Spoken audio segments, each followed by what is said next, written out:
Good morning to everybody. The Assembly will hear an address. The 8th plenary meeting of the General Assembly is called to order.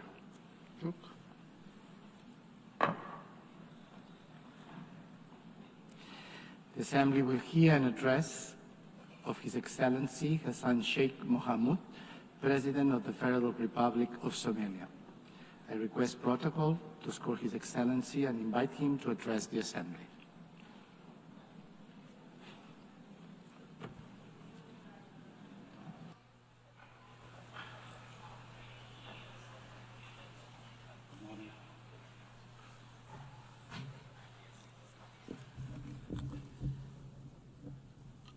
Bismillahir Rahmanir Rahim. Your Excellency, Antonio Guterres, the UN Secretary General, Your Excellencies, Heads of States and Governments, ladies and gentlemen, it is a great honor and privilege to address the 80th UN General Assembly today at a time when our world is at a critical juncture. The UN was founded on the principles of advancing peace, security and development, and progress globally after the destruction of the Second World War. The UN is the embodiment of our common aspiration for a global governance anchored in international law, fairness, and equality. 8 years on, since the first UN General Assembly, we should have already been better together, not seeking to justify why we can't be better together today. Global challenges across the world, people, and indeed humanity as a whole, is challenged with existential obstacles and threats that we can resolve through dialogue, cooperation, unity, and shared purpose. Yet, instead of seeking to strengthen existing and future partnerships and enhancing social solidarity, to achieve this, we are in a world of adverse competition and increasing governance uncertainty, where we once strived to ask what's right under the international law. Today, we are witnessing the unapologetic rise of national might to settle disputes. This is a truly dark and dangerous path that threatens the hard-won, rules-based international order we collectively agreed on as UN member states. Excellencies, ladies and gentlemen, while we should be focused strategically on accomplishing the Sustainable Development Goals and leaving no one behind by 2030, the number of fragile states and populations living in poverty is increasing globally. Over 30 member states of the UN today, including my country, Somalia, are classified as a fragile, conflict-affected because of both conflict and social and institutional fragility. When you add the vulnerability stemming from climate change, this number is frightening higher. In addition to this, urbanization is rising at the fastest rate in the human history because of conflict, climate, and lack of economic opportunities in rural communities. Furthermore, food insecurity remains a persistent, deadly challenge affecting billions. According to the World Food Programme, 319 million people are facing acute hunger in 67 countries today. These stark and startling facts must give us all pause for reflection and thought. If we as a community of nations are serious about achieving common progress and prosperity for all, as envisioned in the Sustainable Development Goals, we must redouble efforts to strengthen multilateralism, solidarity, and shared action for all our people and planet. Excellencies, ladies and gentlemen, Somalia, as a broad non-permanent member of the United Nations Security Council, is working tirelessly to promote the ideals and the values of peace, stability, and shared opportunities across the world. We are actively working with all Security Council members and the wider UN membership to find solutions for peace in the Middle East, Africa, and Europe. Somalia remains deeply concerned by the continued suffering of the Palestinian people. The ongoing violence, displacement, and deprivation faced in the occupied territories, including Gaza, demand our collective conscience and urgent action. We call for an immediate and lasting ceasefire, unhindered humanitarian access, and renewed commitment towards the two-state solution as the only viable path for a just and lasting peace in the Middle East today. Somalia Security Council, Excellencies, ladies and gentlemen, Somalia is a unique history of decisively transitioning from conflict to a brighter socio-economic and political and security future. Starting from 2012 is the history of a real national effort supported by truly committed international partners, many of whom are represented in this room today. In fact, Somalia is an evidence that multilateralism and global solidarity can make the world a better, safer, and progressive place. This lived experience is our own government's inspiration for a determinedly working for a more just, peaceful, and progressive world within the UN Security Council during our membership, because we know that we are truly better together. When we all work in unison at home, we are bravely fighting the last remaining pockets of international terrorism while building a strong and sustainable national security architecture.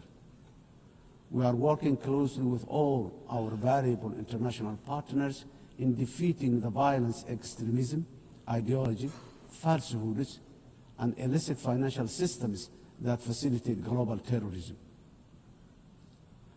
As a result of our efforts in Somalia, our people and citizens across the world are safe today. Of course, while we remain grateful for all international support to combat terrorism, I strongly commend the unwavering commitment and courage of Somali security forces and the local community defense forces for their sacrifices, resilience, and success against Al-Shabaab and ISIS, the two most dangerous terror organizations in the world today. This will continue until we achieve complete victory and harmony in our country, our region, our continent, and the wider world. We must never give in to cowardly terrorists. Excellencies, ladies and gentlemen, our government has embarked on a historic journey to undertake universal suffrage elections in Somalia for the first time in 57 years. Somalia was Africa's first democratic nation in the 1960s, and we are proudly returning to that path of inclusive governance once again. Today, our national election registration process is ongoing, and more than 40 independent political associations have registered to participate in the upcoming elections. Our national experience is that nothing is better than a people-centered, a people-led, guided by the rule of law to build a unified and prosperous nation in our country. Financing development, the sustainable development goals are the blueprint for achieving dignity, justice, and equality through real investment in human capital, job creation, and social protection for the most vulnerable in all our communities. However, it was very clear from the fourth financing for development conference in Seville earlier this year that the financing gap between our ambitions and the reality are very far apart. Today, developing nations are facing the terrible shock of high debt burden, higher cost of sovereign borrowing, and expenditure on recurrent shocks, which is impossible to budget for annually. The traditional economic model of forecasting predictable expenditure supported by clear revenue streams is no longer this simple. Governments of the developing nations are also now subjected to real-time investment cuts in core developmental activities, including health, education, and basic infrastructure. This is because of realignment of the already dwindling development assistance they use to receive from the developing nations. This is not sustainable, and if we, as a community of nations, are to achieve collective developmental progress together. Excellencies, ladies and gentlemen, in Somalia, we are taking responsibility of our own economic development by building on the successes of our recent reform based on the debt relief. Today, we are focused on mitigating the excruciating cost of public service investment by continuously raising domestic revenue, strengthening public financial management systems, and enforcing strict expenditure controls while enhancing transparency and accountability. Furthermore, we are committed to benefiting from strategic location and natural resources through trade with our region and the world. In line support of this ambition, Somalia has joined the East Africa Community and is ratifying the African Continental Free Trade Area policies and joining World Trade Organization. Process is going on very well. Climate emergency. We are also resolute in our commitment to combat the devastating impact of climate change in the most vulnerable communities, especially those who are unable to mitigate and adapt effectively. Climate change is wreaking havoc across the world, with the most vulnerable countries suffering systemic and repetitive meteorological and socio-economic shocks. These devastating economies, destroying livelihoods and diverting limited public resources towards mitigating and adaptation responses, which take away from other vital social investment like education and health. The impact of climate change is forcing governments in developing countries, including my own, to make impossible financial trade-offs, which hamper our own aspiration for investing in resilience and development. Around 10% of the developing nations' budgets are diverted to responding to climate change. This needs to be addressed urgently through developed industrialized nations by meeting their financial obligations for climate crisis they continue to exacerbate. The climate crisis that continue to exacerbate. Excellencies, ladies and gentlemen, the resilient Somali people live with the climate crisis every day. For us, climate change is not an abstract. It is a horrible reality of disrupted and destroyed lives. Somalia's contribution contributes almost nothing to global emission, yet we endure some of the harshest consequences. Droughts, floods, and rising seas erode livelihoods and displace families, threatening to undo the progress we are making towards peace and development. As a government, we understand that addressing the adverse impact of climate change is a global public good that requires strong partnership and genuine burden sharing. On our part, Somalia has adopted the national climate change policy, updated our national determined contribution, and is preparing its first biennial transparency report. We are also developing a robust national climate finance strategy to guide how we mobilize and manage resources to address the challenge. To ensure these resources are used effectively, we have established the National Climate Fund, a dedicated institution to channel climate financing transparently and directly to the communities on the ground, to the communities on the ground. We are restoring degraded lands, strengthening water security, and piloting nature-based solutions that protect both people and ecosystems. Despite our efforts, accessing climate finance remains too slow and complex. As our government strengthens its domestic revenue capacity and initiates the process for pre-arranging disaster risk financing, we call for financial support that is accessible, affordable, predictable, and just from the international financing institutions and capital markets. Nations on the front line, like Somalia, cannot be left to face this crisis alone, unsupported by the dominant global financial architecture, which is not fit for the purpose in this age of great challenge. Excellencies, ladies and gentlemen, in conclusion, the 80th anniversary of the UN General Assembly is the best possible opportunity to take stock of our global achievement as far as our common commitments to sustainable development are concerned. We quietly transitioned from the Millennium Development Goals to now the Sustainable Development Goals.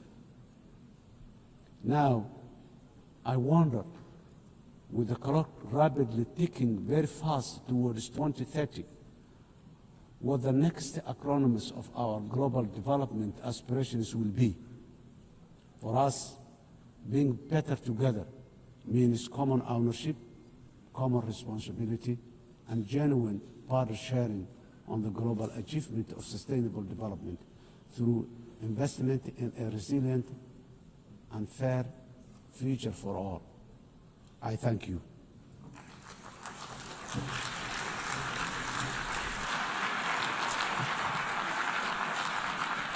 On behalf of the Assembly, I wish to thank the President of the Federal Republic of Somalia.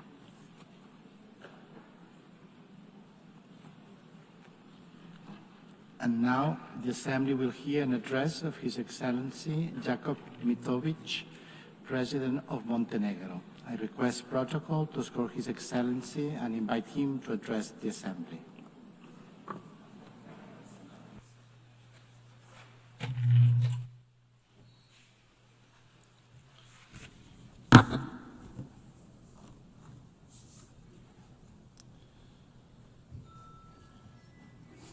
Mr. Speaker, Excellencies, ladies and gentlemen, allow me to convey my warmest congratulations to Her Excellency Annalena Baerbock on her election as the President of the 80th session of the General Assembly. This election is both historic and inspiring, as she is only the 5th woman entrusted with this very high responsibility. We recall Vijaya Lakshmi Pandit from India, who spoke with the voice of a liberated Asia. Angie Brooks, a Liberian diplomat and a judge who championed the rights of small states and women in Africa. Haya Rashid al-Khalifa from Bahrain, who brought a message of dialogue and international law from the heart of the Middle East. And Maria Fernanda Espinosa from Ecuador, who raised her voice for climate action and indigenous people of Latin America. And each of them left a mark of their time. So this election gives Europe the opportunity to embody the principles of the unwavering defense of human rights and multilateralism. Dear colleagues, this year, as we commemorate 80 years since the founding of the United Nations, we reflect on the remarkable journey of this great organization that was created as a mission of global peace. Born from the ashes of the Second World War, the United Nations emerged as a beacon of hope for humanity.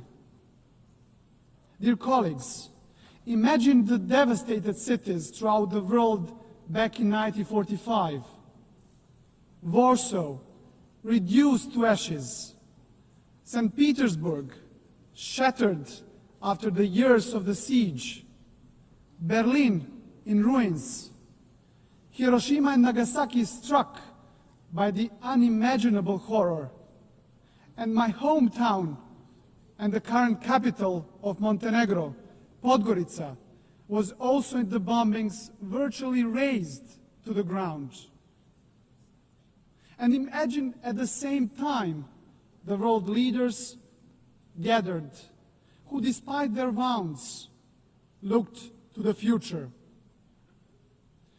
And at that very moment, when the trenches between nations still existed and the graves of the loved ones were still fresh, the Organization of the United Nations was born. The idea that light could emerge from darkness and that solidarity could triumph over despair. Despite the unprecedented destruction, the idea of peace and unity triumphed over division and hostility. The leaders of that time understood the urgent need for a strong global organization capable of preventing all future wars and fostering cooperation among nations. As part of the former Yugoslavia, Montenegro was among the founding nations of the United Nations. We have so far established an international system that promotes peace, upholds rules-based global order, safeguards human rights, and fosters sustainable development. Dear colleagues, without the United Nations, much of our collective progress would have remained just a distant dream. Yet, even after 8 decades, we must also acknowledge a sobering truth. The absence of the World War has not always meant the presence of genuine peace and prosperity in the world. Today, multilateralism is being tested like never before, and our world is confronted with devastating conflicts, rising polarization, grave human rights violations, deep economic inequalities, and the corrosive spread of disinformation. Those challenges remind us of one essential fact. We cannot afford the marginalization of the United Nations, nor the silencing of the international law. Dear colleagues, now more than ever, we need to renew our commitment to the founding principles of the UN Charter. And despite its imperfections, the United Nations remains the only global organization where every nation has a seat and a voice, and where international law remains the basis for international legitimacy. And that makes the United Nations indispensable.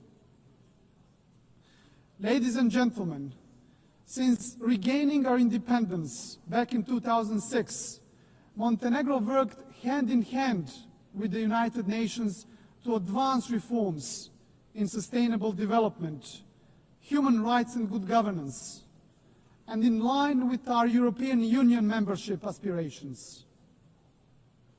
Next year, we will proudly mark 2 decades of regaining our independence, as well as 2 decades of our UN membership. So over the past 20 years, Montenegro has evolved into a modern democracy. This transformation is also reflected in our economy, which has grown steadily, driven by key sectors such as tourism and energy. Our resilience has been tested by many global crises. Yet, Montenegro remains firmly committed to building a knowledge-based economy that fosters sustainable development and contributes to regional stability and regional prosperity. Montenegro's commitment to the United Nations and multilateralism remains a cornerstone of our foreign policy, fully in harmony with our European and Euro-Atlantic paths, and our dedication to good neighborly relations and regional cooperation. With NATO membership as the pillar of our security, our strategic focus is now on joining the European Union by 2028. It's an ambitious goal, dear colleagues, yet one that is now firmly within our reach. And as the most advanced EU candidate country, Montenegro remains steadfast in implementing structural reforms and fully aligned with the European Union's common foreign and security policy. We are convinced that the EU integration is a catalyst for lasting progress, stability, and ultimately security of the European continent.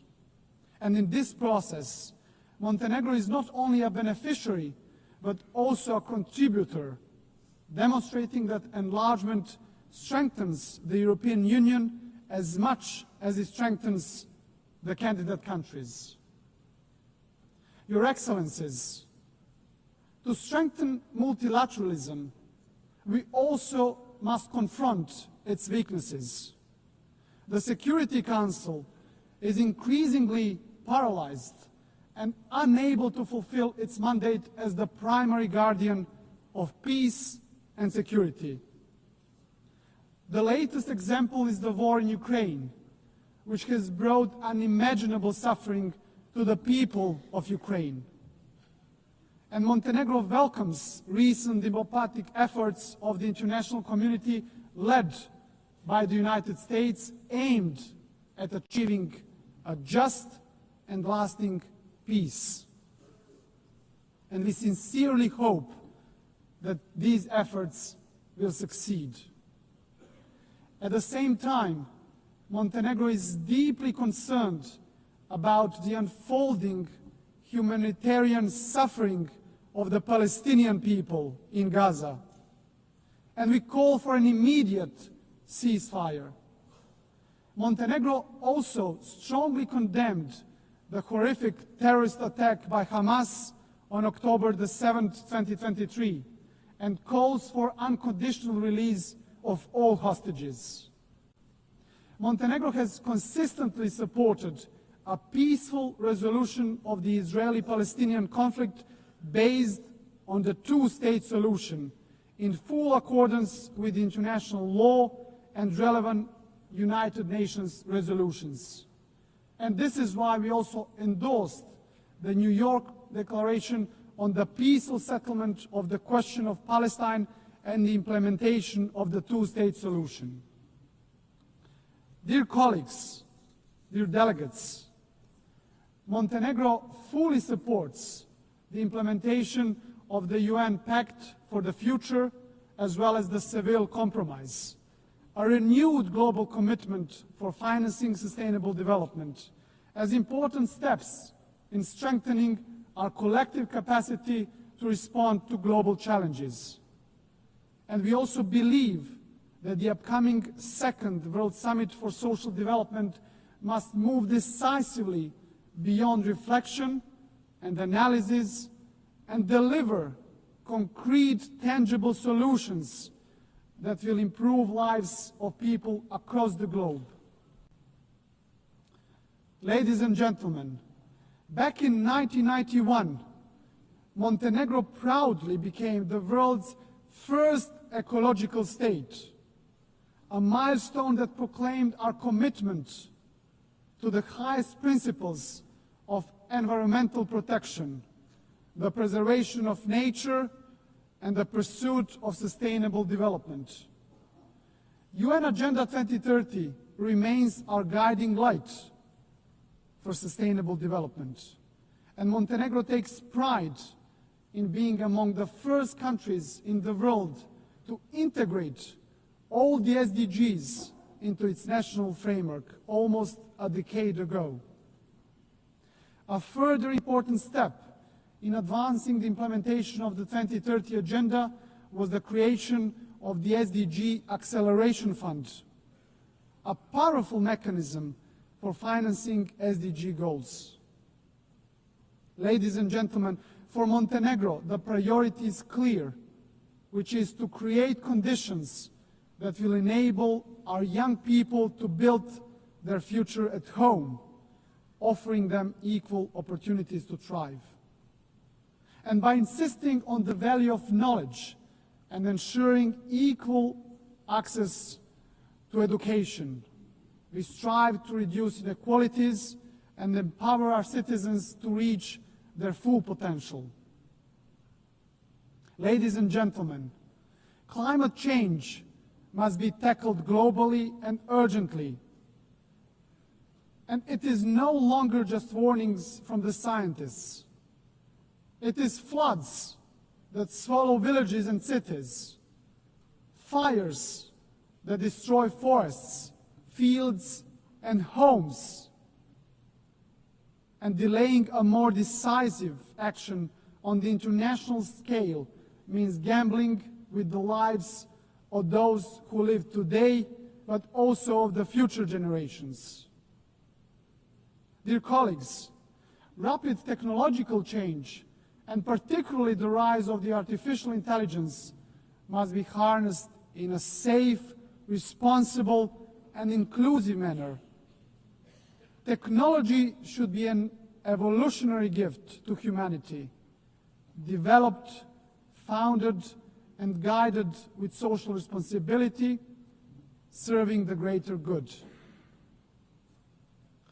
Ladies and gentlemen, globally, human rights and fundamental freedoms continue to face serious challenges. And while significant progress has been achieved in advancing women's rights since the adoption of the Beijing Declaration, much remains to be done. In this regard, Montenegro is fully committed to gender equality. We have harmonized national policies with the best international standards, strengthened our institutions dedicated to the protection of women's rights, and promoted women's leadership in all spheres of our society. Your Excellencies, as we celebrate today 80 years of shared achievements, our collective task is to reform the United Nations and prepare it for the challenges and opportunities of the future.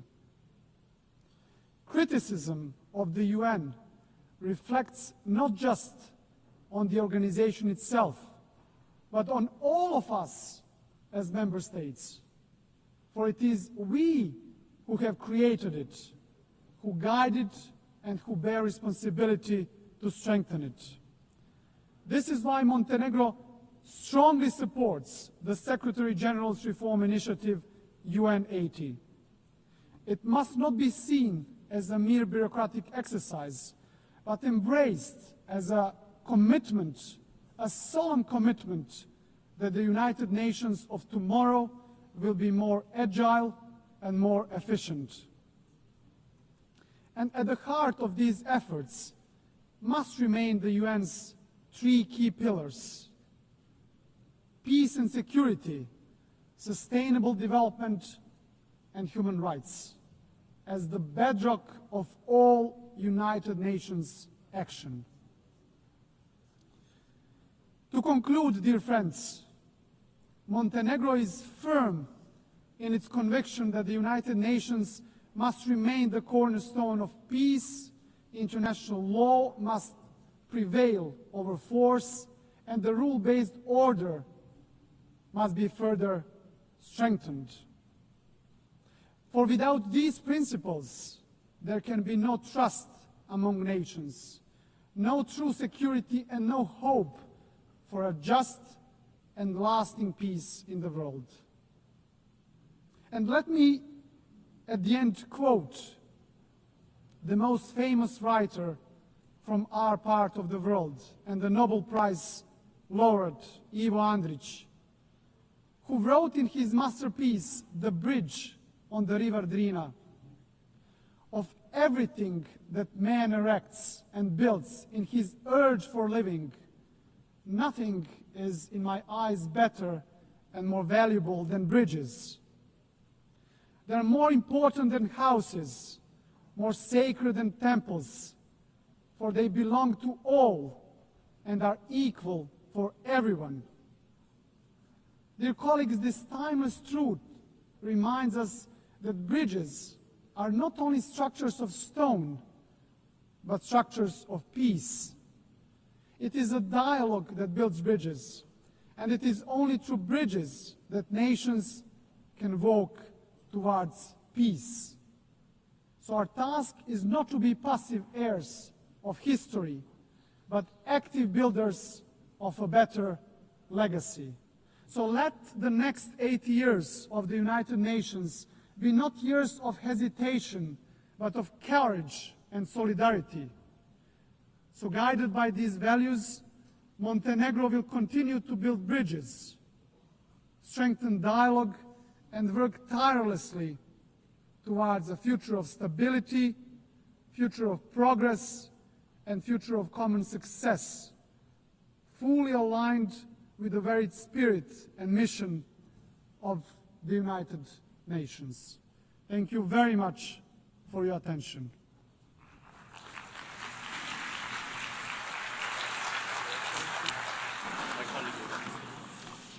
On behalf of the Assembly, I wish to thank the President of Montenegro. In accordance with Resolution 80/1 of 19 September 2025, I give the floor to the distinguished observer of the Observer State of Palestine to introduce an address by the head of the state.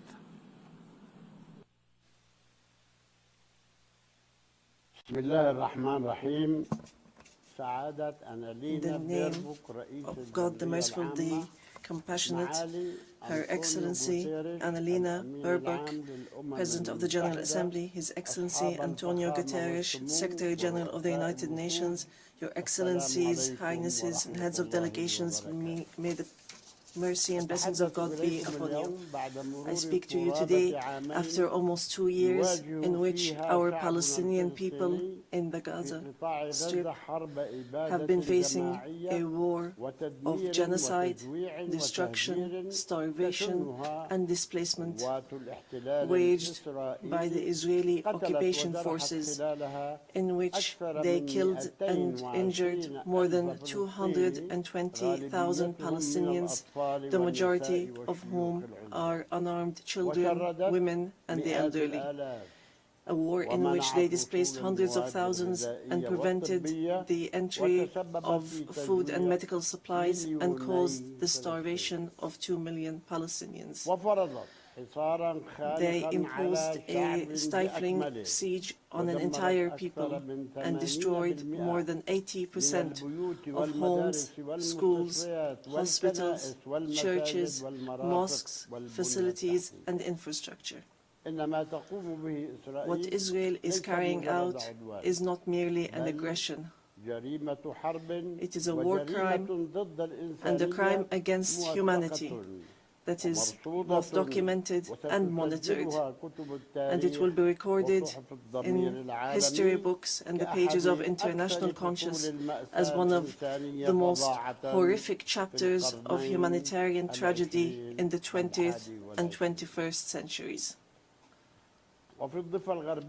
In the West Bank, including East Jerusalem, the capital of the State of Palestine, The extremist Israeli government continues to implement its settlement policies through illegal settlement expansion and developing projects for annexing settlements. The latest was the construction plan for E1, which would divide the West Bank into two parts and would isolate occupied Jerusalem from its surroundings and would undermine the option of the two-state solution in a blatant violation of international law and relevant Security Council resolutions, specifically Resolution 2334.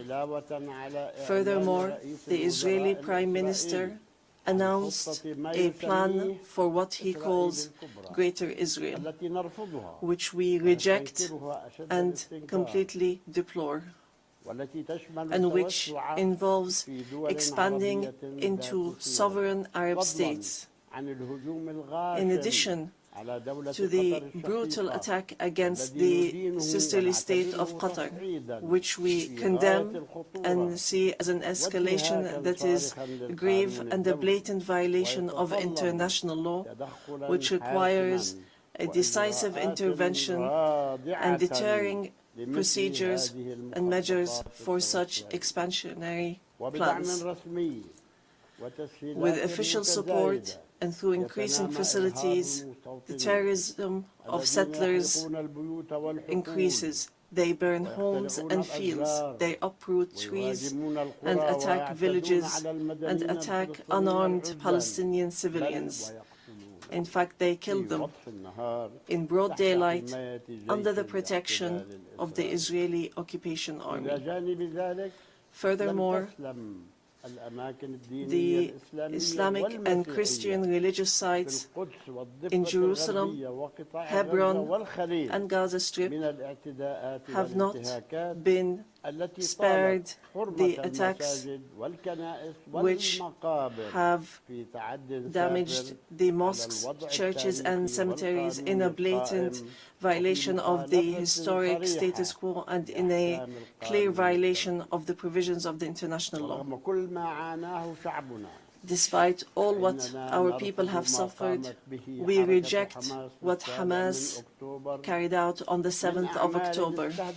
These actions that targeted Israeli civilians and took them hostages, because these actions do not represent the Palestinian people, nor do they represent their just struggle for freedom and independence.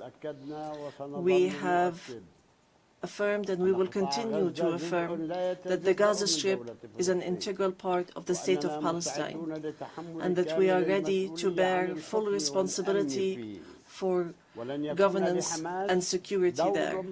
Hamas will not have a role to play in governance. Hamas and other factions will have to hand over their weapons to the Palestinian National Authority as part of a process to build the institutions of one state, one law, and one legal security forces. We reiterate that we do not want an armed state.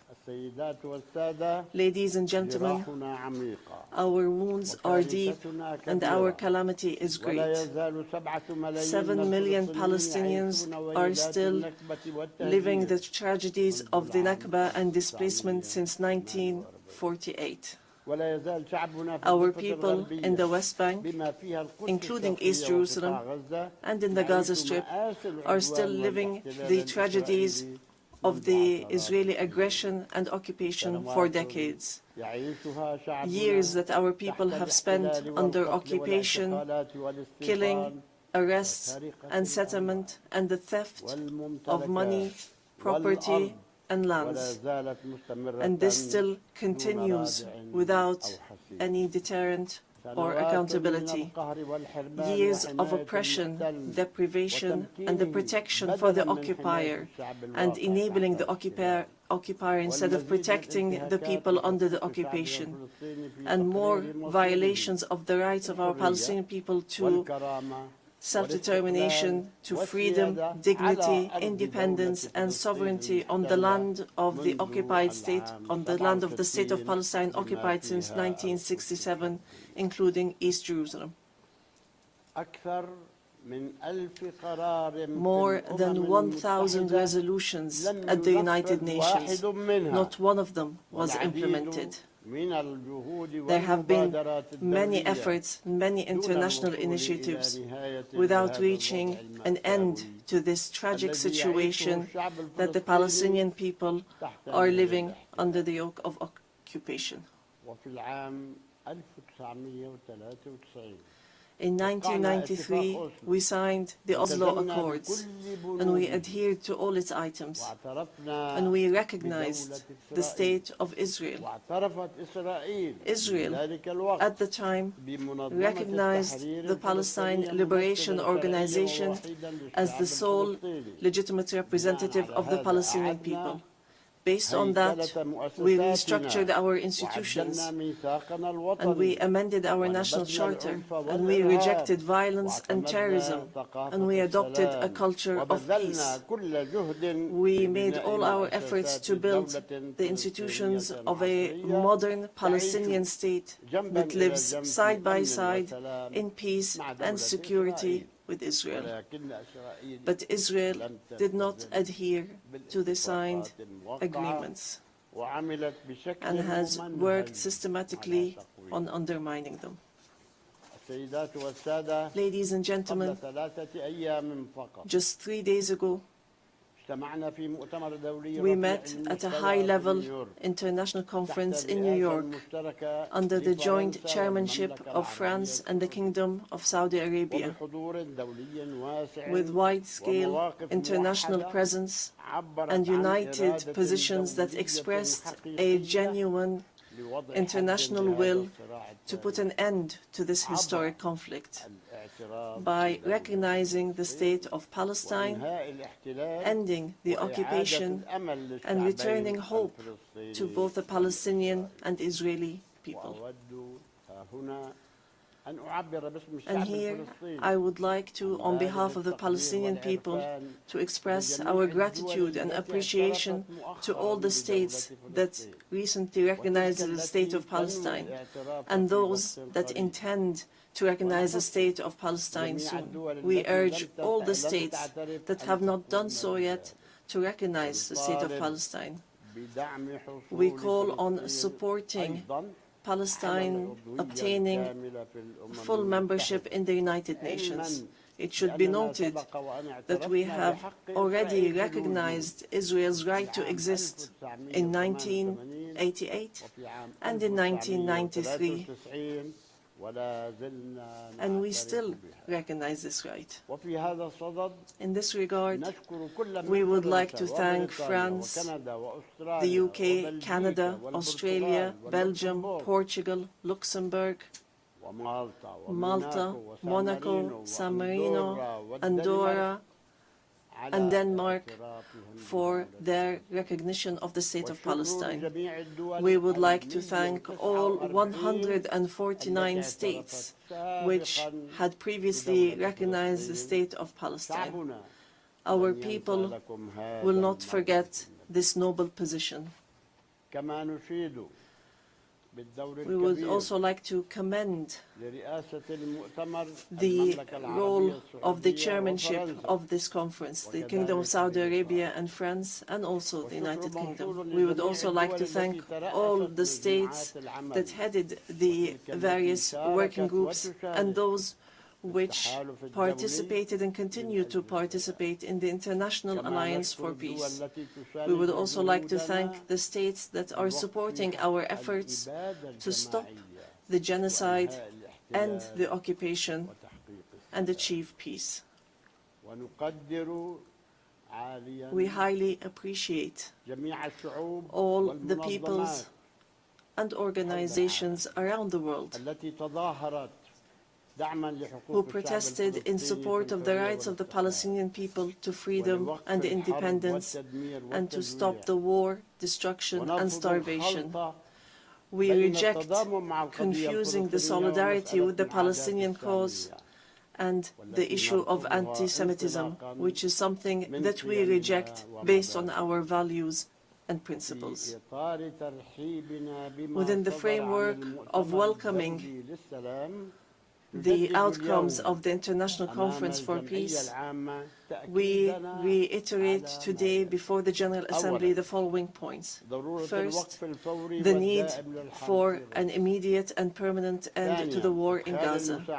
Second, the entry without conditions of humanitarian aid through United Nations organizations, including the UNRWA, and to stop using starvation as a weapon.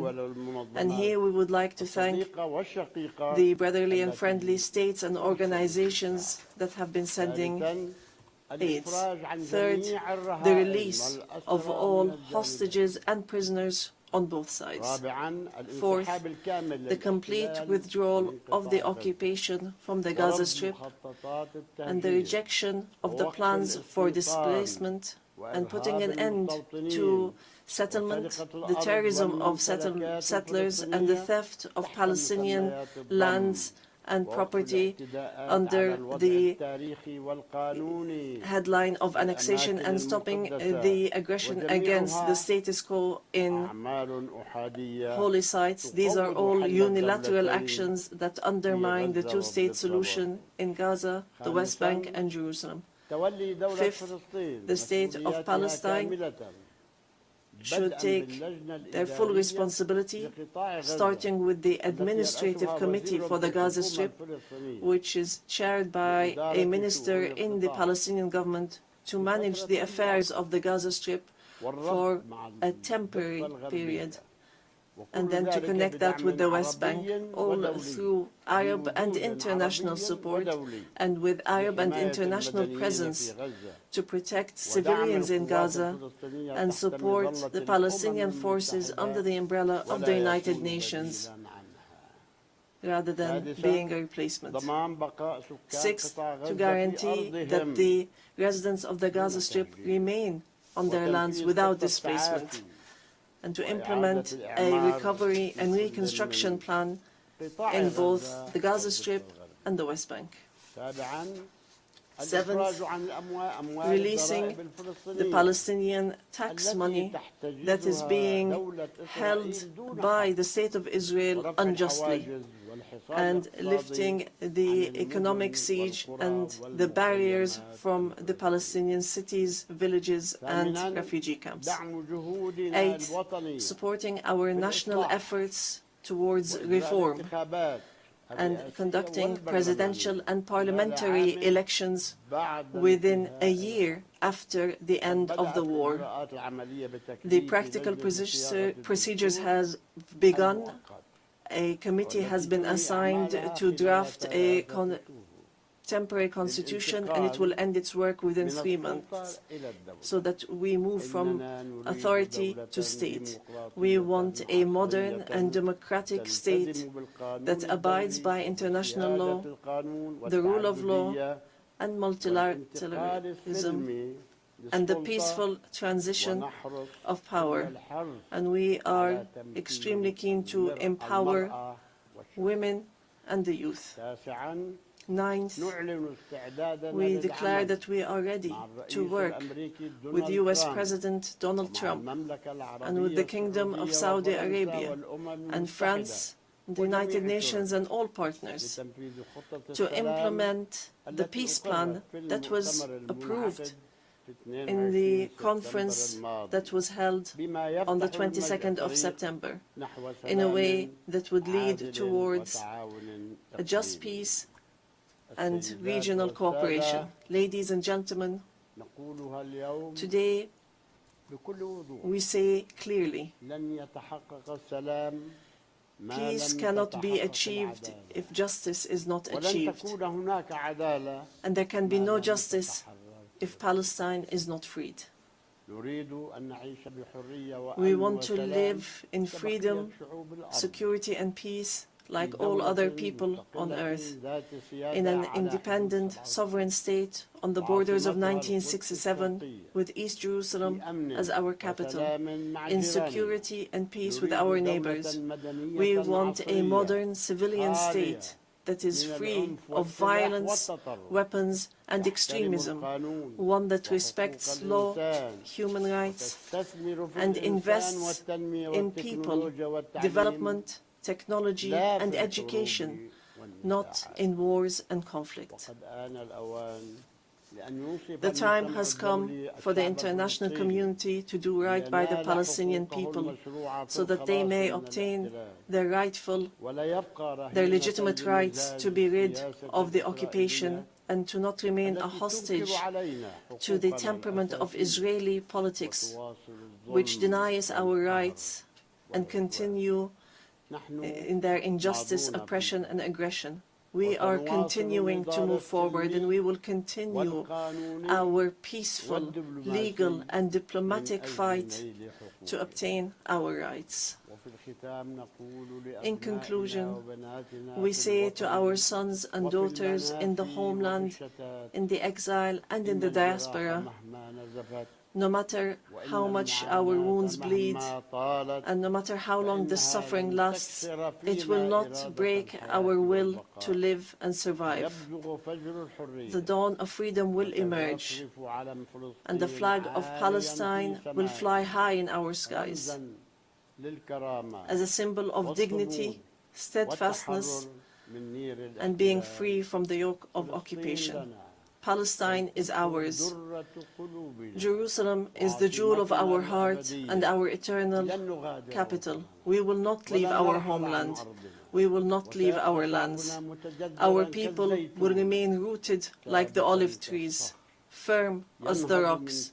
We will rise from under the rubble to rebuild and to send from our blessed and holy land messages of hope and the sound of truth and right, and build the bridges of just peace for the people of our region and the entire world. May the peace and mercy and blessings of God be upon you.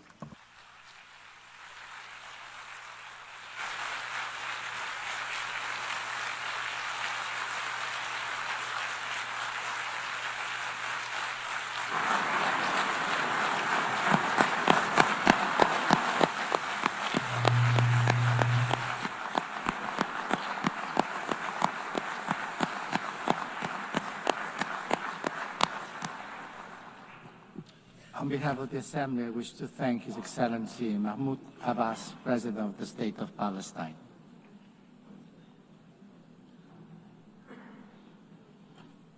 The Assembly will hear an address now by His Excellency Rashad al-Alimi, President of the Presidential Leadership Council of the Republic of Yemen. I request protocol to escort His Excellency and invite him to address the Assembly.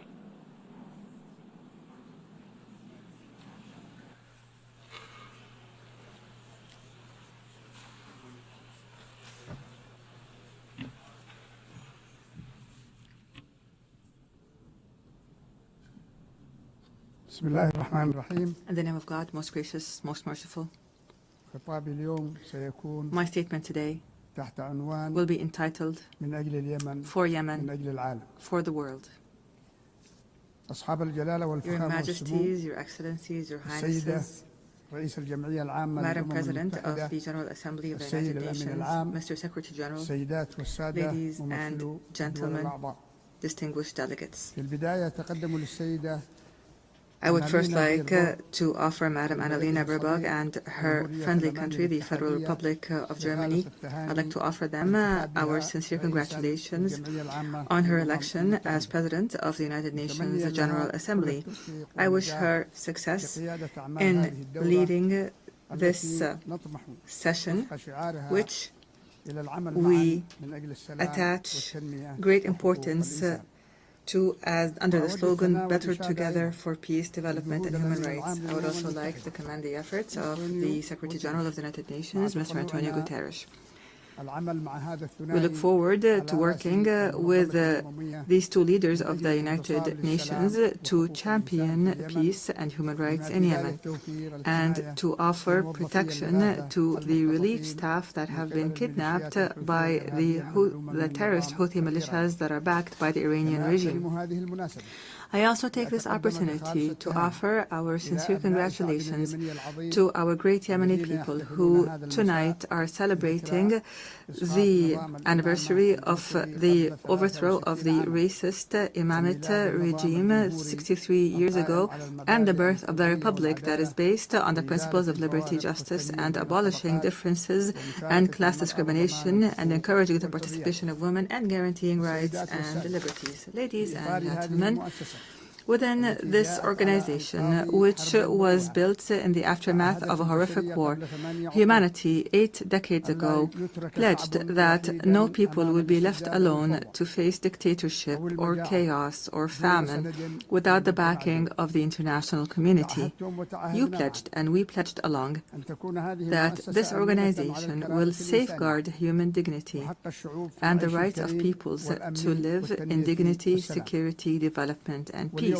And today, after all these years have passed, we pose to you the same hateful question from the Yemeni people, whether these values and principles continue to exist or not, or else what would it mean for our country to be left hostage to the Iranian regime's expansionist schemes and its militias that use hunger as a weapon, religion as a tool, and maritime passages as a means of blackmail. What does it mean for this country with an ancient history to become one of the most dangerous hotspots of terrorism, cross-border terrorism in the world?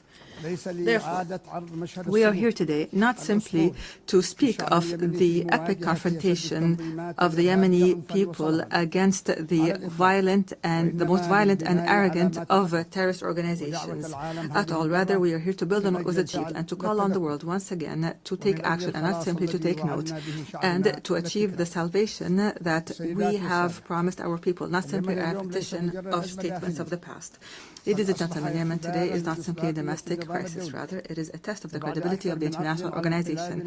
After a decade has passed to the coup that was orchestrated by the Houthi militias, supported by the Iranian regime, against the national consensus, our people are living one of the gravest humanitarian crises, facing security threats that transcend our borders and spread to the region and the entire world. The Houthi militias are no longer a rebel group in a remote area in the country. Rather, the Houthi militias are an international terrorist organization armed to the teeth with an advanced Iranian arsenal, including ballistic missiles and drones and booby-trapped boats and sea mines and fissile projectiles and other qualitative weapons that are internationally banned. In addition, this outlaw group supports networks that smuggle drugs and utilize new technologies to disrupt communications and guidance systems in an attempt to transform Yemen into a laboratory to experiment with the weapons of its supporters. These are not simply tools of war. Rather, this is a scheme to redraw the map of Iranian influence in the region. And those who are lenient with this group today must imagine how tomorrow will be when the Red Sea and maritime passengers fall prey permanently to this terrorism. Therefore, ladies and gentlemen, the past years have proven that the policy of conflict management, by offering more incentives, has only brought more disaster and destruction.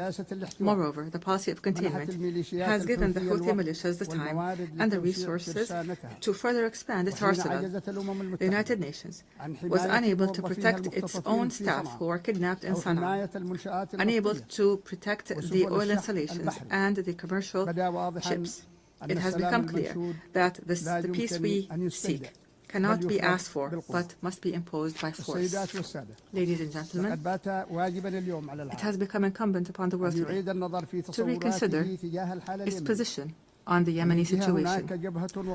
On the one side, there is a widespread national front that believes in international legitimacy and adopts the values of partnership and democracy and maintains local diversity and popular participation and works on building the institutions of the state. This is the front that I represent today, myself and my brothers, the members of the Presidential Council and the government, which is a member of the United Nations and represents all Yemenis, men and women alike. In return, we have an exclusionary, sectarian, fascist organization that does not believe in the principles of international legitimacy and which conducts cross-border terrorism and adopts an authoritarian theocracy that is opposed to human rights, which is embodied by the Houthis and their supporters. Unfortunately, the disregard by many of the essence of the Yemeni crisis has encouraged the Houthi militias to go further in threatening peace regionally and internationally and targeting energy sources and maritime passages and even kidnapping and abusing United Nations staff. Ladies and gentlemen, I have spoken to you from this podium in the past. And at the time, I asserted that the government of the Republic of Yemen is always ready to embrace a comprehensive peace, even if that includes making painful concessions, as long as they come in the interest of the Yemeni people. However, and after our efforts to maintain peace have failed, it has become necessary to move collectively and firmly to impose peace. Therefore, I call on you today to form an effective international coalition to restore security and stability to Yemen, a coalition that would rebuild the institutions of the state and would liberate the country from the clutches of the militias and all forms of terrorist groups. Ladies and gentlemen, the United Nations General Assembly, in its 80th session, seems to be in dire need to prove to its members that international law is not simply a myth, and that the rules-based international order is not simply a selective call. Yemen and Gaza, in this context, are the moral testing ground of this important organization. They are the place where we can definitely confirm that the might of right is still able to confront the right of might. And here, the Palestinian cause lies in the heart of this issue as a wound that continues to bleed, and the central cause of the Arab people, which is now also witnessing an important transformation to the overwhelming recognition of an independent state. And here we would like to express our sincere gratitude to our brothers and sisters in the Kingdom of Saudi Arabia for their efforts, along with their French partners, to achieve these unprecedented political gains. We'd also like to confirm here our full support for the Palestinian Authority and the two-state solution in accordance with international legitimacy resolutions and the Arab Peace Initiative, and we call upon the rest of the member states to recognize Palestine and to support the rights of its people and their dignity. And at the same time, we reiterate our rejection of the use by outlying militias of this just cause that has as a trading card, which has only brought Palestine more isolation and destruction. Your Majesties, Excellencies, and Highnesses, in the midst of this suffering of the Yemeni people that has lasted for 11 years, our brethren have not left us alone, namely the Kingdom of Saudi Arabia, the United Arab Emirates, who have not only worked to protect the Yemeni state from collapse, but for the entire region from falling into the clutches of the Iranian scheme. They have presented a practical model of strategic partnership based on development. The world must adopt this model and not simply watch it. At the end of last week, our brothers in the Kingdom of Saudi Arabia once again announced additional economic aid to the country's budget and basic services at a time when the Yemeni government is facing extreme financial bottlenecks. And we hope that the international community would join this effort so that we could keep millions of Yemenis alive. Mr. President, ladies and gentlemen, the title of my statement today was For Yemen, for the World. We are not calling upon you today to simply work for Yemen, but for the entire world. Yemen must not be left to fall prey for blackmail and terrorism, because this would mean opening the door to more victims, and this would deliver a blow to the credibility of this organization and its principles. What we ask from you are not new statements, but international action, firm international action to support the legitimate government as a trusted partner on the ground. The time has come to launch an international coalition that will liberate Yemen from terrorism and rebuild its national state, and would guarantee the security and the security of the region and the world from the dangers of cross-border terrorism. And this is what we call for, to regain sovereignty in our country and put an end to the chapter of militias once and for all. I thank you, and peace and God's blessings be upon you.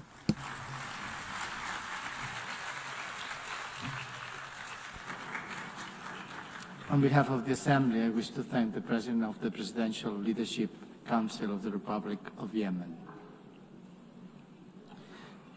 The Assembly will hear now an address by Her Excellency Gordana Dzizanowska-Davkova, President of the Republic of North Macedonia. I request protocol to score Her Excellency and invite her to address the Assembly.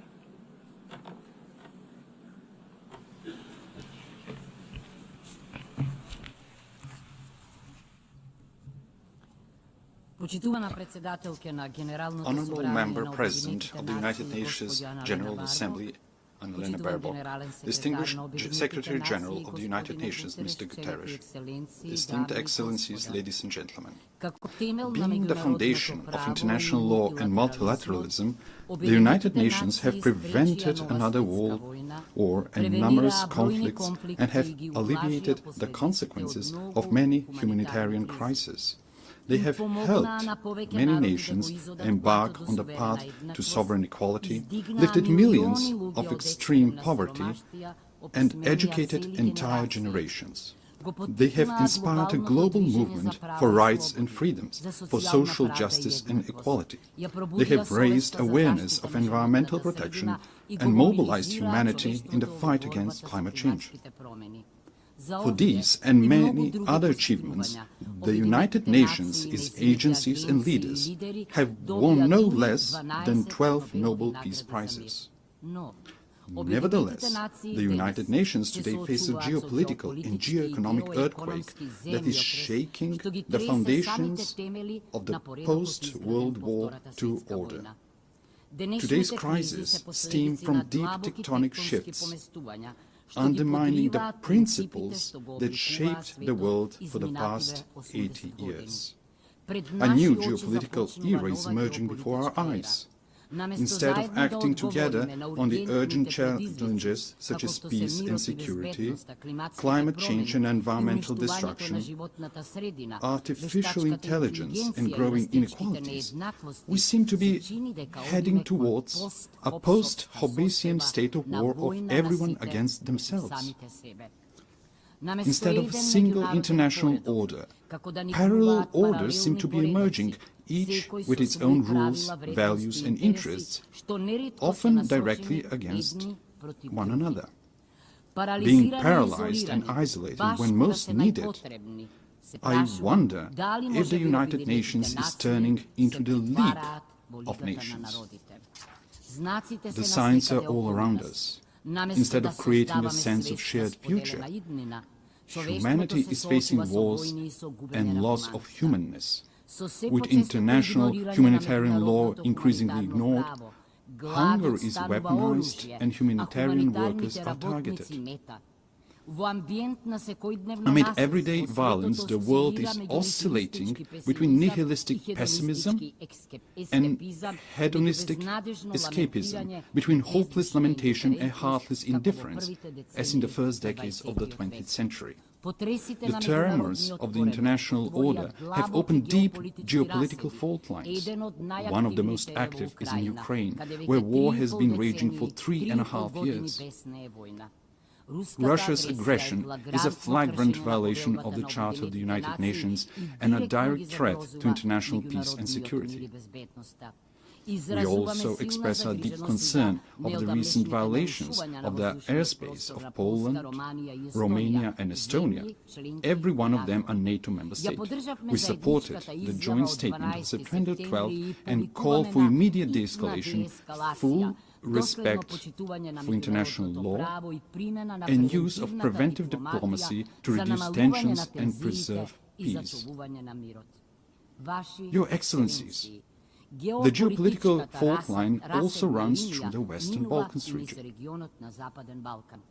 The Macedonian accession process to the European Union has been continuously obstructed for 20 years, but not on the basis of objective Copenhagen criteria, but for subjective nationalistic reasons. The latest EU condition to start our negotiations is a new imposed amendment to the Constitution. The Constitution, lex superior, and in Rousseau's sense, a social contract between citizens, represents the most internal matter of any state. Our Constitution provides 4 initiators for amendments: the President of the Republic, the government, at least 30 members of parliament and 150,000 citizens. It is clear that neither our neighbors nor the European Union are authorized proposers of amendments. We emphasize that conditioning the start of negotiations to new constitutional amendments once again reopens issues of history, culture and language, questions we have been assured were settled by the Prespa agreement with Greece. We are constantly reminded that agreements must be respected. Pacta sunt servanda. We know, I agree, we note that the Treaty of Friendship, Good Neighborliness and Cooperation with Bulgaria contains no provisions for constitutional amendments. Finally, through the Constitutive Acts, the EU defines itself as a unity of diversity and commits to respecting cultural and linguistic diversity, national and cultural identity, and dignity and integrity. How then is it possible that we are asked to discuss and negotiate with a neighbor about history, culture, and language? Time and again, we stress that we perceive ourselves as Europeans and deeply believe in the European project that brought peace and economic prosperity after the Second World War. The European ideal remains our greatest inspiration and strategic aspiration. As a country dedicated to good neighborly relations and regional cooperation, we do not seek disputes with our neighbors. What we desire is to be integrated in the Union, but without additional conditions and with national dignity preserved. We warn that after the war in Ukraine, the blocked European integration of the Western Balkans is not only a political, but also a security issue. With the political door closed for the Western Balkan countries and the door wide open for influences of third geopolitical centers of power, it is ironic that the Union calls for resilience towards them. Must we end up on the Security Council's agenda for the EU to unblock enlargement? If the European Union wants to be a geopolitical union, it must not leave the Western Balkans in a geopolitical vacuum. As the President of the European Commission has noted, the European Union must break the armor of consensus as soon as possible if it wants to complete the reunification of Europe and become a strong geopolitical factor again. Madam President, esteemed Excellencies, finally, I cannot but not address one of the most geopolitically volatile regions, the Middle East and Gaza. The Middle East has an ancient and rich tradition of inter-religious and inter-ethnic coexistence. History has shown that diversity, when respected, can be a source of cultural enrichment and long-term peace. But also history teaches that violence, regardless of its origin, deepens divisions, prolongs human suffering, and distances the parties from a just and comprehensive solution. We are are convinced that sustainable peace in the Middle East can only be achieved through dialogue and diplomacy, in accord with international law. The inviolability of human life and dignity must be respected, even in times of war, in accord with international humanitarian law. In that spirit, we reaffirm our support for international efforts aimed at de-escalation, inclusive dialogue, and direct negotiations. Esteemed Excellencies, these geopolitical fault lines and tensions point unequivocally to the following. Without multilateral institutions and procedures, without international law and principles that would tame the strong and protect the weak, we will reenact the Thucydides Melian dialogue, with the strong doing what they can and the weak what they must. Consider how repeated violations of the United Nations Charter were tolerated, clearing the path for new ones. Remember the General Assembly resolutions left unenforced, the International Court of Justice's judgments disregarded and its opinions ignored, and the peace initiatives obstructed in the Security Council. Facing with the dysfunction of the current international order, some realists advise forgetting international treaties and conventions as a needless burden and seeking shelter in regional blocs and alliances. For them, the fastest and best way to resolve crisis is outside the United Nations without a Security Council mandate. However, departing from universal principles and mechanisms in favor of pragmatic opportunism and reaching for ad hoc measures pushes us towards an uncertain future of growing geopolitical and geoeconomic competition and even confrontation in the race for resources. Is that the harsh world we mean to leave to our posterity? The alternative is to try to revitalize multilateralism and make its institutions more resilient to these systemic shocks.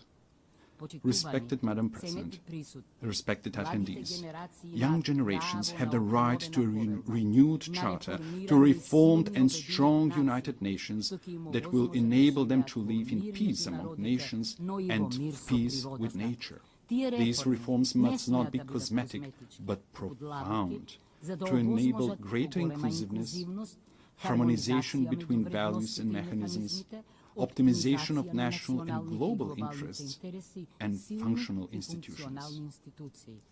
The UN reforms depend on whether they are seen as an opportunity to renew the rules-based international order or as a challenge to the privileges of some member states. Yet, what is the point of being a privileged member state of a dysfunctional, irrelevant, marginalized international organization? For effective United Nations, it is necessary for the Security Council to be reformed, to be more inclusive, accountable, and responsible for maintaining international peace and security. The General Assembly must evolve into a representative policy-making body rather than a debate club. The implementation of International Court of Justice judgments must become mandatory for all member states, ensuring the rule of international law. Reform is needed not only for all challenges, but also for new ones. Artificial intelligence brings enormous opportunities, but also incalculable risks for our civilization. It is not just a technological leap. Its impact may be greater than the industrial and digital revolutions. Aware of this, my country and I support the proposal to make artificial intelligence a priority of the 80th session. Next year, we will elect a new Secretary General of the United Nations. We need a person with leadership skills, with rich diplomatic experience, and ability to bring differences and build consensus, but also deeply humane and committed to the vulnerable. The next top diplomat of the world must possess knowledge, patience and tact. After 80 years, it is high time for a woman to be a Secretary General of the United Nations. In a world dominated by strong men, often with weapons, we need strong women with wisdom and empathy. I believe that women, who are, along with their children, are the greatest and most numerous victims of wars, have an inalienable right and obligation to prevent them. The anarchic international order is a threat to all, but especially to small states. It is natural for small and medium-sized states to be the greatest supporters of the United Nations reforms. Distinguished Excellencies, let me share with you what we are doing in this regard. We supported the adoption of the Pact for the Future as a new global social contract. Living in one of the most climate-vulnerable regions in the world, the Mediterranean, Macedonian citizens are already experiencing the consequences of the climate crisis, such as extreme weather conditions. That is why we supported the implementation of the Paris Agreement at COP29 in Baku. We supported the Sevilla commitment on financing for development and integrated the Sustainable Development Goals in our National Development Strategy 2024-2044. At the third UN Ocean Conference in Nice, we committed to strong international ocean governance supporting the action plan. We are making great efforts to promote women's leadership and the implementation of the Agenda on Women, Peace and Security. We signed the new 2026-2030 framework for cooperation with the United Nations to ensure inclusive social and human development, sustainable economies and decent work, resilient and green societies and ecosystems, the rule of law and good governance. Esteemed Excellencies, we are standing in front of a great test. Either we will guarantee an international order based on visionary principles, or we will rush towards a catastrophe of unimaginable proportions for humanity. Former Secretary General Dag Hammarskjöld reminded us that the United Nations was not created in order to bring us to heaven, but in order to save us from hell. We should recognize the United Nations for what it is, an admittedly imperfect but indispensable instrument of nations in working for peaceful evolution towards a more just and secure world order. Let's give them that chance. Thank you.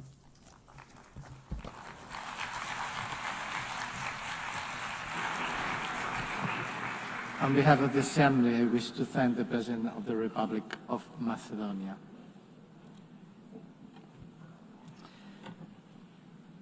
L'Assemblée va entendre l'allocution de son Excellence, Monsieur Anthony Frank Laurent Saint-Cyr, Président du Conseil présidentiel de transition de la République d'Haïti. J'ai pris le protocole de vouloir l'accompagner. Son Excellence, qui j'invite à prendre la parole devant l'Assemblée.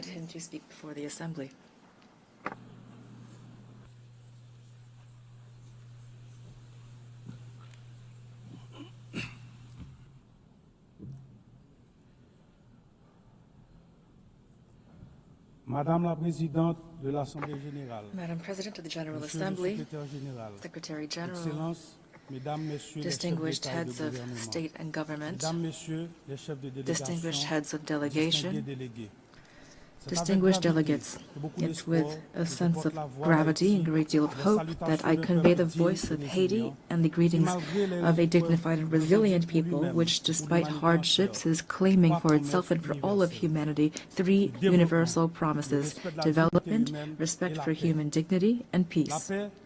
Peace, which is now an absolute imperative for the Haitian people.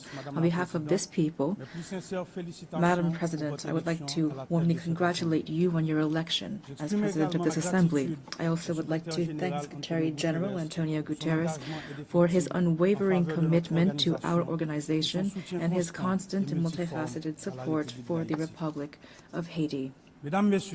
Ladies and gentlemen, the theme of this session, Better Together, 80 Years and More for Peace, Development, and Human Rights, honors the outstanding work carried out over the past decades. It also recalls the importance of remaining unified and resilient in the face of the unprecedented crises threatening the future of the planet, as well as international peace and security.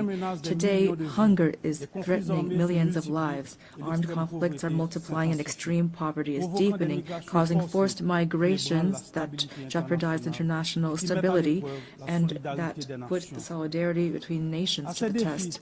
In addition to these challenges, we also are dealing with climate change, a rise of terrorism, mass atrocities, transnational crime, the erosion of human rights, and disinformation. We cannot turn a blind eye to the urgent need to strengthen our healthcare systems, to ensure a just energy transition, and to promote gender equality and youth inclusion.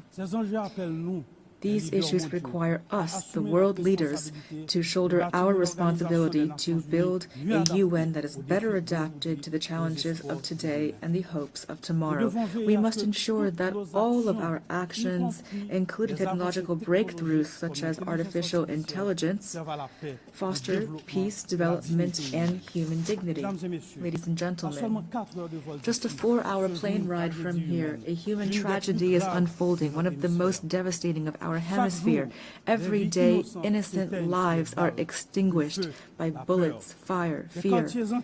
Entire neighborhoods are disappearing, forcing more than 1 million people into internal exile and annihilating memories, investment, and infrastructure. Thousands of children have been deprived of their fundamental right to education. Thousands of young people are condemned to despair. Hundreds of women and girls have been raped, and they will forever carry the scars of this violence in their bodies and souls. Almost half of the population is facing acute food insecurity. The healthcare system is collapsing. Hospitals are being vandalized, burned, or forced to shut down. Doctors are fleeing. Lives are being lost due to a lack of treatment. Even the treatment for persons living with HIV and tuberculosis is under threat. This is the face of Haiti today, a country at war, a modern-day Guernica, a human tragedy at the doorstep of America. Only a 4-hour flight from here. It's important to say this. Haiti is experiencing a war between criminals that want to impose violence as their social order and a population, an unarmed population that is fighting for human dignity and freedom. The response must be firm and determined. Today, the international community must stand alongside Haiti and take large-scale measures, not half steps.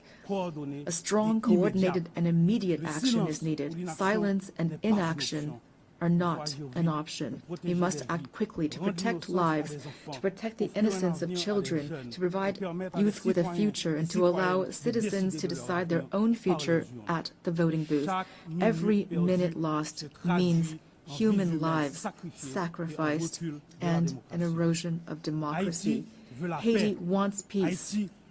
Haiti expects peace. Haiti has the right to peace. Yes, ladies and gentlemen, peace today is the most pressing need of the Haitian people. It is the raison d'etre behind our tireless battle, the battle between our security forces, led by our security forces and the multinational security support mission. Many policemen and soldiers have fallen in the war against criminal groups. We pay tribute to these heroes, Haitian and Kenyan, who have laid down their lives for their commitment to restoring peace and security in Haiti. Today, out of the 2,500 troops initially required and promised, there are only 1,000 members of the multinational mission on the ground. Their courage, combined with our own efforts, have not been sufficient to contain the security crisis.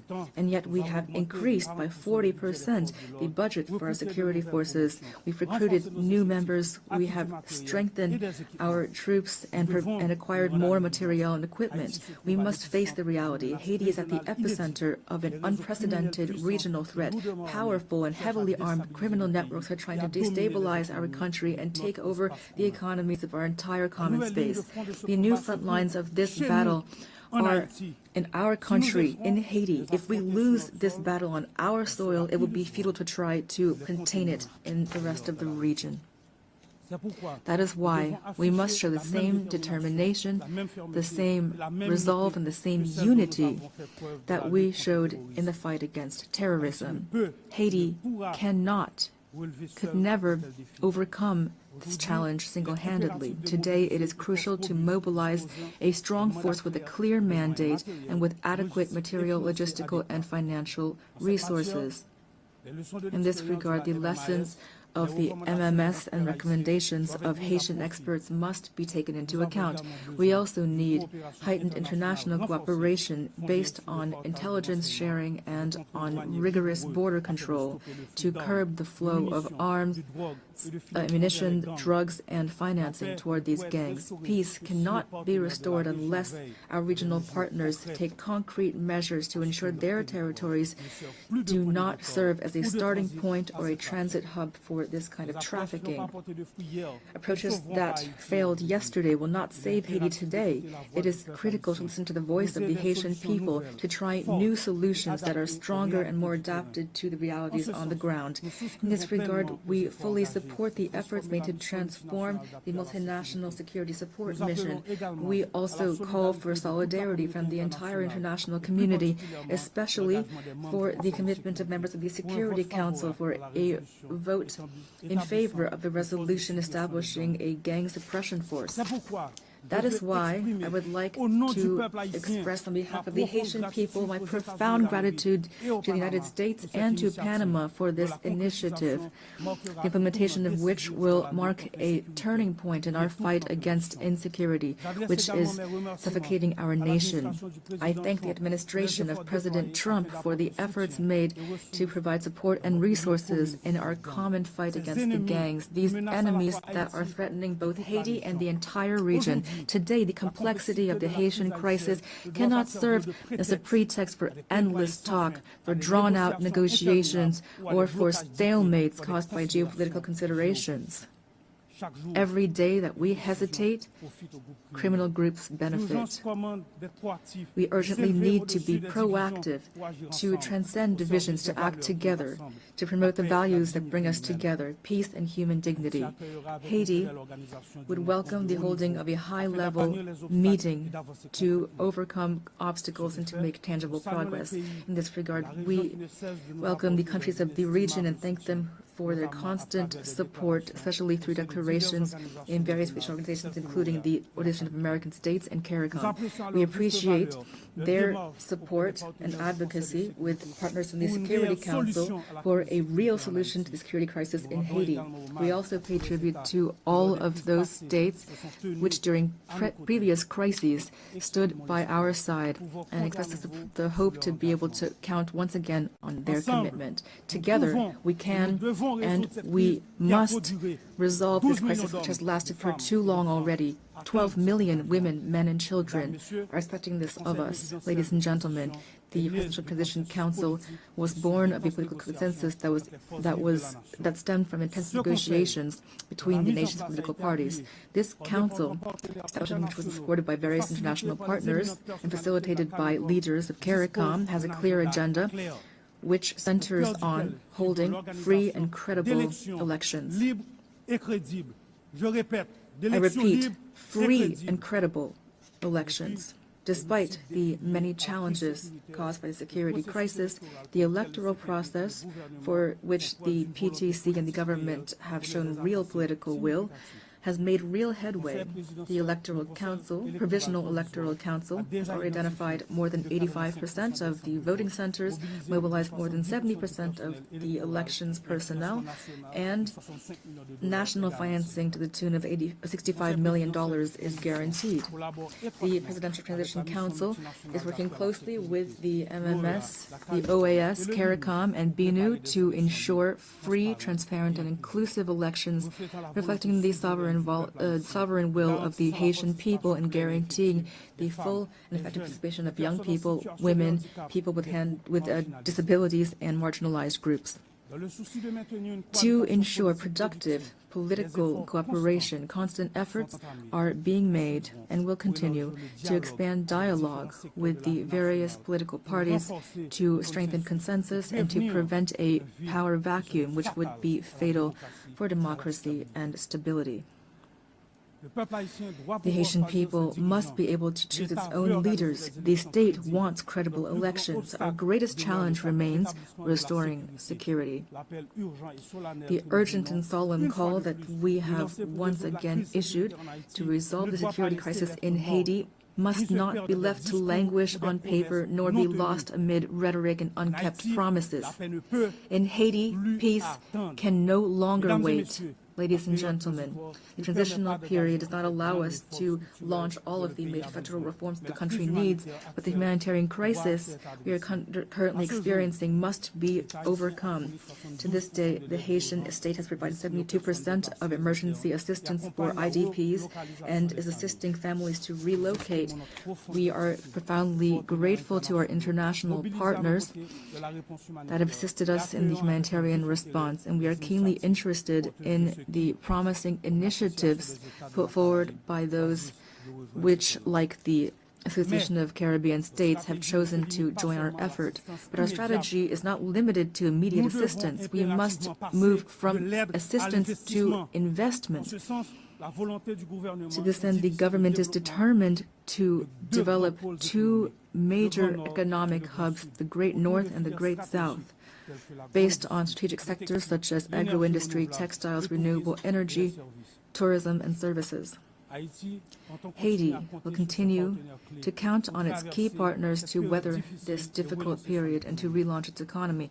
We call for their support through the establishment of concrete mechanisms such as the renewal of the Hope Help Law or launching urban renovation projects which will allow us to create jobs, to put an end to the humanitarian impasse, and to reduce migration pressure on Haitians in the region. Ladies and gentlemen, 2025 marks the bicentennial of the order forcing Haiti to pay a ransom for recognizing its own independence. We call for reparations, not out of bitterness or vengefulness, but out of a desire for justice and truth. We delivered with satisfaction the statement by the French presidency recognizing the need to open spaces for dialogue and historic truth, as well as the resolution of June 5, 2025 of the French National Assembly recognizing the injustice of this ransom. Haiti has established a National Reparations and Restitution Committee. We call for this progress to be accompanied by concrete action. France, which is the cradle of human rights, today has the opportunity to write a new chapter in its history with Haiti by honoring the ideals of freedom, equality, and fraternity that unite us. Ladies and gentlemen, I must underscore the invaluable support provided by the Haitian diaspora throughout the world, who are often living in hardship. Whether in America, in Europe, in Africa, or elsewhere, the millions of Haitians living abroad contribute to the development of Haiti. We are undergoing a multidimensional crisis, and we call for the patience and understanding from our partners and friends so that our nationals are always treated with respect and dignity. Behind every migrant there is a face, a family, a history, and a contribution to be made to their new country of residence. Haiti reaffirms its commitment to dialogue and to bilateral cooperation in the spirit of neighborliness and mutual respect to identify balanced and long-term solutions to Haiti's problems. The safe and orderly circulation of goods and of people, especially through air transport, is crucial for a shared future and common prosperity. Ladies and gentlemen, the Haiti of tomorrow deserves peace and prosperity, a future based on an independent judiciary, universal education, affordable health care for all, and an economy that provides every citizen with the same chance at success. This future also requires bold reforms, independent justice, and an end to impunity. On April 16, 2025, we enacted a decree establishing two specialized judiciary bodies, one to litigate crimes and complex financial infractions, and another to prosecute mass atrocities and sexual violence. We're making progress toward making these bodies operational. We are prepared to continue down this path. This is not the time for Haiti fatigue. The international community does not have the right to turn away from Haiti's situation. In light of this crisis, silence would not be neutrality, it would be complicity. Ladies and gentlemen, allow me to pay tribute to the Haitian people. Representing them here is the greatest honor of my life. Beyond my functions as president of the Presidential Transition Council of Haiti, I am a real, active Haitian citizen with a profound love for my homeland, a land of freedom and dignity, a land of courage and talent. Haiti is not a nation that has given up. We are a great people, a people that stands together, men and women who have sacrificed for their homeland and for humanity. Haiti is not a playground for armed criminals, but rather it is a nation on its feet, comprised of dignified, resilient families who every day, despite terrible adversity, are fighting for a better future. I pay tribute to my fellow countrymen and women who are, without a doubt, among the most resilient people on earth. They deserve better. Giving them new hope is my only mission, and that is why now I call upon you to stand side by side with Haiti. We must build peace in Haiti, for the Caribbean, for the Americas, for all of humanity. Thank you.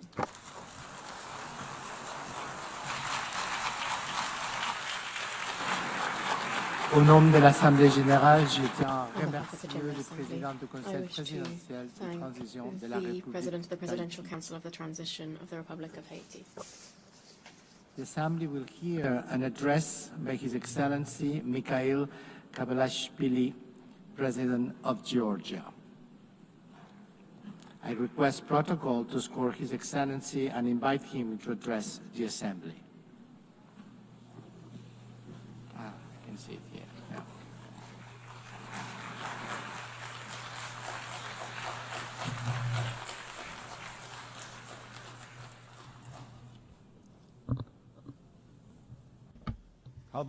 Madam President, Mr. Secretary General, distinguished colleagues, ladies and gentlemen, I represent a country with a 3,000-year history, the cradle of one of the world's most ancient civilizations and the brave Georgian people, filled with pride and dignity, a country that possesses a unique alphabet, an ancient language, and 17th century-long Christian traditions. The history of Georgia is a continuous chronicle of our people's struggle for survival against invaders, through which we have miraculously managed to preserve our cultural identity, traditions, and national character.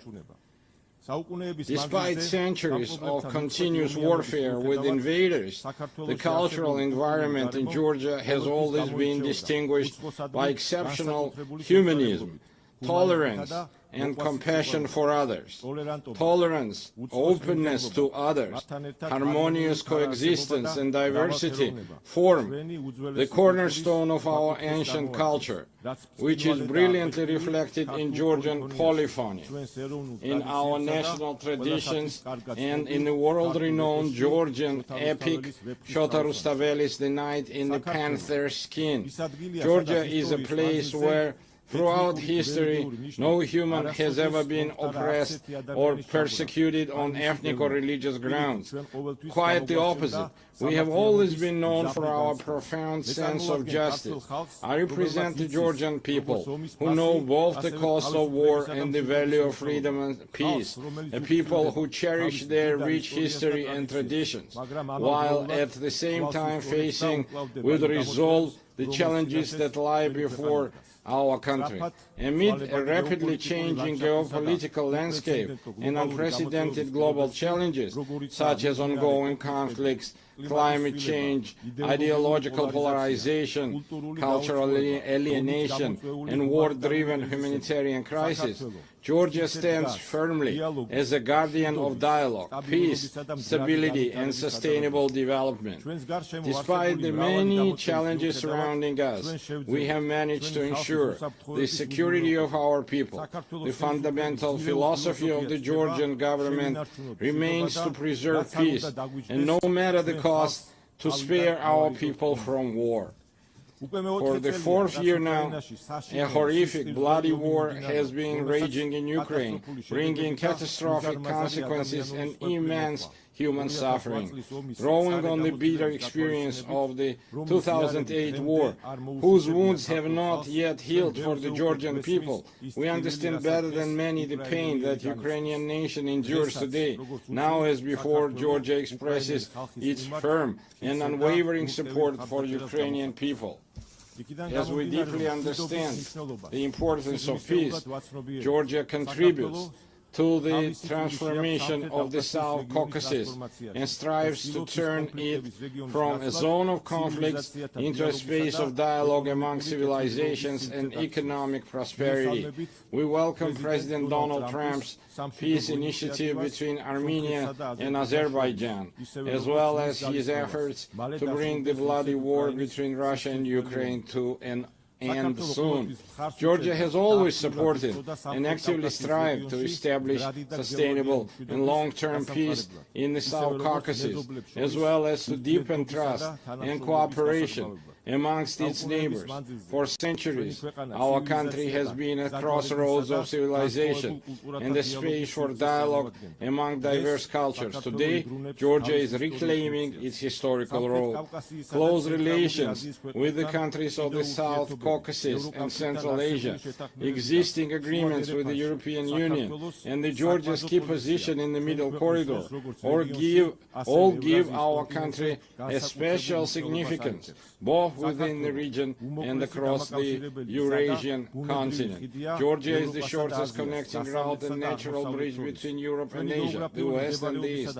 Thanks to our geographical location and pragmatic foreign policy, Georgia is emerging as a multi-dimensional and multifunctional regional hub, both in terms of trade and energy transit. Georgia makes a significant contribution to the development of the Middle Corridor strategic route and does everything to ensure that the corridor becomes the fastest, most reliable, and most stable connecting route between East and West. We are actively working with international investors, developing infrastructure and facilitating the creation of new energy transit routes, all of which ultimately enhance the connectivity between Asian and European markets. Within the framework of the Middle Corridor and its development, Georgia has launched strategically significant projects aimed at increasing the volume and intensity of rail, sea, and air transportation. Among them, the railway modernization project has already been completed, while work is actively underway on the deep sea port in Anaklia, the new international airport in Tbilisi, and the Black Sea submarine cable projects.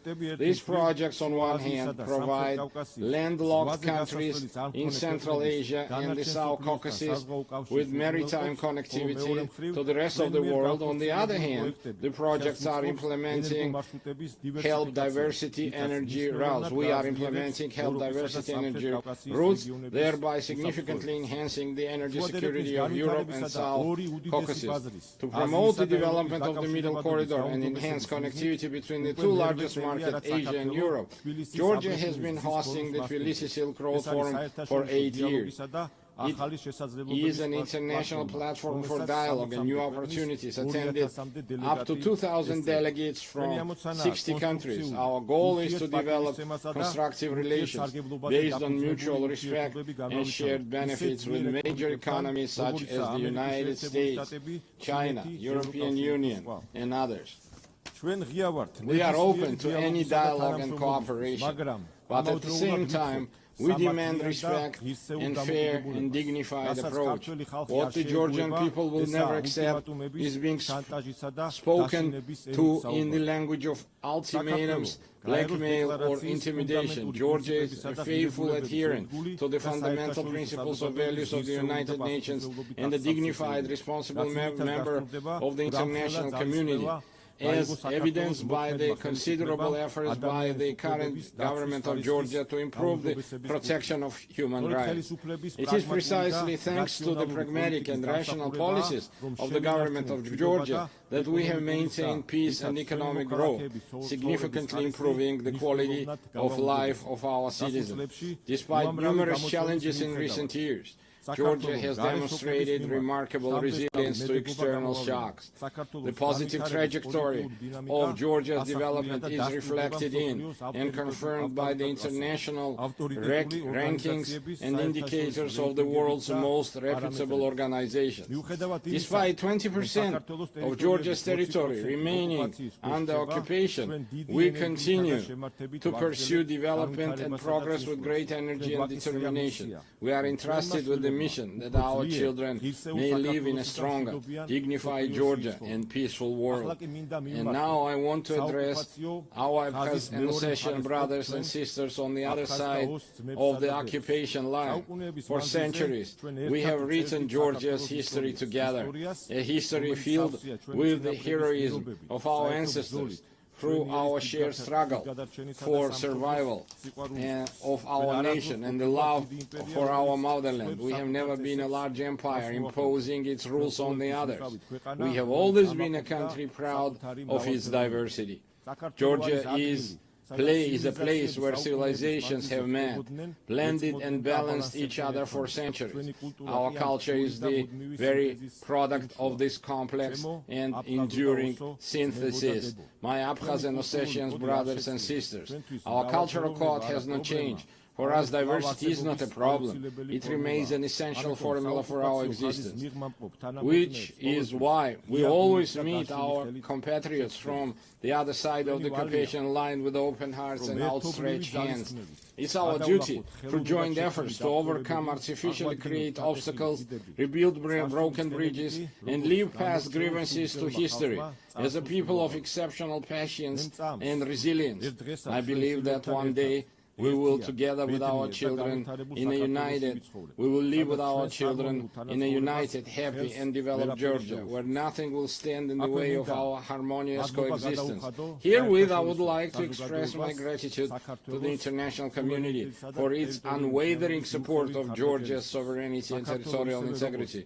Georgia, like the entire world, is going through a pivotal moment in modern history. We live in a transitional era where the future of the international order remains uncertain. The United Nations must ensure our planet's transition to a peaceful, stable, and fair, multipolar international order. Georgia is responsible, as a responsible member of international community, is ready to support the United Nations in becoming the inevitable alternative to war and the principal guarantor of peace.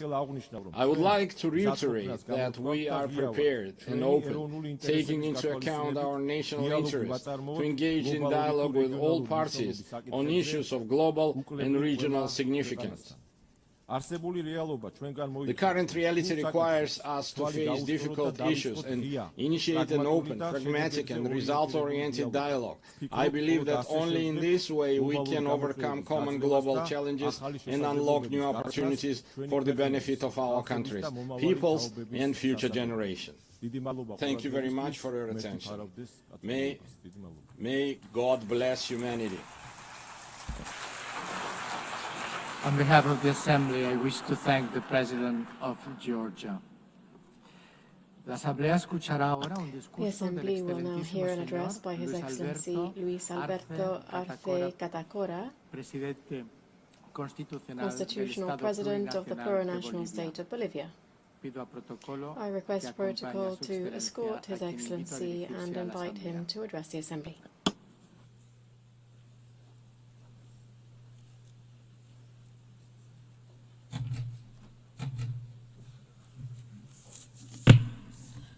A very good morning to all of you. Allow me to express brotherly greetings to the President of the General Assembly of the United Nations, Annalena Baerbock, and through her to the entire Assembly. The 8th session no es un dato cualquiera. isn't just any other date. Es un espacio It is de un momento a histórico que nos space for invita a historic time which detenernos invites us y to mirar hacia atrás stop para and recordar to look por back, qué nació to esta remember organización why this y se dio organization los was resultados born que la and humanidad why it has esperaba seen the después de results dos that guerras humanity mundiales was waiting for en las que la after lucha the por la two riqueza world wars in y which las the áreas de fight for influencia wealth and areas dejó of millones de influence muertos, left in its wake desplazados millions y of dead, displaced and wounded. Vivimos con una We verdadera are lacerante living que with pretendemos a ignorar. wound that we're trying to En overlook. 8 décadas Over 8 se han decades, desarrollado en el concierto de las in naciones the concert of nations, narrativas que, we have seen the development of usando la narratives habilidad that, de las potencias con larga using the experiencia skill en el of the derecho great internacional, powers with long-standing experience in camuflado the international heridas community, have y camouflaged recuerdos deep wounds desgarradores de la and humanidad. the devastating memories of Empleando humanity. They've done so inteligentes cuerpos using normativos smart que predican el normative deber texts ser that de las Naciones Unidas, pretend registrados en to be costosos the materiales duty of the impresos United y Nations audiovisuales through audiovisuals efectivos and others that are ante problemas not very flagrantes effective in como el light of in neocolonialismo facing en todas sus flagrant problems such as neocolonialism in all of its ocupación expressions, territorial, territorial genocidio, injerencia occupation, política, económica economic, y political cultural, and cultural el interference, la racism, discriminación, discrimination, el armamentismo y the la arms violencia que race lleva and implícito, violence sin which contar otros is aspectos implicit in all como of el this, hambre, without taking la into crisis account other climática, aspects such as energética, hunger, climate alimentaria, change, the food y las cada vez crisis, más and frecuentes crisis the financieras. increasingly frequent economic Los efectos de crises. esta realidad son The claros. effects of these realities are Confrontación clear to all. discursos que Confrontations promueven el and odio discourse that y la promotes división entre hatred naciones and division hermanas, between inequidad, kindred states, exclusión, inequality, pobreza exclusion, y poverty, desigualdades e and injusticia inequality and producidas injustice, aún en instituciones still creadas produced within para resguardar institutions los that were derechos de created los to más débiles. protect the rights of the Ya ni weakest. hablar de los And we're not derechos even económicos, talking about sociales y economic, culturales de los social, and the pueblos, cultural y más rights si se of tratan people, de los and pueblos even more indígenas. if you look at the rights of Una indigenous peoples. evaluación sincera A sincere nos lleva a confirmar assessment que leads a us to 80 años confirm that los resultados in 80 no son los years esperados. Por we have not consiguiente, met the no expected estamos results. bien. Consequently, we are not in a El good mundo position. actualmente The está world igual de dividido y confrontado remains más que hace divided 80 años and atrás.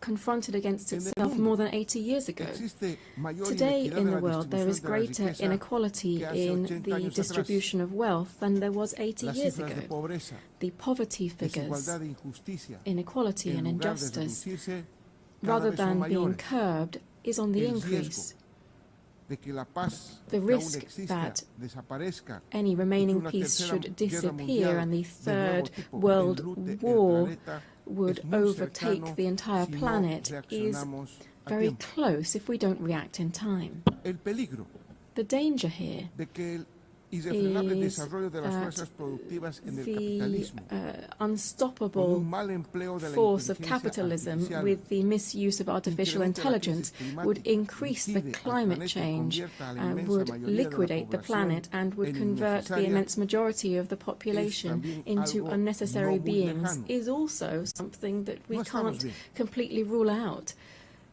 We're not in a La good place. ONU se erigió The UN sobre was established las on the osamentas que entre el basis 50 y of 70 the millones de vidas que foundations perecieron en el of the Holocausto skeletons y la of destrucción de the naciones que the quedaron en Holocaust ruinas, and no solo físicas, the sino también not morales, only physical but also debido a la moral violencia que ruins aplicó el left fascismo, by the pero también fascist el naciente racism imperialismo and con el also uso de dos increasing bombas neocolonialism with the use of 2 atomic Uno de los bombs. objetivos One of con que nació las the Naciones goals Unidas that gave rise fue no to the repetir la United barbarie Nations de la was guerra. to not repeat the barbarity Hoy of suenan war. los ecos Today de we tambores de hear guerra the en echoes todos of los the drums of continentes. war on all Se practica el continents. genocidio We por la see the sola practice decisión of de dos genocide on países. the sole decision of 2 De negarle countries. el derecho a ser libre y We soberano a un deny pueblo the right to be free and sovereign to a people.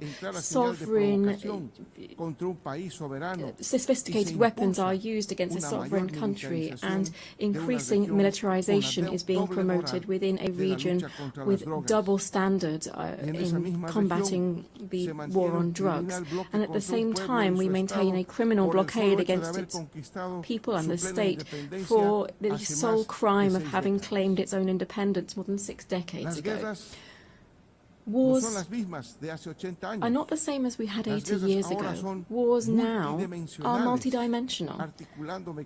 They use economic, financial, media, information, cyber warfare, without even taking into account military warfare, which now encompasses biological warfare, war from space, and other technologies that continue to be developed with impunity on the basis of technology of war.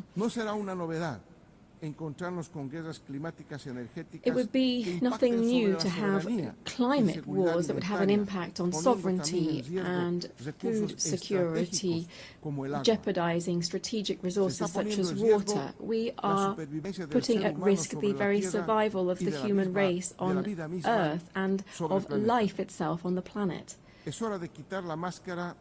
Just taking off the mask from all of these tragedies, we can see that the cause of all of this is the wild capitalist system that places the greed of the few over the rights and lives of the majority on the planet. The cause of this is the current capitalist development, which tries to resolve its own crisis and ends up returning to the original forms of accumulation and increasing rates of profit. Capitalism and its imperialist face is once again using the deployment of violence, plundering natural resources from sovereign states, and the bloodletting to lead to the political and economic power and take that away from another. Added to that, we have a third cause of the current wars, which is more immediate. That is the obsessive zeal of the new Trump administration to give the United States back its position as a hegemonic power at the cost of the liberal system, free trade, globalization, and to cause pain and death. Why? For what? To take ownership over natural resources, to take control over commodities for the benefit of an imperialist system, and to subordinate the majority of countries for their insatiable thirst for privilege and wealth, and to try to maintain a unipolar order at any cost. The recent publication of the U.S. Strategic Defense Policy sets out a deployment of its troops around the world to in its areas of influence, Canada, Central and South America, among others. The recent history with our neighbors has made us realize this is nothing else but a new way of implementing Monroeism, which was a doctrine which said that America is for the North Americans, generating conditions for a new era of neocolonialism. Madam President, distinguished heads of state and government, from the indigenous name for Latin America and the Caribbean, we can say that we are a zone of peace, and we did so at the second summit of CELAC in Havana in 2014. The nations in our region are complying with this mandate that we set ourselves, still bearing in mind our political and ideological differences on various topics and with regard to border and territorial occupation-based disputes that remain ongoing. We can say when we invert the equation of the Pentagon that it is peace rather than war that guides our international relations. In hearing this declaration statement, in 2022, in this same place, I came to appeal to the United Nations for a General Assembly to declare to the world that it would be an entire territory of peace. And 11 years have passed since that historic declaration of CELAC, and 3 years since I made that statement in this assembly. Not only have we not declared the world as a zone of peace, rather we are facing the harsh reality of seeing how death is becoming increasingly normalized in international relations. We also feel the threat of fascism in all of its variants to try to exploit and dominate peoples at the current time. The threat of death has is covering Latin America and the Caribbean. We are seeing a bellicose potential which would even go so far as to use missiles, submarines, helicopters, using the pretext that this maritime space is being used against the national security of the United States through the illegal introduction of cocaine through illegal gangs belonging to drug cartels. Beyond violations of international law, this provocative action of imperialism has two intentions. First, to intervene into our kindred Bolivarian Republic of Venezuela that since 1999 has been raising high the flags of the freedom of its people and the sovereignty of its state, and which possesses considerable natural resources, particularly in oil, which the North wishes to appropriate and claim. Secondly, to try to reconquer the Latin America and the Caribbean on the basis of it undermining liberal democracy, to impose militarization and to use other colonialist practices that we should call out. Imperialism is said to be used to combat drugs trafficking. This is a fallacy, because if this were true, it would actually be taking effect within their own country, where the demand for this type of drugs is high, and where in its origins, where we see different types of organized crime. What the United States is trying to do is to give our region the role of holding back the edification of a multipolar world and to submit it to its own interests. Added to these military actions, the images of which have been seen around the world, we see other types of devastating actions, such as those aimed at strengthening the economic blockade against Cuba. Billions of dollars are owed by the United States to the Cuban state due to these unilateral coercive measures, which are explained on the basis of rejecting the first communist revolution, which will never be destroyed. The threat of death is also afflicting the Middle East. In the Middle East, the pain of millions of families and the death of hundreds of thousands of Palestinians finds no consolation. All of this history tells us has the unconditional support of the United States, which wants to speed up the displacement of the Palestinian people as quickly as possible. Peace will be an empty world while the Palestinian people continues to face practices of genocide and does not have its own land and full sovereignty with East Jerusalem as its capital. But in this region, that's not the only thing that's happening. The fragile political and geopolitical stability is threatened by preventive attacks against the Islamic Republic of Iran and against the small nation of Yemen, very similarly to what is happening, what was done by ex-President George Bush. The threat of death is also clear in Eurasia.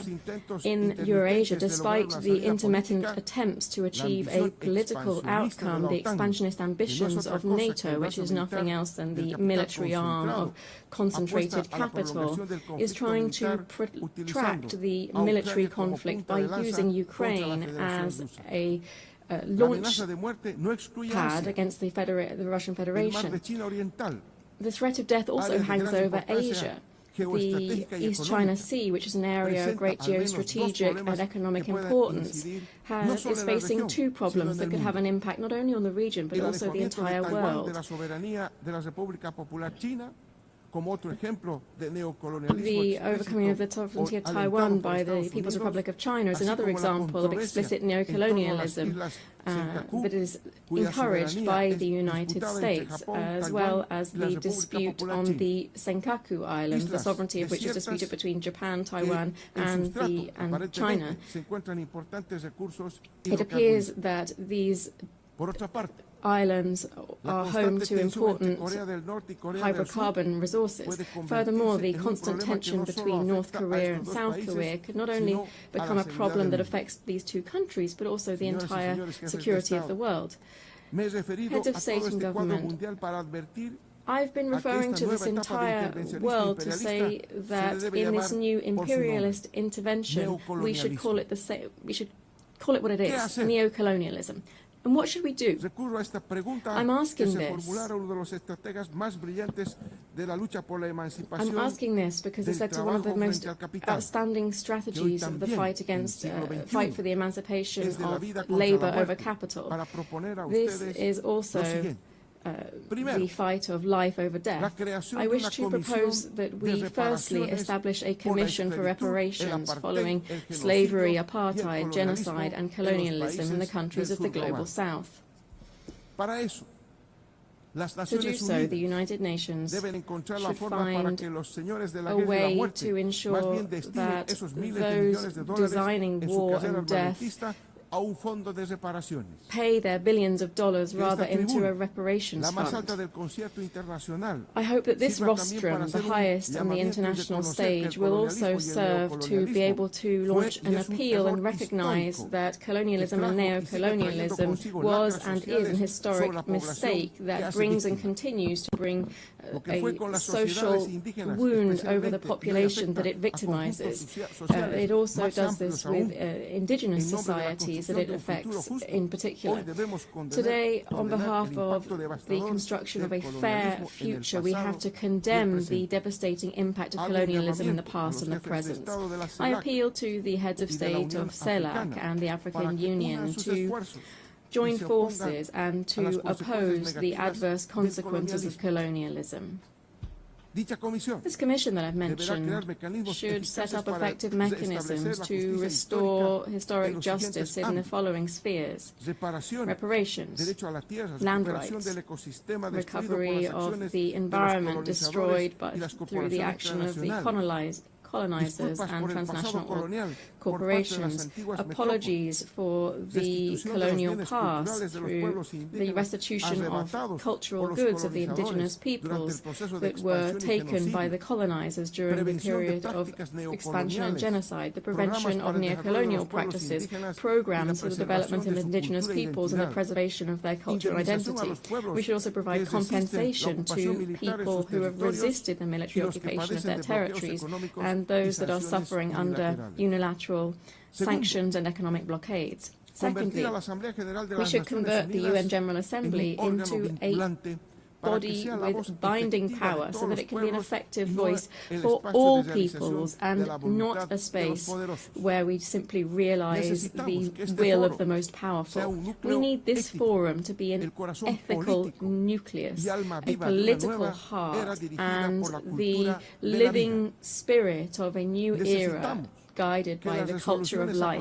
We need the resolutions adopted within the UN General Assembly to not be vetoed by any superpower and to be truly complied with. This means ensuring that multilateralism is truly valid and not just a formality.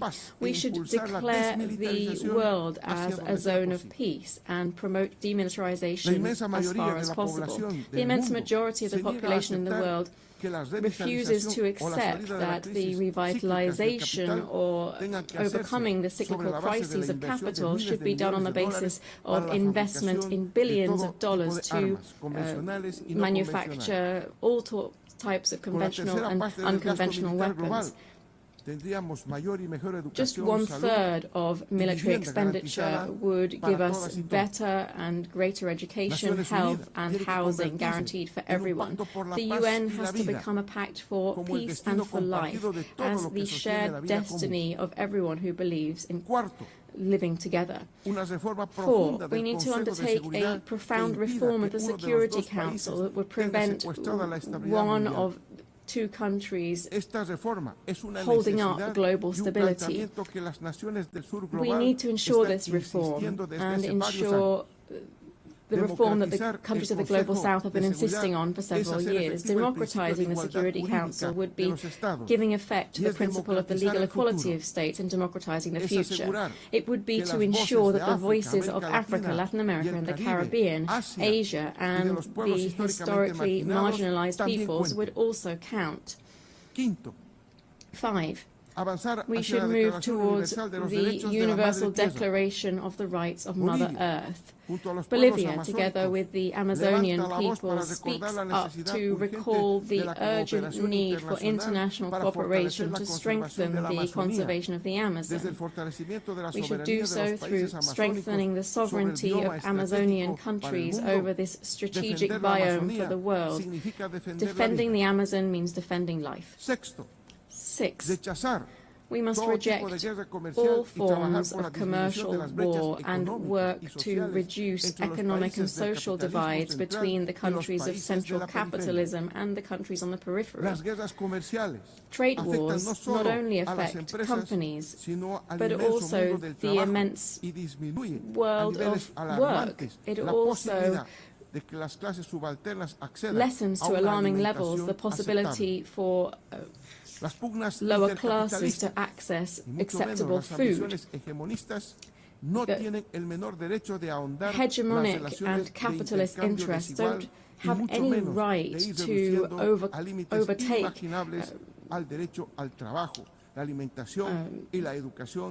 rights of trade and reduce the right to employment, food and education for the working classes. Dear guests here at the 80th session of the UN General Assembly, I'm very grateful that on this occasion of the 80th anniversary of the establishment of the United Nations, having listened to the analysis and the outlook of the plurinational state of Bolivia over critical problems facing us today, and as we look ahead to working together for peace, development and collective human rights, the Bolivian people, to whom we have guaranteed a democratic transit that we have not seen in 28 years in our country, is looking forward to seeing the changes that we must see within the United Nations in order to guarantee global peace. Thank you very much. Gracias. On behalf of the Assembly, I wish to thank the Constitutional President of the Plurinational State of Bolivia. The Assembly will hear an address by His Excellency Brice Clotaire Oligui Nguema, President of the Gabonese Republic, Head of State and Head of Government. I request protocol to escort His Excellency and invite him to address the Assembly.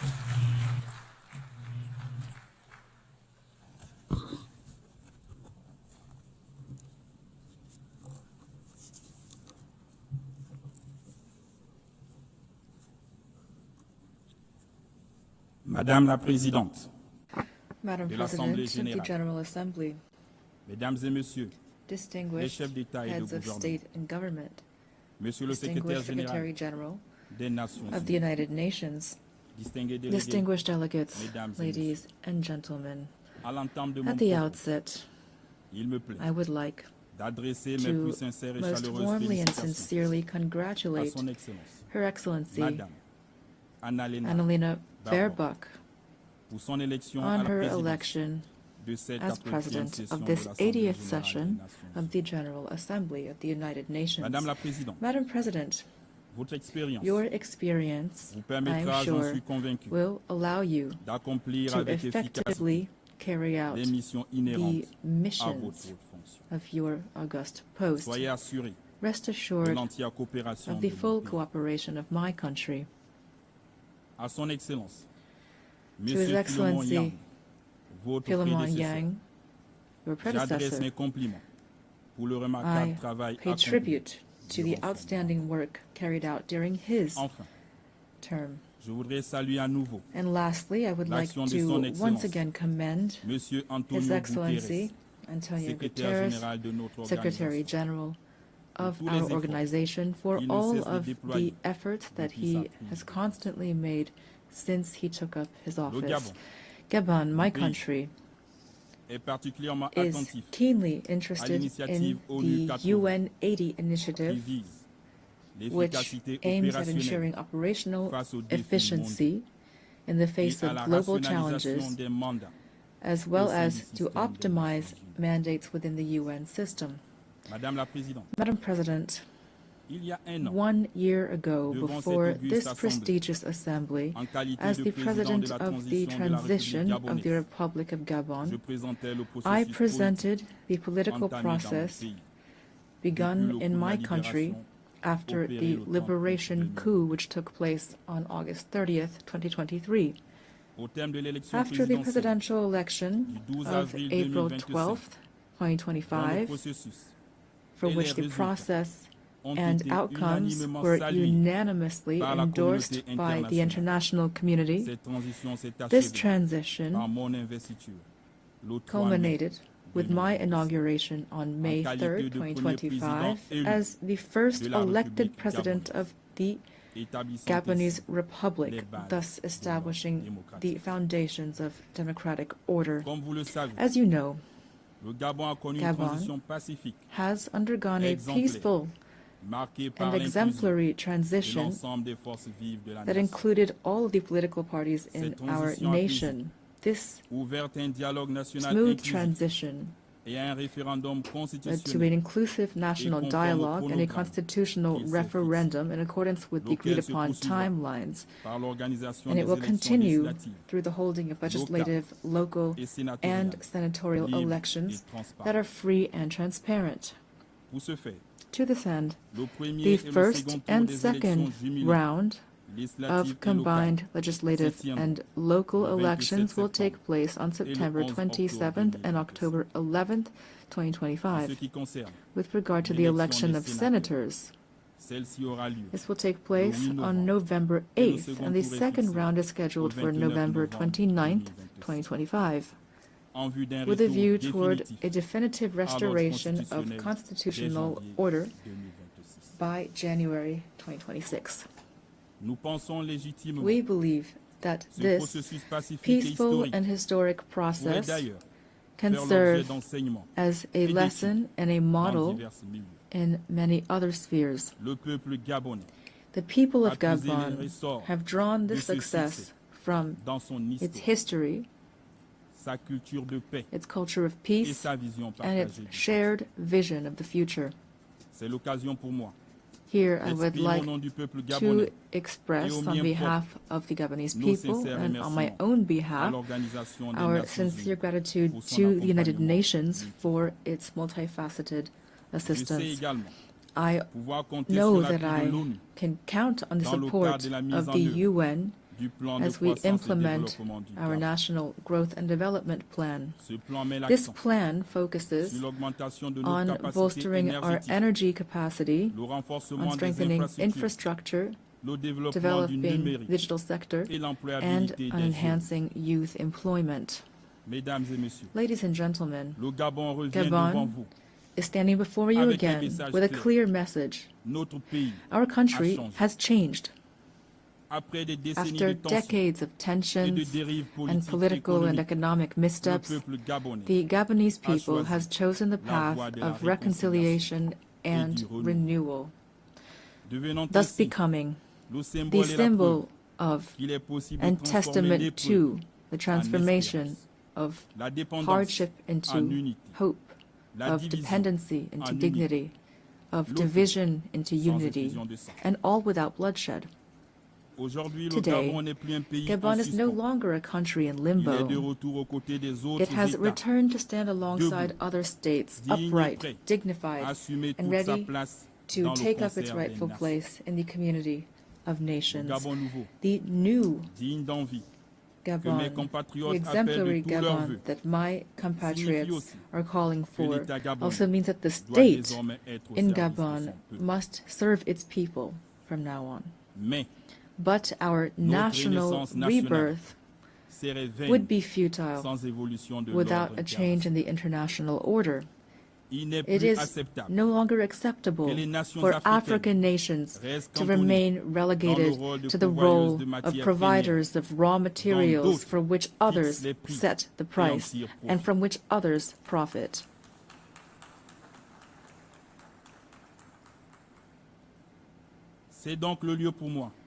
Therefore, I would like to invite public and private investors to support us through win-win partnerships.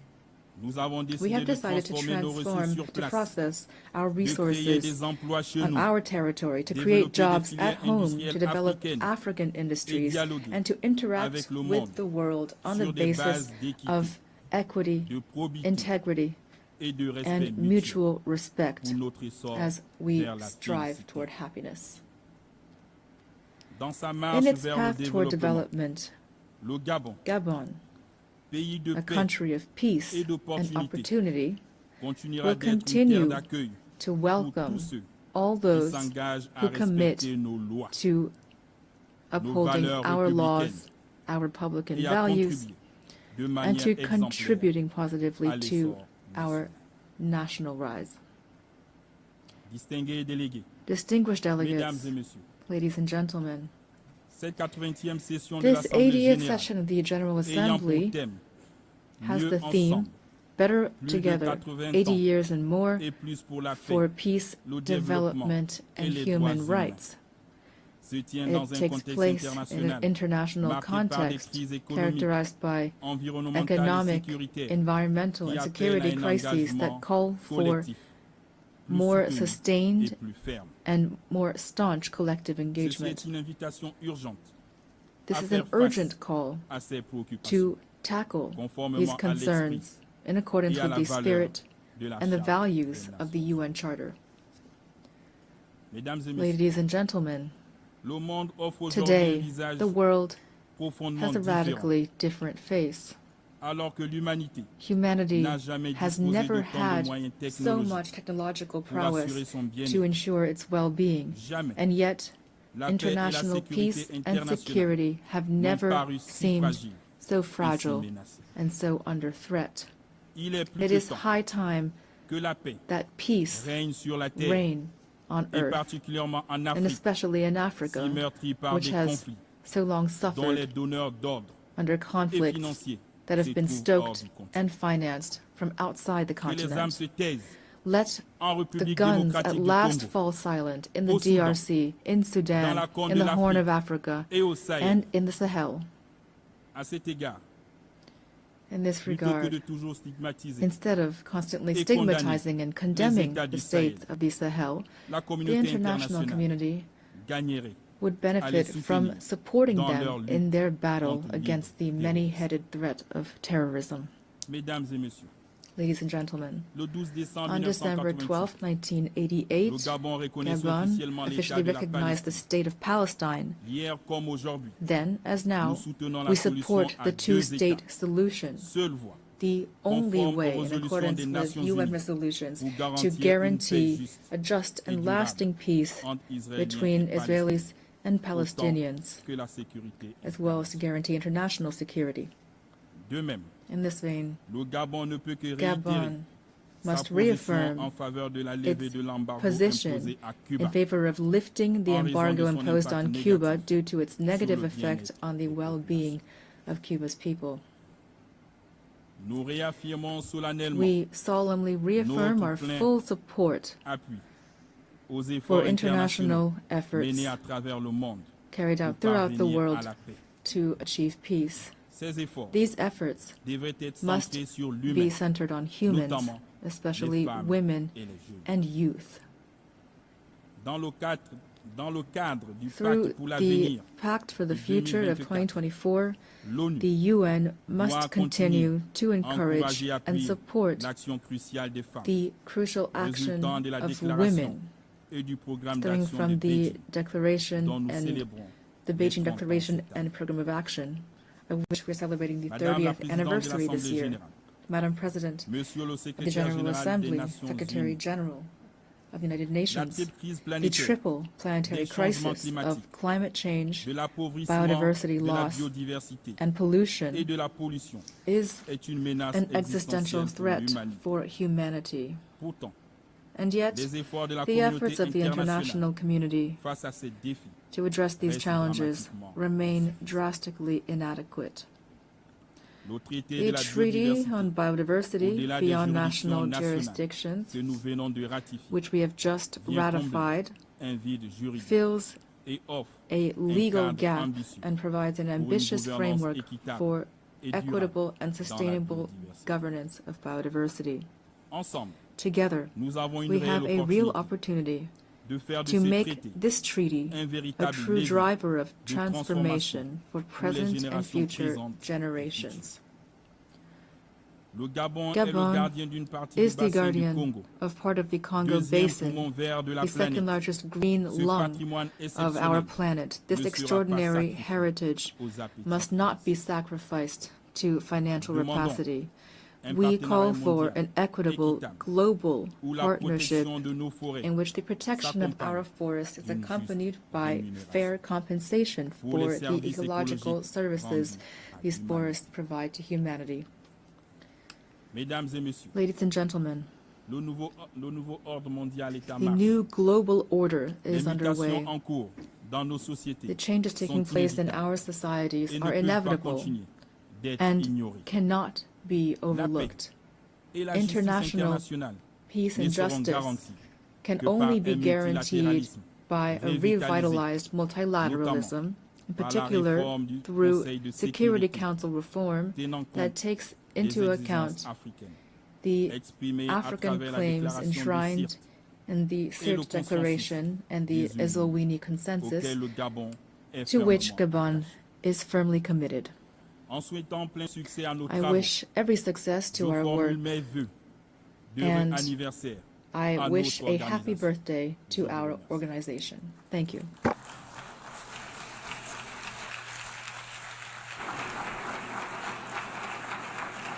I thank you and happy birthday to all of us. On behalf of the Assembly, I wish to thank the President of the Gabonese Republic, Head of State and Head of Government. The Assembly will hear an address by His Excellency John Dramani Mahama, President of the Republic of Ghana. I request protocol to escort His Excellency and invite him to address the Assembly.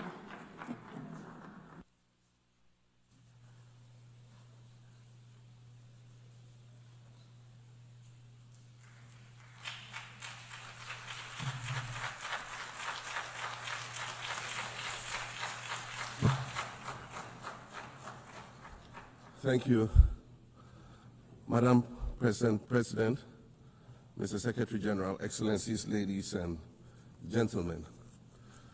At this 80th session of the United Nations General Assembly, I'd like to speak about Africa's role in the future of this organization.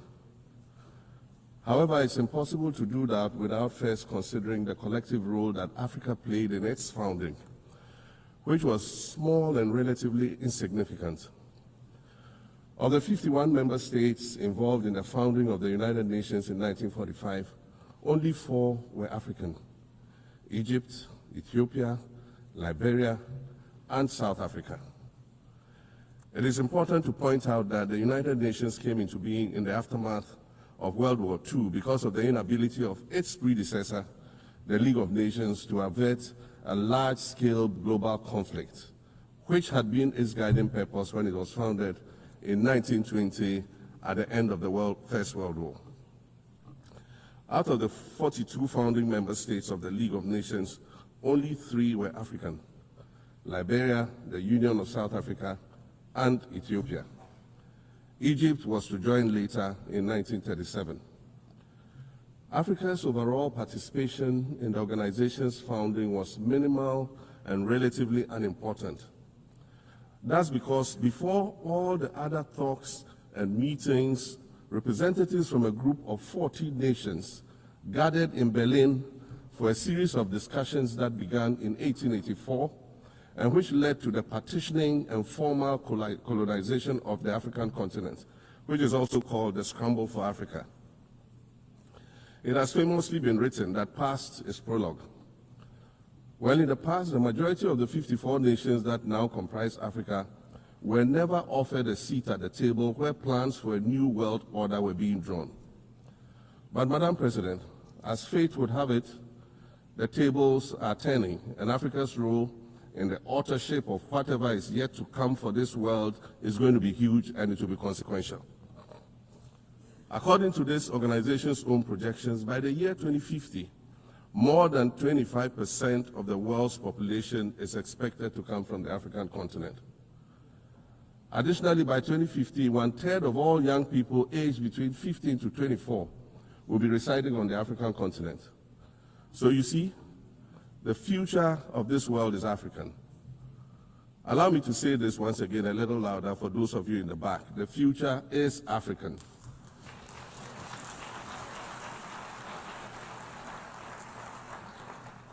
Already today, Africa is a catalyst for human potential and development, as well as for economic reform and ecological stability.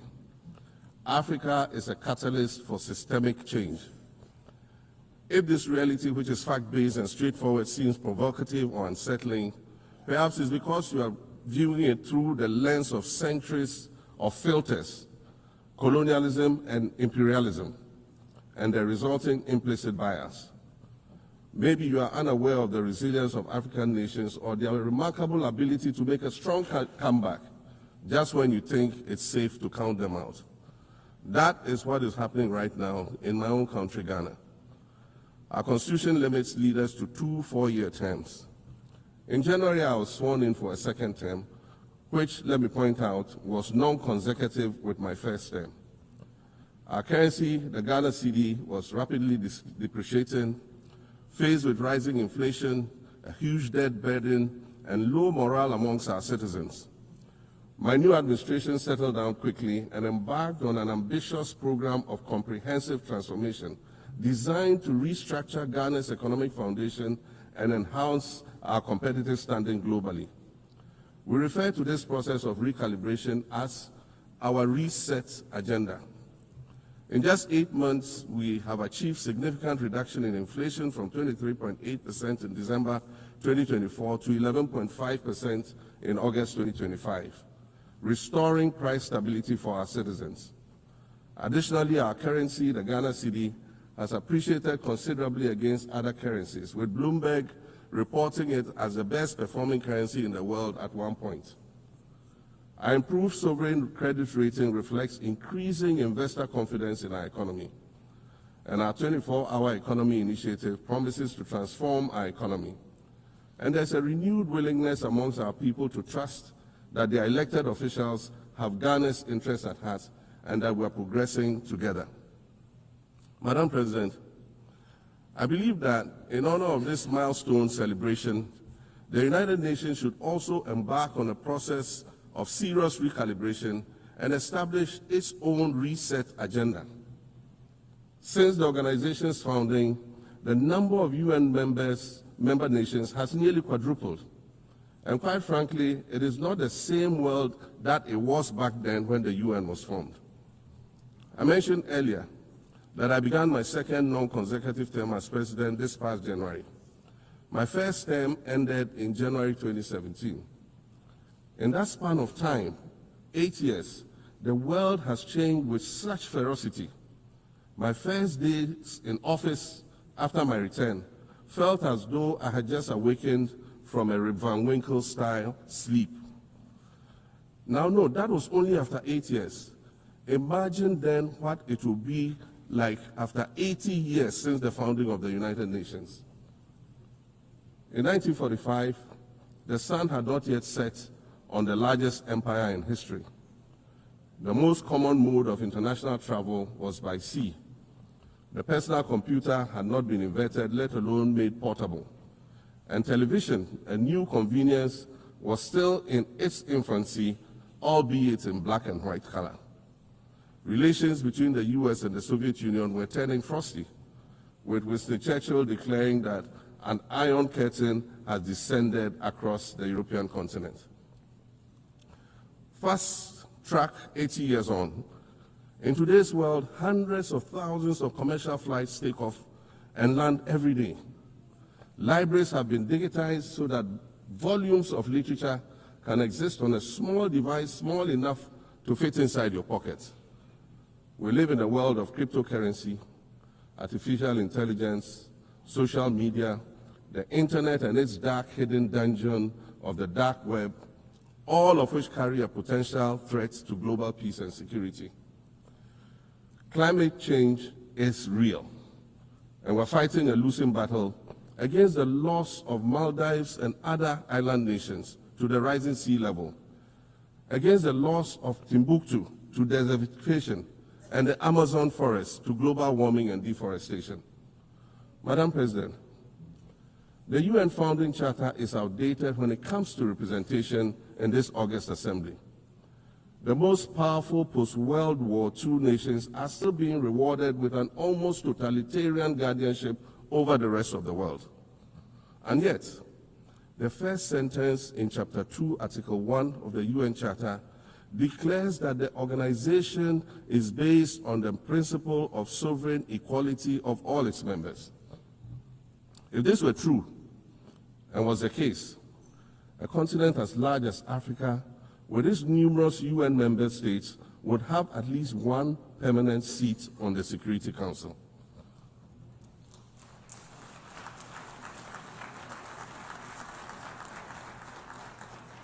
Furthermore, we believe that veto power should not be restricted to only 5 nations, nor should it be absolute.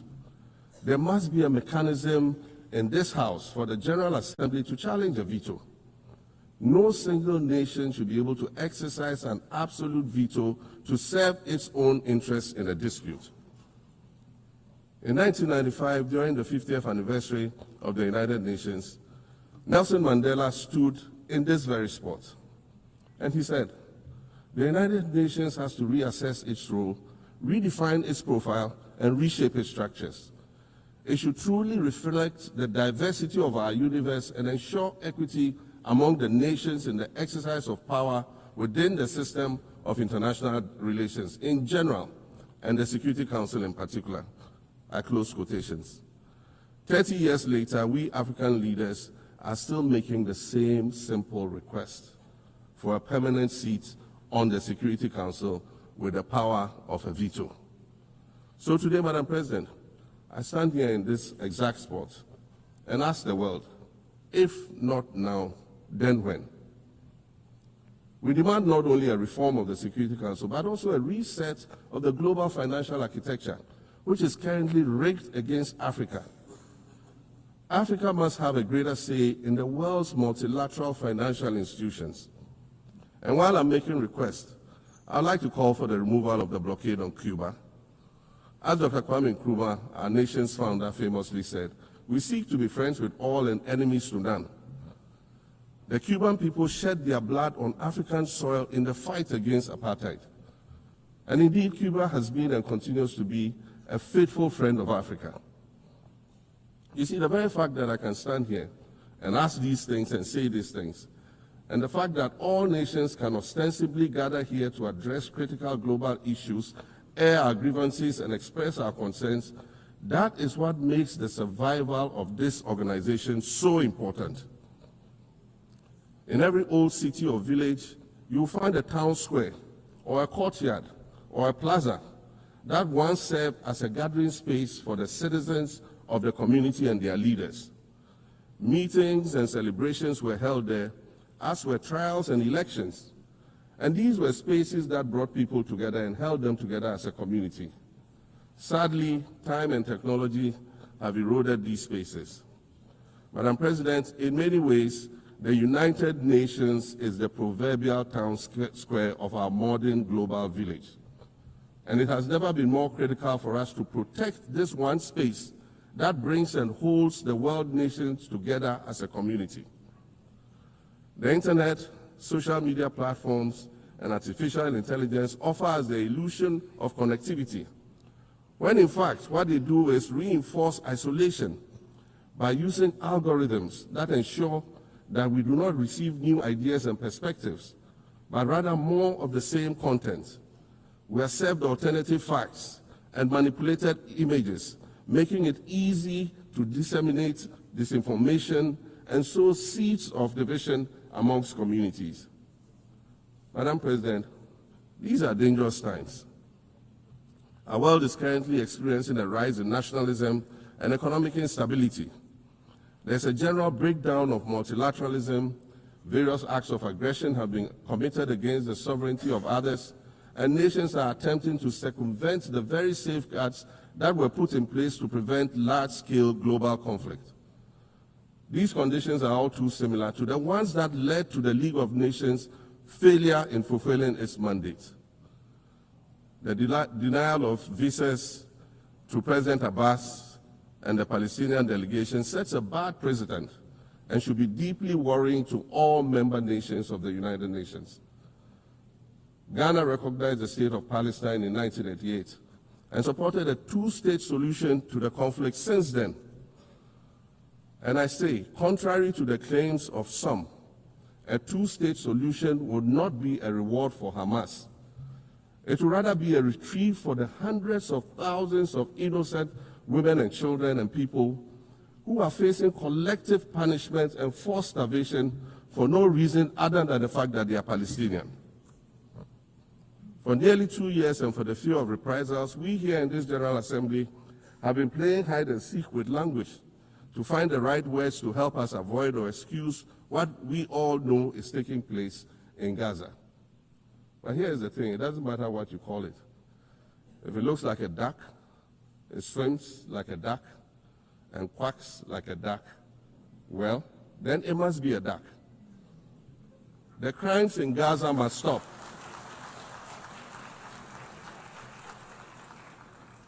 The crimes in Gaza must stop.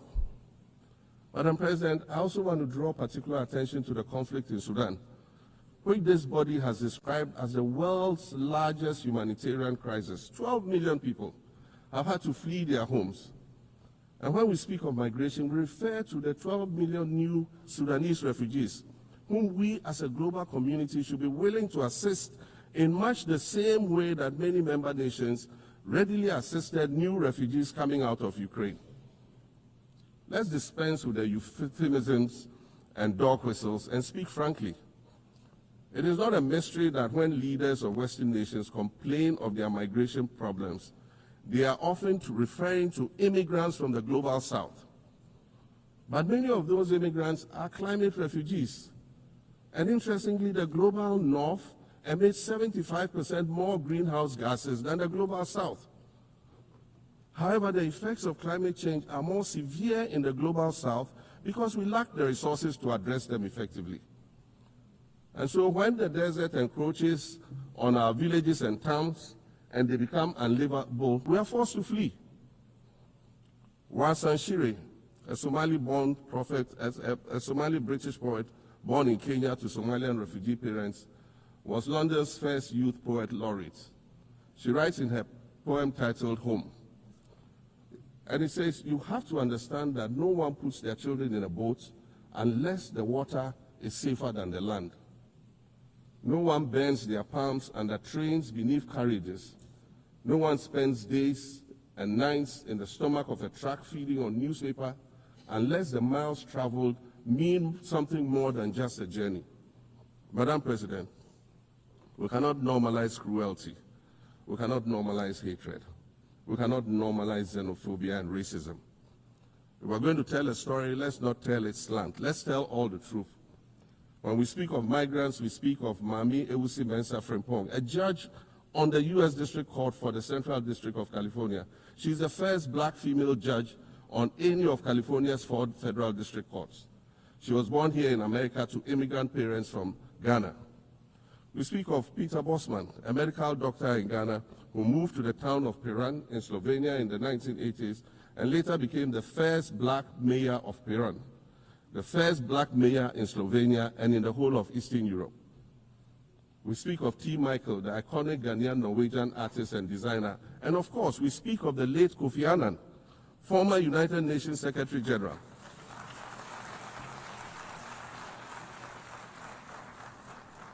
Former United Nations Secretary General and Nobel Peace Prize recipient, who was born in Ghana but spent his adulthood in various places in America and Europe.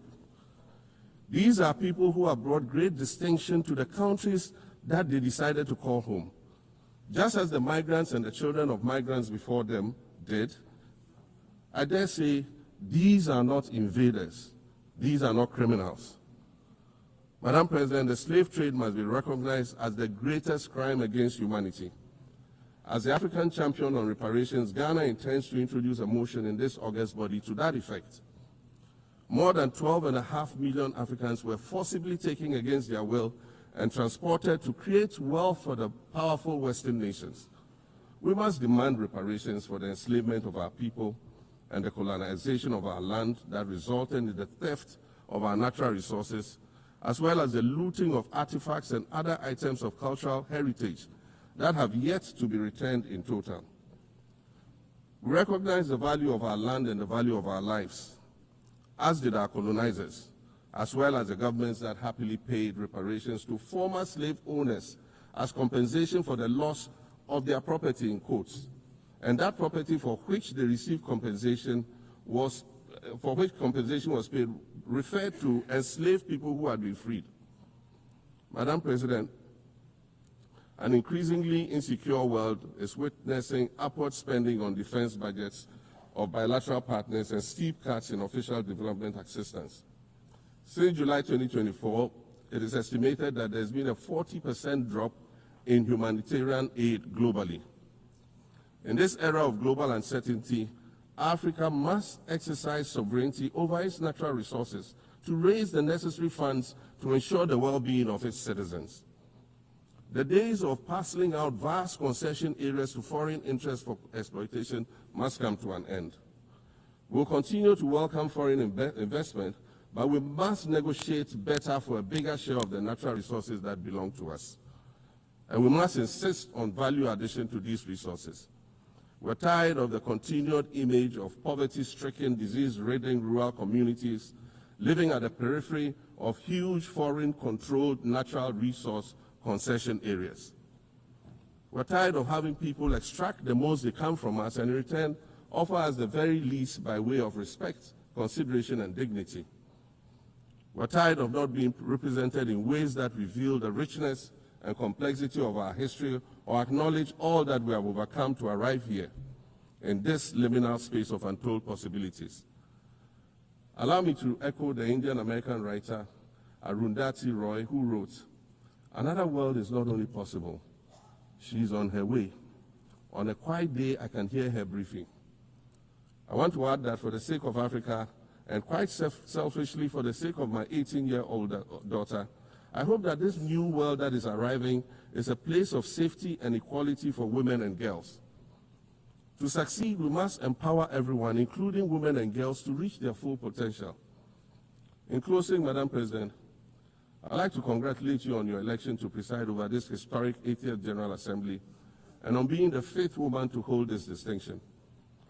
I'd also like to congratulate Her Excellency Nana Jane Opoku-Agyeman on being the first woman Vice President of Ghana.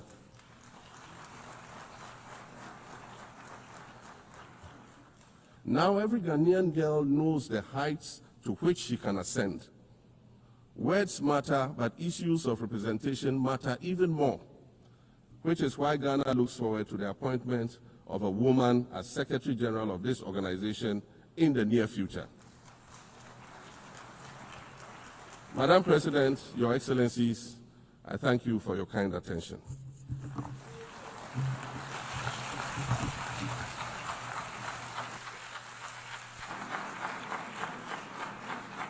On behalf of the General Assembly, I wish to thank the President of the Republic of Ghana.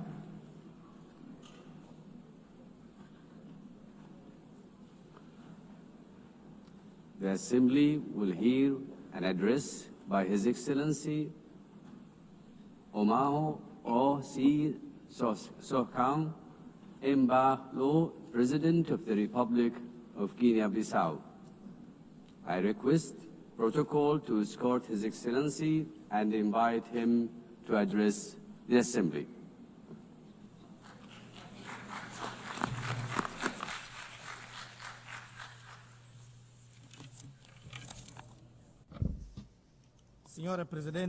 Madam President, distinguished heads of state and government, Mr. Secretary General,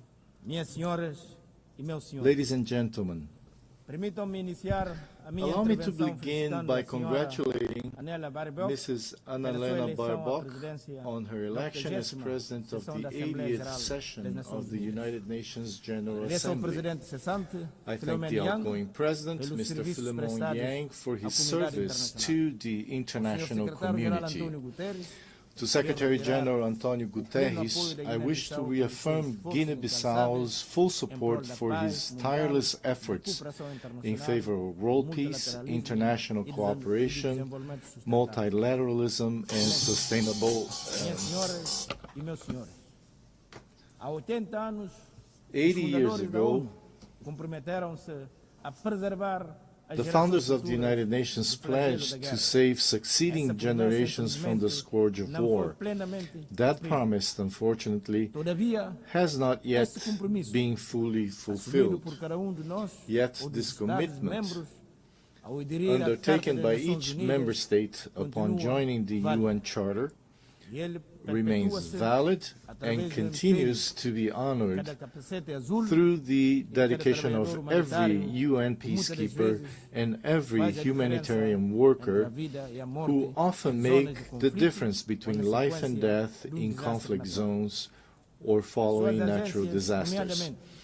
UN agencies such as WHO, UNESCO, UNICEF, FAO, WFP, UNHCR, and UNDP, among others, provide treatment, education, vaccines, food, and protect every day millions of human beings and contribute to the fight against poverty and discrimination against women and girls all over the world. The United Nations remains relevant, especially in these times of deep global uncertainty and crisis. It continues to be the only forum where all nations, large and small, have a seat and a voice. Excellencies, ladies and gentlemen, we live in a world confronted by multiple crises. We are witnessing what Secretary General Antonio Guterres has called polycrisis. Conflicts in Ukraine, Gaza, Sudan, and other regions persist. Socioeconomic inequalities, environmental shocks, political instability, and humanitarian emergencies disproportionately affect developing countries, with the greatest impact on small island developing states. Progress towards the Sustainable Development Goals has slowed significantly or even stalled. The sovereign debt burden of poor countries is increasing, while development assistance is declining. Guinea-Bissau welcomes the UN 80 initiative, and we hope it will contribute to strengthening the organization, especially in promoting peace, international security, and the achievement of the SDGs. The Pact for the Future offers a roadmap and an action plan that must not remain on paper. Madam President, Excellencies, ladies and gentlemen, last July, Guinea-Bissau hosted the 15th Conference of Heads of State and Government of the Community of Portuguese-Speaking Countries, CPLP. I have taken on the presidency of the CPLP for the 2025-2027 term. The CPLP places high importance on its cooperation with the United Nations and its specialized agencies. During our term, we will continue to work with all partners and multilateral organizations toward the implementation of global commitments, especially concerning the Paris Agreement on Climate Change, the 3rd UN Ocean Conference, and the 4th UN Conference on Financing for Development, held last June-July in Seville. We are convinced that two major international meetings scheduled for November, namely COP30 in Belém, Brazil, and the 2nd World Summit for Social Development in Doha, Qatar, will serve as key platforms and opportunities to strengthen our cooperation and to advance our shared goals. Madam President, Excellencies, ladies and gentlemen, Guinea-Bissau is scheduled to hold presidential and legislative elections on the 23rd of November this year. All necessary conditions are being put in place to ensure that these elections are held peacefully, freely, transparently, and credibly. Over the past 5 years, I have prioritized dialogue, inclusion, political stability, and the consolidation of the democratic rule of law. I am confident that these upcoming elections will reaffirm the irreversible nature of citizenship and democratic values in Guinea-Bissau.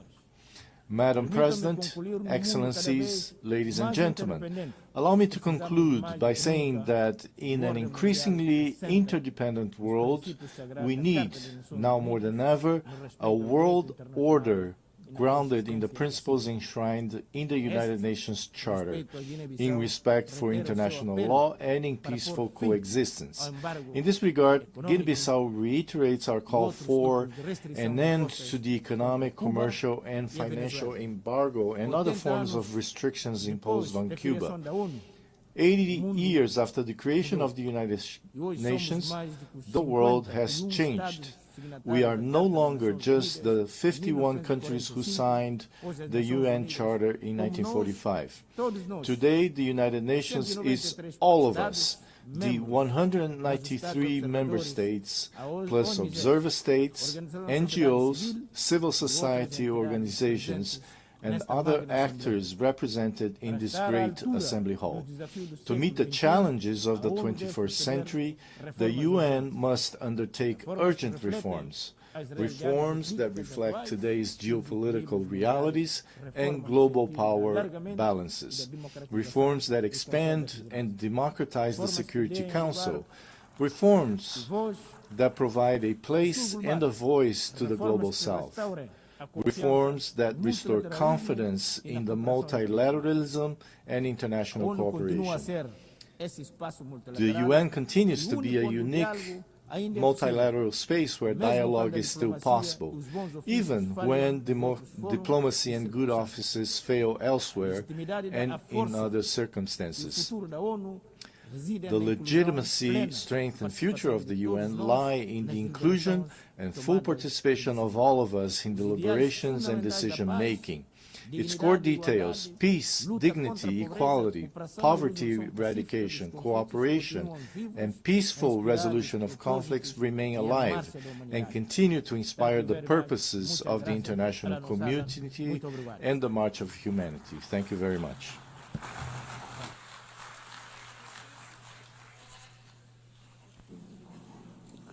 On behalf of the Assembly, I wish to thank the President of the Republic of Guinea-Bissau.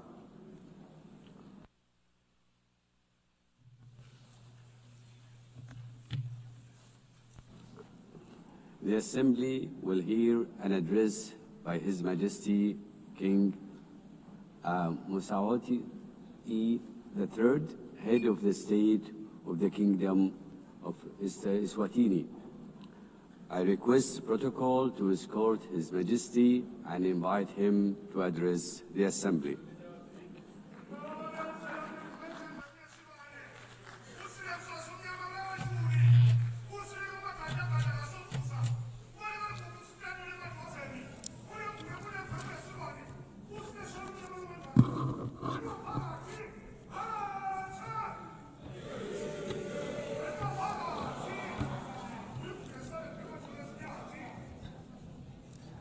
Your Excellency, Madam President of the General Assembly, Your Majesties, Excellencies, Heads of State and Government, UN Secretary General, distinguished delegates, ladies and gentlemen.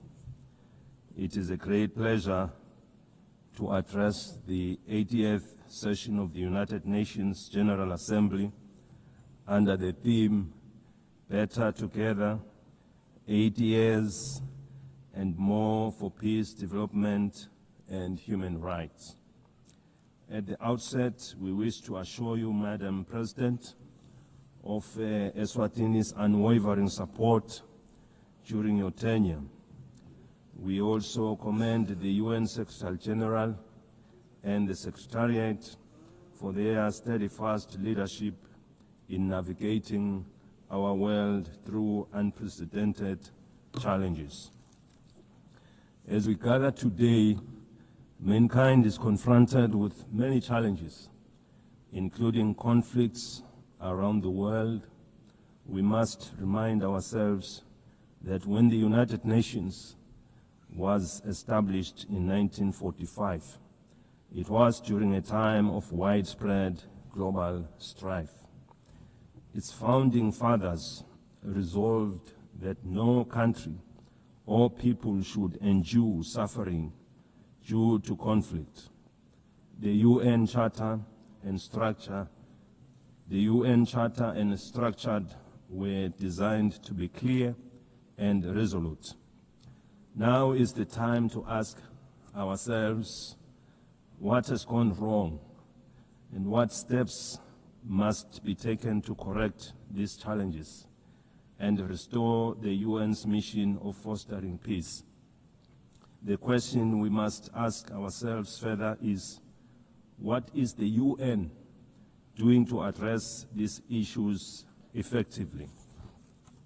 I propose that the United Nations establishes ad hoc committees to tackle global conflicts and promote peace.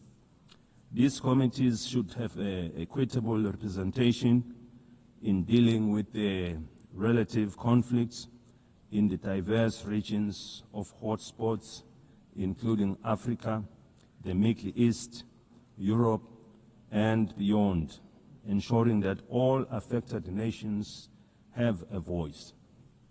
Supported by the Secretariat of the United Nations, these ad hoc committees would visit conflict zones, engage with local communities, and work towards peaceful resolutions. For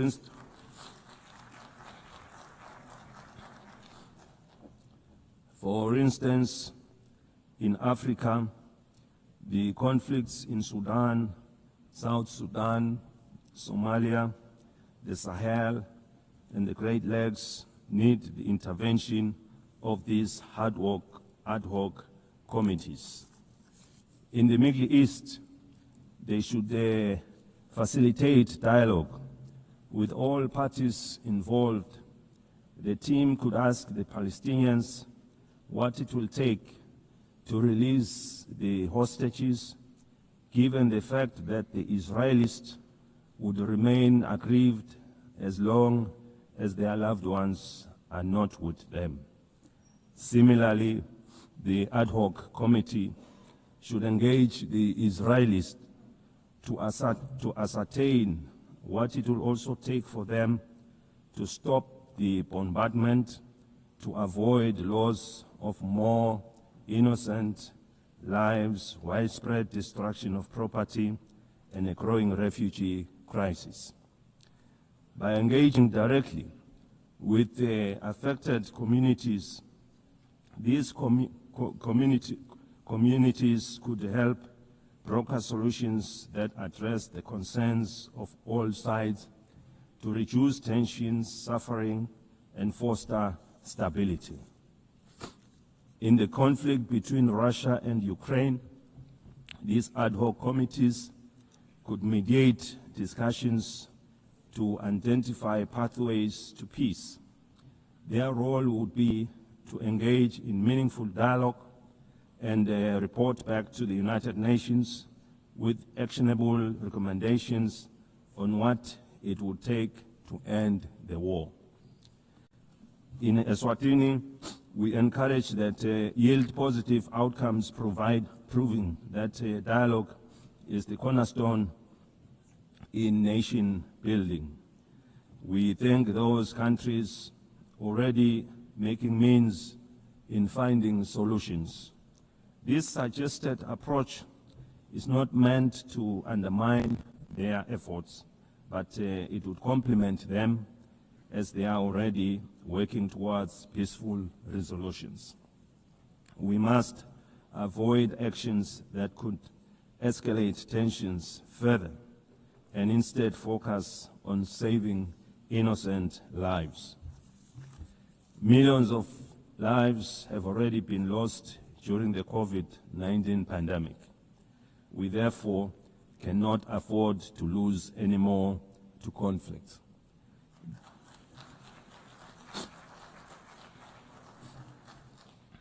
The UN must now focus on supporting the building of economies of the world to address issues of poverty and the global financial crisis which we experienced after the COVID-19 pandemic.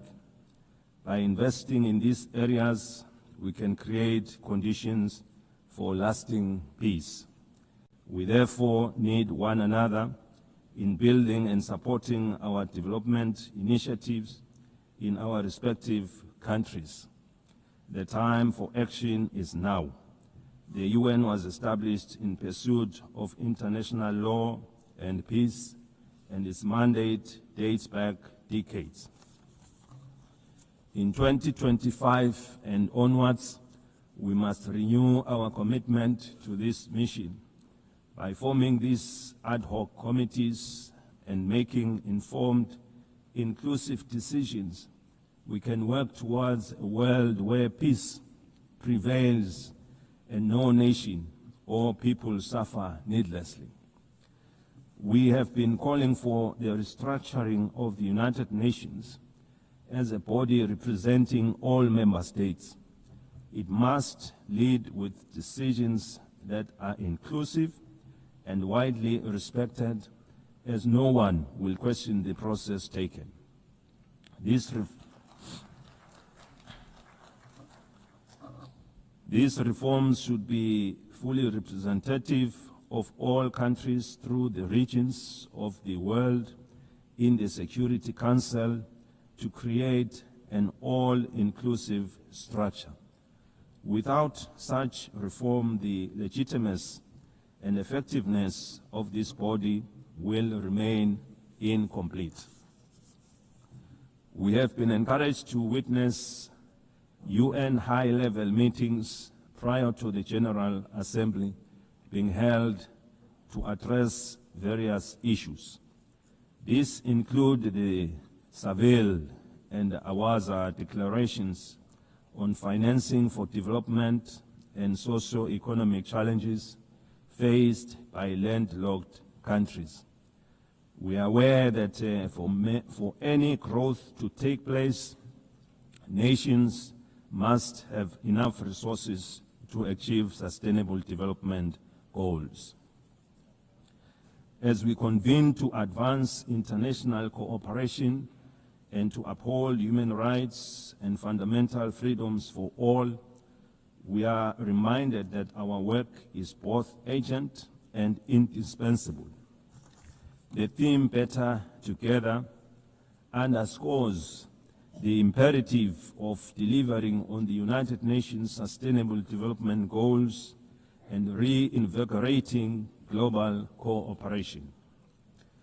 Eswatini continues to believe that working together remains our most powerful tool for addressing global challenges that transcend borders.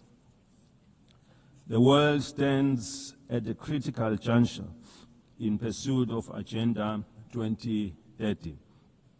With only 5 years remaining, we must face the reality that progress on the SDG is far off track. This is a sobering reminder that our collective efforts must be redoubled and that international solidarity, cooperation, and shared responsibility are more urgent than ever before. Through my national call to all Eswatini, to all Emaswati of Ngwe, for a greater sense of agency in the pursuit of sustainable development, the Kingdom has made important strides in advancing Agenda 2030, particularly in the areas of the economy, in various sectors, health, education, and gender equality, to mention a few. Furthermore, the country's literacy rates have improved, reflecting our investments in education, while the nation continues to be empowered through targeted programs that strengthen their role in our society and economy. These achievements demonstrate what is possible when determination and partnership come together.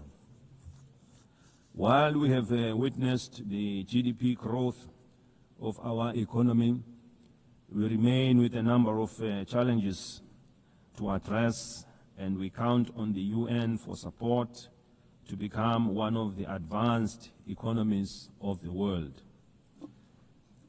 We have implemented initiatives to grow our economy and attract new investments by opening trade opportunities with other countries that give access to regional and international markets. Your Excellencies, the global economy remains fragile.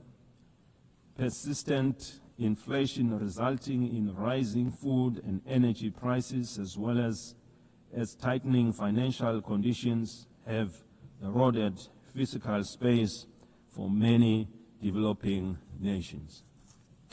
Across sub-Saharan Africa, countries spend on average 12% of government revenues on debt servicing, diverting resources urgently needed for social cohesion programs.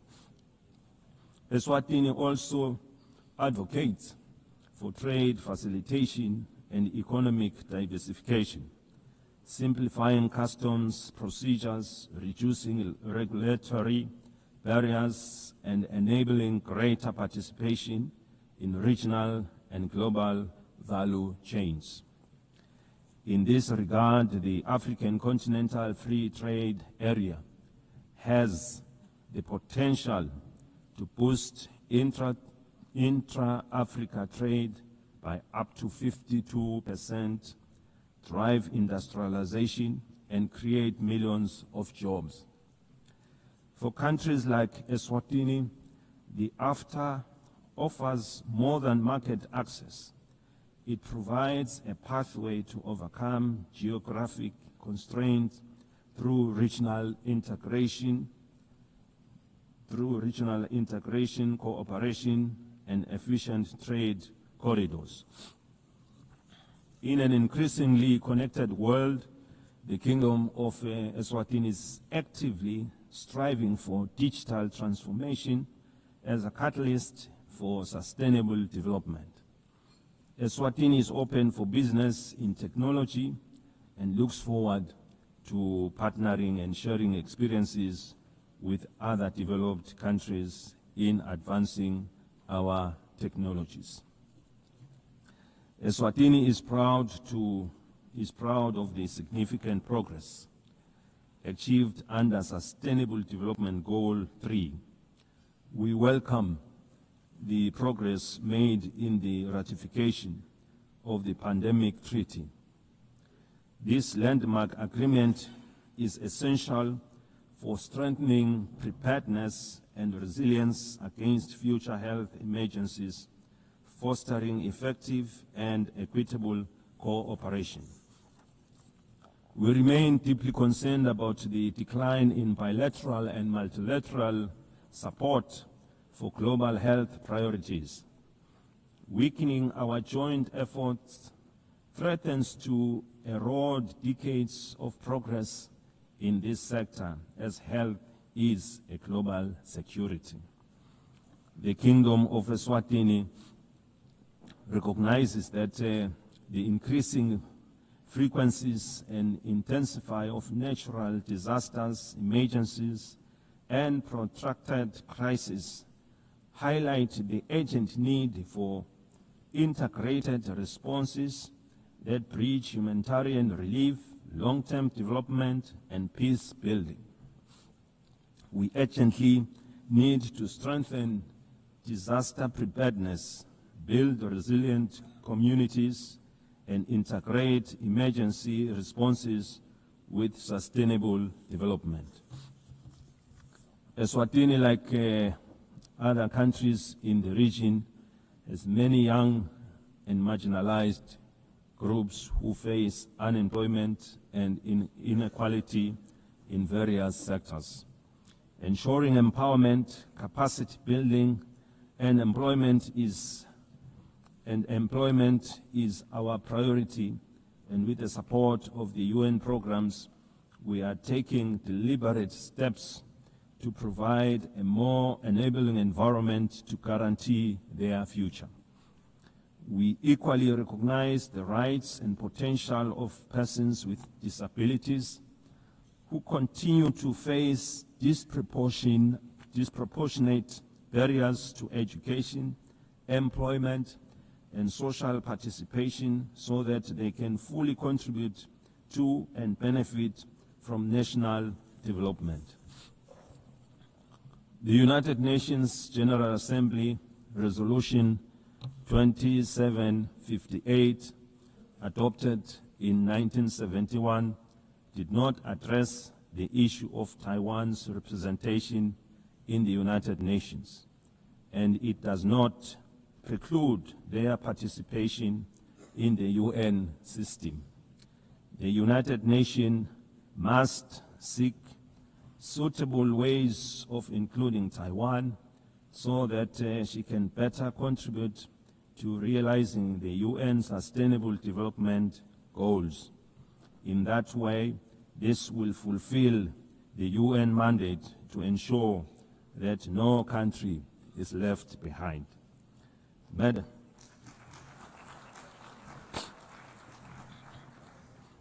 Madam President, in conclusion, we are entrusted with the hopes of our people and the future of our children. Let us not leave this assembly without reaffirming our commitment to justice, peace, and sustainable progress for all. The Kingdom of Eswatini stands ready to play its part. The international community must remain united in addressing shared global challenges, from hunger and malnutrition to climate change, under the guiding spirit of better together. I thank you. May Almighty God bless us all.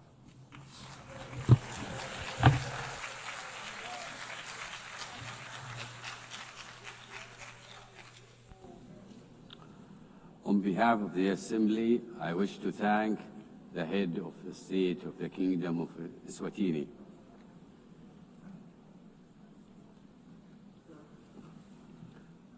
The Assembly will hear an address by His Excellency Sonang Jilwept, President of the Republic of Palau. I request protocol to escort His Excellency and invite him to address the Assembly.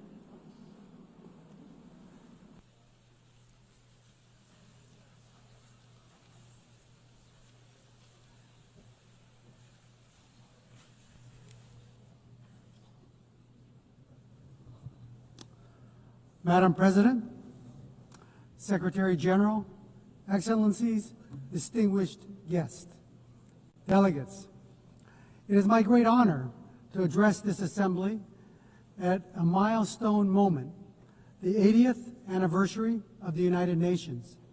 80 years ago, nations scarred by war came together to say, never again. They built this organization on the belief that cooperation, not conflict, could guide humanity forward. Today, as we reflect on that founding vision, let us remember the United Nations was not built for the powerful, but for all nations, large and small. In Palau, we have a saying,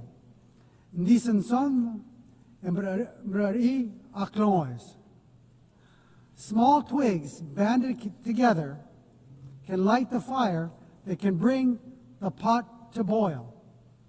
This wisdom reminds us that even the smallest among us, when united and determined, can drive meaningful change.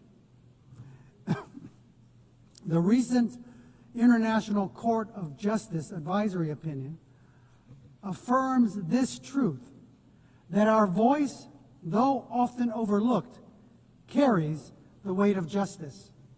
We thank Vanuatu for their leadership and recognize the Pacific youth who co-led this charge.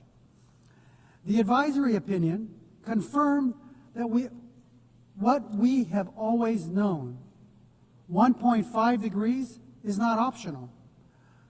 It is now the benchmark for international law. Let us defend this limit as the political, moral, and legal anchor of the Paris Agreement.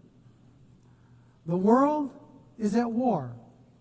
Defense spending is at an all-time high, approaching $3 trillion annually.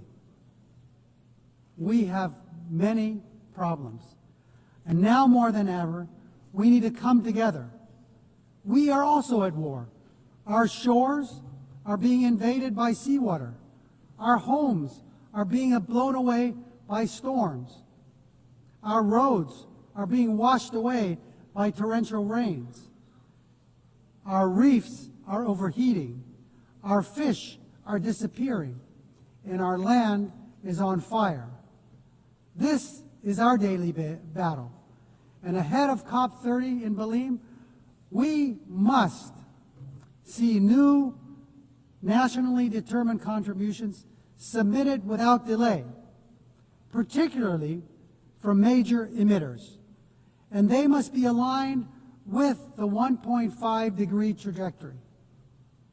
We applaud Australia's leadership in setting incredibly ambitious and achievable 2035 emissions reduction targets and developing clear strategies to reach its net zero emissions pathway by 2050. Australia leads the way in supporting Pacific Islands in accelerating the energy transition. This is a testament to the kind of leadership needed to defend and ensure a safe and prosperous future for all. However, ambition without implementation is an empty promise. For SIDS, the fight depends on climate finance. Too often, our countries are trapped in systems that are overly complex, slow, inaccessible. Finance must be predictable and adequate. It should not create new debt. It should free us to implement our NDCs, adapt to climate change impacts, and address loss and damage. The 1.5 degrees Celsius limit remains our lifeline, and finance is the key to achieving it. We need investment, not in defense, but for us to combat our greatest threat, climate change. It is not aspirational. It is a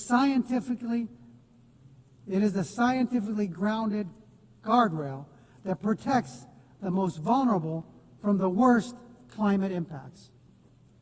Madam President, our region has served as the world's moral compass on climate justice. We have helped secure the 1.5-degree goal in Paris. We have pushed for a mechanism on loss and damage. If the world is serious about 1.5, we urge you to come to our region, to see with your own eyes what the Pacific is facing, and be moved to act. That is why COP31 must be a Pacific COP, hosted by Australia, shaped in partnership with the Pacific. Madam President, on the issue of climate solutions, deep sea mining has been incorrectly promoted as a silver bullet for the climate crisis. If we rush forward without understanding the consequences, we risk inflicting irreparable harm. The loss of biodiversity, the release of carbon, damage to our water column, and the destruction of fisheries that sustain our people is unfathomable. At UNOC 3, 38 countries, including Palau, came together to support a moratorium, and our message is clear. We must let science guide before we exploit the deep sea. The historic BBNJ agreement enters into force in January. And while Palau is proud to be the first ratifier, we couldn't have lit this fire alone. Like the Palauan proverb of the twigs, crossing the collective effort of over 60 countries demonstrates that we are better together. While we celebrate this achievement, we need even more nations to join this commitment to truly safeguard our ocean's future. Colleagues, the BBNJ agreement presents an unprecedented opportunity to design new ocean governance institutions where SIDS have a voice from the start. We are big ocean states, and we call on our partners, including the EU, to support a SIDS seat in the BBNJ governance structure. Excellencies, the stakes for SIDS could not be higher. Our economies are small, our vulnerabilities are acute, and our physical space is painfully narrow. The Antigua and Barbuda agenda for SIDS gives us a blueprint for resilient prosperity, but it cannot stand without tools. That is why the Seville commitment matters.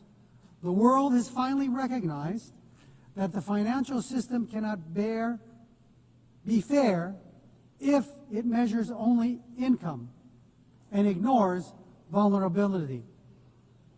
Multilateralism is our only shield, yet too often it is sidelined, blacklisted, and cut off from finance and boxed in by rules we did not write.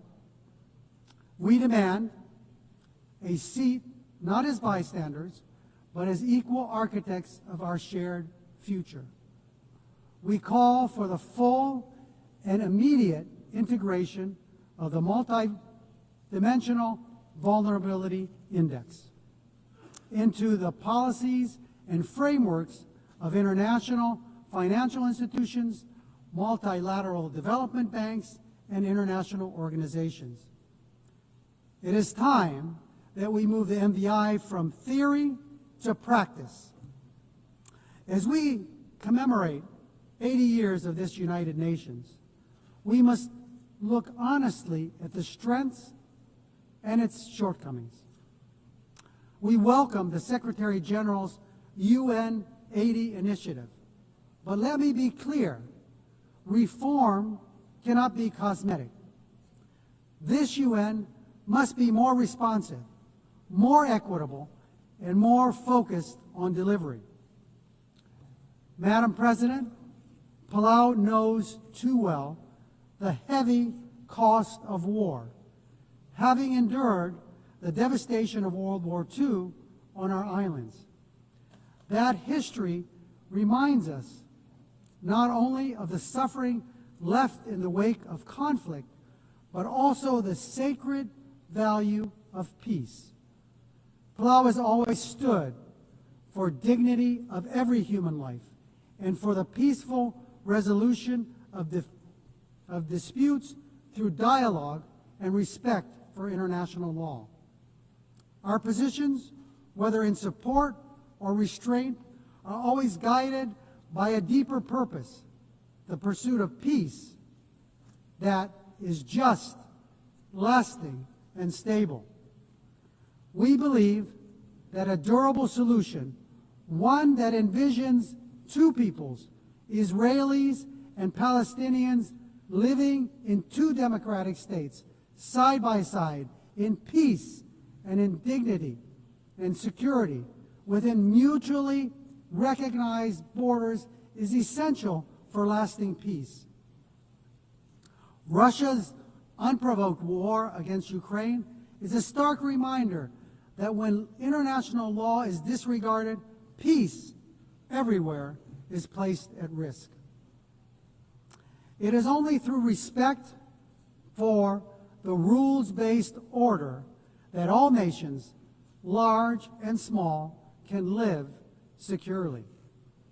Continuing in that spirit of respect for life and stability, I must raise an important issue of principle. Years ago, China wrongly interpreted UNGA Resolution 2758.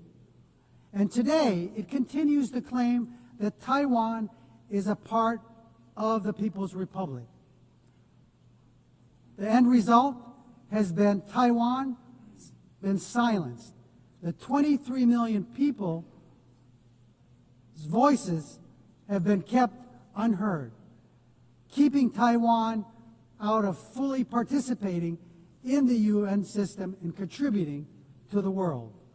Palau believes that inclusivity, which includes Taiwan, strengthens the United Nations, and that no community should be barred from contributing to the solutions of our world that it so desperately needs.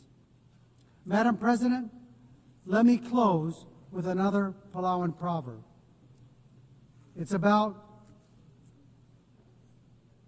tides. Dol raidis. An incoming tide should lift everyone. The choices we make together are about lifting all of us, ensuring the next generation inherits a world that sustains them just as it has sustained us. As we face today's greatest challenges, climate change, ocean decline, debt, inequality, wars, and conflict, no nation can carry the weight alone.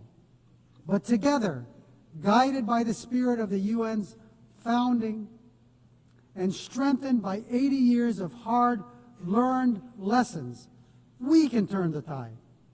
Let this assembly be remembered not only for the words we speak, but for the actions we take and for the resilience we build, the justice we uphold, and the future we secure for the generations yet to be born. We are better together. God bless you. Sulang, thank you.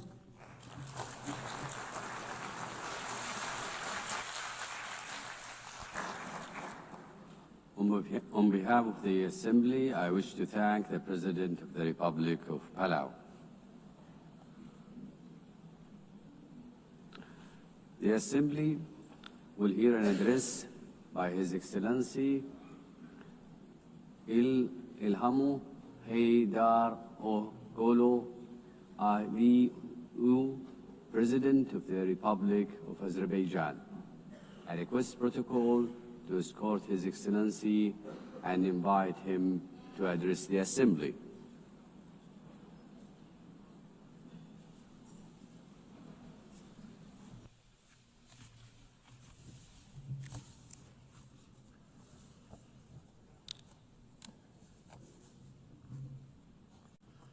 Ladies and gentlemen, for many years I spoke from this tribune about tragedies of aggression, occupation and injustice experienced by Azerbaijan.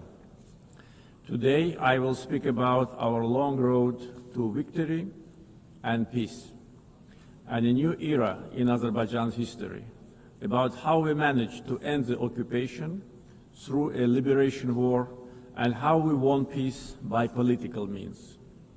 For nearly 3 decades, almost 20% of Azerbaijan's sovereign territory remained under military occupation by Armenia. 1 million of Azerbaijanis were expelled from their homes as a result of the policy of ethnic cleansing and war crimes conducted by Armenia. Their fundamental human rights were grossly violated.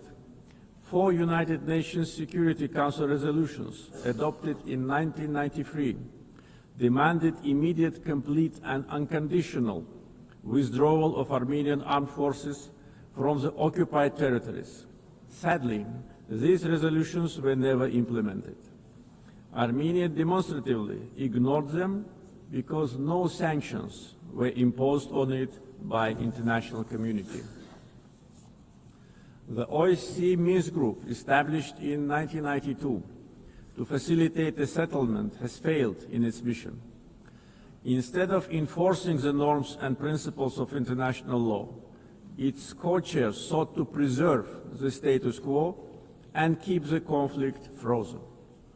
In 2020, after almost 30 years of ineffective negotiations, Azerbaijan was forced to exercise its legitimate right to self-defense under Article 51 of the UN Charter.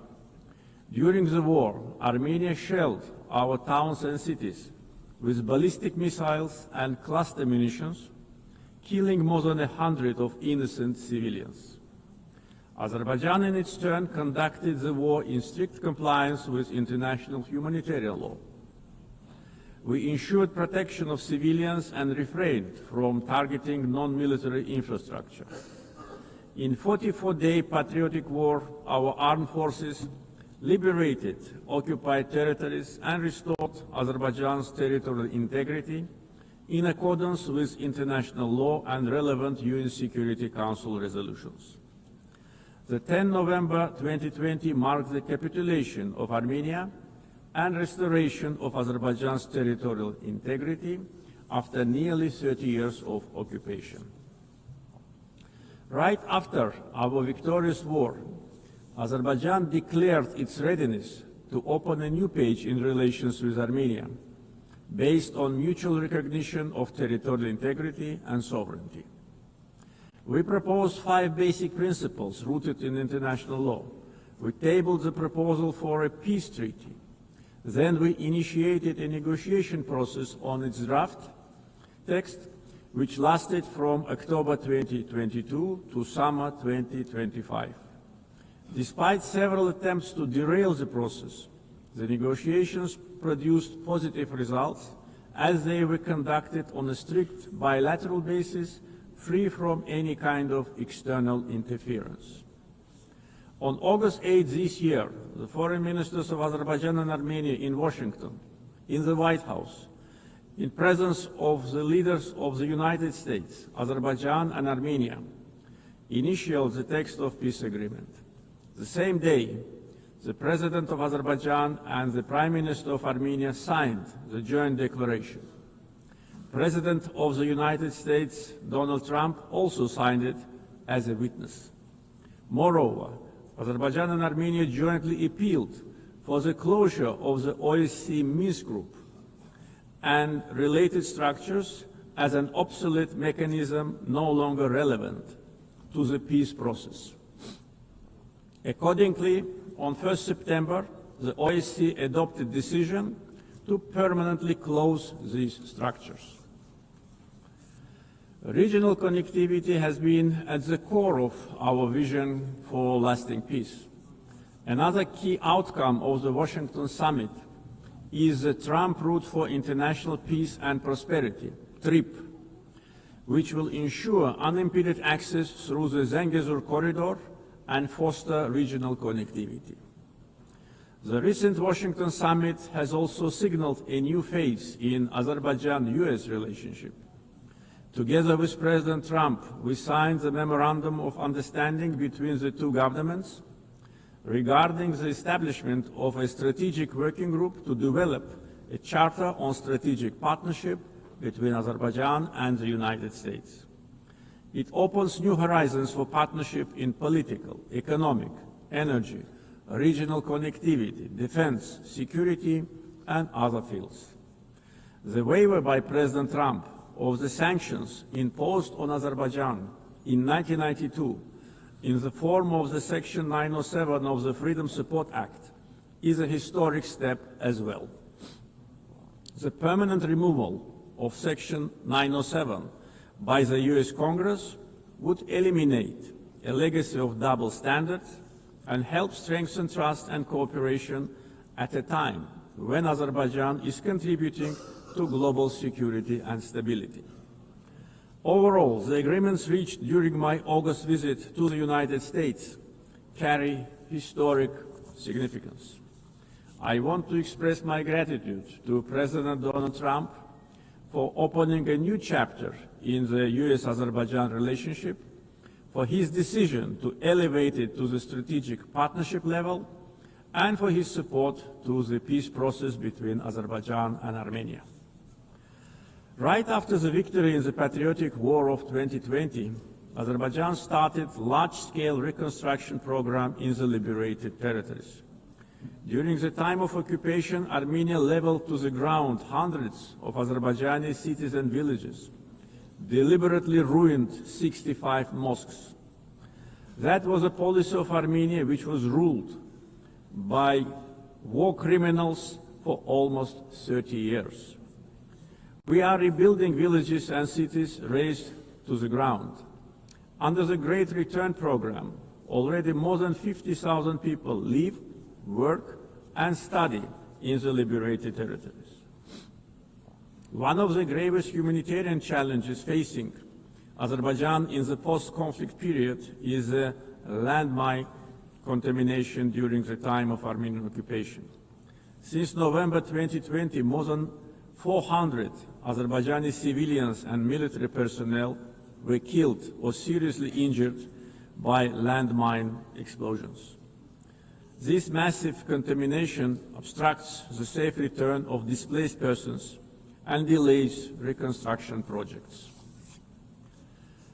Similarly, the tragic fate of nearly 4,000 Azerbaijanis who went missing during the Armenian aggression and occupation since the early 90s continue to require close attention and action.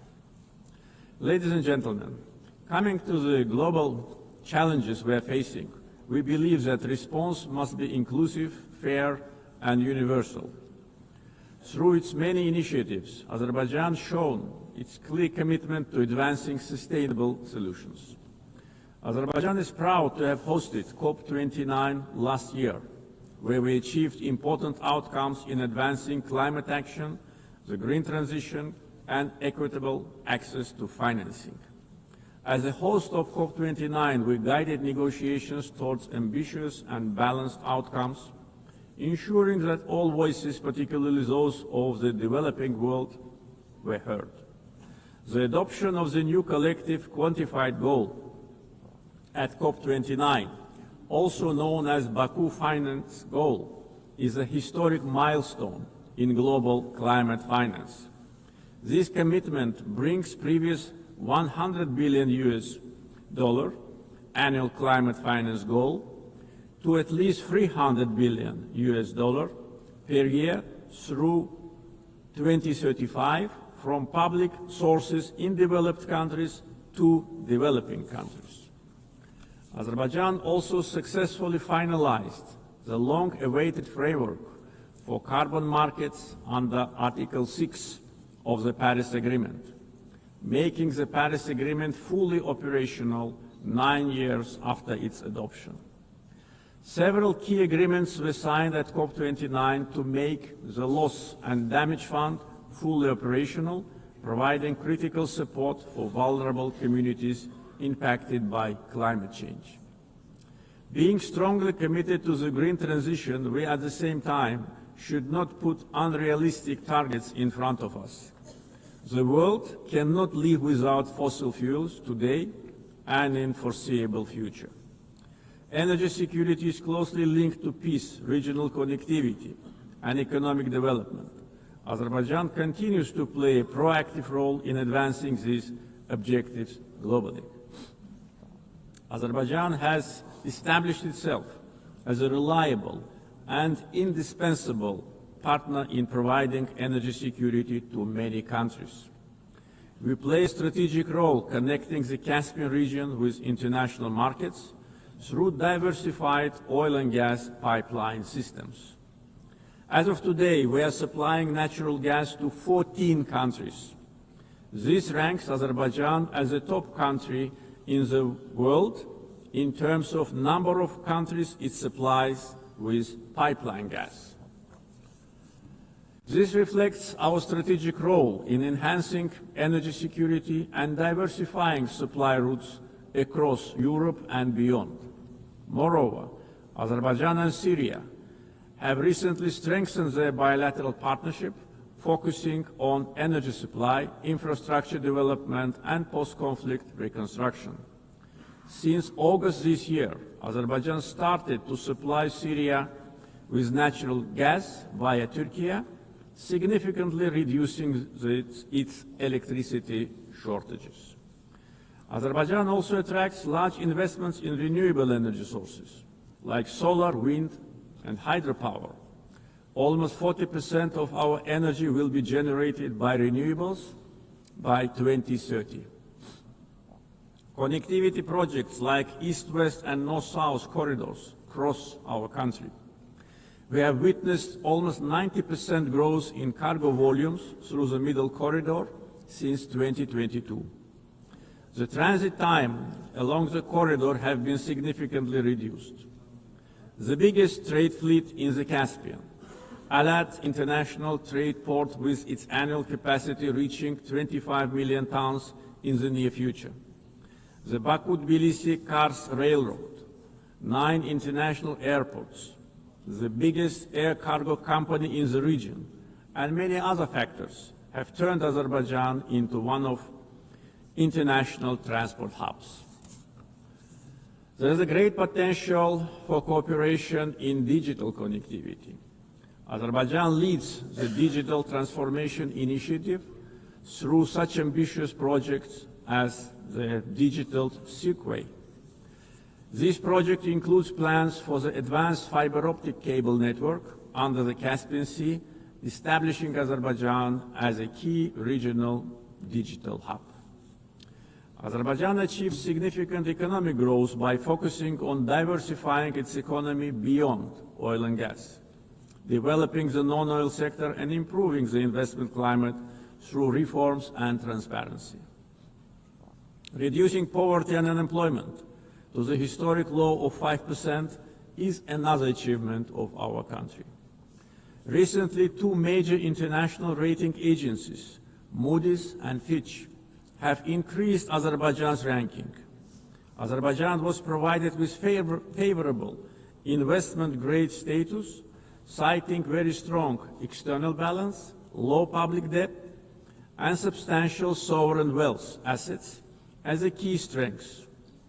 This underscores our economic resilience, strong fiscal discipline, and favorable investment climate. Our foreign debt is only 6.5% of GDP, which is one of the lowest in the world. Azerbaijan's foreign exchange reserves exceed its foreign debt almost 16 times. Back in 2022, at the summit of the Caspian littoral states, I raised the issue of environmental degradation of the Caspian Sea. Today's situation is much worse. Caspian Sea is shrinking rapidly. The main reason is not climate change. Joint efforts of littoral states are needed to stop ecological catastrophe with unpredictable consequences. Azerbaijan is also ready to cooperate closely with the UN to tackle this problem. Ladies and gentlemen, Azerbaijan is proud of its global humanitarian assistance efforts. We are providing aid to countries affected by natural disasters, conflicts, and public health emergencies. Azerbaijan contributed to the COVID-19 response, donating financing, protective equipment, medical devices, and vaccines to more than 80 countries in need. Azerbaijan has entered a new era. We won both war and peace. We ended the occupation and started reconstruction. Justice has triumphed. Sovereignty has been consolidated, and peace is de facto reached. We stand prepared to share our positive experience. The achievements of the recent years are not only a victory and success of Azerbaijan, they are also a demonstration that international law must ultimately prevail. Our vision is clear: peace and development based upon international law, non-interference in internal affairs of states, mutual respect and cooperation. Let us together build a world without double standards, where justice is not selective, the rule of law is respected, and peace is achieved not through words alone, but through actions. Thank you.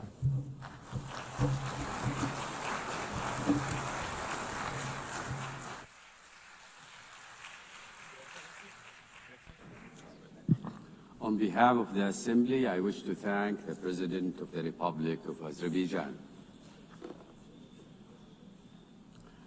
The Assembly will hear an address by His Excellency Zirkol Kohesic, Chairman of the Presidency of Bosnia and Herzegovina.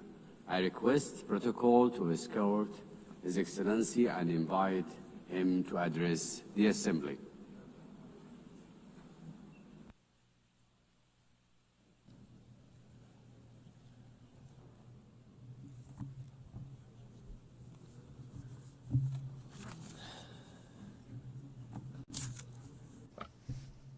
Gospodine predsjedavajući, gospodine generalni sekretaru, Dear Chairperson, Secretary General, dear colleagues, ladies and gentlemen.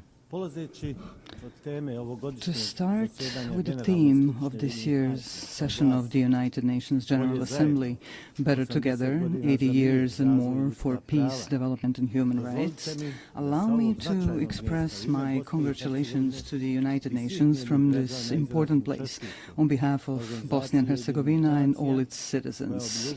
The UN is celebrating 80 years since its founding, and at the same time 80 years of continuous work on the fundamental goal of this organization. That goal is to secure and maintain peace in the world. History will give the final judgment on how successful the UN has been in the past, as well as on the results of the work and participation of several generations in the United Nations itself, its bodies and organizations. At the same time, I believe it is important to clearly express our common position today. Peace in every part of the world has no alternative. We must continue to work together persistently on this. I would like to believe that we all share the same positive opinion, that we must protect peace in every part of the world. However, reality and what is happening today in different parts of our planet clearly show us that world peace is often not in the interest of certain geopolitical actors. For them, conflict or war is a means to realize their own political and economic interests. These interests largely diverge from the goals set out in the United Nations Charter. If we add to this the fact that attempts are being made to change the borders of state around the world by means of armed force in a manner that is contrary to the United Nations Charter, we can draw a simple conclusion. International law is not applied equally to all states that are subject of that very international law. We have been witnessing that in the past period, certain armed conflicts have been deliberately provoked. What follows is the use of significant armed force, which a state with a smaller or weaker armed forces simply cannot resist. After that, the attacked state is required to sit at the negotiating table and sign a waiver of parts of its territory, ostensibly in the name of peace, but in reality in the name of force. I believe that all of us in this room know that the United Nations Charter allows for the changing of state borders. However, this can only be done by voluntary agreement between states. Armed forces or political pressure backed by armed forces cannot be used. However, if armed force is used to force the other side to agree to an imposed agreement in which it loses part of its territory, then there is no good and sincere will. Only coercion is present, which is contrary to several acts of international law. In this particular case, I'm speaking of Ukraine and the pressures it is under as a sovereign state. These pressures require Ukraine to give up parts of its territory in order to achieve a supposedly lasting and sustainable peace. Are we, in this particular case, participants in a change in the world order? In such an order, peace is not set as the ultimate goal. On the contrary, war and armed force appear as a legitimate means to achieve the political goals of major geopolitical actors. Changing international borders through the use of armed force creates political pressure to force a state to give up parts of its territory. This creates a dangerous precedent in international law, which can easily become the rule. Ultimately, it means living in an unstable world in which peace no longer has value. This is certainly not the desired outcome.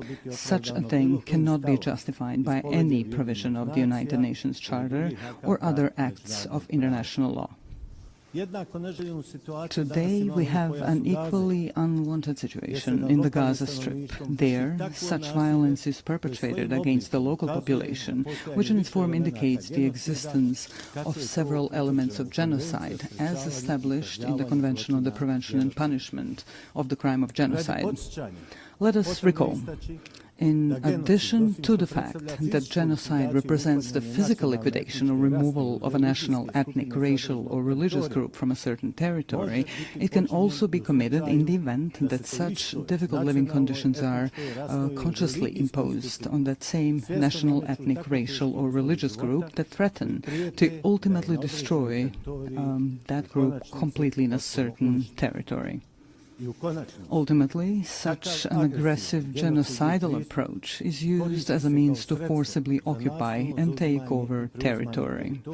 Under international law, these territories cannot belong to those who initiate and produce aggression. However, this is exactly what is happening in the Gaza Strip today. In Gaza, the people of Palestine face these two elements of genocide prescribed by the aforementioned Convention on the Prevention and Punishment of Genocide. A part of the world's political public closes its eyes and keeps silent about this extremely terrible fact. There is no political interest or even economic interest motivated by the intention to exploit natural resources, such as oil or natural gas in that part of the Mediterranean, which could justify such a high level of genocidal violence against the local Palestinian population. Such violence is unjustified and unacceptable. Equally unacceptable is the silence and occasional approval that comes from various political circles around the world. What kind of peace, development, or protection of human rights can we even talk about if this kind of violence is allowed? Violence with forms of genocide against the Palestinian people. Does something like that mean that the political interests of individual countries or the interests of corporate capital are stronger and more important than our common obligation to protect peace in every part of the world and the human rights of every individual in the world? This obligation is a prerequisite for the development and self-sustainability of various societies. This is a major challenge that we are facing today, and we cannot run away from that challenge. We must not continuously silence this interest for the sake of some higher opportunistic interests. Let us just remember the phrase, silence is actually an expression of either cowardice or approval of cowardice. Dear sir, allow me to briefly say something about my country, Bosnia and Herzegovina. A little more than 30 years ago, Bosnia and Herzegovina was faced with aggression coming from neighboring countries. At that time, the United Nations formed a peacekeeping military force called UNPROFOR, with the participation of countries that expressed interest in such endeavor. The role of UNPROFOR was such that they were, to a large extent, mere observers of a series of war crimes, ethnic cleansing, and ultimately genocide committed by the aggressors of Bosnia and Herzegovina. Of course, there were also positive examples of UNPROFOR's activities, which should certainly not be forgotten, and we are sincerely grateful for that. Unfortunately, a stain remains on that United Nations mission. Certain UNPROFOR commanders did not want to activate airstrikes in order to prevent ethnic cleansing, especially the genocide committed in Srebrenica in July 1995. Unfortunately, genocide was committed in Srebrenica. Hundreds of thousands of citizens throughout Bosnia and Herzegovina lost their lives during the aggression. Many more were injured, and more than 1 million citizens of Bosnia and Herzegovina were displaced around the world. I would like to briefly remind you that the International Criminal Court in The Hague, established by these very United Nations, has found the guilt of several individuals for committing genocide, as well as the existence of a series of joint criminal endeavors. They all had the same goal, ethnic cleansing with the creation of ethnically pure parts of the territory in Bosnia and Herzegovina, in order to separate these parts from Bosnia and Herzegovina and annex them to neighboring states. A little over a year ago, here at the United Nations, we worked together on the adoption of the resolution on the genocide committed in Srebrenica. I consider that a major step forward and an important document, not only for Bosnia and Herzegovina, but also more widely. The strength of that resolution lies in its intention to prevent the possible commission of some new genocides, which could happen anywhere in the world. Although we were faced with lobbying from several countries not to adopt such a resolution, it was nevertheless passed. This created a new environment of preventive action through a culture of remembrance, so that genocide, the most terrible war crime, would never happen again. This is when we realized that there were states that, for their own political reasons or political convenience, were not ready to support the text of that resolution. That text is based on the rulings of the International Criminal Court in The Hague, which, I repeat once again, was founded by the United Nations. May such a refusal to support the text of the resolution serve to honor of those who lobbied against its adoption and those who did not give clear support to the resolution.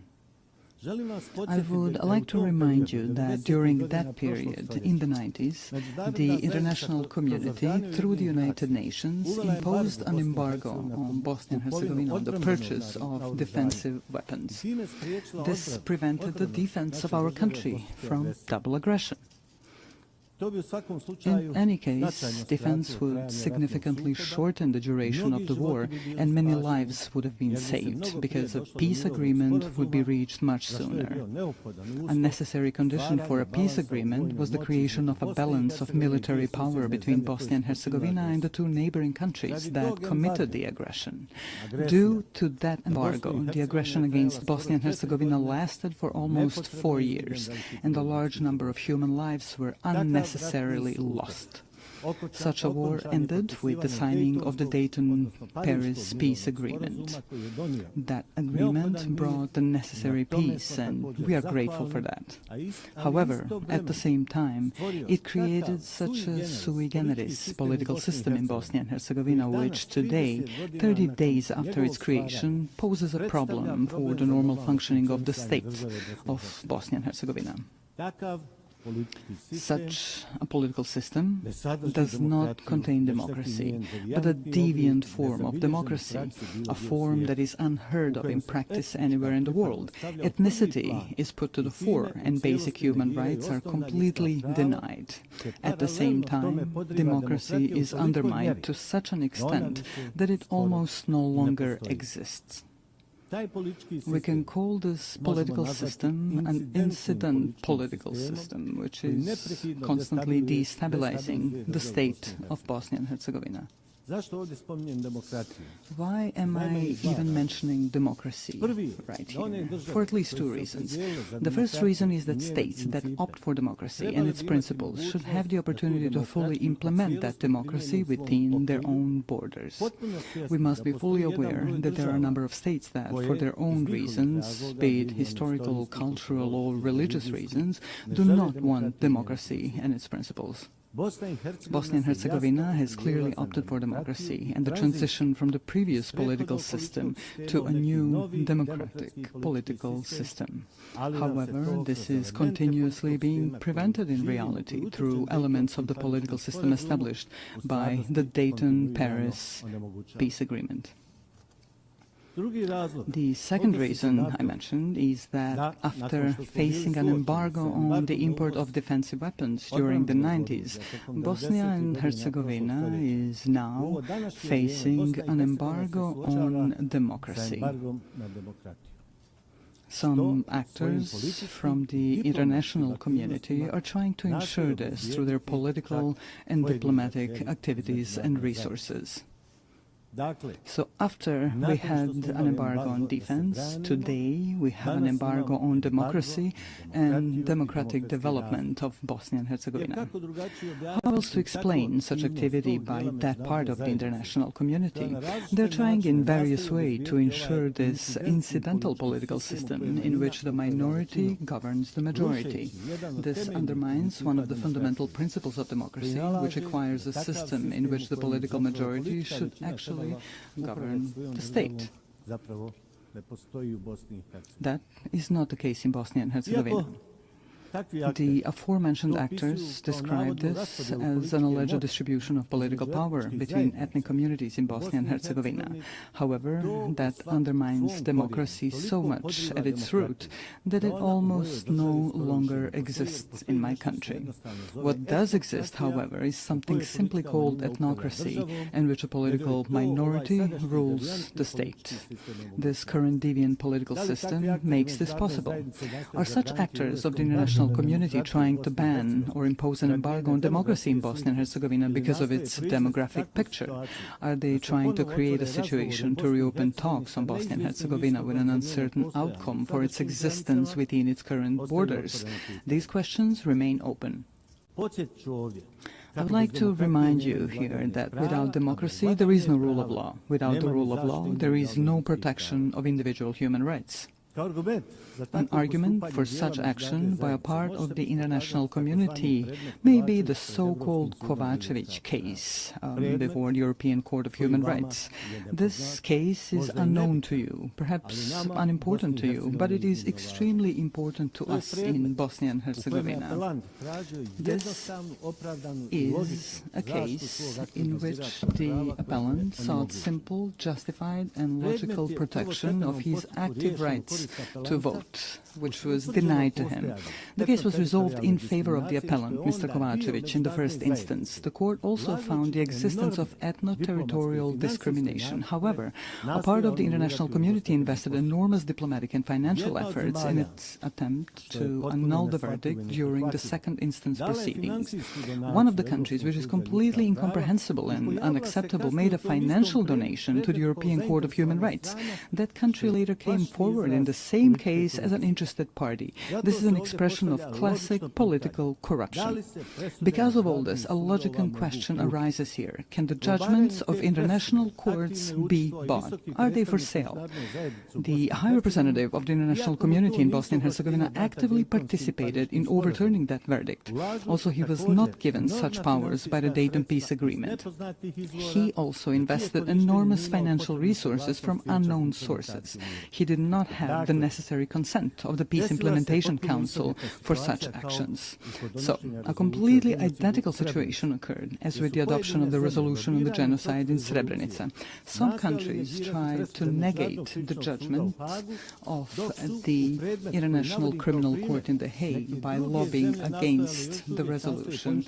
In the case that I am now citing as an example, some other countries tried and are still trying to annul the judgment through their own lobbying and broader diplomatic activity. This leads us to the conclusion that there is a part of the international community that simply does not allow democracy in Bosnia and Herzegovina. Yesterday, we faced an embargo on weapons necessary for the defense of our country. Today, we have an embargo on democracy and human rights.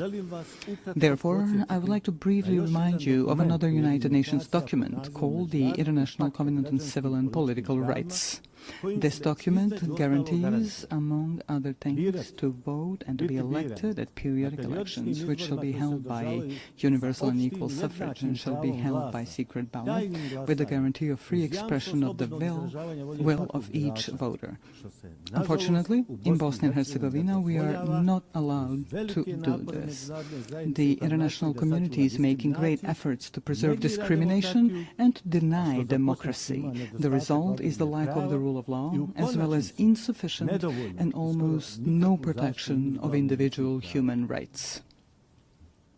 The logical conclusion that arises is the following. Democracy, as well as the right to defend the country, are privileges whose application is determined and enabled by political elites from larger and richer countries.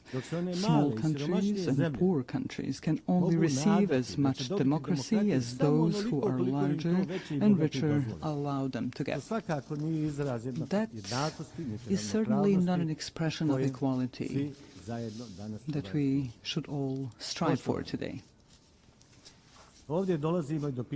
Here we come to the issue of human rights. To be more precise, I am referring to the equality of every individual in their own country and beyond. This particularly concerns the right of every person to participate equally and as they wish in every aspect of social life in their country. We have a whole series of documents of acts or acts of international law that guarantee such rights. This, therefore, raises an open question. Are we prepared to be consistent or persistent in protecting individual human rights in any part of the world, using the tools that the aforementioned international documents provide us with?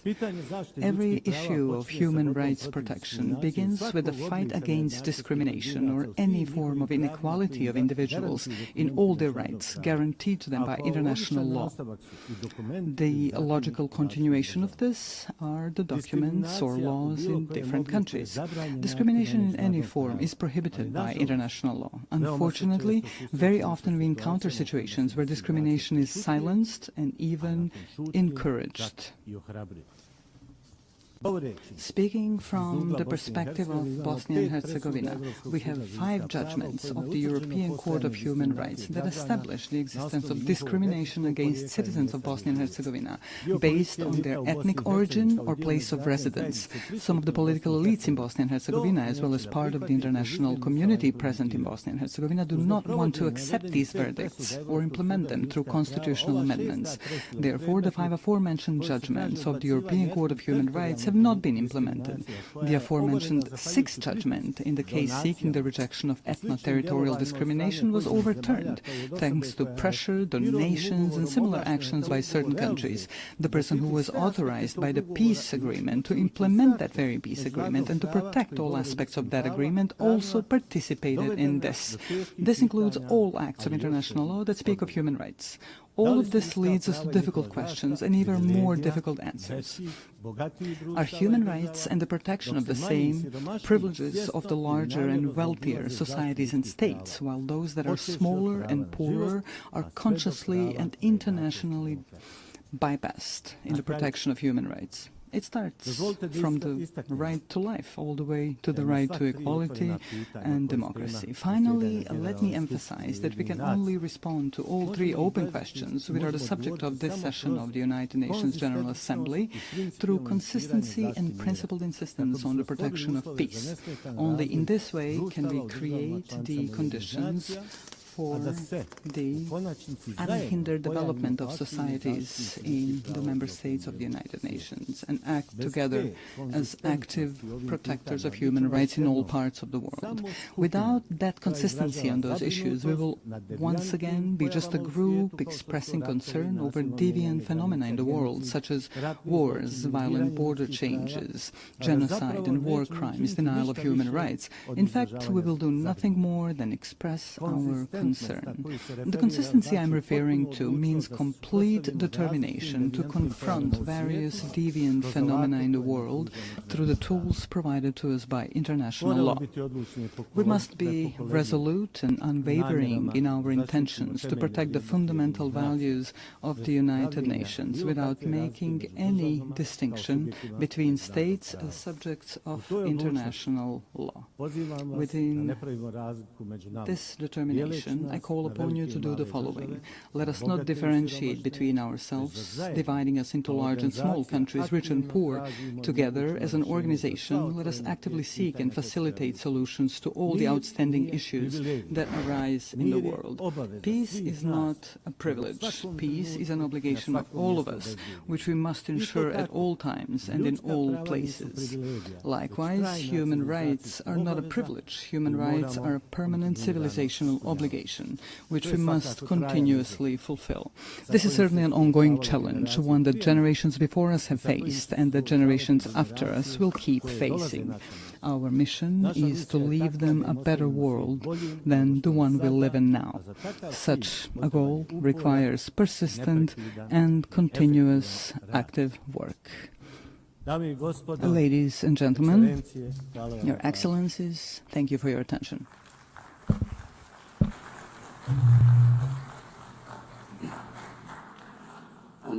On behalf of the Assembly, I wish to thank the Chairman of the Presidency of Bosnia and Herzegovina.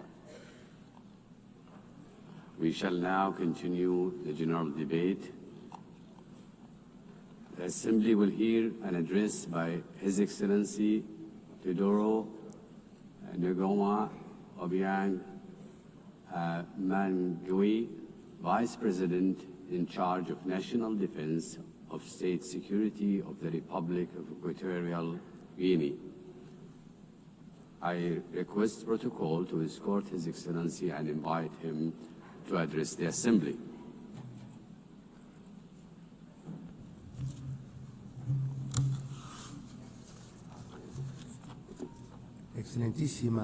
Your Excellency Ms. Annalena Baerbock, President of the 80th session of the United Nations General Assembly,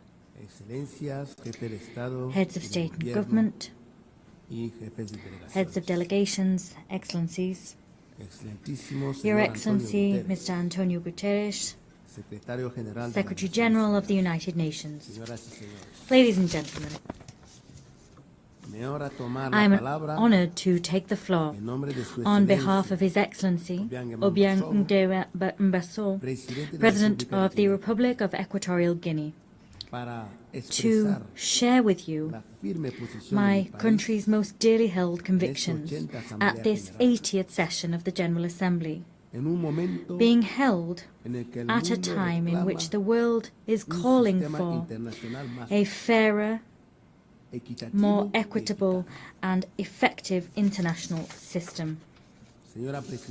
Madam President, 80 years ago, the founding states established this organization, aspiring to build a multilateral system based on cooperation, respect for international law, and the dignity of all human beings.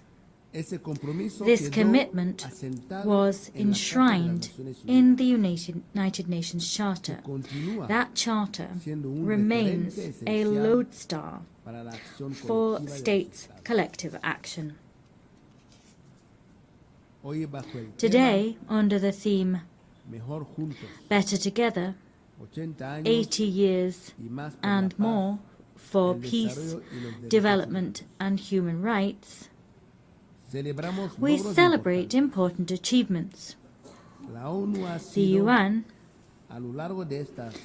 over these 8 decades, has been a universal forum for dialogue and a space for international cooperation. It has helped to avoid conflicts. It has supported decolonization processes. It has promoted sustainable development. And it has served to pique our moral conscience in service of human rights. However, this anniversary must serve as an opportunity for critical self-reflection. It would be a mistake to simply mark the anniversary and not to recognize the woeful shortcomings of our multilateral system. Excellencies, the peoples of the world trust in the United Nations to tackle the major challenges of our time: armed conflict, violence, climate change, growing inequalities, migration crises, cyber threats, and the lack of technological transfer are all some of these challenges. However, all too often, the response provided to those challenges has fallen short. The United Nations has been brought to a standstill by individual interests and straitjacketed by an institutional platform which no longer reflects the reality of today's world. Talking about leaving no one behind becomes meaningless if millions remain marginalized in systems of dependency and exclusion. The Security Council, the body responsible for upholding international peace and security, is perhaps the clearest example of the extent to which the United Nations is out of step. 8 years after its inception, the UN's membership structure remains rooted in the geopolitical state of play we had in 1945, and not that we see in the 21st century. Consequently, the United Nations' legitimacy and representativeness are quite rightly called into question. Security Council reform is an urgent need. Without that reform, the Security Council will continue to be perceived as an exclusive club of historical privileges, powerless to respond legitimately to current threats. Africa is demanding what is hers by right, full and permanent representation on the most important security organ in the world. We want to see an international governance system which serves the interests of all of us, not those of an elite.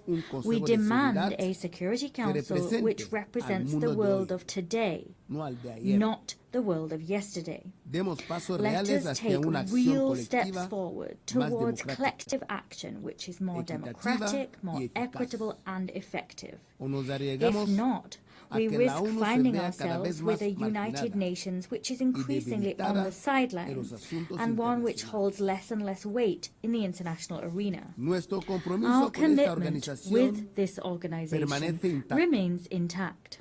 We believe in the United Nations. We believe in the strength of international law and the force it holds. We believe in international cooperation as the only way to address challenges which no nation, however powerful it may be, can resolve alone. Our commitment is not unthinking. Rather, it must be rewarded with results, reforms, and a UN that can move with the times. On this anniversary, we must recall that peace, development, and human rights are inextricable pillars. Peace is not sustainable without development. Development is false if it is not rooted in dignity and rights for all. As such, let us state here again that we remain steadfast in our support for Agenda 2030, despite the fact that we recognize difficulties and delays in its implementation. Agenda 2030 is a collective commitment which reflects our desire to build a world free of poverty, free of hunger, and with dignity for all. However, we have less than a decade to fulfill it, and the pace of progress is all too slow. Excellencies, climate change is the greatest threat of our age. The most vulnerable nations pay a disproportionate price for climate change. At the same time, major emitters drag their heels with commitments. Climate justice is not a token gesture. It is a moral and legal obligation. Equatorial Guinea also defends the principle of sovereignty between states. Every people has the right to design its own development model, free of interference and arbitrary sanctions, which undermine their independence. We must believe in a world of peace and create one, a world in which no country is considered an enemy for being the friend of another. Allow me to share with you a recent example of the contribution that Equatorial Guinea makes to international peace. The historic agreement reached with the Republic of Gabon on the sovereignty of the Mbanye, Cocoteras, and Conga Islands. For decades, His Excellency Obiangeba-Mbasogo handled this dispute with patience and dialogue until it was resolved peacefully before the International Court of Justice. This case has not only created a historic precedent on the African continent, rather it demonstrates also that conflicts can be resolved in accordance with the spirit of the UN Charter and in line with states' political will. Excellencies, la promoción de la dignidad promoting humana human dignity es una responsabilidad is a compartida. shared responsibility. Equatorial Guinea reaffirms its commitment con la to the protección de los derechos de la protection infancia of the rights of the child y de las personas and con those of discapacidad. persons with a disability. Los derechos a la seguridad alimenticia, Rights to a food la security, vivienda, housing, al agua potable drinking water, y a la and explotación the soberana de los sovereign recursos exploitation naturales of natural forman parte resources inseparable are de los an derechos humanos. inextricable part of human rights as a whole. Sin dignidad material, Without la dignity libertad that comes es un through ideal material vacío. comfort, freedom is an empty Fieles a ideal. los principios de una Faithful comunidad to the internacional principles inclusiva, of an inclusive en que international se levante community, el embargo we económico, insist comercial that the y economic, financiero commercial and impuesto financial contra la embargo República de imposed on the Republic of Cuba be Mantener este lifted. tipo de medidas Keeping such measures no in solo place afecta not only gravemente el desarrollo de una gravely nación affects soberana, the development of a sino sovereign que nation, también contradice it also los runs principios counter to the fundamentales fundamental de la Carta de principles las Naciones enshrined in the United Nations Charter. Excelencias, Excellencies, para terminar, to conclude, quisiera dirigirme allow me también also a los hombres to y mujeres address de negocios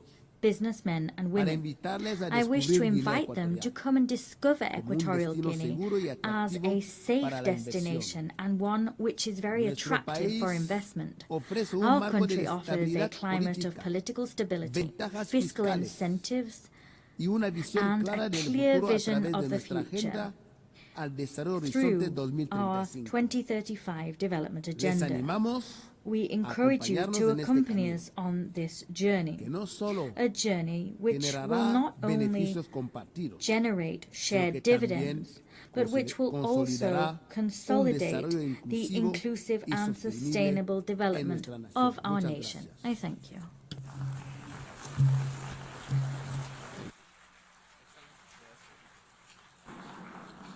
On behalf of the Assembly, I wish to thank the Vice President in charge of National Defense and State Security of the Republic of Equatorial Guinea.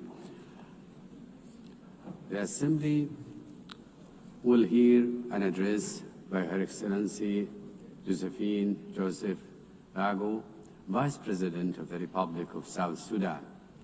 I request protocol to escort Her Excellency and invite her to address the Assembly.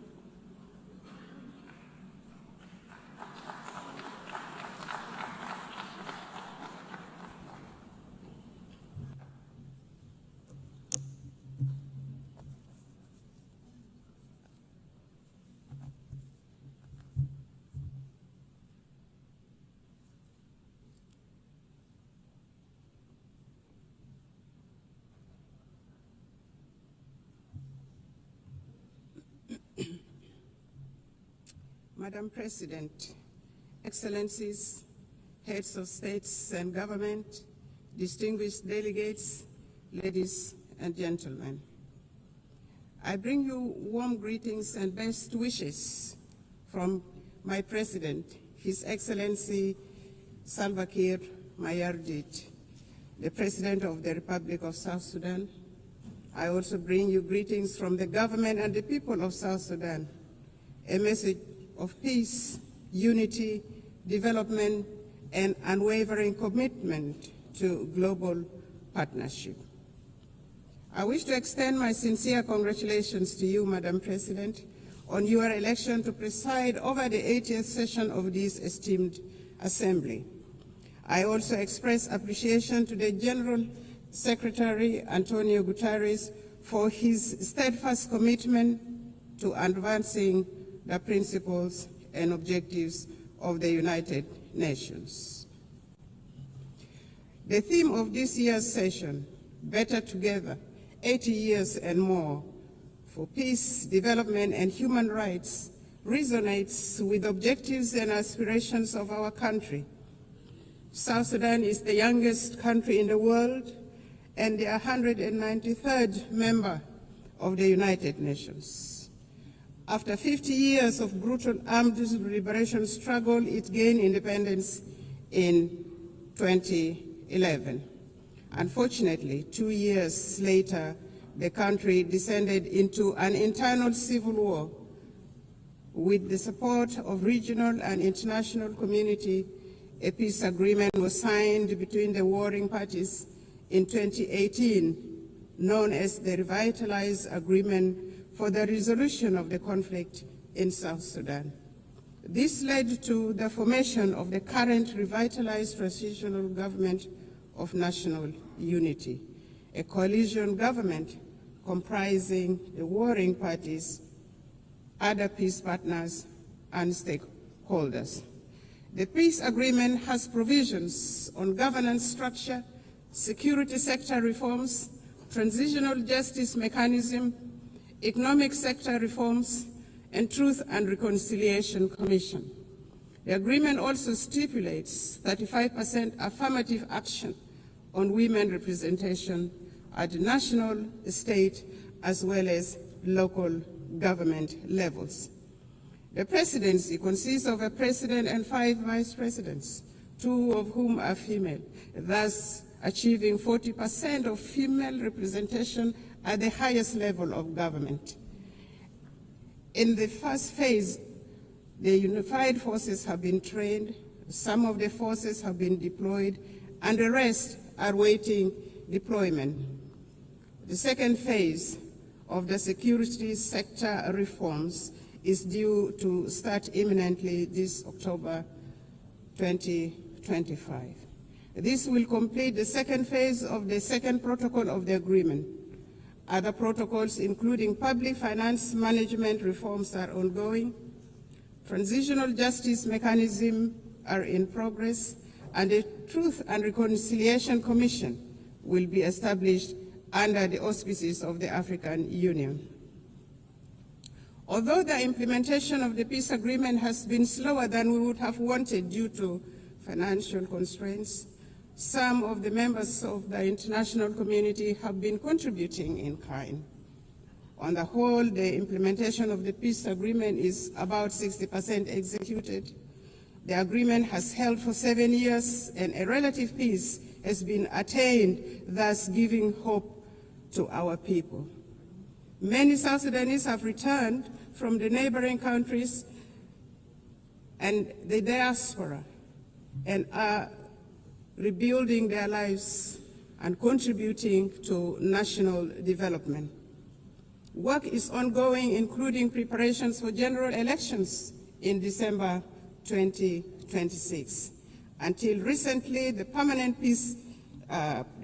cessation of hostilities was observed and relative peace attained throughout the country. Climate change and environmental sustainability. South Sudan is one of the countries adversely affected by the impact of climate change, despite contributing minimally to global emissions. For the last 5 years, our country has suffered recurrent floods on the one hand and prolonged droughts on the other, thus contributing to crop failures, biodiversity loss, and mass displacement.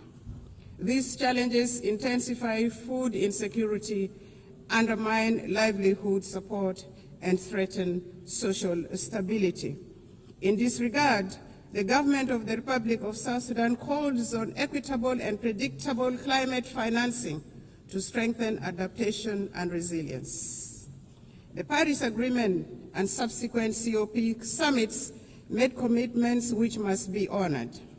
South Sudan requires support in technology transfer, capacity building, and foreign direct investment in national frameworks such as the South Sudan Development Plan, nationally determined contribution, and national adaptation plan.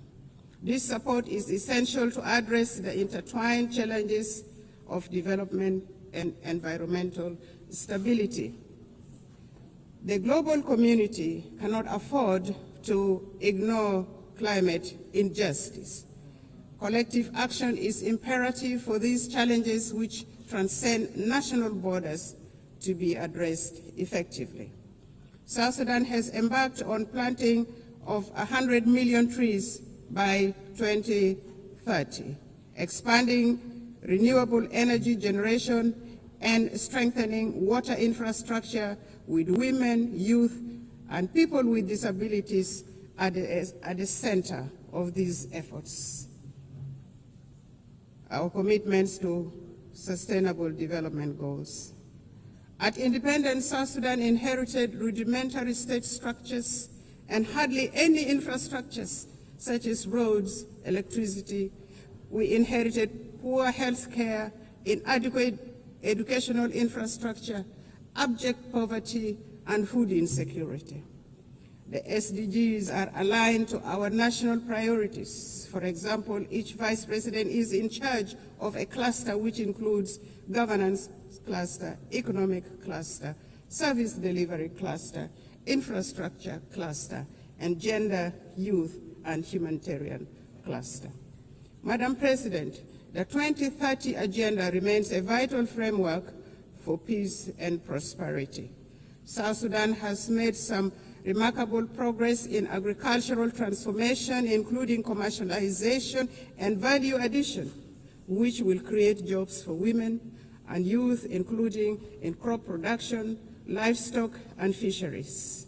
This will enable people to produce their own food rather than relying on imported foods.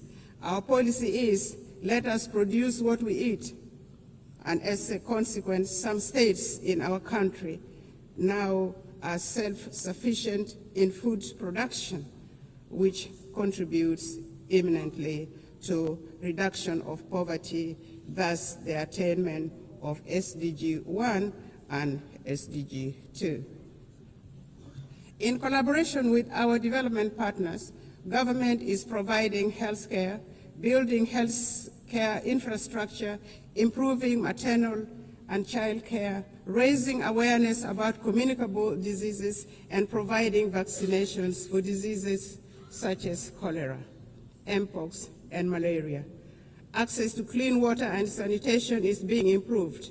As part of the health sector transformation program, we aim to attain universal health care for all in South Sudan. The recent pandemic outbreaks around the world revealed the urgencies of strengthening health systems and equitable vaccine access. South Sudan advocates for global health framework that prioritizes preparedness for pandemics and embraces health as a universal human right. In his latest statement to Parliament in June 2025, His Excellency President Salva Kiir Mayardit identified education as a key priority area for the government. There is improved enrollment in primary schools and secondary schools, and many young people are aspiring now to go to universities and colleges. Enrollment has risen from 300,000 to 2.1 million children, with gender parity in primary schools nearly achieved. This is a remarkable national achievement. There is focus on teacher education to improve the overall quality of education. Despite these efforts and achievements, 2.8 million of our children are still out of school. South Sudan has expanded programs to promote girls' enrollment and retention in schools while investing in technical and vocational skills training for women and youth. Our government would like to take this opportunity to appreciate all those countries that have offered scholarships for our young people to study in their countries, and those supporting girls' education in particular and vocational training to provide employable skills for our young people. But more clearly needs to be done. South Sudan is a young population. Over 60% of the population is under the age of 30 years. In any society, the youth are the future of the country and the future of the society. Our youth are a source of great pride. South Sudan's recent participation in the Olympics Games in Paris last year was a unifying moment for the people of South Sudan and Africa at large. South Sudan athletes showcased talent, discipline, and resilience, embodying the spirit of a nation determined to rise. Sports have become a powerful force for unity, inspiring hope, and bringing communities together across our young nation. The South Sudan basketball team emerged as the best team in the continent of Africa during the last Olympic Games and nearly beat the defending champion in the world. Since independence, and in line with the Transitional Constitution 2011 as amended, we have taken steps to integrate gender equality into our governance and development agenda. Notably, South Sudan has enshrined 30% of women participation in public life at all levels of government. In addition to the 2 female vice presidents, our cabinet, the national cabinet, and state cabinets comprises of 30% of female representation. And our speaker, the Speaker of the National Transitional Assembly, is also a female. We have adopted national gender policies to advance women's rights and are working to harmonize our laws with international commitments. Efforts have been made to address gender-based violence through new legislation and establishment of a special court. We have mainstreamed gender into the National Adaptation Plan and nationally determined contributions for climate change. We are committed to advancing women's economic empowerment by improving access to land rights and credit facilities while creating opportunities for women entrepreneurs. To achieve the SDGs, we must shift from commitments to action, emphasizing multilateral cooperation, fair trade, debt relief, and tailored support for fragile and conflict-affected states. South Sudan has been advocating for debt cancellation and the support of the international community to complement these efforts will be appreciated. Financing for development. Transforming aspiration into results require adequate financing. We urge developed nations to scale up contributions to the International Development Association, which plays a central role in protecting vulnerable populations, reducing poverty, and financing sustainable development in fragile states. South Sudan supports reforms of international financial institutions to enhance the representation of developing nations, ensuring that financing mechanisms align with objectives of development priorities. Together, we can build a more inclusive and just global financial system. Internal peace and security. We acknowledge the delays in implementation of the revitalized peace agreement. However, the government has renewed its political will and is accelerating key benchmarks, including the deployment of the unified forces, electoral legislation, and launching of national civic education campaigns. His Excellency President Salva Kiir Mayardit announced on several occasions that he will not take this country back to war. And this became a theme of our engagement to restore peace and stability in the country. We reaffirm our commitment to world peace and security. In South Sudan, peace and stability remain our highest priority. Since the 2018 revitalized peace agreement, government has been working to consolidate peace through implementation of the peace agreement, transformation of the governance system, and security sector reforms. Additionally, government is also engaged in promoting peace building at subnational and community levels using the principles of people-to-people peace initiatives. The civil society, women's group, youth group, and faith groups are all actively involved in peace-building activities supported by UNIMIS, the United Nations mission in South Sudan, among others. The security sector reform is progressing well. In phase 1, the first batch of unified forces are already trained, as mentioned earlier. The second phase is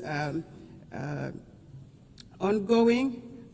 At the same level, the governments at state levels are disarming civilians to bolster security. The aim is to have one national army under one commander-in-chief, contrary to the current state of affairs where the country has several commanders-in-chief, which in itself is a source of insecurity. In general, there has been relative peace and security throughout the country, with the exception of the recent attack by the White Army militia associated with the first Vice President, Dr. Riek Machar, on South Sudan People's Defense Forces in Nasir, which led to his detention and the detention of the co-accused. This matter is now being handled legally, and it will take due process, with assurance of a fair trial in a competent court. The government is committed to following due process to achieve justice in this matter. It should be noted that the arrest of the first Vice President, Dr. Riek Machar, and his co-accused was not politically motivated, but had endangered the peace process and constitutional order in the country. Notwithstanding the legal proceedings, Dr. Riek Machar and others have been formally charged and presented to court. Their legal rights have been respected, including granting access to their legal team, and they appear on their behalf in court. South Sudan remains open to meaningful dialogue with other holdout groups. In this regard, the government is considering resumption of the Tumaini Peace Initiative and welcomes facilitation from regional and other partners. We urge regional and international communities to urge the holdout groups to renounce armed violence and engage in political dialogue. Furthermore, we appeal to the international community to continue supporting South Sudan's efforts and democratic process through provision of technical assistance, capacity building, and development support. It is worth mentioning that consolidating peace in South Sudan is not only vital for our people, but also for stability across the Horn of Africa, the Great Lakes, and beyond. Since our last statement to this General Assembly, South Sudan has embarked upon a transformative journey. We have launched the South Sudan Development Plan 2026 to 2036, a forward-looking 10-year blueprint to diversify our economy, fortify our institutions, and reduce reliance on oil. This plan is anchored in the principles of transparency, inclusivity, and resilience. It guides comprehensive reforms in public financial management and service delivery. We have initiated independent audits, strengthened procurement oversights, and recommitted ourselves to the fiscal reforms outlined in the 2018 Revitalized Peace Agreement. We are determined to foster a culture of integrity, accountability, and good governance. Determined to shift from oil dependency to a green, sustainable economy, South Sudan is investing in the future of its land and people.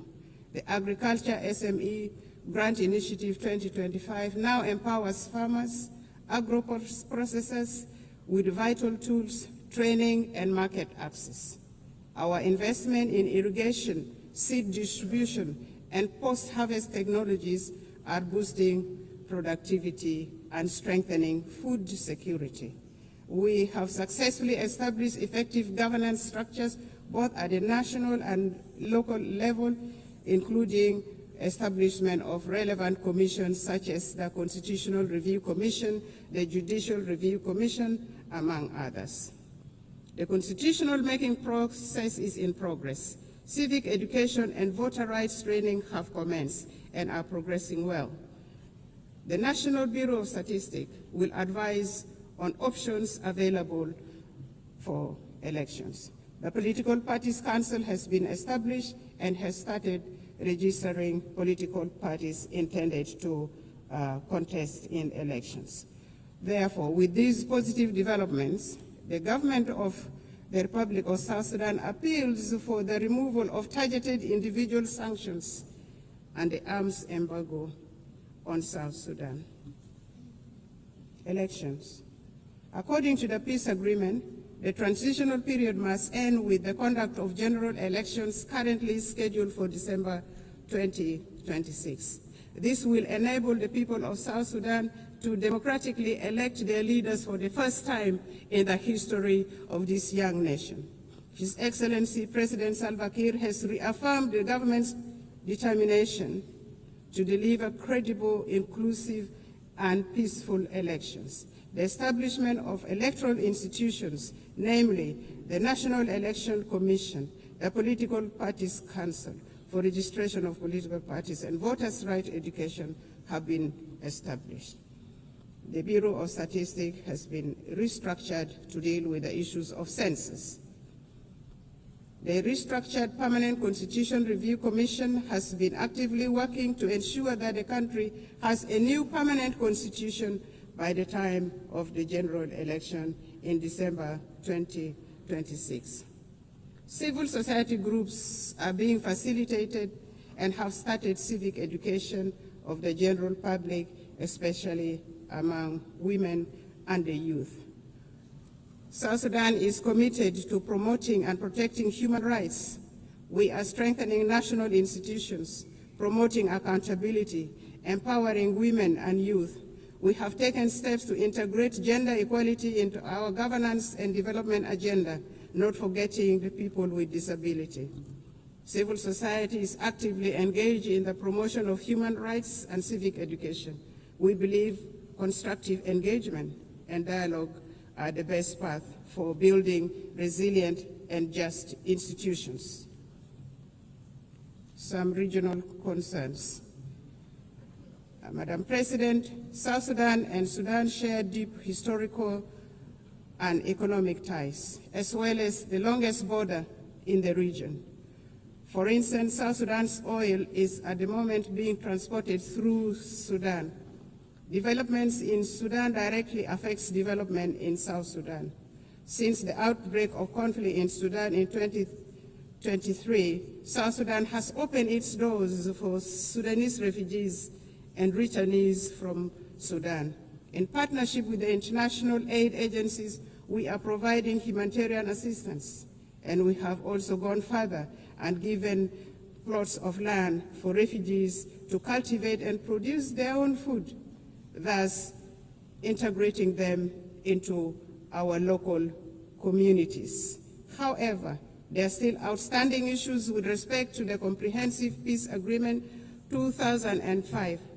Among these are issues of border demarcation and final status of Abyei, including the status of the Ngok Dinka of Abyei, which remains unresolved. We are committed to working with the government of Sudan to amicably resolve these outstanding issues. Furthermore, the current composition of the Security Council no longer, in our view, adequately reflects the realities of today. And for this reason, South Sudan supports the call for the expansion of the permanent membership to include African representation. Furthermore, we advocate for the removal of sanctions and arms embargo on South Sudan and other sisterly countries. Madam President, at independent South Sudan inherited rudimentary state structures, hardly any infrastructures. The government is now working simultaneously on nation building, state building, provision of services including healthcare, education, capacity building, poverty reduction, and food security. South Sudan is seeking to transition from humanitarian aid to development aid. What we are asking for is for the international community to continue supporting South Sudan, a country with immense potential, abundant natural resources, and a young population. We are actively empowering women and young people for the country to become a useful and productive member of the international community. And we are already seeing signs of progress. To conclude, Madam President, Excellencies, and distinguished guests, the United Nations was founded on the belief that humanity is stronger together. The theme of this 80th session, Better Together, is a reminder of our shared responsibility for survival and progress.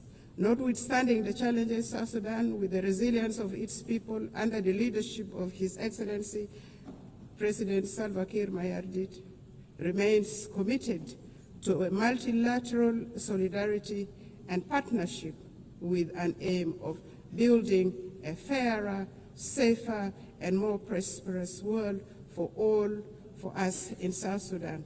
It is, a more prosperous world for all. And for us in South Sudan, we all know that it is better together. It is better together for us nationally. It is better together for us globally. Permit me in closing to reaffirm our unwavering faith in the principles of the United Nations and the possibility of a better world, built upon solidarity and shared purpose. May God bless the people of South Sudan. May God bless the nations of the world. I thank you for listening. Thank you.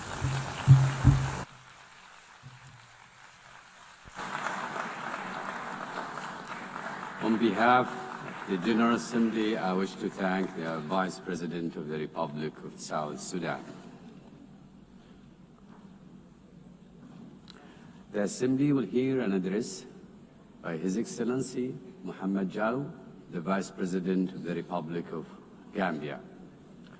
I request protocol to escort His Excellency and invite him to address the Assembly.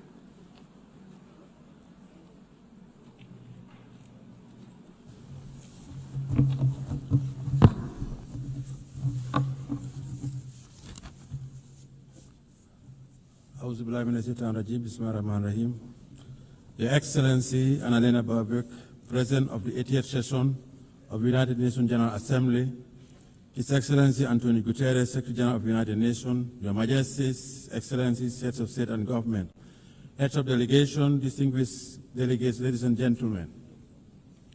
As we commemorate the 80th anniversary since the founding of the United Nations, it is with great honor and profound sense of commitment that I stand before you to deliver this statement on behalf of His Excellency Mr. Adama Barrow, who could not be here due to circumstances beyond his control. At the outset, allow me to convey warm greetings and best wishes for a successful session from His Excellency Mr. Adama Barrow, the President of the Republic of the Gambia, and government and people of the Gambia. Madam President, let me also use this opportunity to congratulate you on behalf of the government of the Gambia on your election as President of the 88th session of the United Nations General Assembly. Your election is a testament to the importance our organization attaches to gender mainstreaming and the empowerment of women. It constitutes an affirmation that more than ever, women are capable of leading organizations like the United Nations and achieving remarkable success. The Gambia, therefore, assures you of its unwavering support and continued cooperation in the discharge of your duties, while reaffirming our faith in the relevance of multilateralism and the sacrosanct foundational principles of the United Nations Charter. Allow me to seize this moment to also thank and congratulate Mr. Philomen Yang, President of the 79th session of the General Assembly, for his leadership and for competently guiding the work of the Assembly during his tenure. The 80th session of the General Assembly is being held at a very pivotal moment for the international community. The enormity of the challenges of managing and resolving various wars, conflicts, and ongoing threats to international peace and security require all member states to reaffirm their collective commitment to abiding by the noble principles stipulated in the United Nations Charter. The Charter, crafted with great optimism and anchored in the ideals of maintaining and promoting world peace, security, human rights, and development, promise a new age and a new world.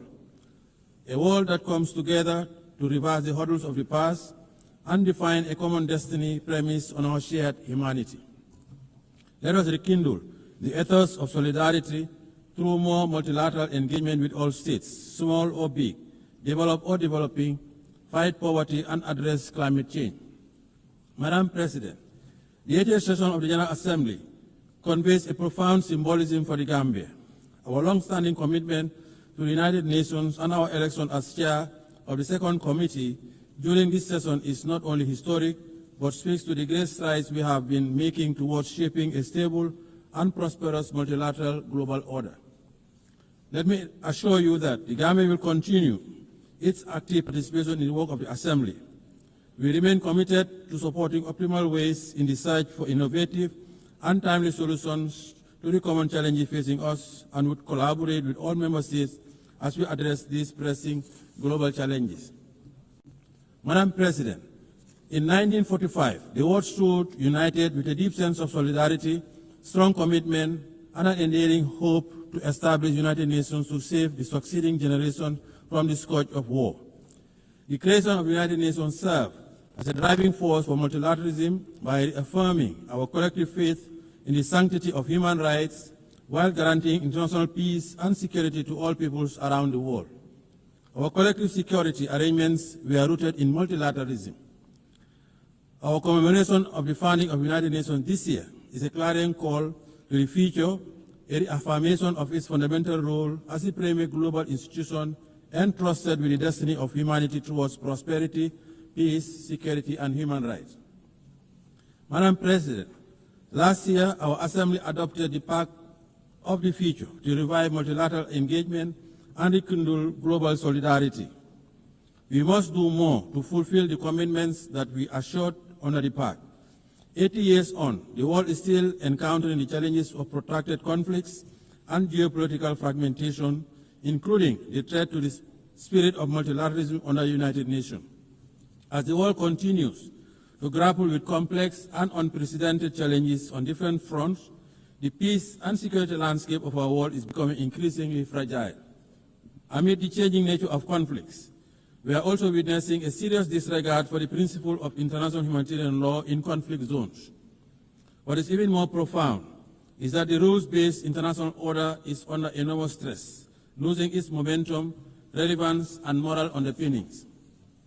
Today, we live in a world that is undergoing profound geopolitical transformation, presenting unique emerging challenges and reflecting an international community that is still trying to find answers to the challenges it faces in the 21st century.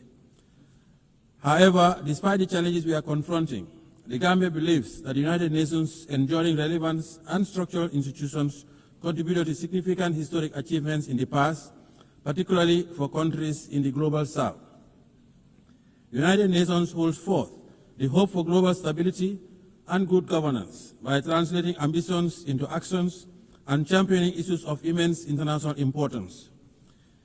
In the case of the Gambia, the United Nations used its convening power and preventive diplomacy through the Peace-Building Commission to support a democratically elected government that assumed power in 2017. The support was key to upholding the will of the Gambian people as they ushered in the present government and launched our transitional justice system to promote the rule of law and respect for human rights. Madam President, as we assemble and reflect on this important and timely theme for this 80th session, Better Together, 80 years and more for peace, development, and human rights, we must admit that the daunting challenges we are facing today require us to deliberately invest in sustainable development, climate action, peace, and security. We must equally continue to foster resilience and growth for the realization of inclusive development and shared prosperity for all. Since the change of government in 2017, the administration of His Excellency President Adam Barrow had strived towards a path of development, peace, and respect for fundamental rights and freedoms. 8 years ago, we set out to build a stable and viable country, making sure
interrupted humanitarian aid to reach the suffering population, and they must commit to ending the hostilities. It is the responsibility of the international community to collectively muster the necessary political will and courage to end intractable conflicts.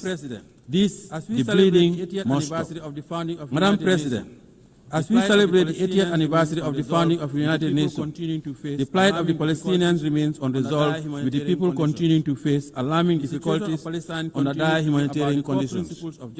The situation of Palestine continues to be about the core principles of justice, respect for international humanitarian law, and self-determination. The ongoing situation needs to stop. We cannot remain unperturbed by these worsening conditions, and it is imperative that we act urgently and collectively by utilizing our leverage to revitalize the prospects of an inclusive peace process for Israel and Palestine and the region.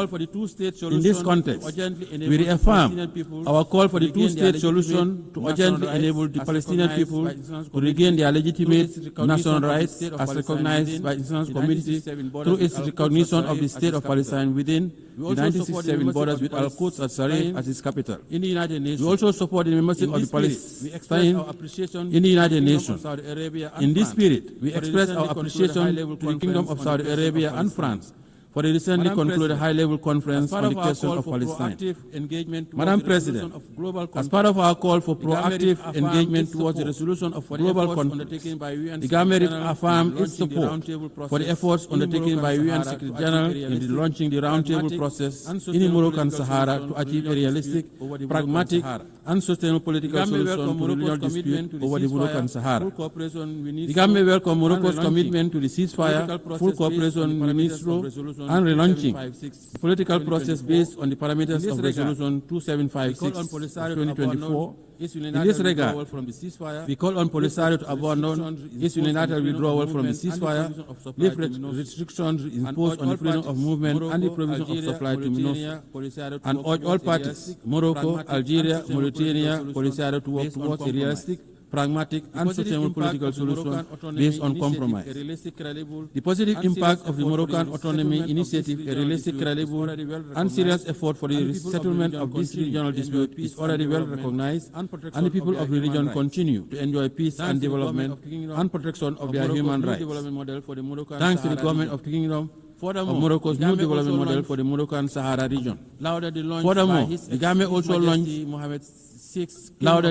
by His Majesty Mohammed VI, King of Morocco, of the Morocco-Nigeria gas pipeline, the Atlantic African Initiative and the Sahel countries' access to the Atlantic.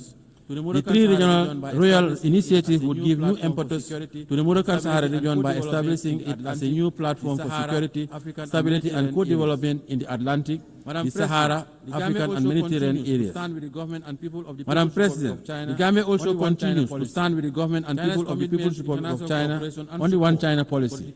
China's commitment to international cooperation and support for the critical spaces of development in different sectors demonstrate that the sustainable development of South-South and triangular cooperation are possibilities.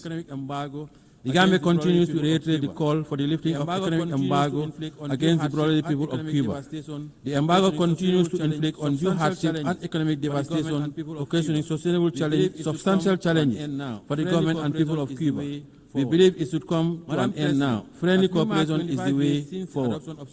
Madam President, as we mark 25 years since the adoption of Security Council Resolution 1325 on women, peace and security, we should take a moment to renew our firm conviction that the attainment of sustainable development and the consolidation of peace and security are anchored in the full and inclusive representation of women in all spheres of political and decision-making processes.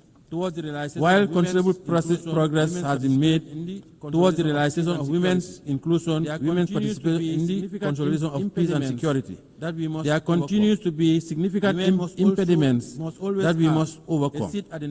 Women must always have a seat at the negotiating table. They usually bear the brunt of conflicts. Therefore, as we prepare for the Fourth World Conference of Women and as nations sharing the same destiny, we have a moral obligation and a collective responsibility to act swiftly to address all issues hampering the empowerment of women, including institutional advancement and their contribution to the consolidation of peace and security. Madam President, in view of the outcome of FFD4, it is our hope that international finance architecture and mechanism will change for the better as the current international financing architecture, especially as it relates to debt restructuring, continues to hamper the development aspiration of developing countries.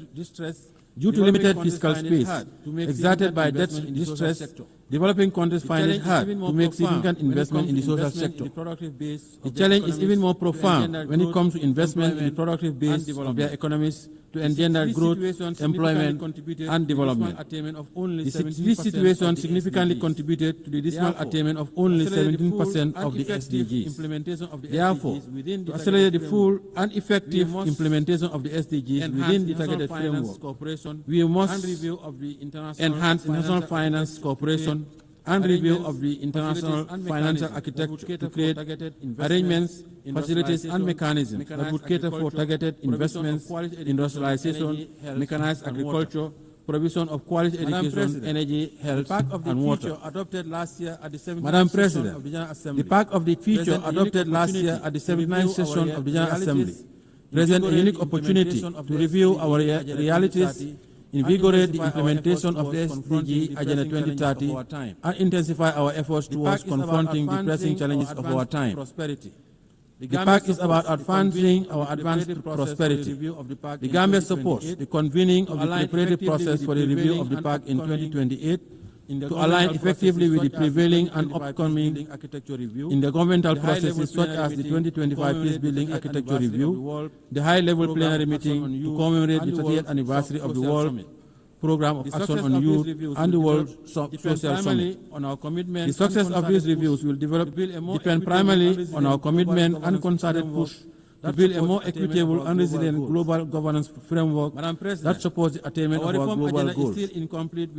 Madam President, our reform agenda is still incomplete without reform of the Security Council. The Gambia supports the reform of the United Nations Security Council and the Common African Position on the reform of the Council as set out in the CIRT Declaration and the Eswatini Concession. We strongly believe that the ongoing review and reform process of the United Nations needs to make good progress, and Africa's underrepresentation in the permanent and non-permanent categories of the Security Council is a historical injustice that urgently needs to be corrected. Africa has always contributed to global peace, and Africans also paid the ultimate price during the two world wars.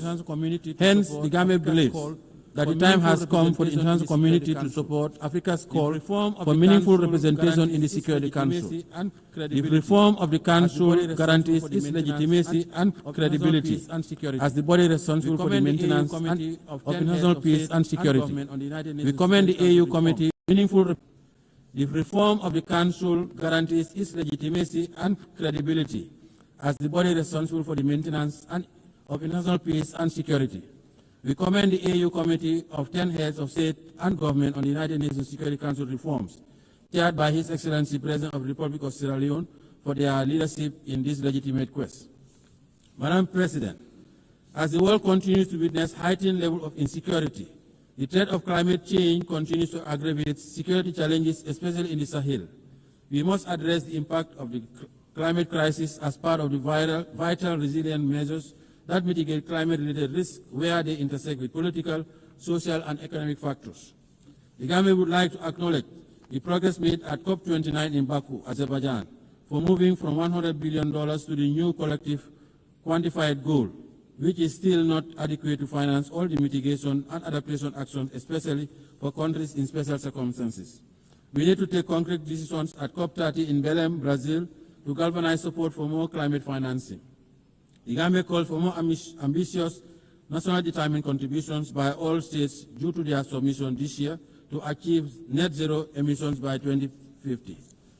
Madam President, as I conclude, allow me to call on member states to use this 88th session of the General Assembly to forge a new consensus to confront our new reality, a consensus that unites us behind our shared determination to make the United Nations a potent instrument to serve our common purposes and aspirations as one human family.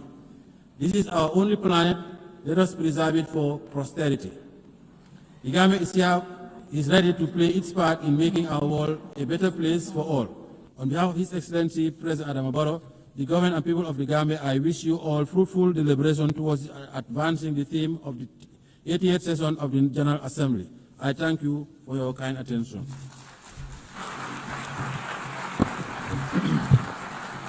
En nombre de la Asamblea agradezco al On behalf of the vicepresidente de la Assembly, I wish to República de thank the Gambia. President of the Republic of Gambia.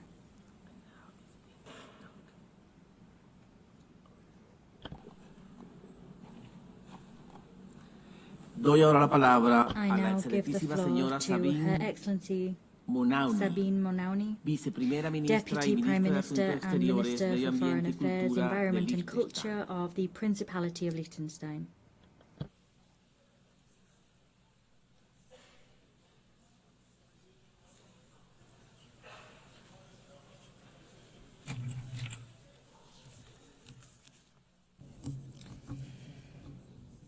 President, ladies and gentlemen, let me begin by saying how happy I am to see a woman preside over this assembly. For only the 5th time in the history of the United Nations, and for the first time by a woman from our region. It is my hope that this is also a good sign for the selection process of the next Secretary General, a position in which no woman has ever served over 8 decades, and which will be conducted under your leadership. It is a distinct honor and pleasure for me to address this assembly for the first time as a foreign minister, continuing a very long tradition of female foreign ministers in Liechtenstein. The United Nations is a key building block of our foreign policy, which is guided by a strong belief in international law, cooperation and multilateralism. We are gathering at a landmark moment in the history of the United Nations. For over 80 years, this has been the place where nations have come together, where international law has been developed, where human rights have been codified, where we have agreed on common development goals. Of course, it has also been the source of many disappointments. Too often people around the world have been looking to this assembly and at the Security Council chamber next door in the hope of decisive action to secure peace. The key purpose of this organization, only to realize that political paralysis was shattering these expectations, justified as they were. In Ukraine, our system has allowed the aggressor to veto collective action supported by the vast majority of the House. In Gaza, we have become bystanders, despite the fact that the two-state solution was one of the first decisions of the United Nations many decades ago. We are merely witnesses to the unprecedented and unjustifiable suffering of civilians in spite of our pledge to end and prevent atrocity crimes. The people of Sudan must have concluded that indifference is the guiding principle of our rare discussions, and that the outrage over a cynical veto wears off after a few weeks, if not days. These challenges to the credibility of the United Nations would be massive enough in and of themselves. But if we are looking at a completely uncertain future for this organization today, it is for largely different reasons. The very foundations of the United Nations are being challenged in a way we have not seen before. Such efforts threaten to undermine our joint commitments to solve common problems together on the basis of the principle of sovereign equality, the principle that we set ourselves rules that apply to us all equally and that they are enforced equally, and the belief in the value of international law as the common ground that allows us to govern world affairs in a way that is predictable, equitable, and fair. For us in Liechtenstein, the United Nations, which we joined 35 years ago, occupies a special place. It has been instrumental in our progress towards gender equality. Our membership in the organization has helped to put human rights at the center of our foreign policy. The Sustainable Development Goals have been embraced by civil society and the private sector. Most essentially, the Charter of the United Nations is the guarantor of our sovereignty. The United Nations is also our window to the world and the one place where we can connect with everyone. And it offers a unique foreign policy platform where we can present our initiatives and ideas as a sovereign equal. We have done so with commitment and enthusiasm, and I believe with some success. Today we feel a special bond with every other state, which is small in size, but not small in ambition and vision. Today we realize more than ever that we need this organization. We need a world based on rules that we have all agreed to. And especially now, those who share these views need to join together in common purpose to safeguard our common interests. The times we live in are fast-paced and full of challenges that can seem incredibly daunting. Many years ago, we identified climate change as the biggest threat to us all, big and small, wherever we are located on the globe. And yet, we are ever closer to the climate abyss and ever further away from agreeing on a path away from disaster. Artificial intelligence is developing with lightning speed, largely unchecked, with obvious risks to our social fabric, but without any agreement on rules and boundaries. In my part of the world, priorities have shifted dramatically in the last 3 years.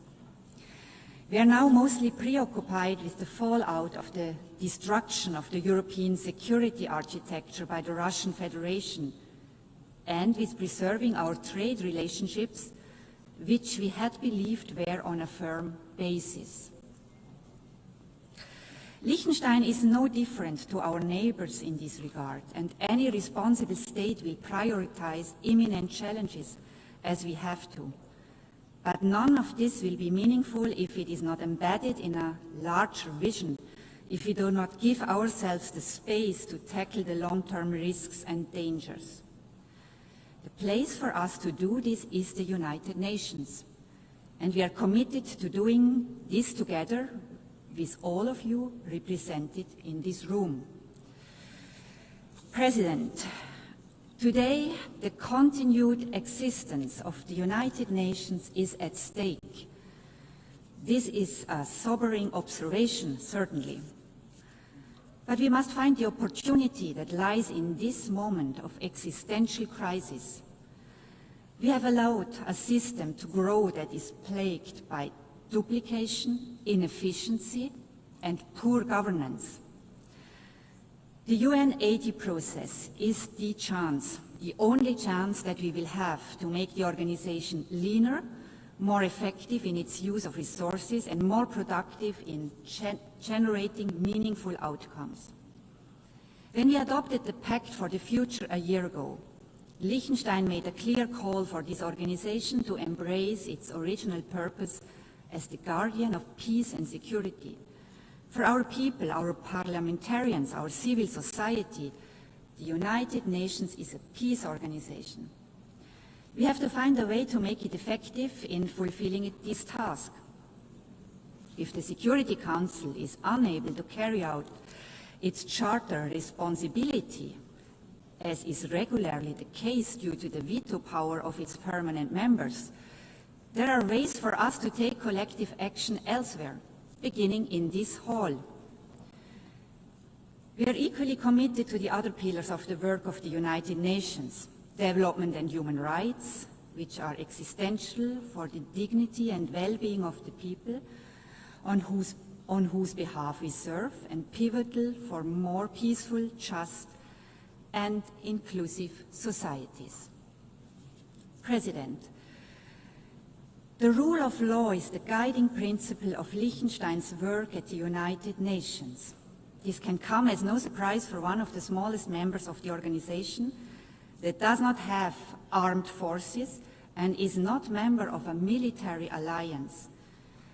Our sovereignty is protected by respect for international law and by its enforcement through accountability where the law is violated. Naturally, we are strong supporters of international courts, the indispensable enforcement mechanism of international law.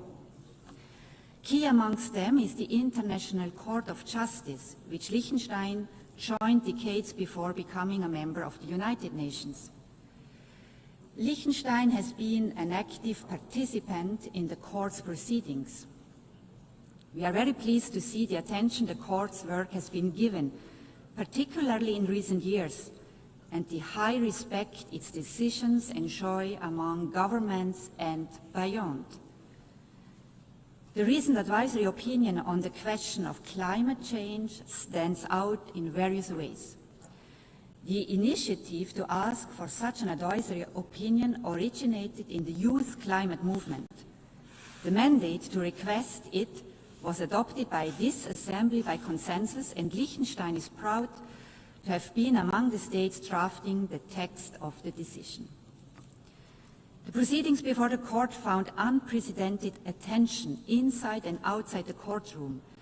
Finally and importantly, the advisory opinion was agreed on unanimously by all 15 judges, giving it further authority.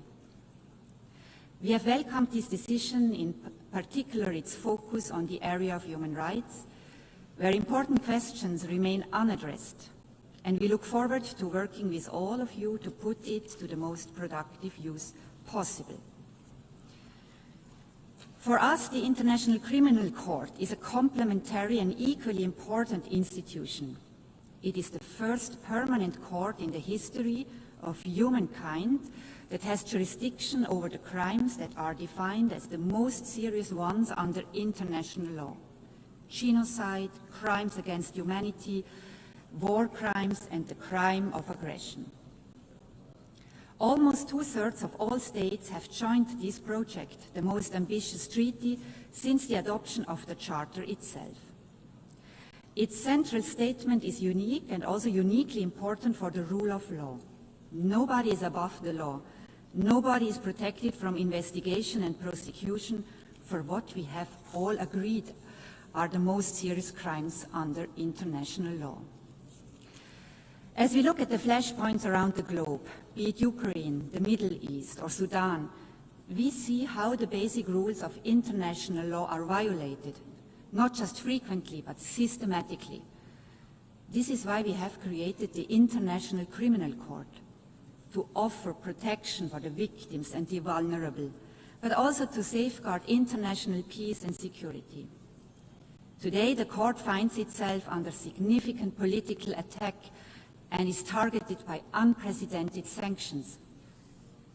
This is the moment for us to protect this unique institution, one of the most powerful statements we can make to express our commitment to international law. President, the most among many worrying trends with regard to the respect for the United Nations Charter is the rapid erosion of the rules governing the use of force. Instances of the blatantly illegal use of force without any consequences or accountability, the threat of the use of force to solve disputes, and the suggestion that aggression may not only go unpunished, but in fact be rewarded and incentivized as part of a political agreement. These dangerous trends can set us back to a time we all believe we have left behind, and they are an attack on the very core of the Charter of the United Nations. Mitigating the fallout of armed conflict will sadly remain part of our daily work. But it is time that we become serious about our central task: preventing war in the first place, ending war where it takes place, and ensuring accountability for illegal war making.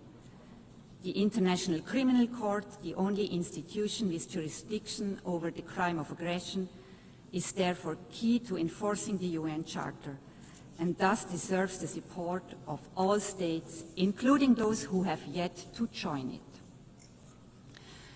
President, our world is in a very difficult place today, with the forces of destruction and indeed self-destruction on the rise. If we are to have a chance to be successful in our fight against them, to safeguard our planet for future generations, we need this place, a stronger, better United Nations that we can shape together. I thank you.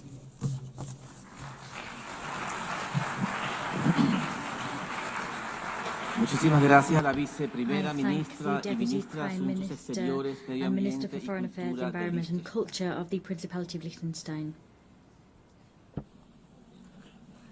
Hemos escuchado la We última have heard the intervención en el last debate speaker general in de the esta general sesión. debate for La this próxima meeting. sesión plenaria para We continuar will el debate continue general the general comenzará a las 15 debate horas. at Se levanta la sesión. 1500 hours. The meeting is adjourned.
Declaro abierta la novena The sesión ninth plenary plenaria meeting de of the la General Asamblea General. Assembly is called to order.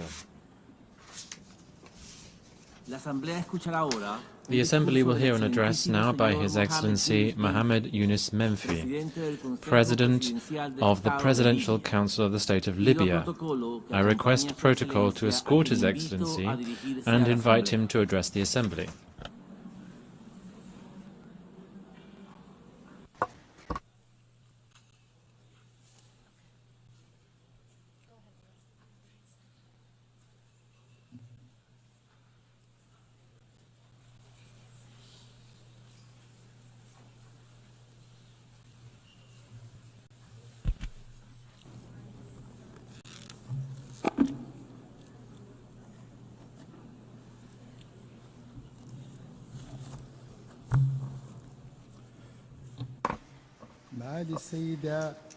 Your Excellency Annalena Baerbock, President of the 80th session of the General Assembly of the United Nations, Your Excellency Antonio Guterres, Secretary General of the United Nations, Your Majesties, Your Highnesses, Your Excellencies, ladies and gentlemen.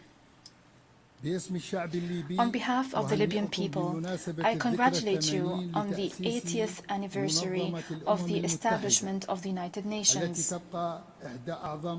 It remains one of the greatest pillars of the international order,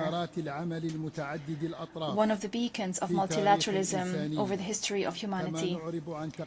We appreciate the holding of this session under the theme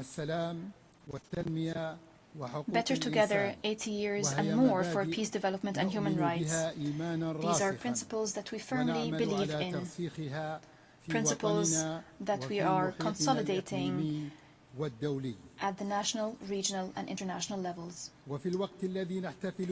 As we celebrate this global anniversary, we're also celebrating the 70th anniversary of Libya joining the United Nations. It was the culmination of the struggle of the Libyan people when Libyans raised their voices in this hall, demanding freedom and independence following decades of colonization. The organization heeded this urgent call and adopted the historic resolution that led to the independence of Libya in 1951, reaffirming thereby the right of peoples to self-determination. Ladies and gentlemen, I stand before you today representing the will of a people that is still holding on to hope, still believing in its ability to build a stable and prosperous future. Libya is not a zone for fighting. It's not an arena to settle scores or a place to which crises can be exported.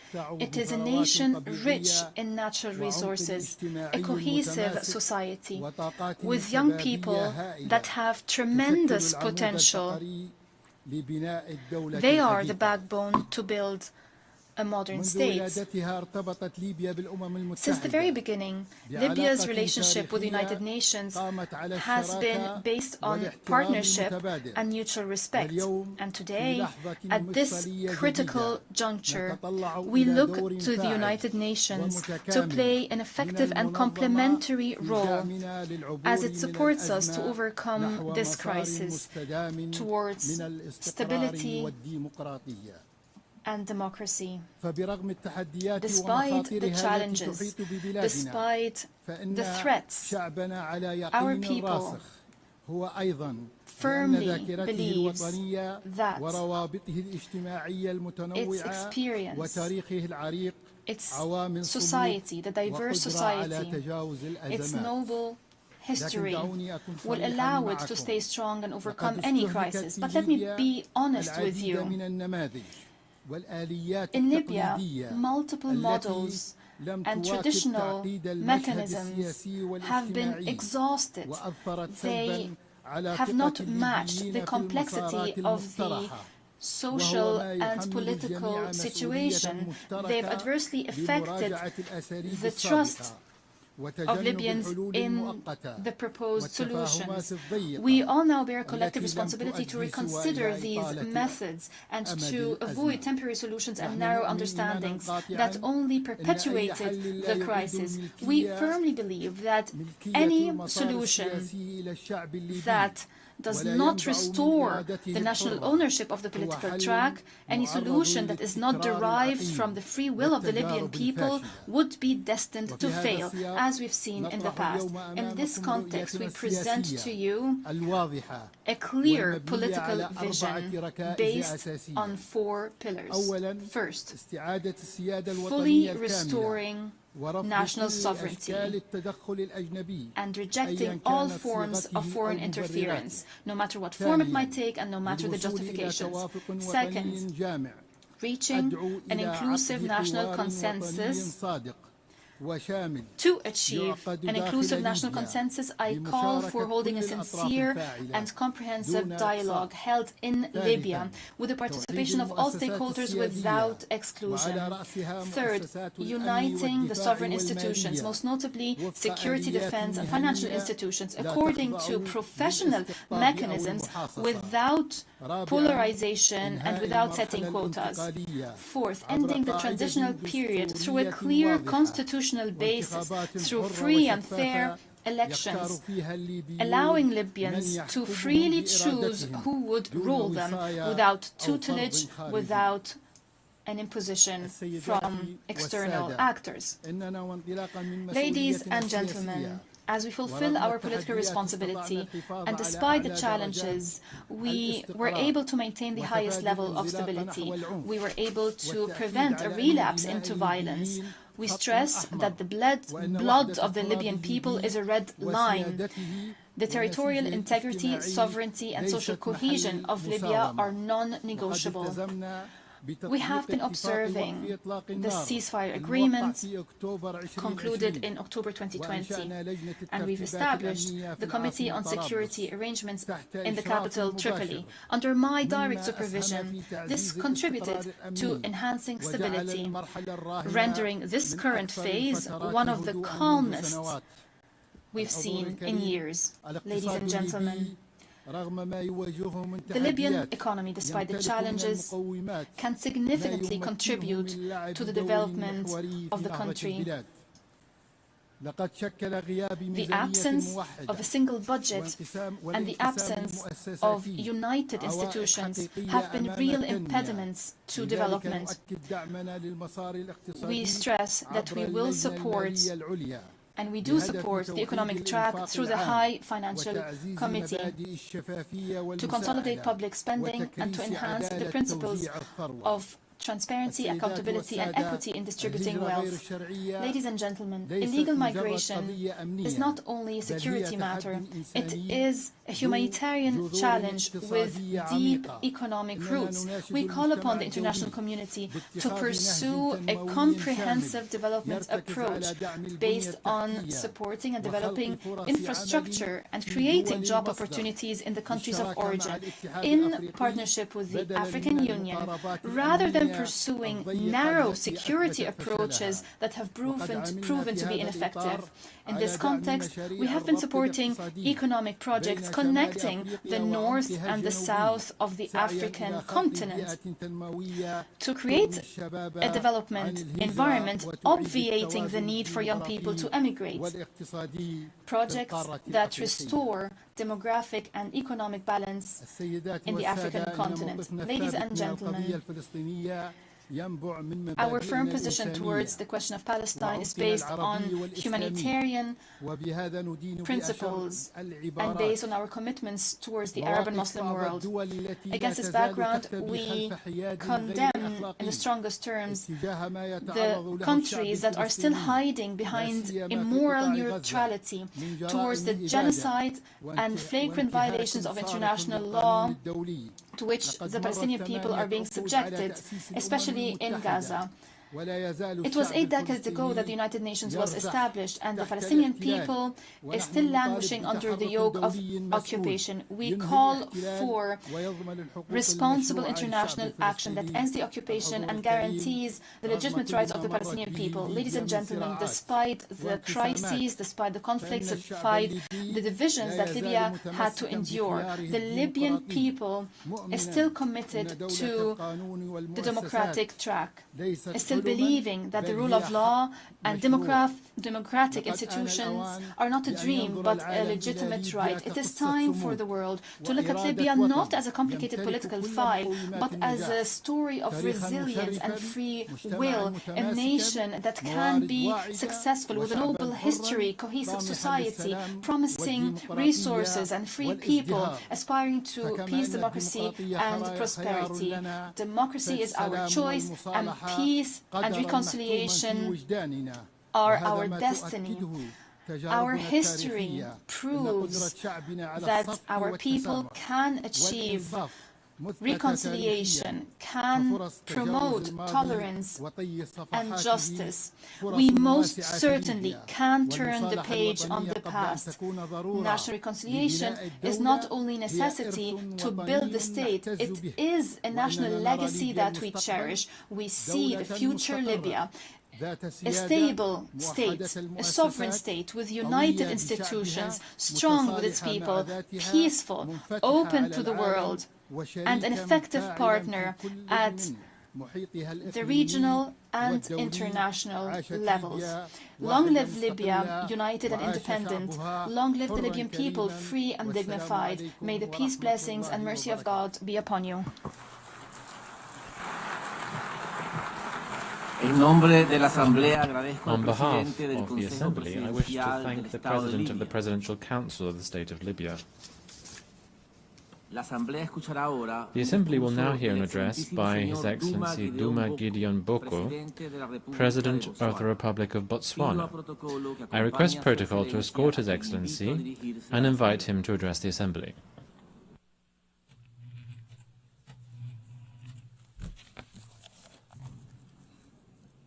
Madam President, Secretary General, Excellencies, ladies and gentlemen, we meet here today and this whole week in these hallowed precincts to remember the overwhelming gravity of the circumstances that gave birth to the United Nations, the ruins of war, a world poised to descend into further mayhem if courageous choices were not made. Leaders of great vision and courage stepped up. They realized that the charms and allurements of our unity trumped any tendencies to divide us. And from their conviction that humanity is better together, this institution was born. Their courage and fortitude merit our recurrent admiration. So I stand on this enchanted spot today to express my thanks and the gratitude of the people of Botswana to our forerunners and to all of you. We must recommit ourselves to the vision, peace, development, and human rights for all people in all nations. I stand here today in the composite capacity of citizen of Botswana and as an African. Yes, I am an African, stamp and root. For Botswana, the ideals of the United Nations are not abstractions. They are the foundation of our identity. Since our independence, we've sought to embody democratic governance, respect for the rule of law, including an international rule-based normative order and the dignity of every human being. We reaffirm today our commitment to the Universal Declaration of Human Rights and to advancing equality, including the protection of indigenous peoples, women and youth within our borders and across our region. Yet we also acknowledge that the pursuit of justice is an arduous journey. My administration has pledged to reform and strengthen institutions, enhance transparency, and root out corruption. We do so not for accolades, but because our citizens deserve governments that serve them with integrity. We are on a quest for integrity in African leadership. Excellencies, Botswana has been blessed with the gift of diamonds. For decades, this resource has financed schools, hospitals, and infrastructure. But today, we confront the fragility of that reliance. Diamond markets fluctuate. Our people's needs do not recede. Our vision is clear: to diversify our economy, empower our people, and create resilience. We invite global partners to invest in renewable energy, technology, sustainable agriculture, and value-added industries. We extend an open hand to businesses, innovators, and institutions ready to walk with us on this journey of transformation. Botswana is a semi-arid country. Our people know the meaning of drought. We know the anxiety of scarce water, of crops that wilt and wither under a relentless sun, of livelihoods eroded by forces beyond our control. Climate change is not a distant threat, it is a present reality. That is why I've joined the Global Center for Adaptation, because adaptation must be at the center of sustainable development. I call on this Assembly to scale up financing for climate adaptation. Let us invest in water infrastructure, early warning systems, and climate-smart agriculture. Let us ensure that the promise of the Paris Agreement is not confined to paper, but realized in the lives of farmers, of herders, and children across the global South. Earlier this year, Botswana faced an acute shortage of essential medicines. This crisis exposed not only the vulnerabilities of our supply chains, but the wider inequities of the global health system. Access to medicines is a human right, not a privilege. We call upon the United Nations, international financial institutions, and the private sector to work with us to build resilient health systems. Together, let us explore local production, regional supply hubs, and fairer mechanisms to ensure that no nation is left to face health emergencies alone.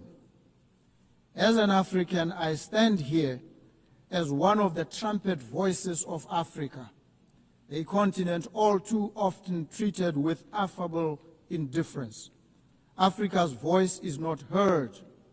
This United Nations cannot be truly international. It cannot be truly together, and will not be better until our continent, home to 1/5 of the population of the world, is afforded an equal voice at the highest body of this organization. Friends and partners in the Permanent Five, it is time to make good on your promise to a continent. Agree a permanent seat on the UN Security Council for Africa for 80 years, the only continent without one. I also appreciate the decision by Britain, Australia, Canada, and France, among others, to give heightened attention and consideration to the Palestinian crisis.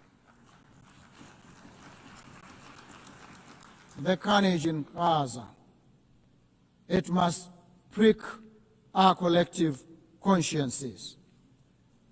We stand in solidarity with the Palestinian people in their pursuit of a home and of dignity. So too, we affirm our support for the sovereignty and territorial integrity of Ukraine. We urge all parties to stop the war and seek a peaceful resolution. Distinguished delegates, the theme of this General Assembly is better together. This is not a slogan, it is a truth. We are better together in combating pandemics, better together in adapting to climate change, better together in securing peace, and better together in ensuring that human dignity is not a preserve of the few, but the inheritance of all.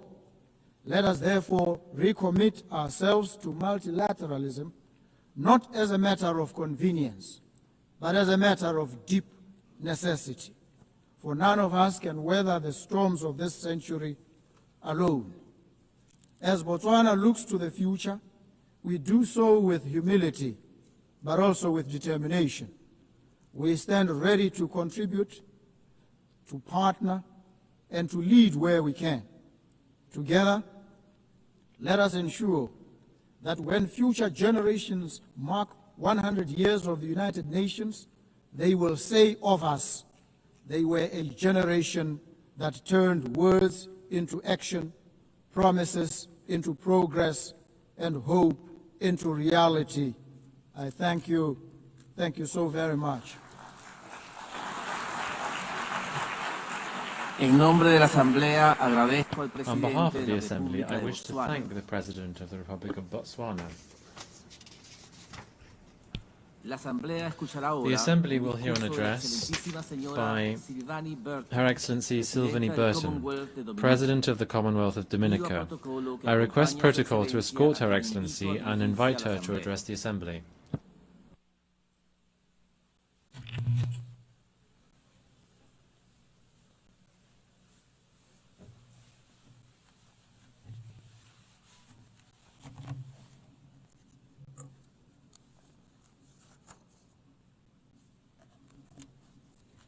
Excellencies, distinguished delegates, ladies and gentlemen, Mabrika, I bring you greetings in my native Kalinago language, the language of the first people of the Caribbean, whom I am proud to call my ancestors. Madam President, on behalf of the government and people of the Commonwealth of Dominica, I am pleased to congratulate you, my fellow woman, on your appointment to guide the affairs of the 80th session of the United Nations General Assembly, a responsibility for which you are eminently qualified. We wish you every success in your new role. Excellencies, I address you at a pivotal time in the history of this organization, and indeed of this world. I am reminded of the words of the famous British novelist Charles Dickens in his acclaimed novel, and I quote, "A Tale of Two Cities," end of quote. A novel set in a time of social upheaval, division and transformation.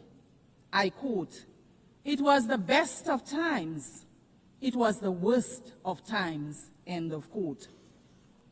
Although this novel was written over 160 years ago, these words remain relevant today.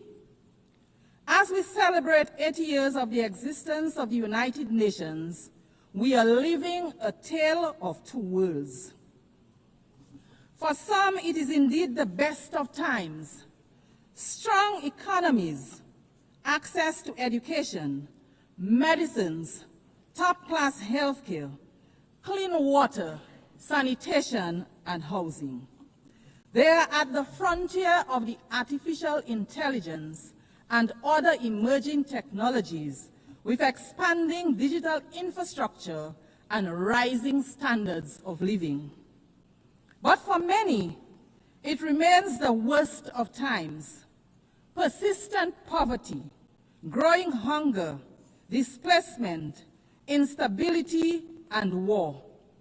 Nations on the front lines of climate change, enduring the worst impacts and debt crises, not of their own making, but a price they pay for the excesses of others. Unfortunately, this is not fiction, but our shared reality. If we as the United Nations do not confront this duality, this inequality, we will write a catastrophe of our own. It bears restating that the UN was created 80 years ago to prevent wars, to promote peace and international cooperation based on ideals of mutual respect, human rights, and the rule of law. It has championed multilateralism, recognizing that no one country has the answer for the world's problem, that the world is interconnected, and to maintain peace, we should operate a rules-based and not power-based approach. A Tale of Two Cities portrayed a society where the powerful live in luxury and the oppressed suffer in silence. We can take heed of the warning that we glean from Dickens' work, that injustice should not be ignored, that when powerful nations impose their will on the less powerful without accountability or regard for the rule of law, they plant seeds of discord and future unrest. What have the lessons taught us? What should we ask ourselves as we gather year after year in this chamber? Are we truly listening to the nations that take the podium every year to decry poverty, inequality, climate change, underdevelopment, and conflict? Do we have a system where resources and decision-making are truly being equitably shared, or are we instead operating a system where power protects itself? I am reminded of the old African proverb, and I quote, "When elephants fight, the grass gets trampled," end of quote. We, the small island developing states, we are the grass. In today's geopolitical landscape, we feel the brunt of the impact when global powers engage in political, economic, or military confrontation.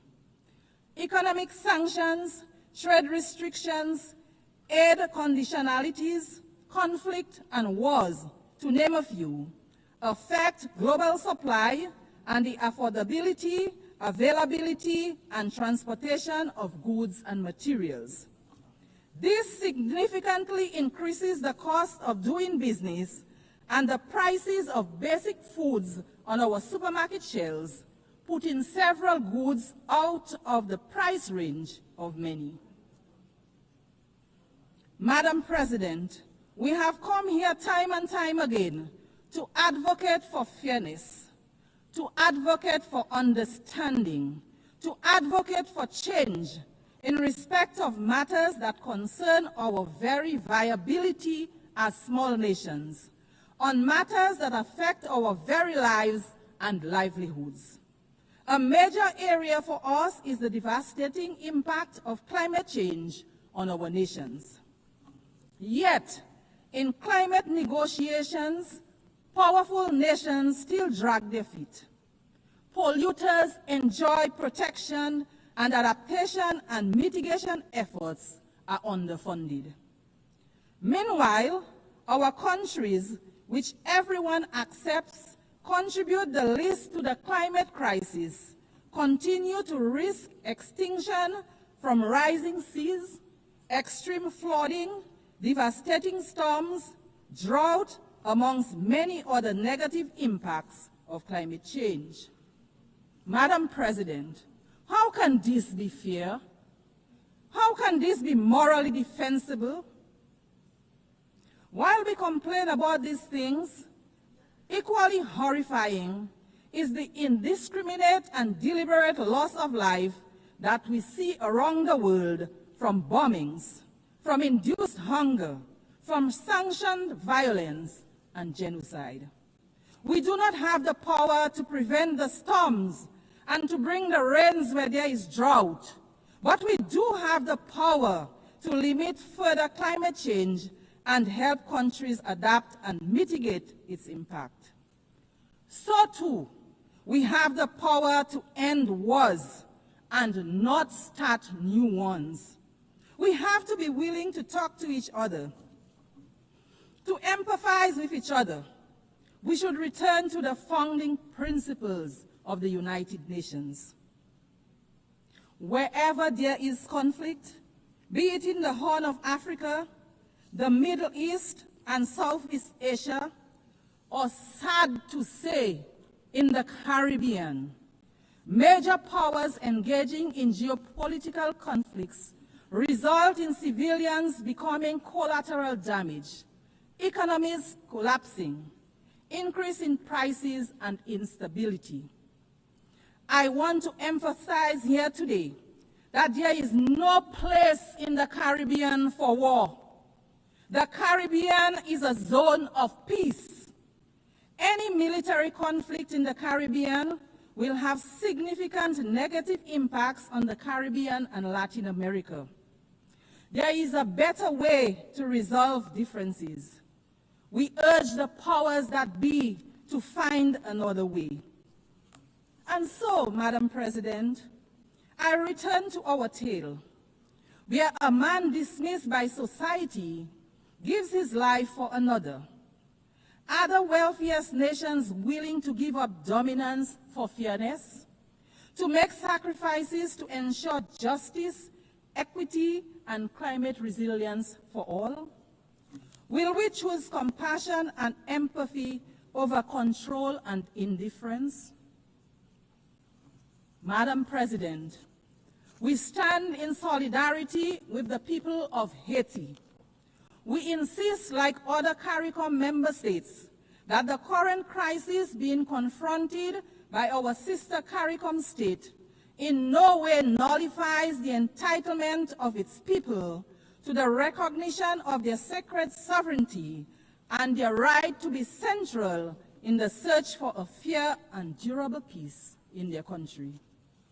The government of Dominica remains convinced that our sister CARICOM state, Haiti, faces major challenges today, in part because of the glorious contribution Haiti made to the quest for justice and freedom in our region and the world.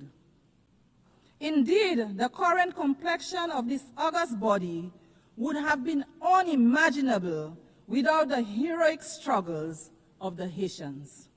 As such, the crisis in Haiti is much more than a Caribbean crisis, and its solution requires a united response and the support of the United Nations to resolve.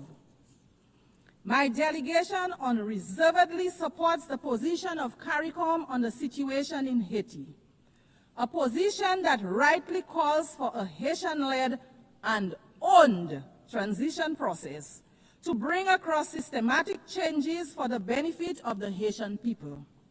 Let us provide them with all the support that they need. Nothing less is demanded of us. Madam President, the Commonwealth of Dominica is keen to underscore its commitment to advocating for unity, justice, peace, and the sustainable human development that they foster. In this regard, we continue to urge that the long-running, unjust, and illegal economic embargo against the people of Cuba be revoked.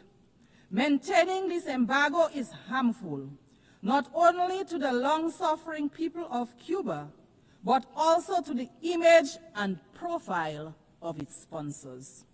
Cuba, like every other country, has a right to its self-determination. Dominica continues to stand in solidarity with Cuba. The trade and economic embargo imposed against our brothers and sisters in Cuba continues to be of great concern to us in the Caribbean. Its lifting grows increasingly urgent. Therefore, the Commonwealth of Dominica once again joins its voices with the voices of the overwhelming majority of members of this global organization to call for the immediate lifting of trade restrictions and export bans imposed on the good people of Cuba. They are unjustified. They are unjustifiable. They belong to a bygone era. They should cease to exist. They fall, in our view, within the grand narrative of yet another Caribbean people's struggle for liberation. It is for these reasons that the government of Dominica strongly urges a radical reconsideration of these actions. Madam Speaker, our steadfast advocacy for respect for the United Nations norms of sovereignty and non-interference impels us as well to urge that the right of the government and people of Venezuela to resolve internal challenges without outside interference be respected. We renew our condemnation of the imposition of sanctions on Venezuela. The resulting hardship forced upon the people of Venezuela needs an immediate and complete end. We also call for restrained and strict adherence to the rule of law as it relates to the presence of U.S. military assets in the blue waters of the Caribbean Sea. The solution to conflict, to challenges, should never be aggression and war. We urge that all diplomatic efforts be pursued to respect the sovereignty of states, preserve the dignity of human life, and promote peace. Madam President, as we celebrate this 80th year of these United Nations under the theme, and I quote, 80 years and more for peace, development, and human rights, end of quote, let it not be just mere words. Let it instead be a call for respect and adherence to a rules-based order that applies to all nations equally, weak and strong, not just when it is convenient to the most powerful. The UN arose out of the ashes of a world torn by devastating wars. Let us not return to those dark days, but instead be guided by law, diplomacy, and shared values. Let us reform the system where small and developing nations have a real seat at the table, that we may have the opportunity to influence decisions that shape global climate policy, security, and economic well-being for all. Let it be where we build solidarity and cooperation, and where power is exercised with humility, compassion, and restraint. Madam President, let the history books say that in this chamber, in our time, we chose a better path. In the words of Charles Dickens, and I quote, "It is a far, far better thing that I do than I have ever done," end of quote. Let those words not only be the end of a novel, but also the beginning of a new era for us, the beginning of our collective resolve, where our actions are guided by the desire for true peace, by respect for others and the rule of law, for upholding the sanctity of human life, of ensuring true development and prosperity for all. Let us judge the strength of our global system, not by how loudly the elephants roar, but by how well we protect the grass beneath them. Excellencies, the challenges before us are too great and complex for any one nation to solve alone. We all need each other. So let us leave this hall committed to action, committed to partnership, and committed to each other. Because the truth is simple, yet profound. We are always stronger, wiser, and better together. Madam President, I look forward to the day when a woman leads this great institution as Secretary General, which to my mind would be a symbol of true equality. I thank you for the courtesy of your attention. Thank you.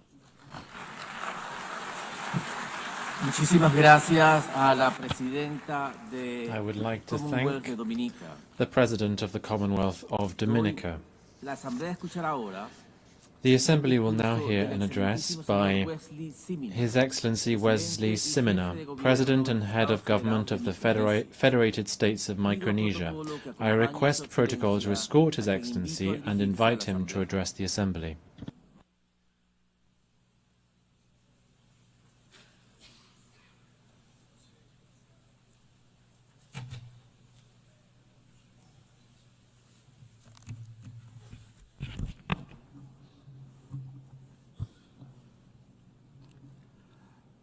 Madam President, Mr. Secretary General, Excellencies, ladies and gentlemen, on behalf of my people of the Federated States of Micronesia, I am honored to extend our heartfelt national greeting in Cameroon to you on this momentous celebration of the 80th session of the General Assembly.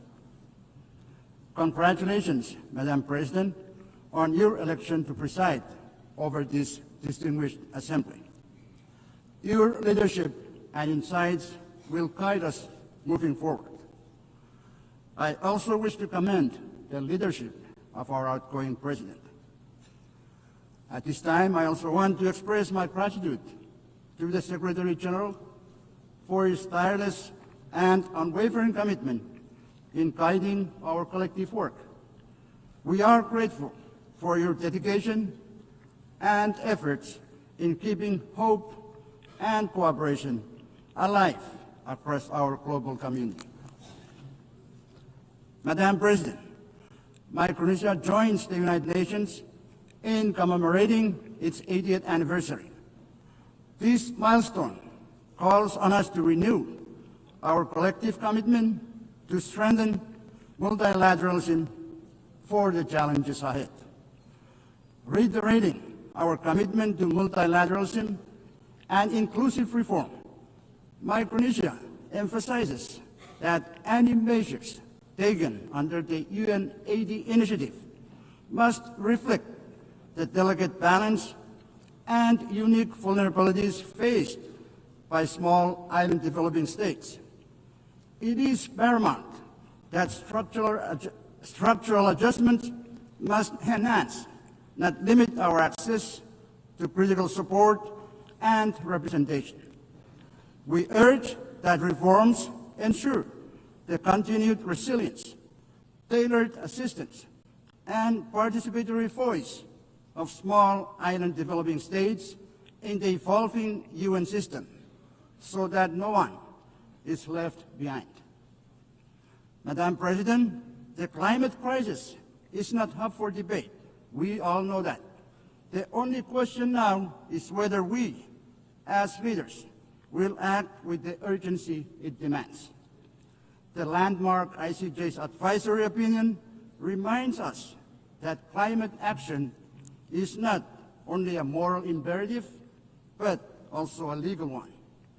It affirms that all states, particularly those who are parties to the UNFCCC and Paris Agreement, must do their fair share to limit warming to 1.5 degrees Celsius, and that major emitters carry the primary duty to act and keep 1.5 alive.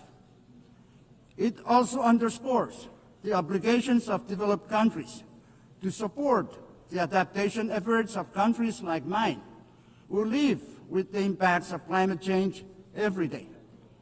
It confirms that not meeting these obligations can lead to legal consequences under international law. This points to the simple truth that at the core of this climate crisis lies the pursuit of justice. Justice for the most vulnerable, justice for future generations, and justice for our shared planet. I call on the General Assembly to adopt a resolution endorsing the ICJ's opinion, so that together we send an unmistakable signal that upholding climate obligations under international law is the shared duty of all nations. Pacific Island leaders have spoken with one voice in our recent Pacific Islands Forum communique. Methane mitigation must be a global priority, and methane mitigation across all sectors must be a core objective of every country. Cutting methane now could prevent 0.3 degrees Celsius of warming by the 2040s, slowing ocean heating and buying us time for long-term decarbonization. This is the only scalable near-term solution that can protect vulnerable nations and peoples today, while we build the future of clean energy tomorrow.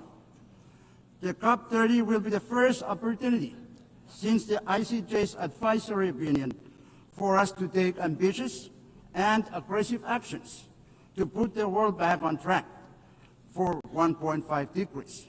There is no time to waste. After 3 decades of COPs, and now with the clearest pronouncement by the ICJ, let us get to work. Madam President, Micronesia remains committed to achieving an ambitious global agreement to end plastic pollution, including the marine environment. Micronesia actively participated in the Intergovernmental Negotiating Committee on Plastic Pollution. We are proud to have stood with over 100 countries, making clear that the pollution emitted from the full life cycles of plastics requires a full life cycle approach to address all pollutions from plastics, from the production and design stages all the way through the waste management and remediation. This pollution, including climate warming greenhouse gases and thousands of other toxic chemicals, severely impacts our health, our environment, and our economies.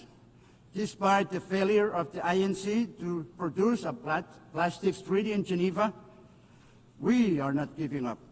The plastic pollution crisis is far too dire to ignore. Madam President, the year 2025 is an important year for the ocean. In June this year, the UN Ocean Conference adopted the Nice Ocean Action Agenda, a forward-looking document to guide us all. Also, as of today, there are 145 countries that have signed the PB&J agreement and 70 that have ratified. With this development, we are pleased that PB&J agreement will enter into force in 4 months. Micronesia is also participating in the related and critical work of the International Seabed Authority. Micronesia is following a precautionary approach to deep-sea mining. We emphasize the necessity of consolidating comprehensive knowledge, data, and scientific understanding of the marine environment and the impacts of deep-sea mining before any exploitation takes place.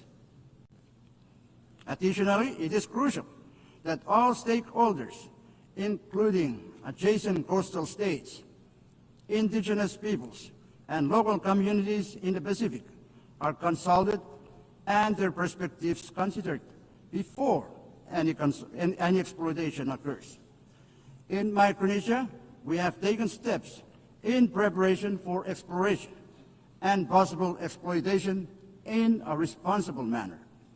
We urge the ISA to finalize without further delay all relevant regulations, standards, and guidelines for its mining code prior to any exploitation, as failure to do so risks countries turning to alternative measures. Madam President, small island developing states face unique and heightened vulnerabilities to climate change shaped by geography and scale. Disaster risk reduction and resilience strategies must reflect these realities. That is why the multidimensional vulnerability index is so vital to us.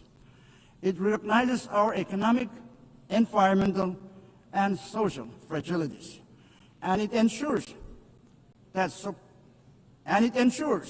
that support reflects genuine need, not just income levels.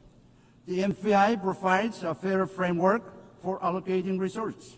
Development partners must base their decisions or aid decisions on it, pairing it with traditional measures to better target climate and disaster support. Going forward, implementation demands three things: adoption by international bodies, continuous technical refinement, and strong commitment from partners to align financial and policy support with the vulnerabilities the MPI reveals. Only then can this tool deliver the resilience our small islands urgently need. Madam President, Micronesia continues to confront a high prevalence of non-communicable diseases, the persistence of emerging and re-emerging infectious diseases, and rising mental health concerns. In response, we are reorienting our health systems around primary health care as the foundation for universal health coverage. We are investing in the rehabilitation of primary health care clinics, the development of our health workforce, and the use of telehealth to extend essential services to our most vulnerable and hard-to-reach populations. However, to realize the goal of universal health coverage, additional financial and technical support from the international community is indispensable. Madam President, gender equality and social inclusion are equally central to our development agenda.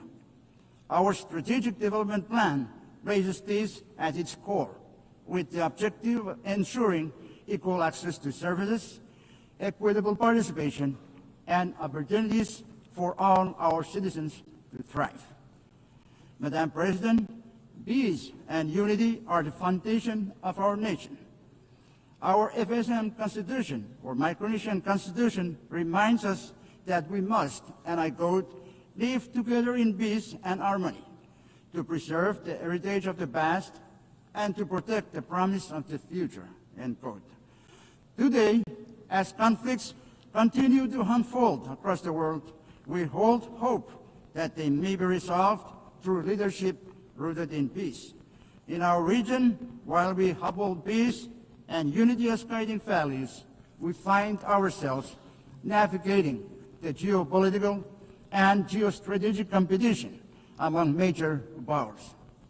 As leaders of the Pacific Islands Forum, we recently adopted the Ocean of Peace Declaration at the 54th annual meeting in Honiara.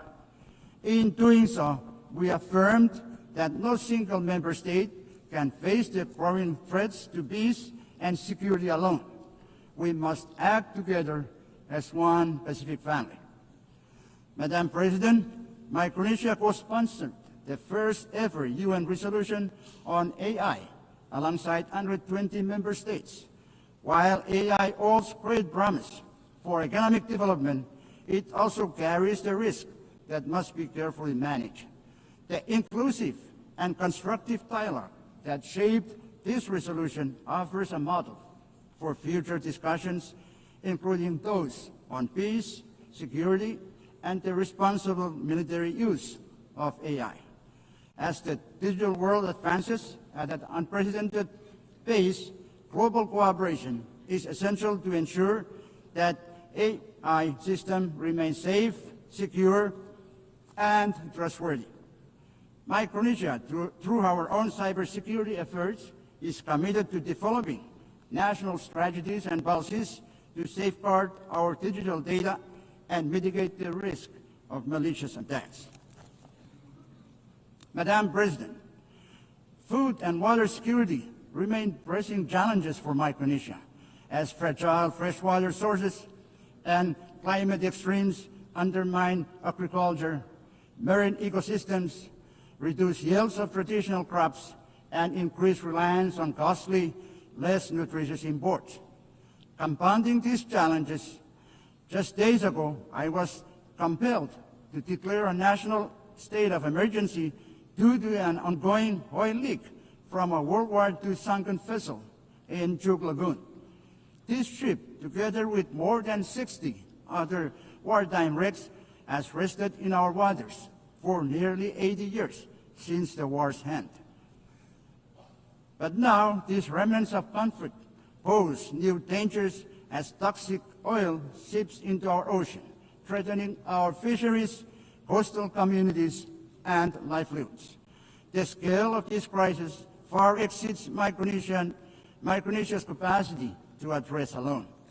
As we mark the 80th anniversary of the war's end, we appeal to the international community to work with us in transforming this legacy of war into an opportunity for cooperation. Madam President, Micronesia again emphasizes the urgent need to address the current structure of the United Nations Security Council, which fails to represent the geopolitical realities of the 21st century. The exclusive nature of its permanent membership creates inequities and hampers effective responses to global crises. To enhance legitimacy and accountability, we must restructure the Council to include underrepresented voices, including Japan, India, Germany, Brazil, and the African continent. Such reforms would better reflect modern international dynamics and strengthen the Council's role in promoting peace and security. Madam President, 8 years ago, the United Nations was founded on a simple but enduring truth. Every nation, big or small, has a voice, a vote, and a role to play in shaping the world we share. Micronesia may be small, but our voice, our vote, and our place within the international community is committed to choosing that we are, in fact, better together. That truth must guide us still, because, big or small, every nation has the power to choose peace over conflict. Big or small, every nation has the power to choose peace over conflict. Big or small, every nation has the duty to protect our planet from harm. Big or small, every nation has the responsibility to defend justice and human dignity. Big or small, we always have been and always will be better together. I thank you.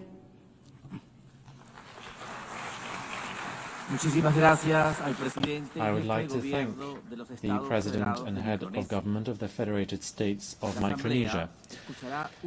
The Assembly will now hear an address by His Excellency Taye Atse Selassie Amde, President of the Federal Democratic Republic of Ethiopia. I request protocol to escort His Excellency and invite him to address the Assembly.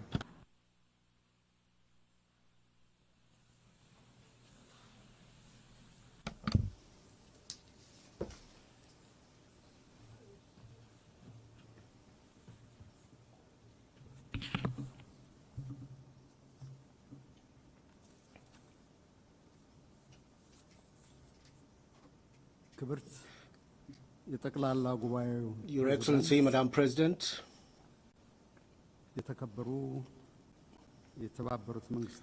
Your Excellency, Secretary General Antonio Guterres,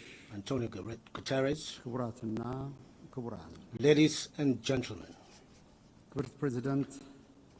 Excellency Annalena Baerbock, I would like to extend my heartfelt congratulations to you and your country, Germany, on your election as President of the 80th session of the United Nations General Assembly, and wish you a productive tenure.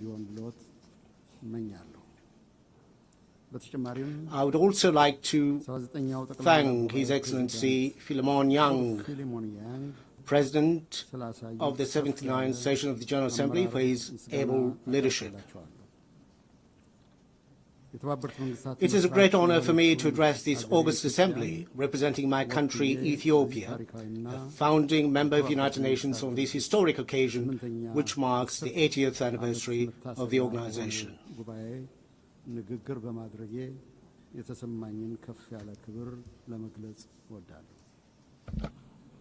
Madam President, looking back on the 80 years of its existence, the United Nations has considerable achievement to celebrate.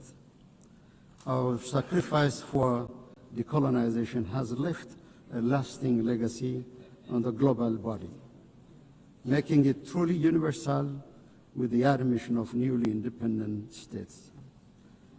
Armed conflicts are prevented, humanitarian catastrophes are averted, and deadly pandemics successfully contained. Global cooperation under the framework of the Millennium and Sustainable Development Goals has resulted in a reduction of extreme poverty and paved the way for climate action.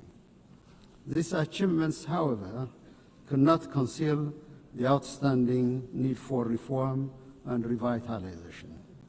The most glaring one is the inequitable representation of states in the global security, political, and financial architecture. The United Nations must also overcome the systemic problems it suffers from a lack of impartiality, selectivity, and double standards. The emerging controversy over the fundamentals of the international system and the principles of the United Nations Charter is risking the very foundation of international cooperation. These trends should not be normalized or serve as a baseline in the determination of our standards and targets. We are also deeply concerned by isolationist policies, unprecedented military buildup, arms race, and the disturbing trend of retraction from development and climate commitments. These worrying trajectories are counterproductive to the collective progress of humanity and undermine the very premises of peaceful interstate relations. It is Ethiopia's conviction that the remedy lies within our reach. No state can single-handedly manage global challenges. We therefore call on fellow member states, especially developed countries that have historical responsibilities, to reverse recent downward trends and intensify efforts towards the collective public good of development and peace. Madam President, Ethiopia supports the peaceful resolution of all conflicts. The path of violence must yield to the power of diplomacy. We affirm our historic position on the right of the Palestinian people for self-determination. Direct negotiation among the warring parties is an immediate necessity. Humanitarian assistance must reach to all the people in need. This is not a political preference, but a moral imperative. As Ethiopia has pronounced in its position during the adoption of the resolutions on the two-state solution, the international community should join hands to end the vicious cycle of violence and stalemate in order to give peace a chance.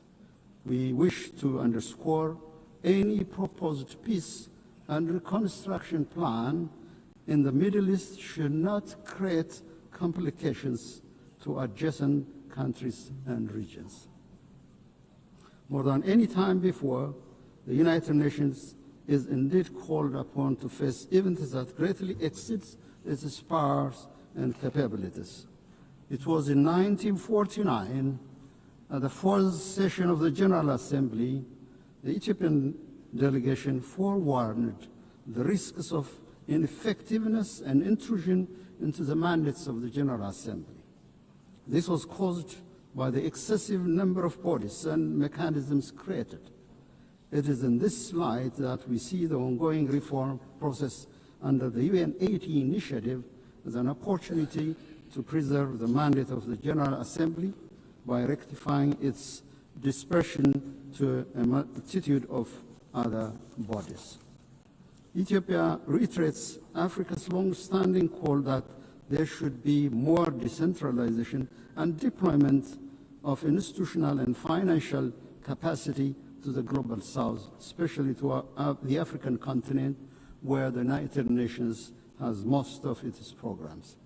Madam President, Africa, guided by Agenda 2063, is advancing development as its preferred security policy. The continent is scoring a higher rate of economic growth. Domestic revenue mobilization is on the rise. Africa's climate action in renewable energy development, emission reduction, and afforestation is indeed unmatched in any other parts of the world. Efforts to enhance public welfare, combat transnational threats, and decrease inequality are being intensified. Despite these achievements, the global crisis continues to impact Africa's capabilities to deliver on development aspirations. Chief among this is the compounding debt crisis. In line with the Addis Ababa Action Agenda and Civil Outcome document, we emphasize the need to advance an ambitious agenda on development finance. Coercive measures and trade restrictions, in particular those targeting Africa, must be lifted immediately. More importantly, Ethiopia calls for a new global action for debt cancellation, restructuring, and suspension. Madam President, it is our view that the national security of states, especially those in the same region, is indivisible and interdependent. To this effect, we will intensify our efforts to combat global terrorists operating in our region. We call on the international community to extend the required support to the African Union peace missions, in particular the African Union Support and Stabilization Mission in Somalia. Now is not the time to retreat from global action in combating terrorism. Furthermore, we reiterate our call for urgent action to reform the United Nations Security Council. Africa's representation in both categories of membership of the Council must be given priority. There is no shortcut or half solution to this long-standing pursuit for justice. Distinguished delegates, excellencies, I have the distinct pleasure to share with this august assembly recent milestones of great significance achieved by the people of the Nile River Basin. With entry into force of the Agreement on the Nile River Basin Cooperative Framework, the Entebbe-based Nile River Basin Commission is nearing establishment.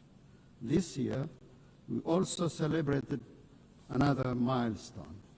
On the eve of the Ethiopian New Year, Ethiopia commissioned the Grand Ethiopian Renaissance Dam, which transforms Ethiopia's renewable energy generation capacity. The Grand Ethiopian Renaissance Dam, with an installed capacity of over 5,000 megawatts, signifies our commitment to clean energy for all. Its true meaning is found in the lives it transforms. The Renaissance Dam brings light to 60 million Ethiopians who currently lack access to any form of clean energy. It promises power to Ethiopia's energy demand, which grows by more than 20% every year.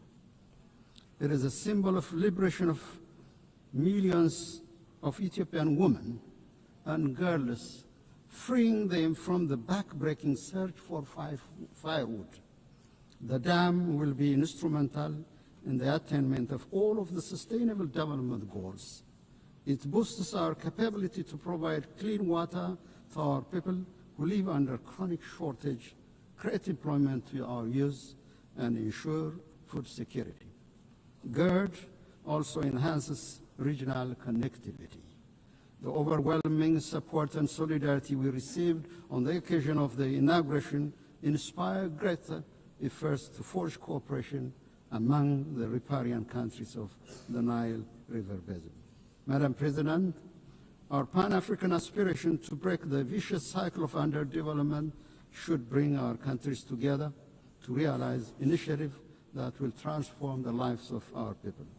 The time is now to work towards Africa's true independence, driven by African agency and guided by the common destiny of our people. Ethiopia, with its second largest population in Africa and significant maritime trade, places high importance on the safety and security of maritime navigation in the Red Sea and the Indian Ocean. We concur with the Secretary General's statement during the Awaza conference that no state should be locked out of opportunities for growth, finance, and technology due to geographical circumstances. The international law maxim that defines the high seas as a common heritage of mankind and guarantees equal right of access and use to all states must be brought to reality. In collaboration with other states, Ethiopia will work towards a comprehensive approach to ensure equal development and security for all states along the Red Sea and the Indian Ocean. Ethiopia will also keep on advancing this legitimate policy objective through diplomacy and peaceful engagement. Madam President, in conclusion, I'm convinced the spirit, genius, and competence of humanity towards unity, justice, and collective well-being will triumph over the current atmosphere of rivalry and hopelessness. For its part, Ethiopia is firmly committed to upholding multilateralism centered on the Charter of the United Nations and to contributing to the maintenance of collective security and sustainable development. I thank you, Madam President.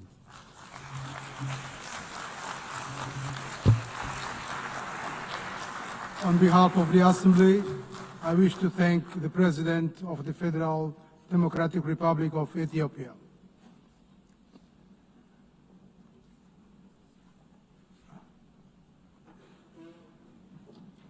We shall now continue the general debate. The Assembly will now hear an address by His Excellency Antonio Costa, President of the European Council of the European Union. I request protocol to escort His Excellency and invite him to address the Assembly.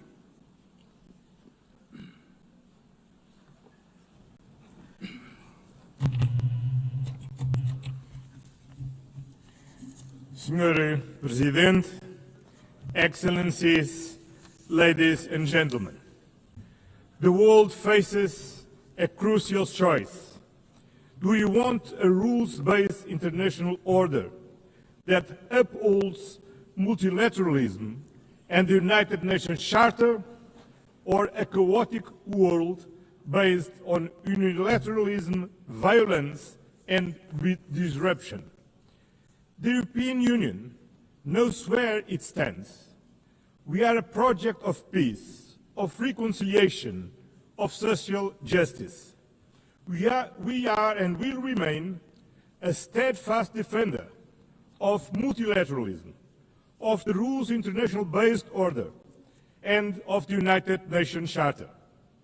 The alternative to this international rules-based order is a chaotic and violent world.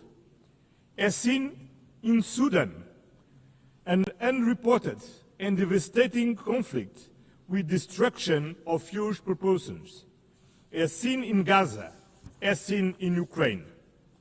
In Gaza, where we witness an unimaginable suffering, children starving, families shattered, a humanitarian catastrophe that shocks the world's conscience.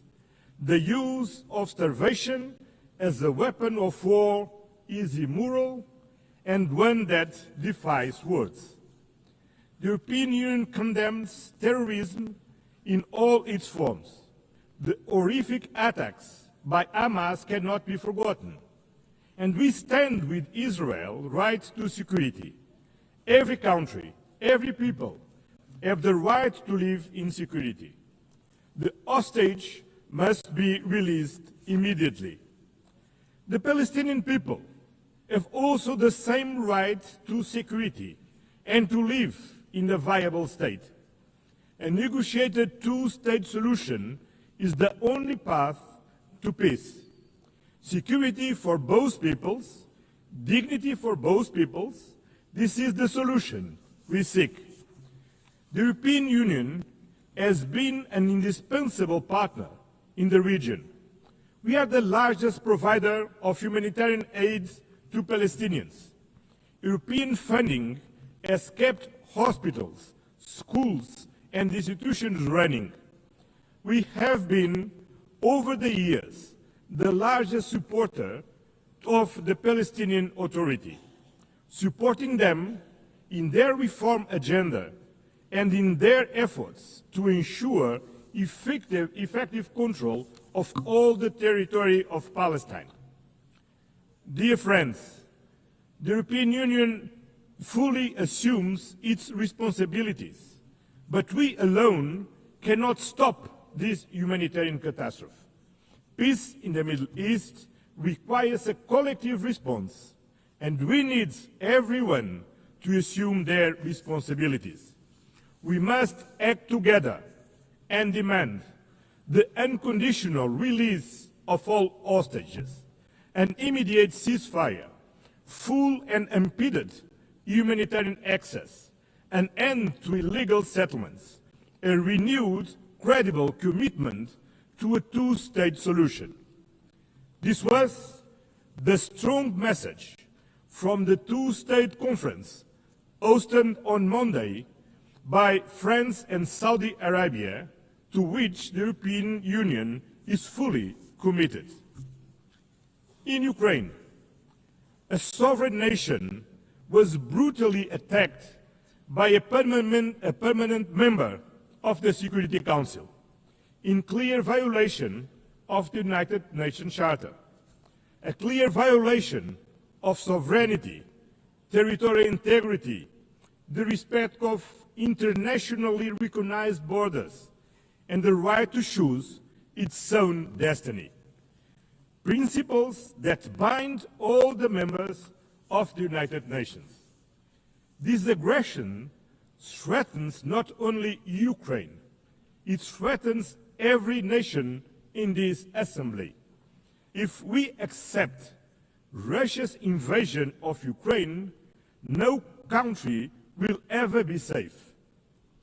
There is only one root cause to this war: Russia's refusal to accept Ukraine's right to choose its own destiny.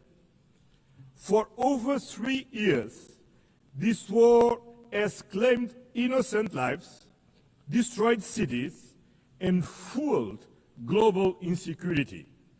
Our collective security is tied to Ukraine's resilience. The European Union stands firm in supporting Ukraine in their fight for a just and lasting peace, in their efforts to bring an end to the killing and Russia to the negotiation table, in their future reconstruction, in providing security guarantees to prevent future attacks, in their path to full membership in the European Union. We will continue to apply pressure on Russia to end this war. We call for meaningful negotiations and an immediate ceasefire and a just and lasting peace. This is not Ukraine's fight alone. It is a fight for the principles we all hold dear.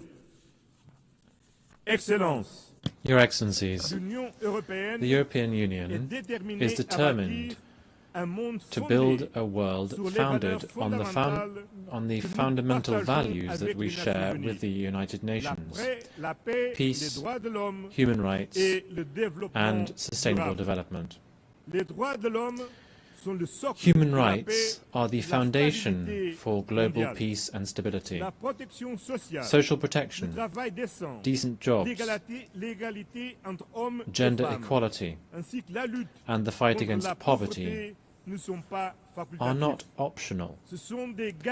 Rather, they are the guarantees of human dignity, of social stability, and of lasting peace between nations. The European Union defends freedom, democracy, and human rights, values which today are threatened by disinformation and by the abuse of digital technologies. We need to have global standards for transparency and accountability mechanisms.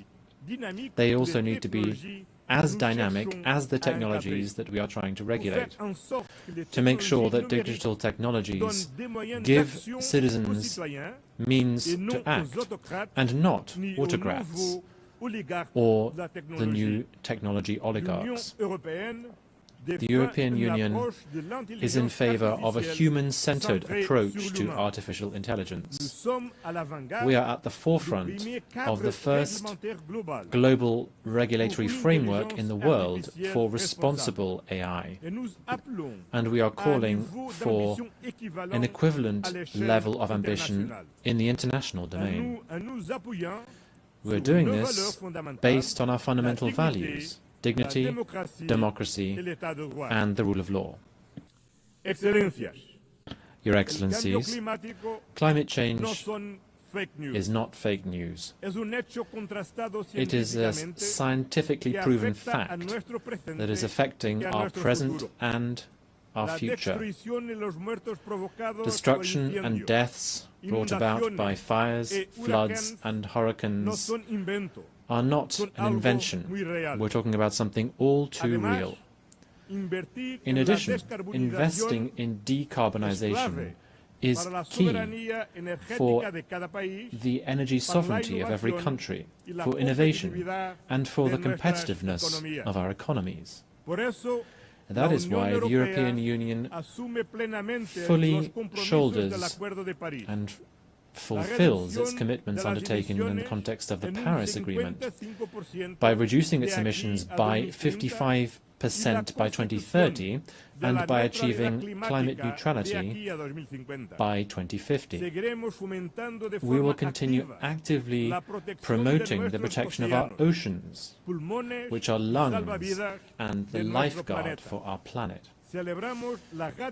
We welcome the ratification of the UN Treaty on the High Seas to safeguard biodiversity beyond national jurisdiction.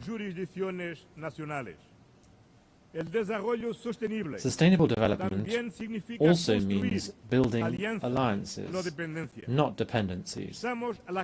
We are at the forefront of the fight against climate change. Through the European Union's Global Gateway Programme, some 300 billion euros are being mobilized by 2027 in sustainable investments and connectivity throughout the world.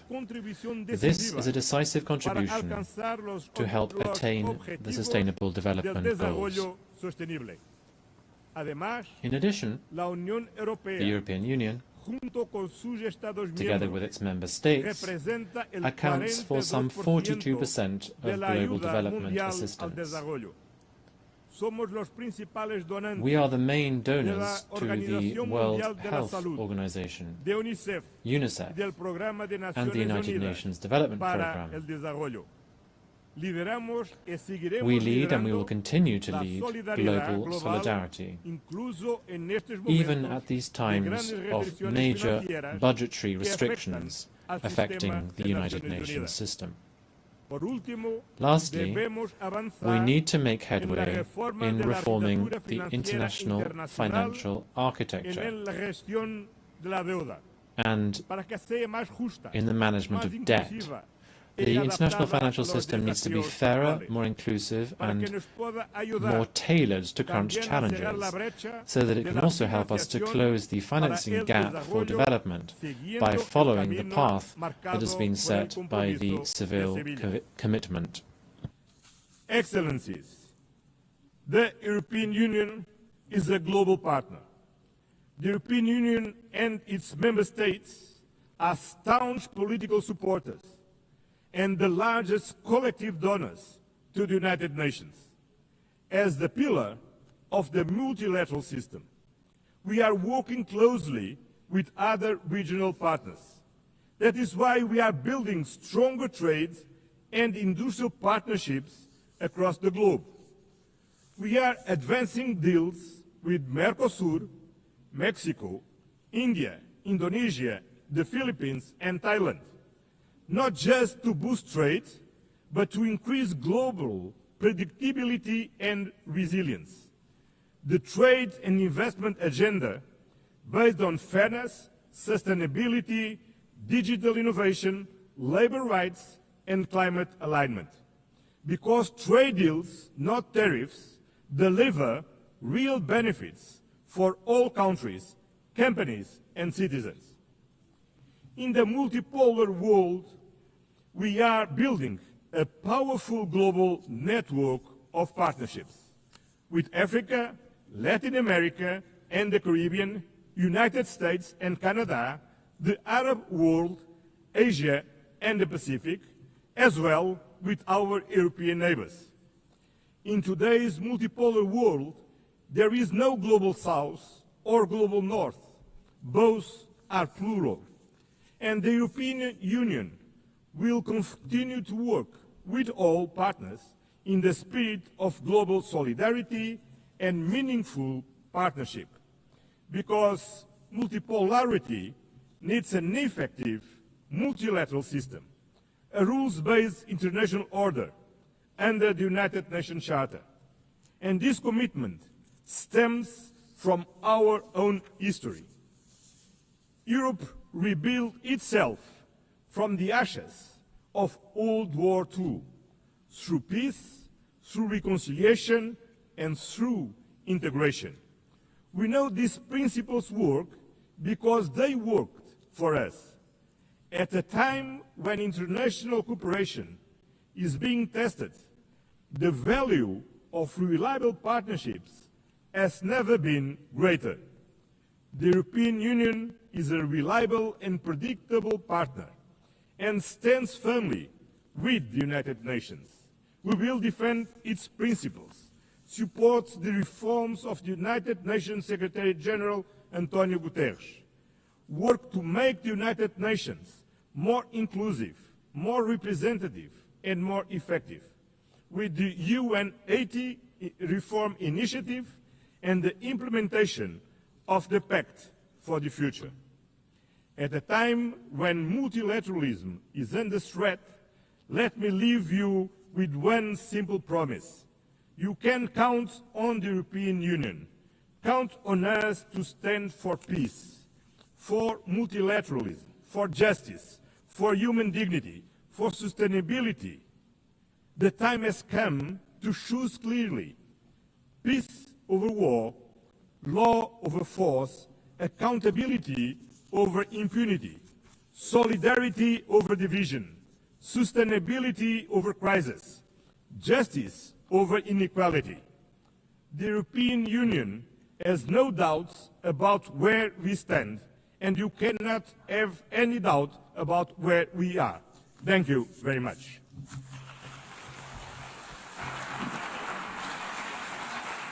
On behalf of the Assembly, I wish to thank the President of the European Council of the European Union.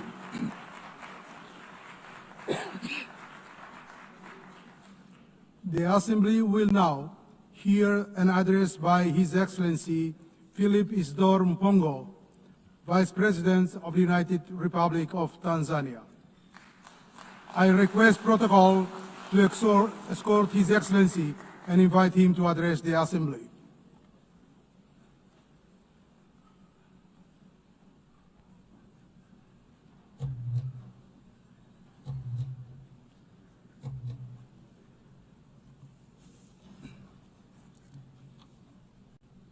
Madam President, Excellencies, distinguished delegates, this year we gather at a historic moment when we are commemorating 80 years since the founding of the UN, but in a somber mood.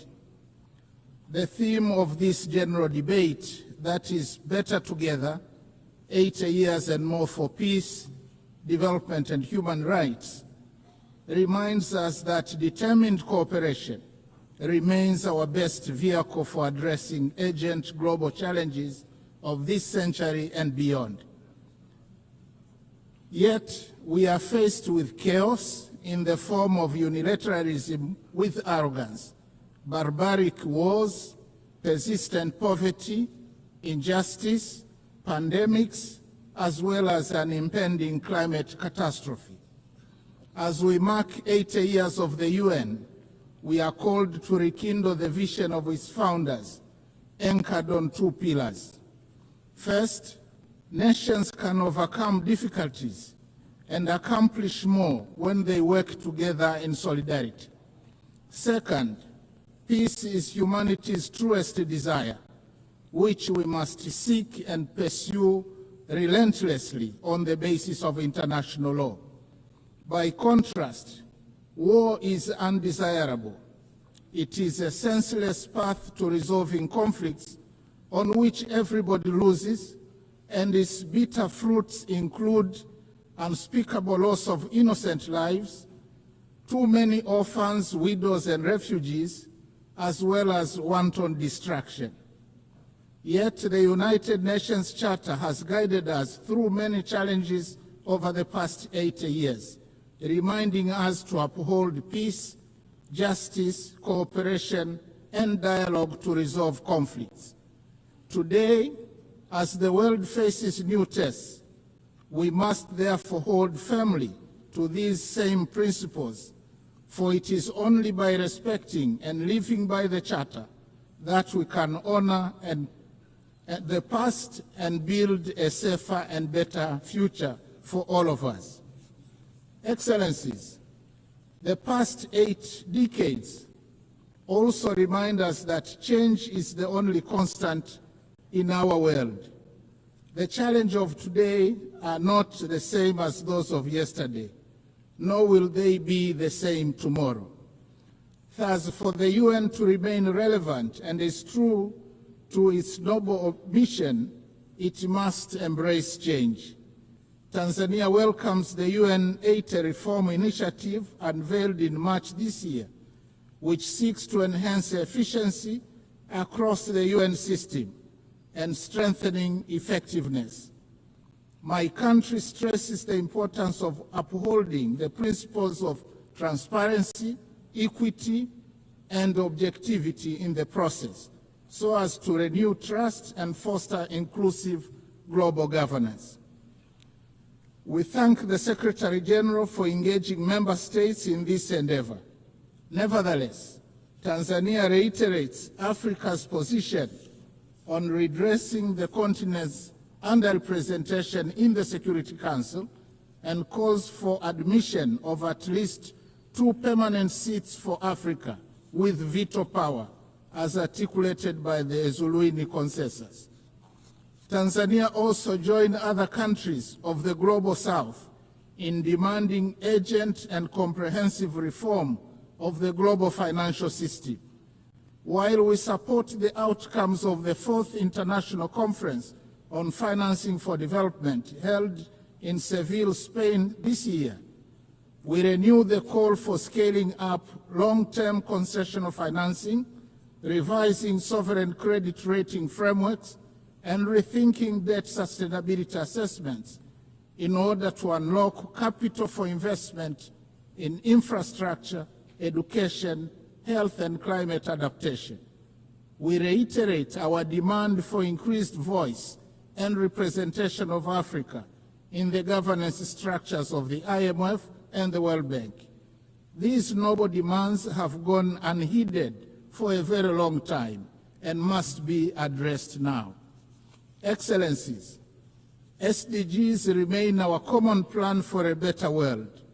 Yet, with only 5 years left before 2030, it has been established that over 80% of the targets are off track, with progress on more than half of the goals being weak and insufficient.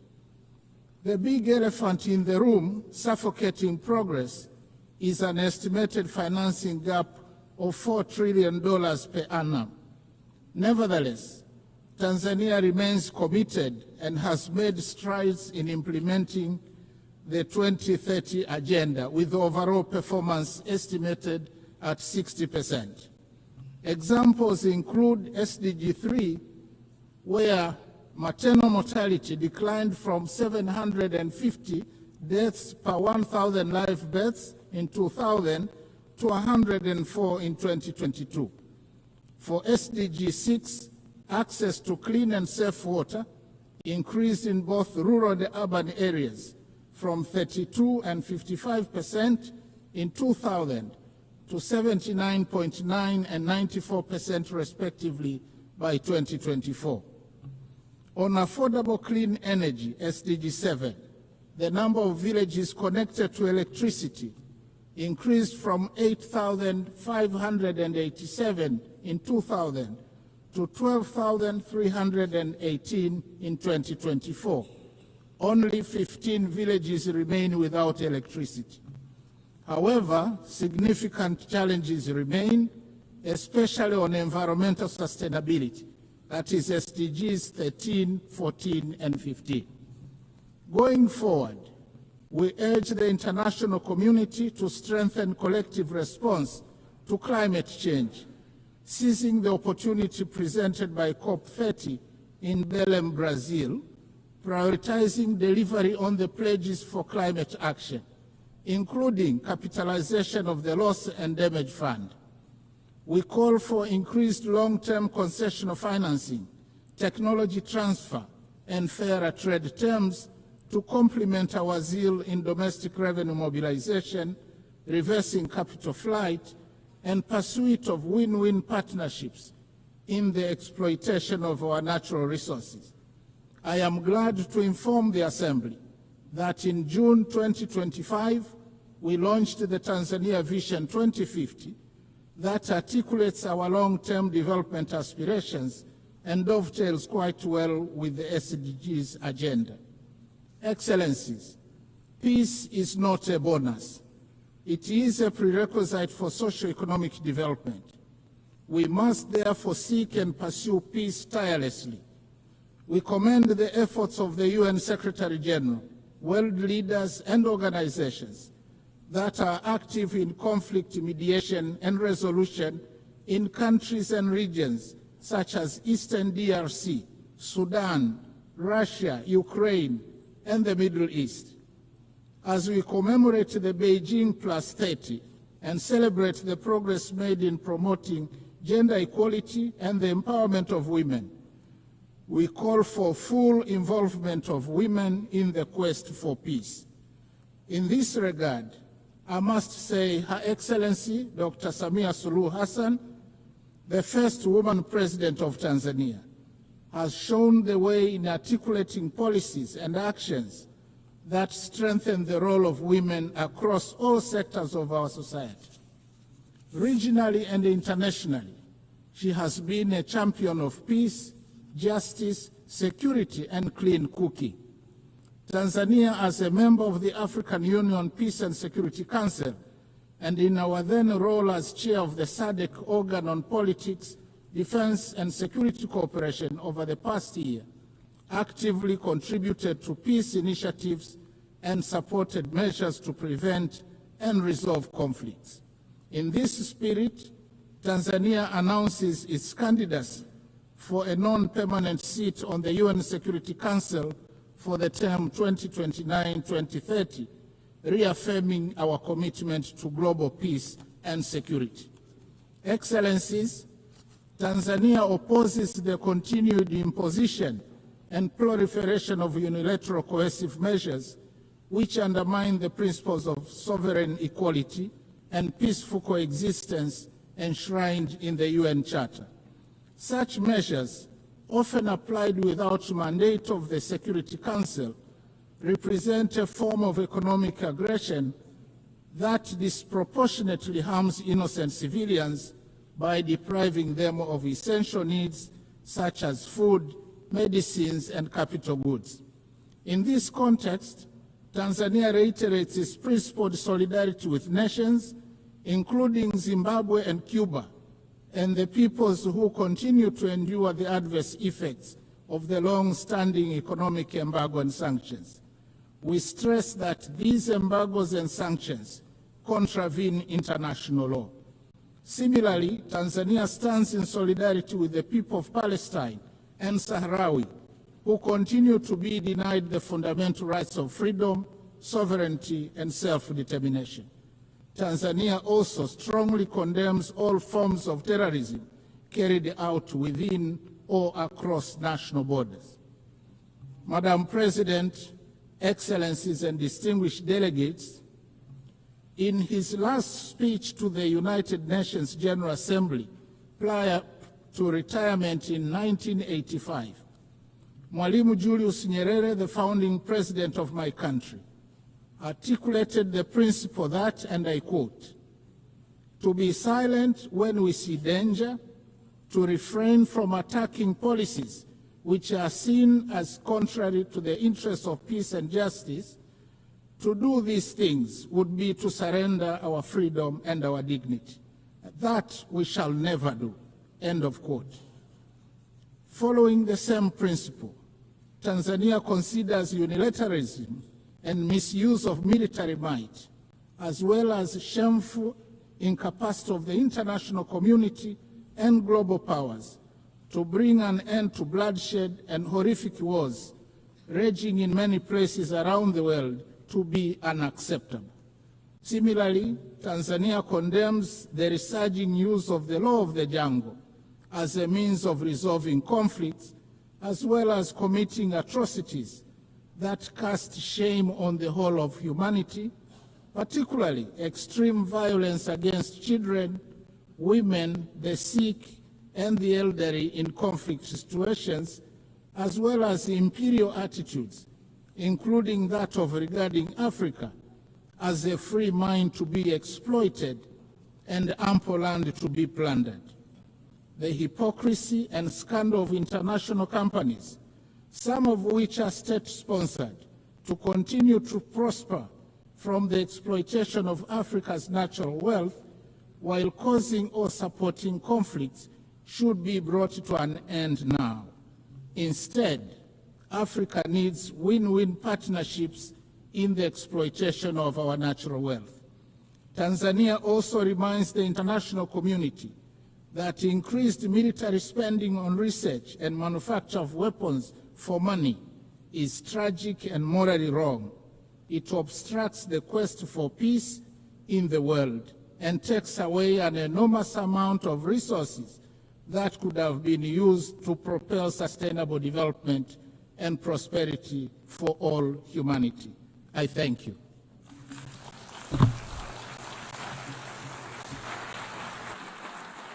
On behalf of the Assembly, I wish to thank the Vice President of the United Republic of Tanzania.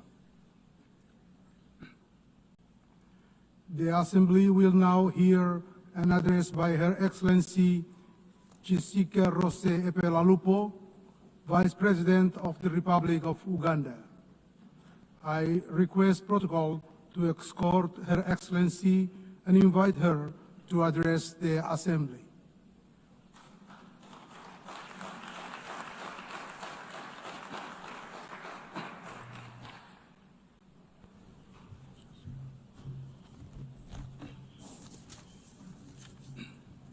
The President of the UN General Assembly, Excellencies, Heads of State and Government, distinguished delegates, ladies and gentlemen, I bring you warm greetings from His Excellency, General Yoweri Kaguta Museveni, who could not be present personally on this and on whose behalf I am privileged to address this 80th session of the UN General Assembly.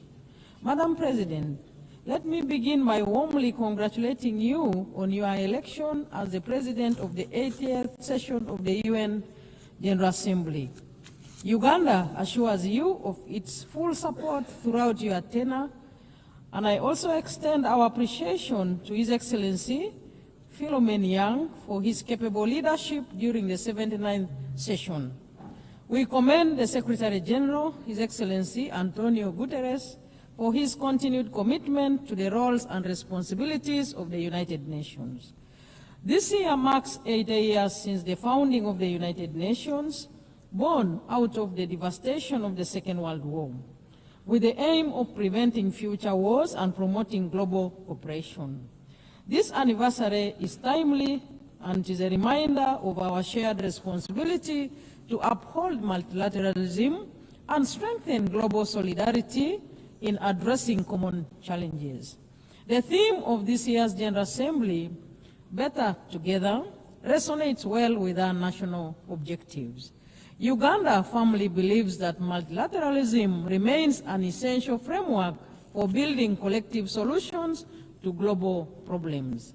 We reaffirm our commitment to the Charter of the United Nations as the cornerstone of multilateralism, international diplomacy, and cooperation with the global mechanisms to promote and support the intertwined values of humanity, namely peace and security, human rights, and shared prosperity.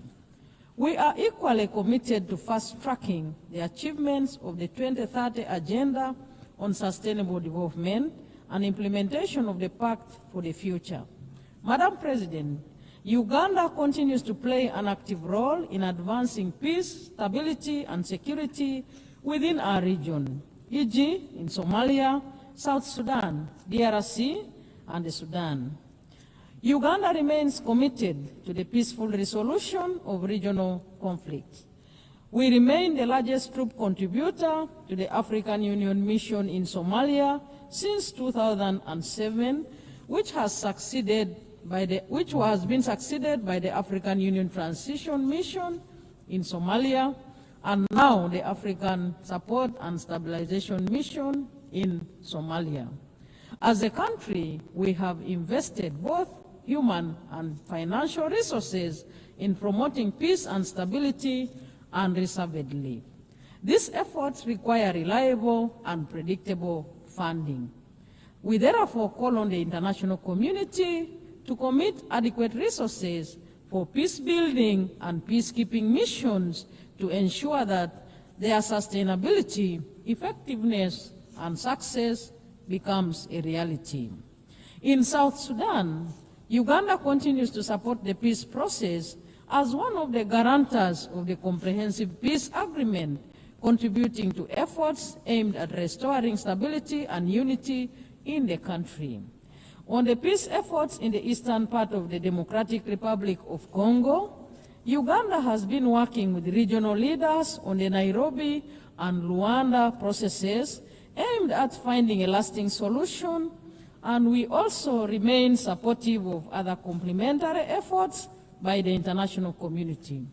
Madam President, we urge greater international support for regionally led peace-building and stabilization initiatives, recognizing them as vital foundations for inclusive and sustainable development. We also call for enhanced global cooperation in tackling the root causes of conflict, including inequality, climate change, pandemics, new technologies, transnational crime, and terrorism. Madam President, Uganda calls for the comprehensive reform of the United Nations Security Council to address the imbalance in its current configuration and make it more equitable, just, and democratic.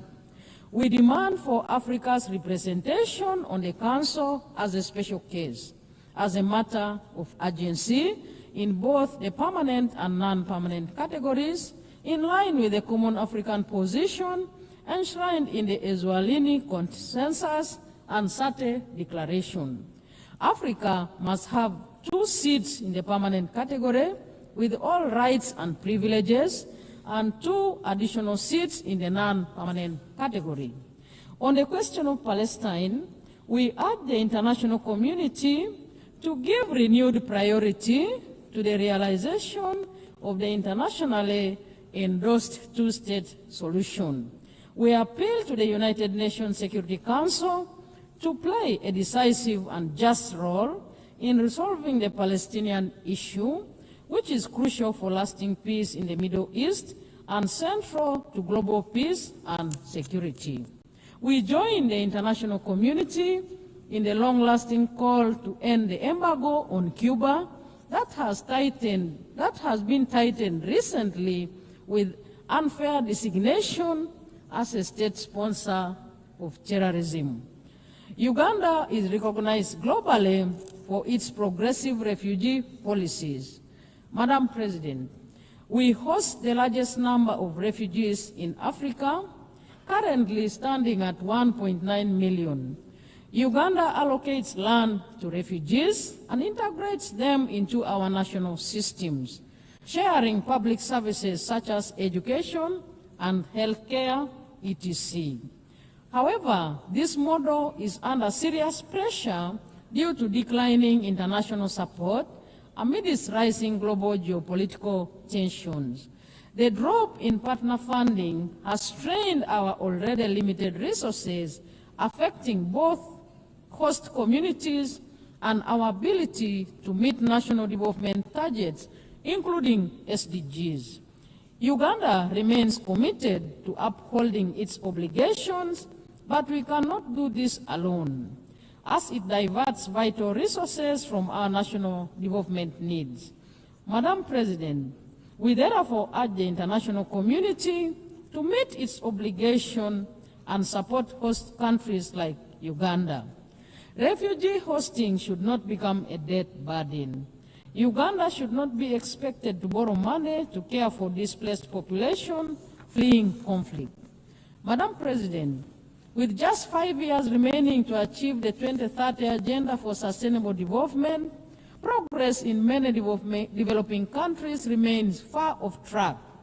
Bridging the estimated $4 trillion annual financing gap is crucial. The failure to mobilize adequate resources highlights the shortcomings of current international financial cooperation.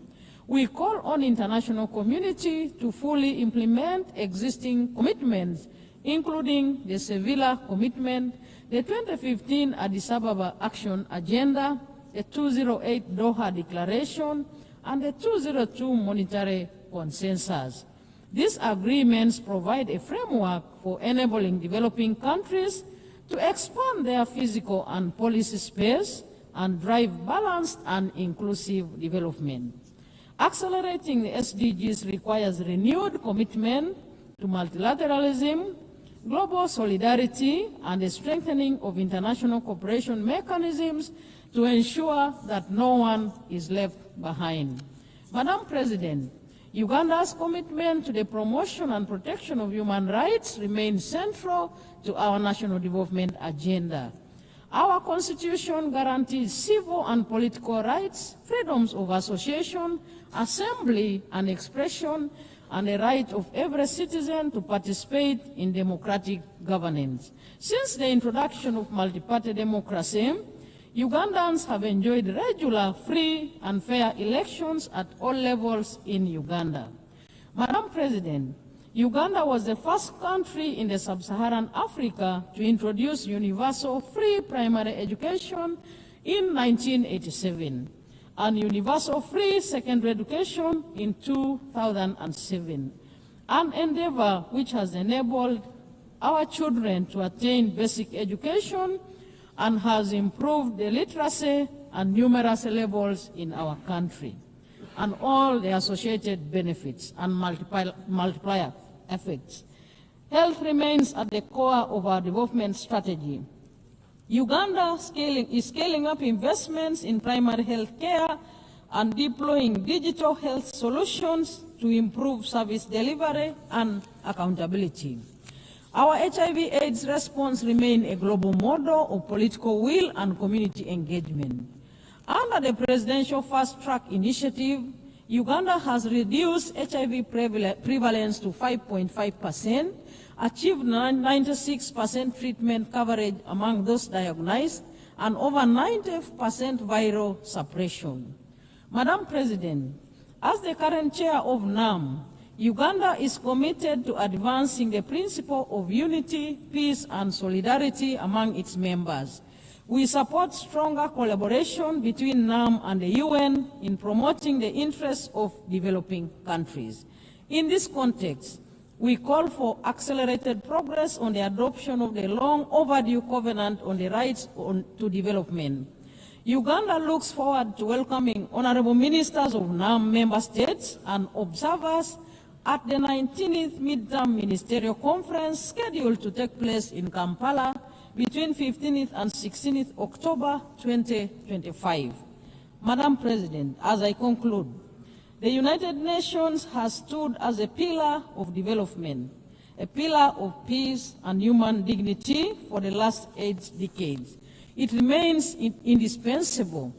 It would be impossible to imagine the world today without the United Nations.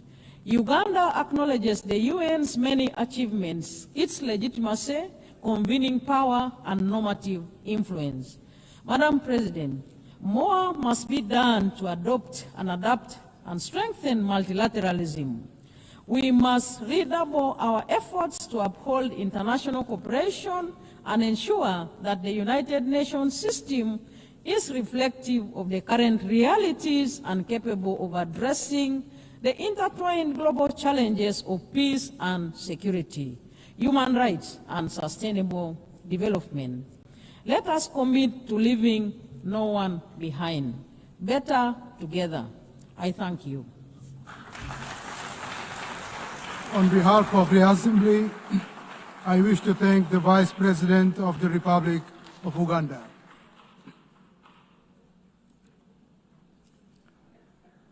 The Assembly will now hear an address by His Excellency Dick Schoof, Prime Minister of the Kingdom of the Netherlands.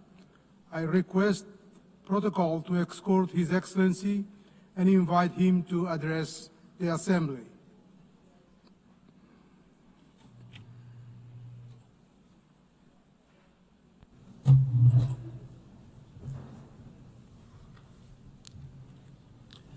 Mr. President, Your Excellencies, ladies and gentlemen, back in 1947, a 7-year-old boy, a Dutch boy called Dirk Sallemans, and his father made a long car journey to the German city of Cologne. When he arrived, Dirk couldn't believe his eyes.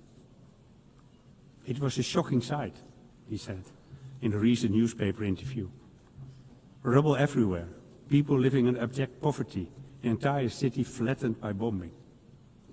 Today, almost 80 years later, those images are still seared in Dirk's memory, and that was precisely his father's intention. He wanted to show me what war can do to a city, Dirk recalled in the interview. At the same time, he added, we were also hearing radio reports about the establishment of the United Nations in New York, and all my father's hope was invested in that.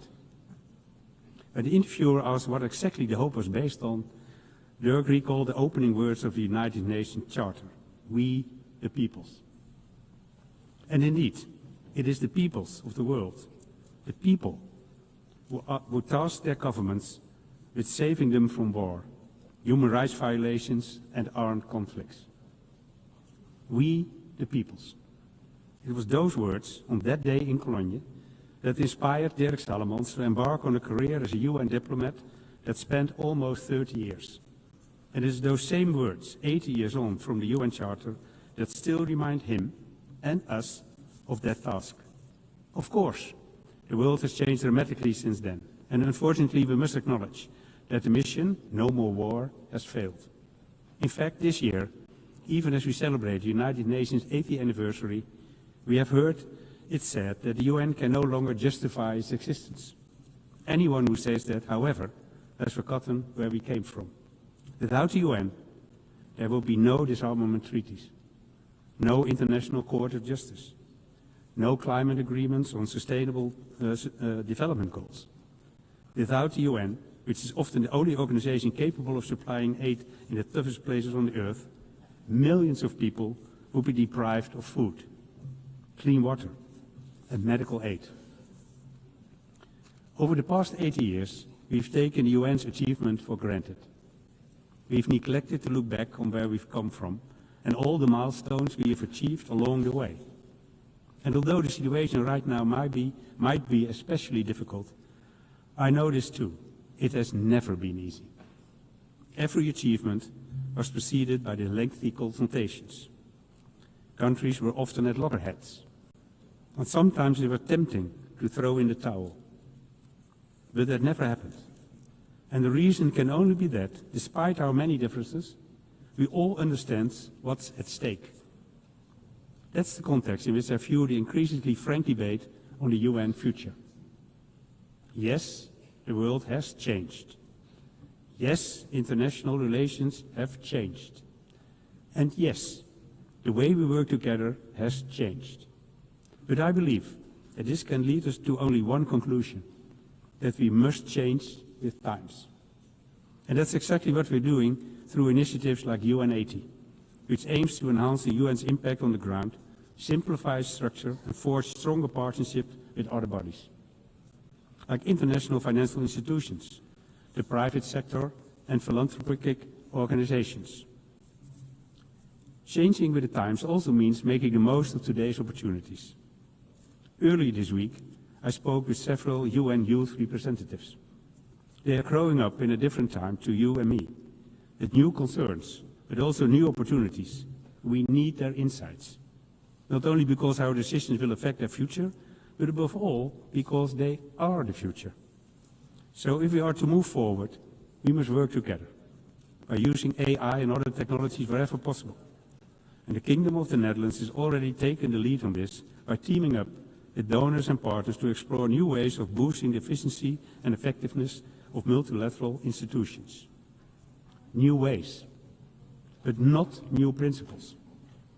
Because the guiding principles, as laid down in the UN Charter 80 years ago, remain unchanged. And today I'd like to reflect with you on the most important one of all, the protection of the international legal order. Back then, that inspired everything we stand for today, leading to a multilateral system of agreements and providing a powerful counterweight to the idea that might is right. In my part of the world, as well for a long time, but now we know that this is not a given. We've seen that in Ukraine, whose people have been suffering under Russian attacks for 3.5 years now. As Ukrainian troops continue fighting every day to protect their country, their families and their right to self-determination, people in the areas occupied by Russia are enduring systematic oppression and grave human rights violations on a daily basis.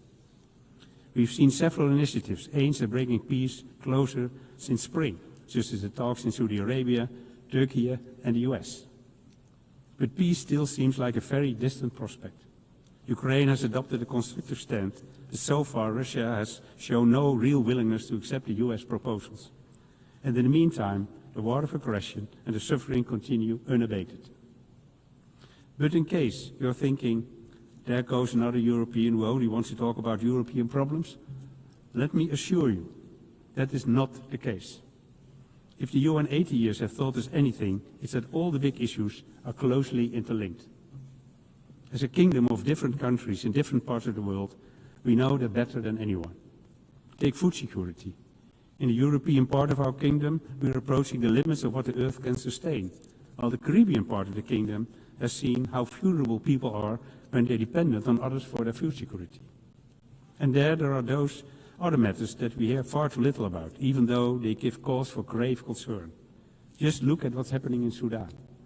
Since April 23, more than 150,000 people have been killed, and 14 million more have had to flee their homes. All trade routes and aid corridors have been cut off, so for the past year, humanitarian organizations have been unable to provide more aid. As a result, half the Sudanese population is living with the reality of food insecurity. And in parts of Darfur and Kordofan, a famine has been declared. This has to stop. The Netherlands, together with the EU and donor countries, is therefore calling on all the warring parties to respect international law and allow humanitarian aid to reach those who need it. The Netherlands will continue supporting these humanitarian efforts for Sudan, not only by working via the UN and the Red Cross, but also by giving 60 million euros to the Sudan Humanitarian Fund this year, and almost 7 million euros to the Dutch Relief Alliance in Sudan. As I've said, the horrors unfolding in Sudan have barely registered in the outside world. The same cannot be said of the horrors unfolding in Gaza. Every day we see more heartbreaking images emerging from the region. Images we scarcely thought possible. Images that defy our understanding and even our faith in humanity. And there is only one appropriate response. This war, this suffering must end now. That starts with the safe, independent and unlimited access of humanitarian aid for the suffering people of Gaza, including UN aid. And we will continue, at both national and European level, to urge the Israeli government to drastically change its course. The annexation of the West Bank and Gaza City is unacceptable, We condemn any move in this direction. In addition, we are supporting the European Commission's proposal to restrict investment in Israeli companies that develop dual-use technologies. And we're also stating clearly that we want to suspend the EU-Israel Association Agreement, refuse goods from illegal settlements, and stop issuing export licenses for arms. At the same time, these actions must not obscure another truth. Hamas is a terrorist organization that must lay down its arms. There is no place for Hamas in the future governance of the Gaza Strip. What's more, the only route to a lasting peace is through negotiations that ultimately lead to a two-state solution. And with the signing of the New York Declaration in this high-level week, including by the Netherlands, we are taking a step on the path to a lasting peace. Ladies and gentlemen, as I come to the end of my remarks, I realize, as I'm sure you do too, how much work still needs to be done.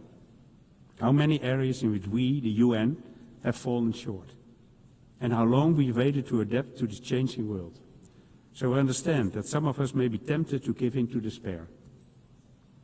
And yet, we cannot allow that. Because 80 years ago, a Dutch boy stood hand in hand with his father amid the ruins of Cologne. And in that wasteland appeared a glimmer of hope, sparked by what happened here in New York.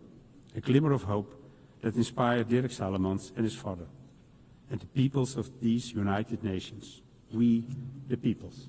Thank you. On behalf of the Assembly, I wish to thank the Prime Minister of the Kingdom of the Netherlands. The Assembly will hear an address by His Excellency Bart de Wever, Prime Minister of the Kingdom of Belgium. I request protocol to escort His Excellency and invite him to address the Assembly.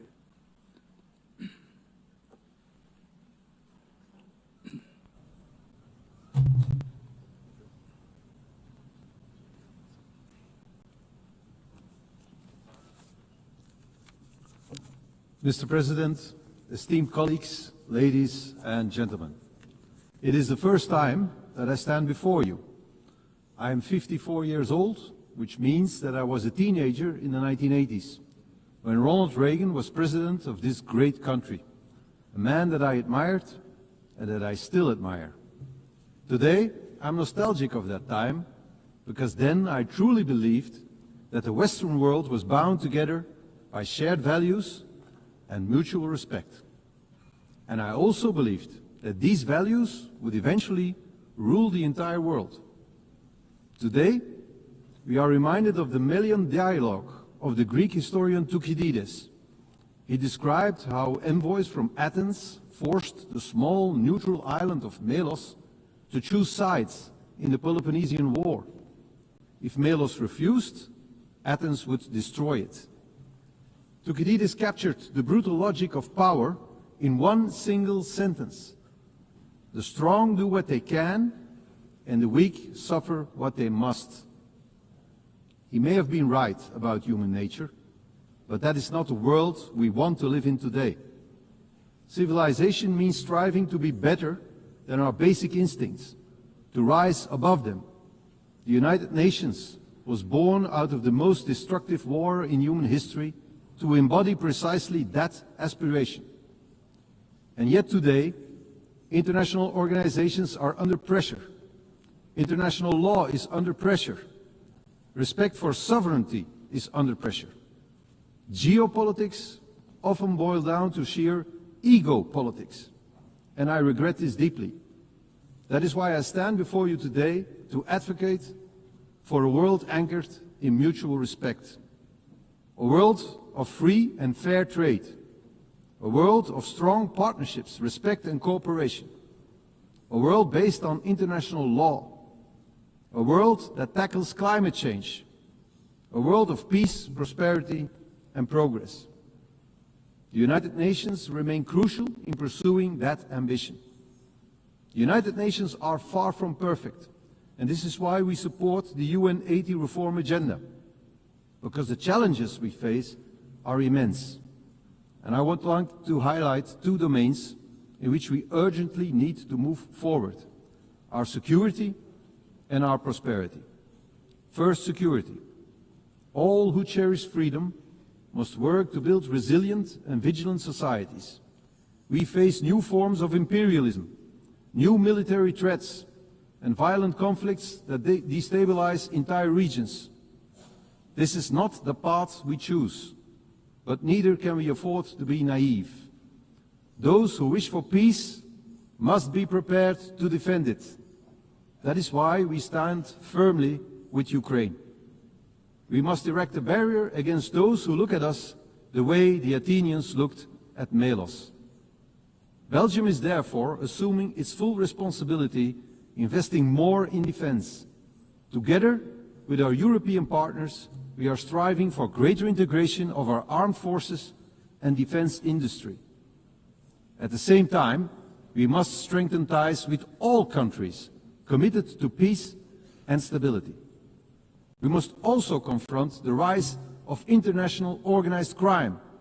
Criminals know no borders. Criminal networks exploit the gaps between police forces and legal systems. They fuel terrorism, human trafficking, and the illegal arms trade. But there is hope. Across Europe and in Latin America, I have witnessed a new willingness to deepen cooperation. And I am convinced that many African and Asian countries struggle with the same problems. Together we can make our societies open for business, but closed for crime. Because the security of our citizens must always remain our first responsibility. That is the first great challenge we must tackle. Another major challenge we face is to ensure as much prosperity as possible for as many people as possible. The world today is once again gripped by protectionism. And yet, the evidence of history is clear. For over 2 centuries, free and fair trade has been the only true engine of progress. It has decimated extreme poverty. It has dramatically increased life expectancy. It has enabled medical breakthroughs that defeated once devastating diseases. Free and fair trade is the way forward. We must nurture it. And we must defend it. We must tear down trade barriers. We must allow our economies to grow across borders. We must stimulate productivity, strengthen labor markets, and invest in innovation. In short, we must create prosperity that is globally shared. And let us remember, prosperity engenders peace. Prosperity builds trust. Belgium stands ready to be your partner in this endeavor. Belgium is and will always remain open for business. Mr. President, distinguished delegates, let us not succumb to the harsh logic of Thucydides. Let us prove that the destiny of humankind is not to dominate or to suffer, but to cooperate and to prosper. This is and should always remain the mission of the United Nations. I thank you. On behalf of the Assembly, I wish to thank the Prime Minister of the Kingdom of Belgium. The Assembly will now hear an address by His Excellency al-Alimi Halina, Prime Minister and Head of Government of the Republic of Chad. I request protocol to escort Her Excellency and invite her to address the Assembly.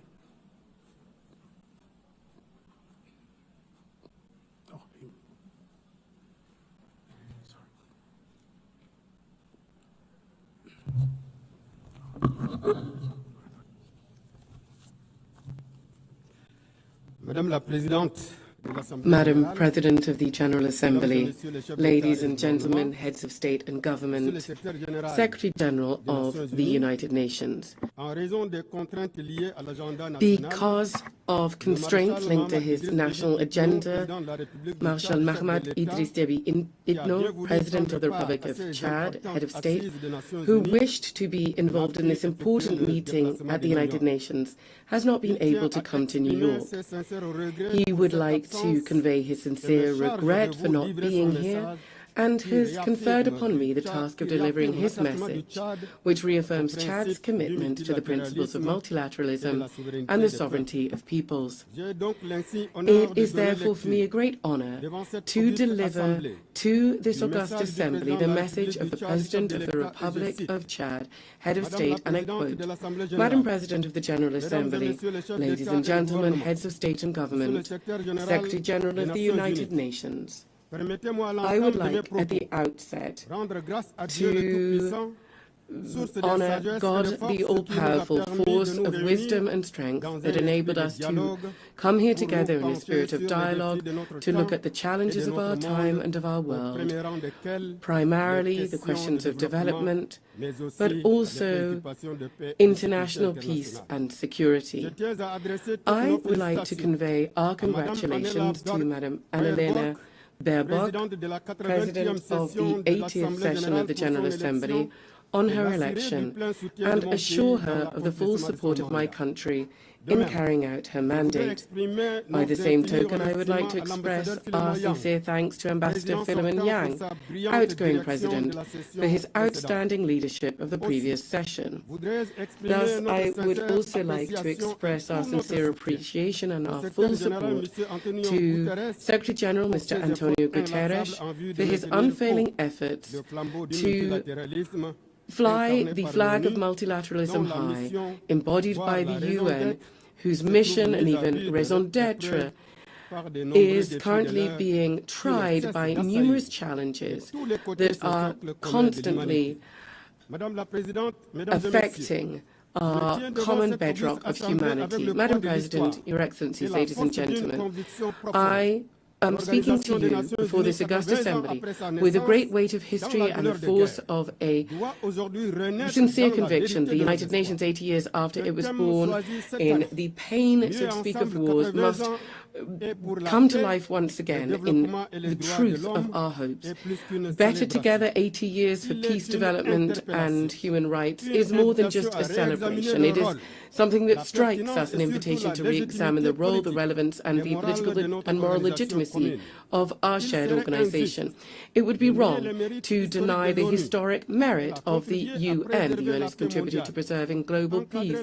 It has helped decolonization. It has fostered human rights and provides a multilateral cooperation framework. Nonetheless, we need to underscore that 80 years after it was established, the UN is still far from having accomplished the aims that were conferred upon it by the Charter. Despite undeniable progress that I have mentioned, we have to note that the UN has never disappointed as much as it is today, in particular because of its inability to stop bloody conflicts that continue to prevail in several areas of the world, in Africa, in Asia, in South America. There is increasing defiance because too often major decisions taken by this organization seem to serve the interests of some great powers to the detriment of the aspirations of the countries of the South, because the Security Council remains a very fixed structure, a legacy of the post-war period, where Africa, the cradle of a fifth of humanity, remains excluded for all major representation, because sanction and intervention mechanisms are often selective, and indignation seems to be conditioned on where it's happening geographically.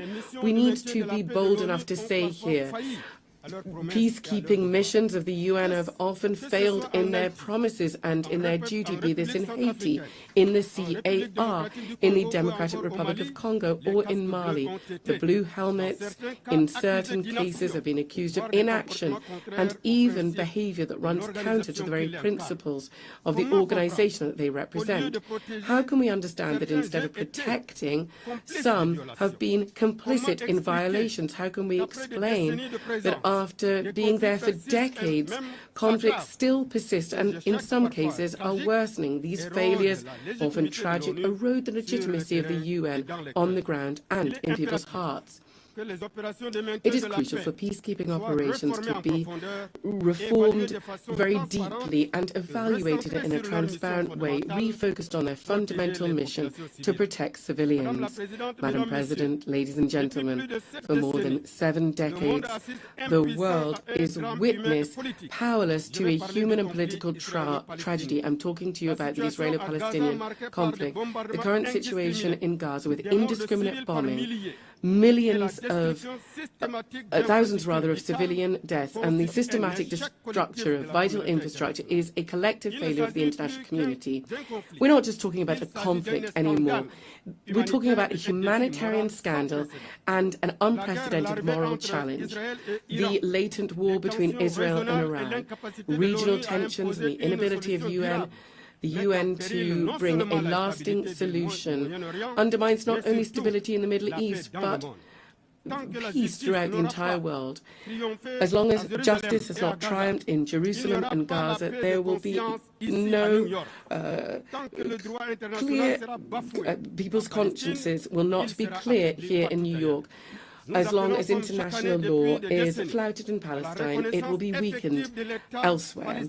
We are calling this year, as we do every decade, for the effective recognition of the Palestinian state in the 1967 borders, the immediate end to illegal settlement, and a political solution that guarantees the coexistence of 2 viable, free and secure states. To this end, my country welcomes the adoption by a broad majority of the New York Declaration on Palestine, dated the 12th of September 2025. This is a historic step forward and a major step in the quest for a just, comprehensive and lasting peace in the Middle East. Our collective duty from now on is to transform this strong declaration into specific acts and to turn the hope of the Palestinian people into a reality. Madam President, ladies and gentlemen, in the area of development, the UN is struggling to make the collective step forward that is needed to ensure the implementation of international agendas, and primarily the 2030 Agenda. 5 years from the fateful deadline, we are going to have to mobilize annually more than $4,000 billion to meet the development financing deficit in poor countries. To this end, the civil commitment is, there is no doubt, our last chance to move from words to action to speed up the implementation of the SDGs. Madam President, ladies and gentlemen, whether we're talking about peace or international security or development or climate action, the future of multilateralism, to which we're all committed, is really at stake here. For this, we need unfailing commitment, relentless determination and more solidarity-based collective action and robust action to implement the common goals that we've established, such as the 2030 Agenda, the civil commitment, the Paris Agreement, the Pact for the Future, or the Doha Plan of Action for LDCs, the Antigua and Barbuda Plan of Action for small island developing states, and the Awaza Plan of Action for landlocked developing countries. Yes, the success of the UN will be judged in the light of our collective ability to help vulnerable countries such as African countries and countries in special situations, their ability to meet the challenges to ensure that no person be left behind. Madam President, ladies and gentlemen, despite these legitimate frustrations with the UN and given the challenges that are increasing and becoming more complex from day to day, it is crucial that the world really needs the UN and it needs multilateralism, because the world's challenges can only be addressed through cooperation and collective action. The aspirations of the peoples of the world for a peaceful life, a healthy planet, and equal opportunities, access to well-being and prosperity, all whilst human rights are upheld, are valid, as are everybody's right to live in a just, fair, and safe society. But they can only be ensured through multilateralism. Therefore, we have the Pact for the Future and the civil commitment. And these are exciting because they really translate this thirst, this desire for the UN. So it cannot disappoint or betray the legitimate aspirations of the people of the world. We cannot go it alone. We cannot stop this collective impetus. Of course, we're fully aware of the troubles that are there in the world because of the increase in unilateral actions and geopolitical tensions. But development aid here is seeing drastic cuts that are having a significant impact on the most vulnerable countries and communities and are really hitting at the heart of the operations of the entire UN system. UN entities and agencies have had to cut off vital services that were benefiting the most vulnerable in the most fragile of countries, refugees, women, children, AIDS sufferers just overnight have been found cut off from treatment and healthcare, and therefore their lives are now in danger.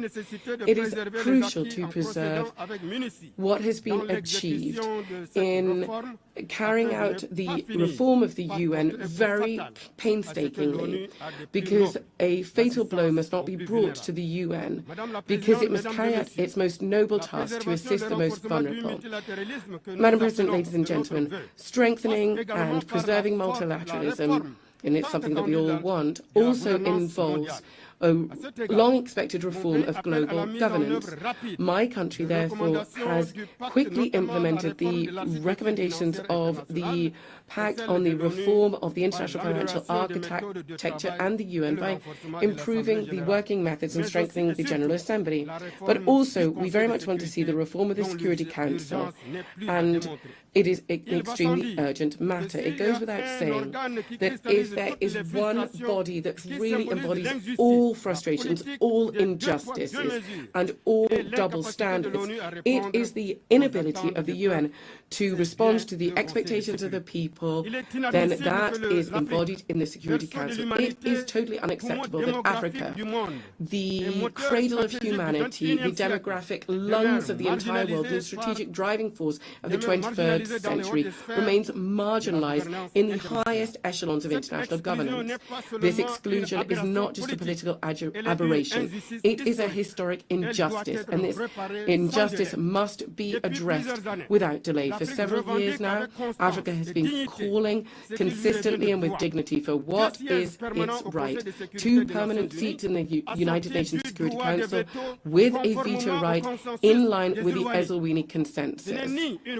This is not a favor or a concession. It is a call for justice, for representation, and for coherence. The world cannot claim to be in favor of peace, balance, and legitimacy while more than 1 billion people are held to one side, kept to one side of vital decisions for the future of the planet. We are not asking for permission in Africa. We are reaffirming our voice, our vision, and our vocation in Africa. Unfortunately, many people believe that a lot of the world is indifferent to the ills that Africans are facing, and the Security Council is just providing very basic service. There are multiple meetings on issues pertaining to the continent, but they have very little impact on people. The facts can attest to this. For example, 14 years have passed, and Libya is still in a political impasse, and so it is pushing peace back into the annals of history. In Sudan, civilians have been abandoned to their sad fate because the Security Council has not been able to, or has not wanted to shoulder its responsibility by bringing the warmongers to cessation of hostilities and to ensuring and bringing about a peaceful settlement of their disputes. This inability of the Council to fully play its role as the guarantor of international peace and security is a reason to speed up its reform, to adapt to the reality of today's world, and to make it more inclusive, more representative, more democratic, and therefore more effective. Ladies and gentlemen, Madam President, in a world that is constantly changing, where there is increasing interdependence and challenges transcend borders, my country, Chad, would like to reaffirm from this rostrum a fundamental truth. State sovereignty is the bedrock of international order. Sovereignty is not a privilege or a concession. It is an inalienable right enshrined in the United Nations Charter. It guarantees that each people can take ownership of their own destiny. It ensures the free determination of its political, economic and cultural choices and the respect for its own identity. In this body of nations, each state is one particular note bringing about global harmony. Nobody should be silent. Nobody should be constrained to be uniform. Sovereignty is the very precondition for dialogue, peace and international justice. This is why we are calling for more fair global governance, where the states of the South, emerging nations, voices that have long been marginalized, can fully enjoy their rights to speak, to take part in decisions and to enjoy dignity. Africa is calling for its legitimate place in global governance. The United Nations cannot just accept symbolic arrangements anymore. A root and branch institutional reform is necessary. Madam President, my country, Chad, in the heart of Africa, is both witness to and part of the struggle for peace and security. We're at the crossroads of all contemporary challenges: security, humanitarian, climate challenges, but also major sources of hope. Our country is facing the persistent threat of terrorism, which is destabilizing the region of the Lake Chad Basin. Given the threat posed by Boko Haram, Chad has not received any external support and has had to deal with this on our own. This sacrifice bared by the people of Chad, which has often been done without receiving gratitude, bears witness to our country's commitment to bring about peace and security. It is time for the international community to recognize this reality and to support us in this struggle.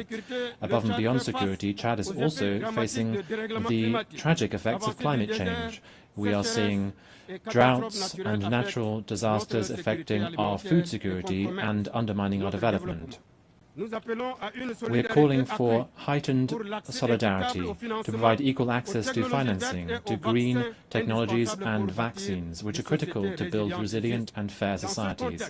In this context, we urgently need to step up efforts to preserve our ecosystem, notably around the Lake Chad Basin, where the retreat of this lake is directly threatening the life of millions of people.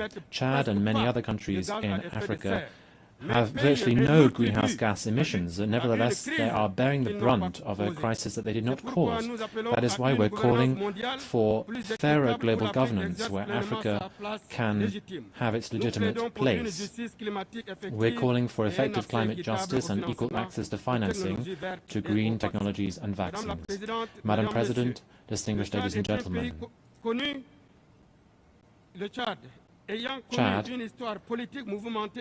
has been through many different political convulsions and is part of a sub-regional context which is marked by crises, conflicts and wars.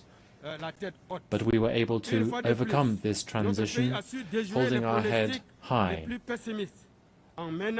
Our country has been able to overcome the most pessimistic predictions, and we have been able to make progress based on dialogue, which has been part and parcel of this transition. From this rostrum, I would like to express our gratitude to God and to the people of Chad who have made this success possible. We would like to thank our partners, and in particular the UN, for their decisive support. Thanks to this multifaceted support, Chad has been able to take decisive steps forward towards democratic and inclusive governance.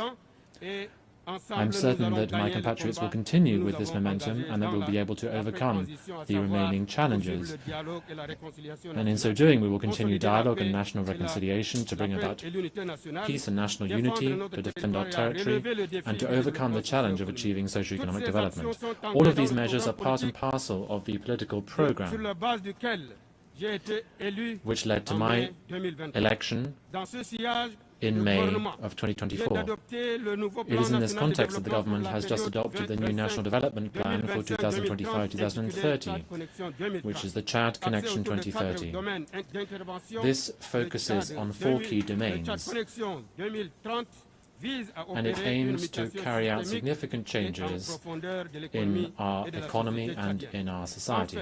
In order to realize this ambitious program, Chad is intending to mobilize $30 billion US, of which 46% are expected to come from the private sector. I'd like to take this opportunity to invite all our partners to the roundtable for the mobilization of resources, which is scheduled for the 7th and 8th of November in Abu Dhabi in the UAE. As concerns the situation in Sudan, we'd like to express our deep concern about the war which is devastating that country and which is affecting the entire region with incalculable humanitarian, socio-economic, environmental and security consequences. When it comes to the humanitarian domain, for instance, the situation to the east of Chad is deeply alarming.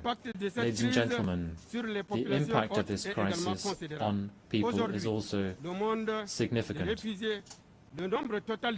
We are seeing that the number of refugees from Sudan into Chad is more than 2 million, of whom 1.5 million have arrived since the 15th of April 2023.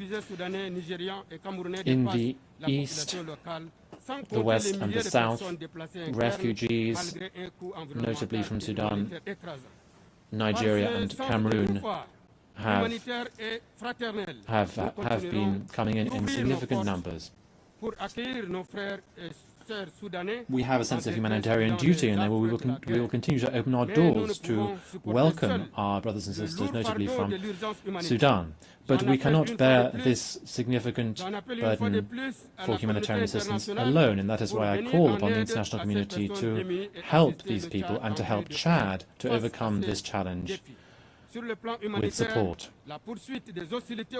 In the military domain, the continuation of hostilities in Sudan will only extend the suffering of civilians from Sudan and exacerbate the humanitarian situation in combat areas and also in neighboring countries such as Chad, who continue to see the further influx of refugees. Chad regrets the fact that the numerous appeals for a ceasefire have not been heard, and we urge the parties immediately to cease hostilities, to facilitate humanitarian access, and to engage once again in political dialogue. We are convinced that the current crisis in Sudan cannot be resolved through weapons, but rather through peaceful means, through inclusive inter-Sudanese dialogue, so that lasting peace can be achieved. Chad, which has a position of strict neutrality vis-à-vis the conflict in Sudan, and which has always supported efforts to bring about peace in Sudan, reaffirms its commitment to peace in Sudan and its availability to contribute to any initiative that can promote dialogue between the protagonists to end this war, which has lasted too long. On the situation in the Central African Republic, Chad welcomes the positive momentum towards bringing about peace, to achieve national reconciliation and socio-economic progress, which are all still ongoing in that country. We welcome the policy that His Excellency Faustin Archange Touadéra of the CAR has been rolling out. Thanks also to the mediation that Chad has had the honour to be part of. We reaffirm our commitment to the peace and stability of the CAR, and we are willing to further make efforts to support peace and reconciliation in that country. Ladies and gentlemen, beyond our region, Africa as a whole remains a continent that crystallizes all attention, in spite of our marginalization in global governance. If the UN wishes to survive the next few decades, it must once again become the house of the people and not just that of the powerful. The UN must speak to young people in the Sahel, mothers in Gaza, to farmers in the Amazon, to displaced persons in Sudan, refugees in Ukraine and Burma, with one voice, that of shared humanity. Better together, that means recognizing our failures so that better to overcome them in the future. Better together means admitting that no one has a monopoly on truth or pain. Better together means finally building an international system where every nation counts and where every human life has the same value. We therefore call on the UN to once again find its soul and its moral power. Madam President, ladies and gentlemen, Chad believes in peace. Chad believes in the UN. But even more than this, Chad believes in humanity, because Chad is the cradle of humanity, because we are convinced that together, united in diversity, we can overcome the challenges of our time. We can change the world. We can protect fundamental rights. We can ensure that peace wins out, and we can bring about sustainable development for all. The words of Idriss Déby Itno, the President of Chad. I thank you for your kind attention. On behalf of the Assembly, I wish to thank His Excellency Prime Minister and Head of Government of the Republic of Chad.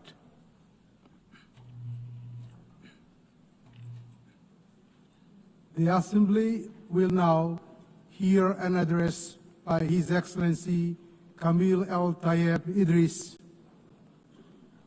the Transitional Prime Minister of the Republic of Sudan.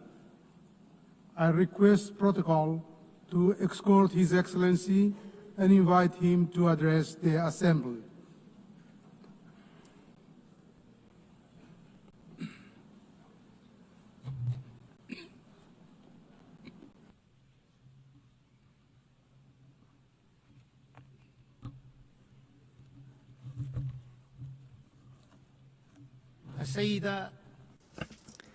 Madam Annalena Baerbock, President of the General Assembly, His Excellency Antonio Guterres, Secretary General of the United Nations, Your Excellencies and Majesties, Kings and Heads of State and Government, Your Excellency, Ministers, ladies and gentlemen, heads of delegations, peace and God's blessings be upon you. I congratulate Ms.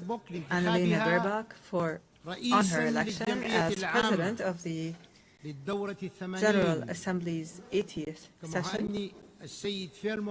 I also congratulate Mr. Kellamyan on his presidency of the General Assembly at its previous session, and we appreciate his good performance and the efforts that he made for the cause of peace. We especially appreciate His Excellency, the Secretary General of the United Nations, Mr. Antonio Guterres, for his tireless efforts and valuable initiatives for peace and justice, and for the achievement of the goals and principles of the United Nations, and for his support for the causes of developing countries. I stand before you today.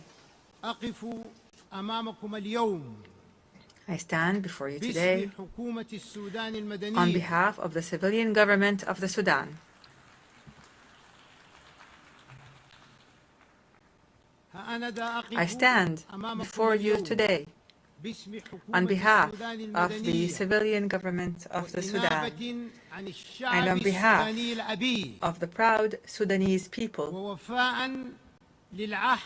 to fulfill the pledge made by His Excellency President Abdel Fattah al-Burhan, Chairman of the Sovereignty Council, at this August Global Forum, a pledge to appoint a civilian Prime Minister with independent powers to consolidate the values of civilian governance and democratic transition.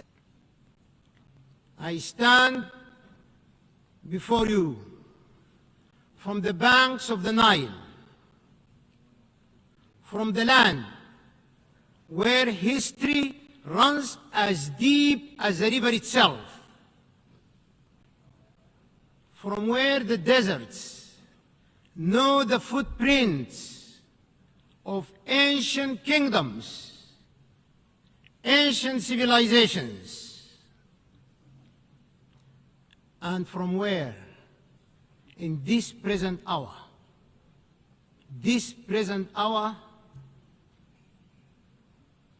the dust still carries the scent of war.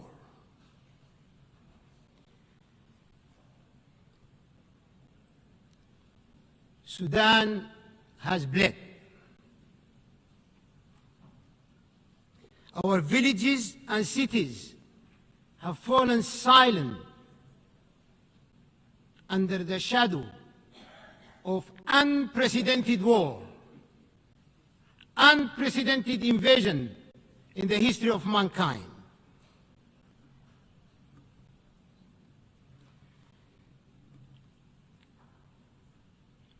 Our children have known fear before they have known the meaning of life. And yet,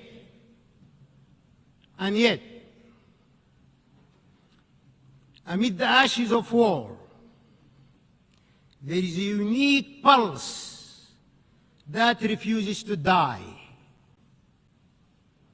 It beats in the refugee's quiet prayer, in the farmer who plants, though he may never reap, and in the mother who sings her child to sleep beneath an open sky. From that pulse, distinguished leaders of the world, from that pulse, I share with you these words. Hope reborn of our unity and strength emanating in our peace.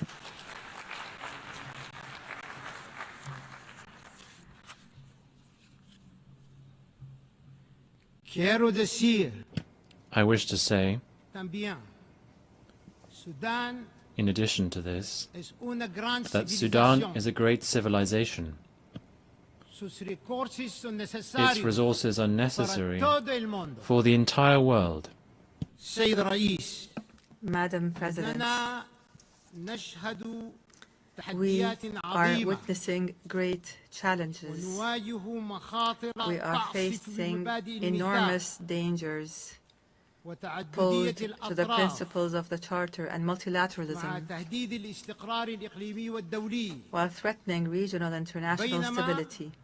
Meanwhile, the norms of international law are being eroded as the crimes of genocide, aggression, and the employment of foreign mercenaries to occupy the territories of states and slaughter their peoples. These crimes multiply in contempt of the Charter and in violation of international law, as is now happening in my country. Mr. President, we must build trust. We must reinforce transparency and strengthen the role of the General Assembly, preventive diplomacy, and the peaceful settlement of conflicts. The capacity and the role of the United Nations can be strengthened through collective action and multilateral international cooperation. We can take advantage of the momentum generated by the UN Haiti initiative, the outcomes of the future summit, and of major international conferences. Despite the international consensus on the illegality of unilateral sanctions and unilateral coercive measures which violate international law, these sanctions continue. They are imposed for political reasons, which threatens the values and bonds of international cooperation, international relations, and the rights of peoples to development, well-being, and the enjoyment of human rights, especially in developing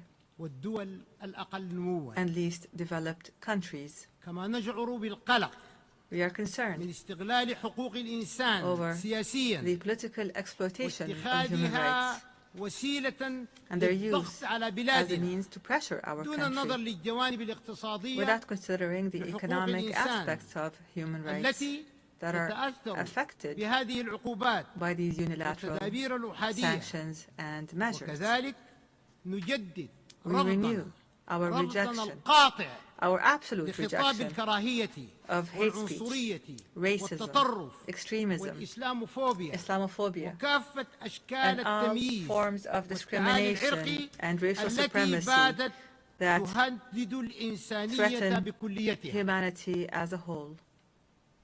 سيد الرئيس Madam, لقد I beg تعرض pardon, الشعب Mr. President, السوداني during the past 3 خلال الأعوام years, الثلاثة الماضية the people of the إلى Sudan مخاطر have been وتهديدات subject to وجودية existential dangers and بفعل threats جرائم as a ميليشيا result الدعم of the السريع crimes المتمردة. perpetrated by the rebel Rapid Support Militia. أجبر السودانيون The people of على Sudan الخروج have من been ديارهم forced out of their homes ووطنهم and of their تحت homeland وطأة القتل الممنهج to flee systematic killing and والنهب torture and looting والاغتصاب and rape والإذلال and humiliation والتدمير and the savage المتوحش destruction لكل of مقومات all the الحياة. components of life, كل ذلك the basic components of life. كان مقصودا These actions بحد ذاته were deliberate. ضمن مشروع متكامل These actions were part of an integrated project to control Sudan, to plunder its wealth, وتغيير and to change the demographics of its population. عند الحفاظ على سيادة الدولة Preserving the sovereignty of the ومؤسساتها state الوطنية الراسخة and its well-established national institutions is a top priority. قضية وجودية للشعب السوداني وعليه Is an existential issue for the Sudanese people. التحول الديمقراطي Therefore, the civilian transition and democratic transformation under the leadership of the civilian government of hope and the establishment of peace will not be achieved without ensuring that we have strong national institutions that preserve the sovereignty and territorial integrity of the state. The international community, and you are the leaders of this international community. You are the entire international family. The international community must work to stop the flows of lethal weapons, advanced ones, to the terrorist militia. It must condemn the militia, criminalize it, and classify it as a terrorist group, and must stop the flow of mercenaries.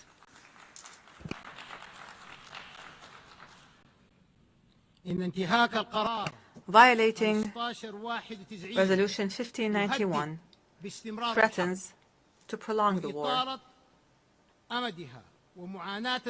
and prolong the suffering of civilians with it.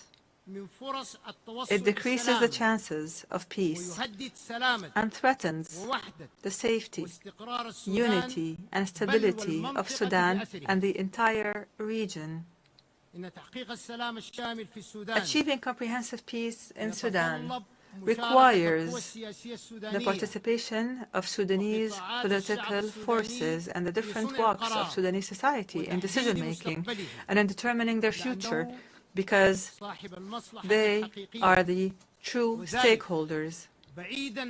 There must be no foreign interference or pressure, no hasty partial solutions, and no support for ethnic political extremism that plots to destroy Sudan. We affirm from this podium the commitment of the government of Sudan to the roadmap, which was drawn up by a group of national forces and civil organizations, and which we presented to the United Nations and to the mediators. This roadmap includes a ceasefire accompanied by the withdrawal of the terrorist rapid support militia from the areas and cities it occupies. It includes lifting the siege of the city of Al-Fashir immediately, lifting the siege on the city of Al-Fashir immediely, as well as the city's environs, in implementation of Security Council Resolution 2736, adopted over a year ago. Imagine this. This resolution was adopted by the Security Council over a year ago, and nothing has happened to this very day. Is this plausible? Let us take a moment to reflect. Children are dying. Women are dying. The elderly are dying because of starvation. And the international community is silent.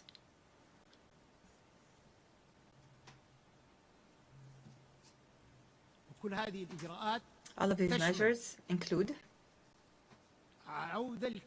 the dignified and safe return of the displaced and of refugees. It includes facilitating humanitarian access to the needy and affected, and continuing with the transitional political process towards democracy.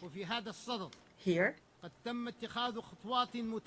advanced steps, truly advanced ones, have been taken to implement this roadmap. I have formed a civilian government of technocrats that will engage in a Sudanese national dialogue that includes all political and societal forces to lay the groundwork for elections that are free and fair, and to engage positively with regional and international communities. In this context, the government has committed and continues to facilitate all procedures for all Sudanese citizens abroad to return and engage in this important historic dialogue.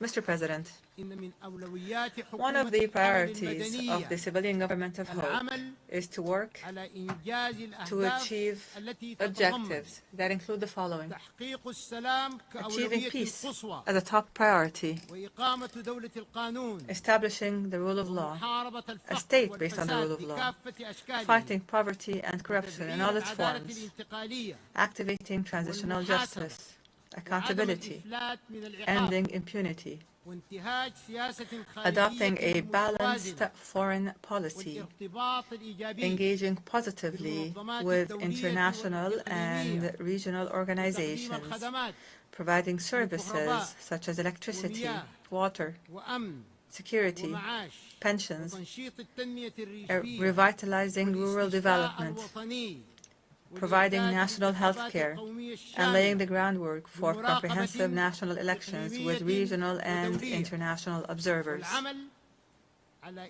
We will work to remove the remnants of war, to return to the capital, the national capital, Khartoum, and start reconstruction efforts, raise the quality of the health sector, and increase the participation of women and youth in the national dialogue for peace.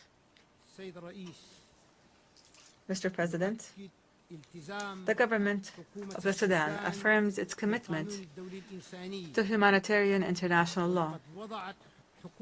The government of Sudan developed a comprehensive national plan for the protection of civilians that it submitted to the Security Council and the Secretary General of the United Nations.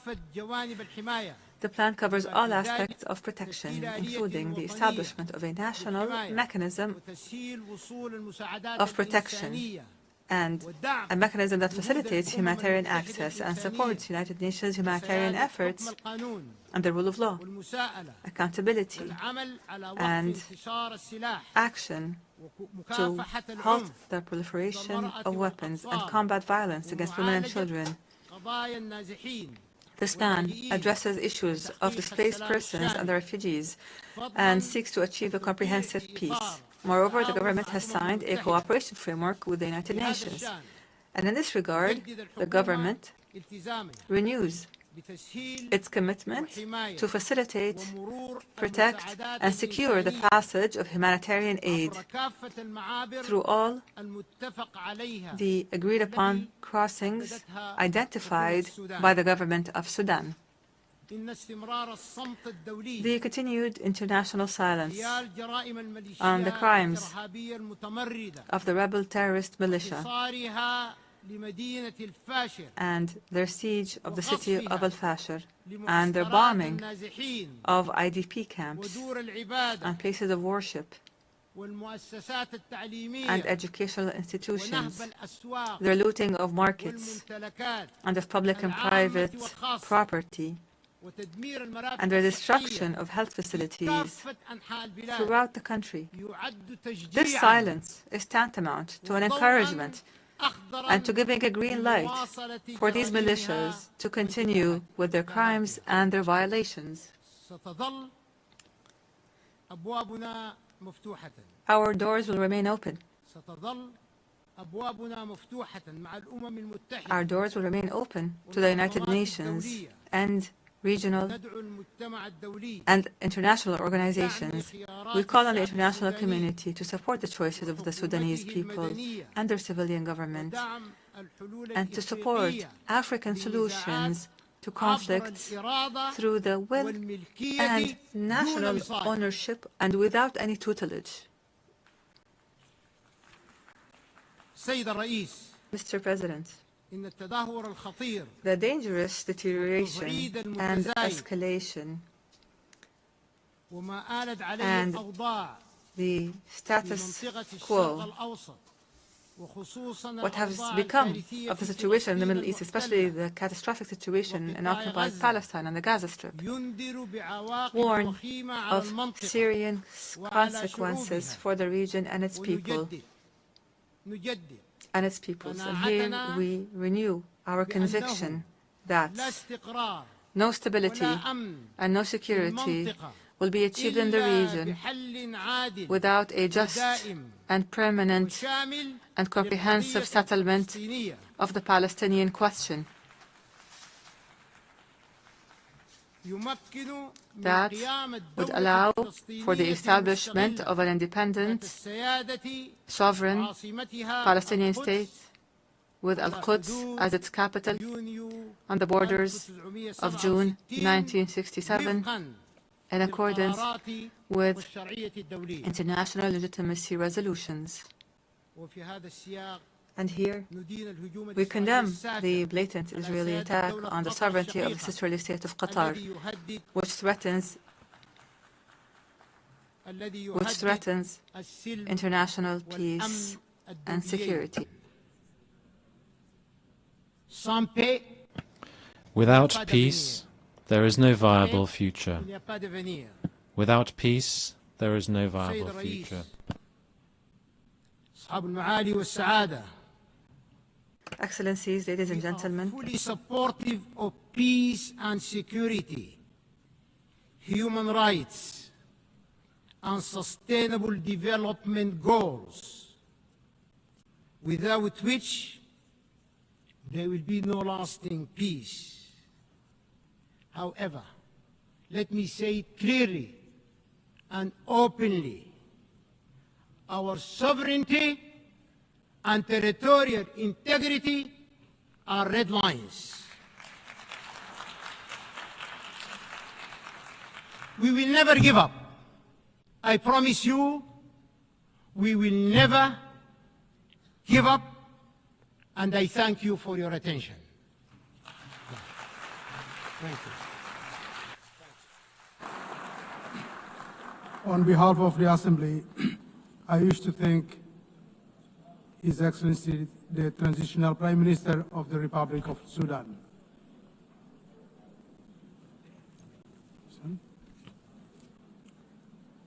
The Assembly will now hear an address by His Excellency Américo de Oliveira dos Ramos, Prime Minister and Head of Government of the Democratic Republic of São Tomé and Príncipe.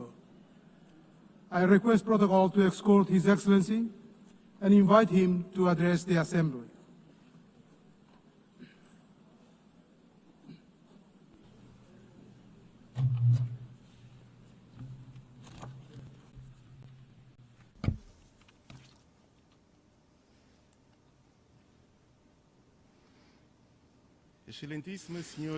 Madam President of the 80th session of the United Nations General Assembly, Mr. Secretary General of the United Nations, Your Excellencies, Heads of State and Government, distinguished delegates, ladies and gentlemen.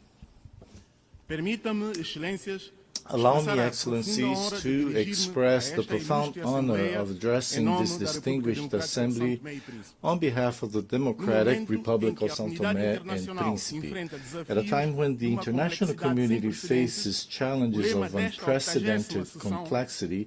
The theme of the 80th session, Better Together, resonates not only as an ideal, but as an imperative necessity for humanity, for collective development and prosperity. On this solemn occasion, we express our solidarity with all nations that, in recent months, have endured natural disasters, conflicts, and humanitarian crises. Here we speak not of mere statistics, but of real human lives, of broken families, of entire communities forced into suffering. Your losses are felt by us all, and your resilience inspires us to redouble our efforts in pursuit of a safer and fairer world. In the same spirit, I take this opportunity to warmly congratulate Your Excellency, Madam President Annalena Baerbock, on your election to preside over this august and historic session. Your vast diplomatic experience and commitment to multilateralism are guarantees of wise and effective leadership. I assure you, Madam President, of the full support of São Tomé and Príncipe in the fulfillment of your mandate. Likewise, I extend warm congratulations to the outgoing President, Philemon Yang, for his very successful leadership of the previous session, which greatly honored the legacy of all those who came before him. I could not fail to pay a well-deserved tribute to the Secretary General António Guterres, whose tireless and persistent voice in defense of peace, human rights, and sustainable development continues to serve as a moral compass for our organization. His visionary leadership has contributed to revitalizing the United Nations and adapting it to the pressing challenges of the 21st century. Madam President, Heads of State and Government, Excellencies, São Tomé and Príncipe comes before this Assembly with a message of hope and a call to action. In recent years, our country has made remarkable progress in consolidating democracy, promoting peace and defending human rights. We are an example that even with limited resources, it is possible to build an open, pluralistic, and tolerant society and to sow the seeds of a better future. The privileged geographical position of São Tomé and Príncipe in the heart of the Gulf of Guinea grants us an added responsibility in promoting regional stability and security. Our country has sought to establish itself as a natural bridge between continental Africa and the Atlantic island communities, facilitating dialogue, cooperation, cultural and economic exchange, combating piracy, and promoting safe trade routes that benefit the entire international community.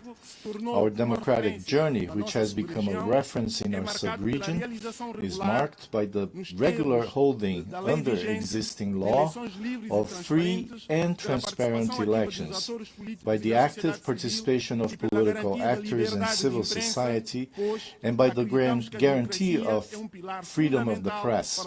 We believe that democracy is a fundamental pillar of sustainable development and lasting peace. Domestically, the São Toméan state has responsibly undertaken reform processes in the fiscal, economic, judicial, and public administration sectors, implementing public policies aimed at improving human development indicators. Yet we recognize that the progress achieved remains fragile and constantly under threat. Excellencies, the recent graduation of São Tomé and Príncipe to the category of middle-income country in December 2024, becoming the 8th to achieve such milestone, constitutes without a doubt a significant achievement and a just recognition of the efforts made by our people. This graduation is the fruit of concrete and measurable gains that attest to our progress. Between 2020 and 2022, our gross national per capita income reached $2,271, significantly surpassing the graduation threshold set at $1,306. At the same time, our Human Development Index showed remarkable progress, rising from 59.3 in 2002 to 91.4 in 2024, far above the threshold of 66 points. These indicators reflect advances in fundamental areas such as health, education, and macroeconomic stability. Nevertheless, while this achievement honors us, it also places us before new and demanding challenges that require appropriate responses.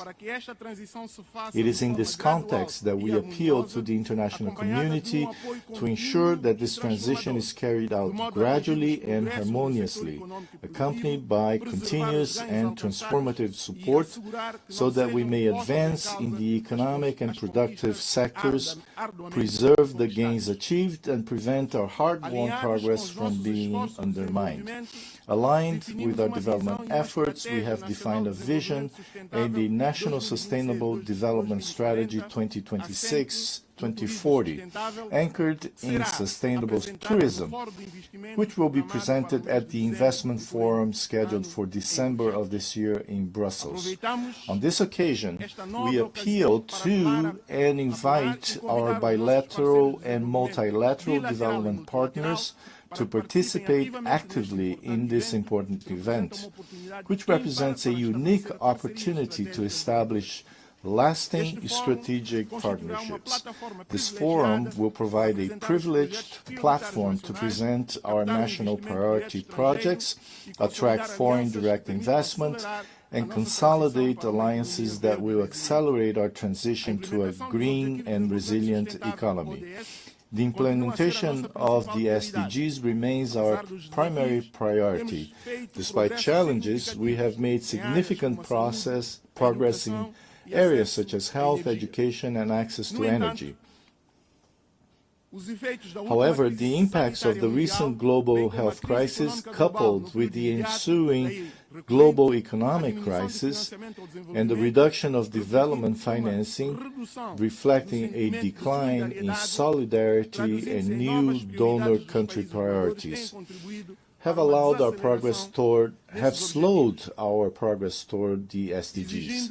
This requires a joint and redoubled effort from our country.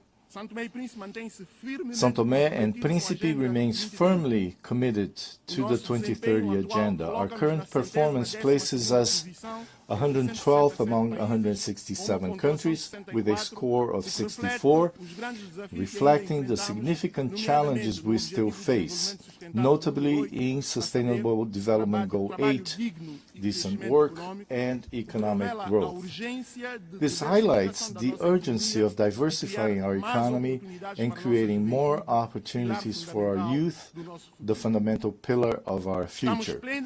We are fully aware that we still have a long road ahead. With satisfaction, we recognized our best performance in Sustainable Development Goal 14, Life Below Water, which constitutes tangible proof of our unwavering commitments to marine protection and the sustainable management of our ocean resources. Excellencies, São Tomé and Príncipe reaffirms its commitment to the biosphere and to the protection of biodiversity, promoting public policies for the preservation and sustainable use of natural resources. We also note the conclusion of our rotating presidency of the Community of Portuguese-speaking countries, exercised under the theme Youth and Sustainability, which reflected our vision of a future built on inclusion, youth empowerment, and collective responsibility for protecting the environment. São Tomé and Príncipe is proud to be a pioneer in global biodiversity conservation, with the island of Príncipe having been recognized by UNESCO in 2010 as a World Biosphere Reserve, an acknowledgement of the exceptional nature of our ecosystems and of our exemplary commitment to environmental preservation. We now look forward with equal anticipation to the conclusion of the ongoing process that will, at the 5th World Congress of Biosphere Reserves, designate the island of São Tomé as a World Biosphere Reserve, along with the creation of 8 marine protected areas. Once completed, these initiatives will make São Tomé and Príncipe the first country in the world with its entire national territory designated as a World Biosphere Reserve, alongside extensive marine biodiversity protection areas.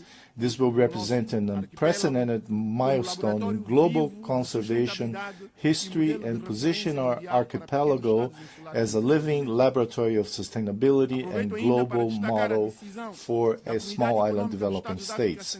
I also highlight the decision of the Economic Community of Central African States to establish in São Tomé and Príncipe the regional headquarters dedicated to the blue economy. This initiative reflects our vision of sustainable development that balances economic growth with the preservation of marine ecosystems, a vital heritage for all humanity. Ladies and gentlemen, as a small island developing state, we face one of the greatest injustices of our time. We are among the main victims of climate change, despite not contributing to this global scourge. Our greenhouse gas emissions are practically negligible on the global scale, yet we suffer from heavy rains, floods, the destruction of infrastructure, displacement of populations, and social problems, all consequences of climate change driven by the irresponsible actions of the world's largest polluters. In light of this reality, we need new approaches to financing mechanisms that incorporate multidimensional vulnerability criteria, integrating environmental, climate, and structural risks that do not focus solely on per capita income. We require financial instruments that are more predictable and accessible, with concessional conditions, lower interest rates, and repayment terms compatible with our real capacity, as well as simplified procedures for accessing multilateral climate funds, namely the Green Climate Fund and the Adaptation Fund, whose current administrative complexity excludes countries with limited institutional capacity. These reforms are essential to ensure that international financing translates into tangible resilience and sustainable development for small island developing states. Excellencies, development requires a context of peace and security. We are deeply concerned by the proliferation of conflicts in various regions of the world, from Ukraine to Sudan, including the Sahel, the Great Lakes, and the Horn of Africa, causing immense human suffering and undermining development efforts in those regions of the continent. In this regard, we advocate for the peaceful resolution of all these conflicts because only silencing the guns can create an environment in which a better future with peace and development for all peoples can be built. São Tomé and Príncipe strongly condemns all forms of violence and aggression. We stand for full respect of international law and the Charter of the United Nations. We reiterate our call for a peaceful and lasting solution for the Israeli-Palestinian conflict based on the coexistence of two states with secure and internationally recognized borders. We urge the international community to intensify support for African peace and security initiatives, always respecting African leadership and endogenous solutions. São Tomé and Príncipe solemnly reaffirms its unwavering commitment to the fundamental principles of non-interference in the internal affairs of sovereign states and respect for territorial integrity, essential pillars of the international law and the UN Charter. São Tomé and Príncipe also express its deep concern regarding the persistent disregard of the international community's appeals for the lifting of economic, financial and commercial restrictions imposed on the Republic of Cuba. We observe that with concern the worsening of these policies through new extraterritorial measures that compromise Cuba's economy and affect its resilient people. Domestically, we remain committed to consolidating peace and stability, essential conditions for our progress. In this regard, a reform of our security and defense system is underway, aimed at institutional modernization, technical capacity building, and the construction of a more effective, transparent, and resilient sector, founded on a preventive approach to conflicts. However, this is a demanding process that requires the cooperation of our international partners, both technically and financially, to guarantee its success. Distinguished participants, to control these challenges, we need a revitalized United Nations, more agile and more representative of the diversity of today's world. We support reform of the Security Council so that it reflects 21st century geopolitical realities and includes at least one permanent seat for the African continent. It is equally crucial to reduce bureaucracy within the UN system so that our organization can respond more rapidly and effectively in global crises. We need a UN that is closer to the people it serves, more transparent, more inclusive in its decision-making, and more accountable for its results. Cross-cutting issues such as women's empowerment and multilingualism must be at the heart of this reform. São Tomé and Príncipe has made significant progress in promoting gender equality, with women occupying leadership positions in government, parliament, the judiciary, and the private sector. We cannot build a sustainable future without the full participation of women at all levels of decision-making. São Tomé and women are the pillars of our society, leaders in their communities, and agents of change in their families. Madam President, in conclusion, I wish to reiterate the unwavering commitment of São Tomé and Príncipe to multilateralism. In an increasingly polarized world, we believe that cooperation and solidarity are the only weapons capable of overcoming the challenges that threaten us all. As a small island, our voice may be modest, but we bring a message of great significance to the world. Our strength lies in the unity of peoples and in our capacity to converge efforts toward a common destiny. Our hope is nourished by the conviction that, united, we can build a more just, sustainable, and harmonious future for all, and by our resolve truly to be better together. In this spirit, I cannot fail to congratulate the United Nations on its 80th anniversary. 8 decades of tireless service to peace, human dignity, and sustainable development have made this organization a symbol of hope for all humanity. We therefore reaffirm our confidence in the central role of the UN as the pillar of multilateralism, and we renew our commitment to continue walking side by side so that all peoples may live in peace with justice and prosperity. At this solemn moment, I would also like to express our sincere gratitude to all cooperation partners with whom São Tomé and Príncipe has the privilege to work. In particular, I highlight the support of the United Nations and its various agencies, whose contributions have been decisive in strengthening institutions and improving the living conditions of the São Toméan people. Our gratitude also extends to our bilateral, multilateral, and regional partners, whose solidarity has allowed our country to overcome structural challenges and move forward on the path of progress. São Tomé and Príncipe will continue to be an active voice and make its contribution on the international agenda, advocating for democracy and peace, for justice and equality, for sustainable development, and for a prosperous and shared future centered on people and on the good of humanity.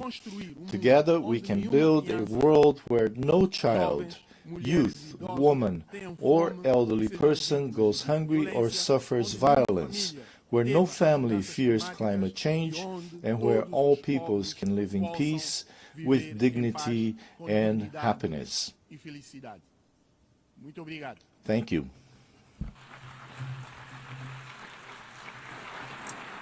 On behalf of the Assembly, I wish to thank the Prime Minister and Head of Government of the Democratic Republic of São Tomé and Príncipe. I now give the floor to His Excellency David Lammy, Lord Chancellor and Secretary of State for Justice and Deputy Prime Minister of the United Kingdom.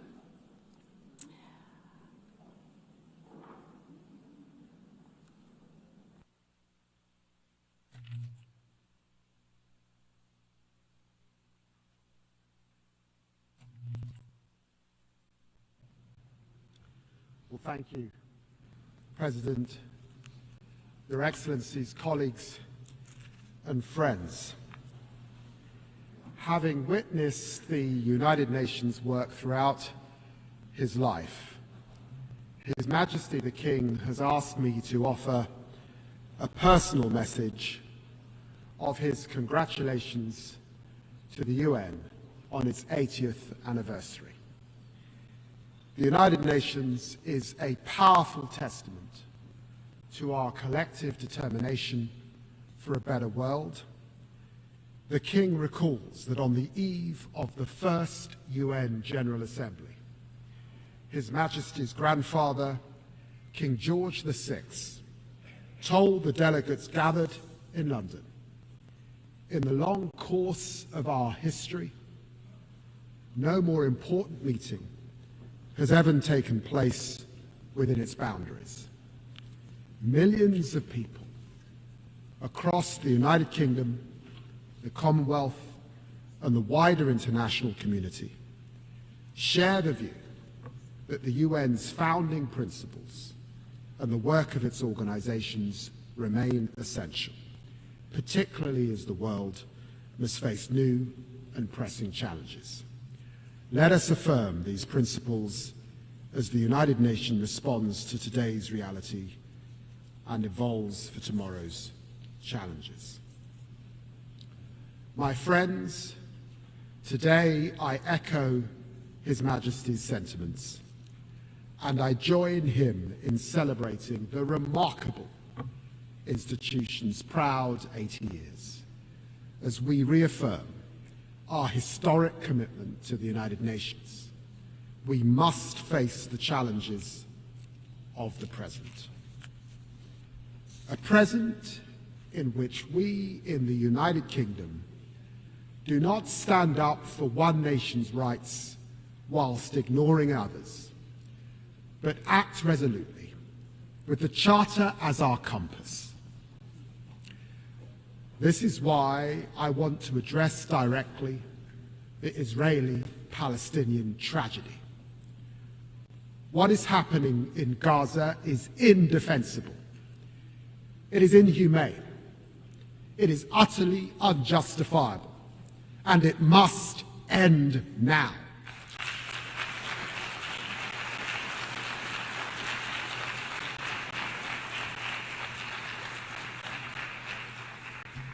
The people of Palestine, whose state we proudly recognize this week, and the people of Israel deserve better than the horrific acts by Hamas on October the 7th that left children without their parents and parents without their children. Better than the torment of families waiting desperately for the return of their loved ones from the most barbaric captivity. Better than the fanatical rule by Hamas, a vile, pitiless terrorist organization that must have no future in Gaza. Better than Israel's denial of life-saving humanitarian aid and the catastrophic famine that it has caused. As Israel escalates its military operations and displaces Palestinian families again and again and again, there can be no answer to these horrors but concerted diplomatic action to keep the hope of peace alive.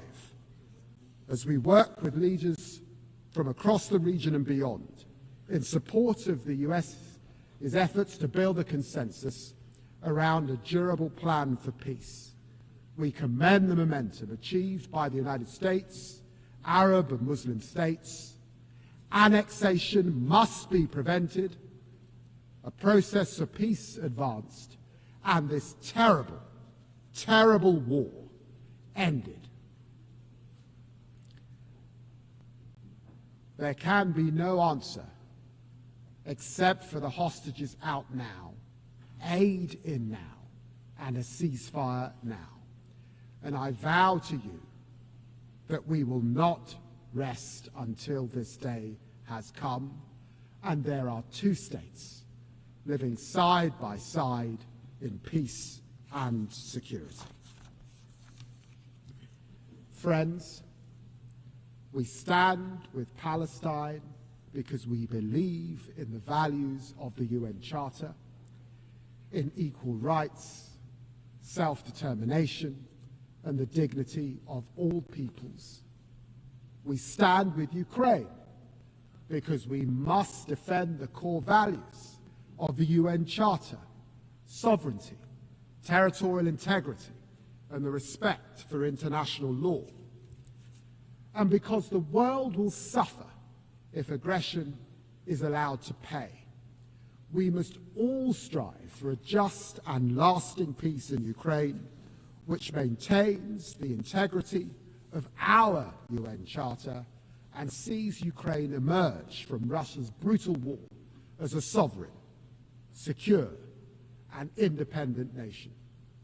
President Zelensky has shown his commitment to that peace at every turn, while President Putin savagely rains down ever more missiles and drones on the Ukrainian people. Our message to Ukraine is clear. We will stand with you today, tomorrow, and 100 years from now. We also stand with the people of Sudan because we never forget the values of the UN Charter, of human rights, and the pursuit of peace for all men and women. This is a conflict waged against Sudan's civilian population, millions displaced, more facing famine. As I speak, the long-besieged city of El Fasher is falling, its people facing unspeakable atrocities. The people of El Fasher and all across Sudan need the international community to come together to make renewed efforts to achieve peace and allow aid to reach those who desperately need it now. We do all this with our charter as our guide, in the name of the equal rights of men and women and nations large and small. The United Nations and its reform are vital because we need our United Nations more than ever to confront these tragedies and to face our historic opportunity as we are living through a moment of revelation. A new technological frontier is coming into view. We are entering a bracing new era of promise, power, and potential. You know, my friends, to live through the Industrial Revolution was to see the first iron bridges that mankind had made, the first railways, the first smokestacks. And to live today through the technological revolution as we are, it is to witness the coming of the internet, the spread of smartphones, and now the dawn of super powerful AI. This is a lightning strike of change, a technological revolution which our leading scientists think could only be compared to the Industrial Revolution, compressed into a decade. This is a moment of truth for us, our institutions, and our ability to work together. And I believe we must act. I see promise on this technological frontier. AI is the most powerful new lever we have to advance the Charter's vision of social progress, better standards of life. This is why it is at the very heart of my own country's growth plan. I believe that by embracing artificial intelligence, we can all build better businesses. We can better fight crime. Look, for example, at dirty money. By spotting fraud in real time, we can crack down on illicit finance, a fight we will lead at a UK-hosted summit next year. And AI is not hypothetically making lives better, it is already saving them. At Imperial College, a new AI stethoscope detects major heart conditions in seconds. In our National Health Service, AI mammogram trials double the speed of diagnosis. And AI research tools are unlocking new drug combos to fight cancer. On the horizon, the promise of fusion power, powering limitless servers through quantum computing, enabling ever stronger AI, could unleash ever more advanced biotech. This is the defining opportunity of our generation, and we must run towards it with hope. I believe in this promise. I believe in our UN values, which is why this promise must now be shared. We are witnessing a truly historic surge in investment in AI. This investment promises outstanding productivity gains, and with it growth of historic proportions. Yet while this promise may well be diffuse, for now it remains concentrated. But there's not just possibility on the technological frontier. There are profound challenges as well, as AI is being used to consolidate repression, fuel disinformation, empower criminals across the internet. Authoritarian states, notably Russia, are manipulating large-scale, large language models so that chatbots answer in the voice of their propaganda across the world. Organized crime is using AI to supercharge their scams, deceiving victims on an unprecedented scale. This is the truth. AI can empower freedom, or it can entrench repression. AI can empower truth, or it can entrench lies. AI can empower law, or it can empower crime. Only by cooperation together can we set artificial intelligence on the right millennia-defining course.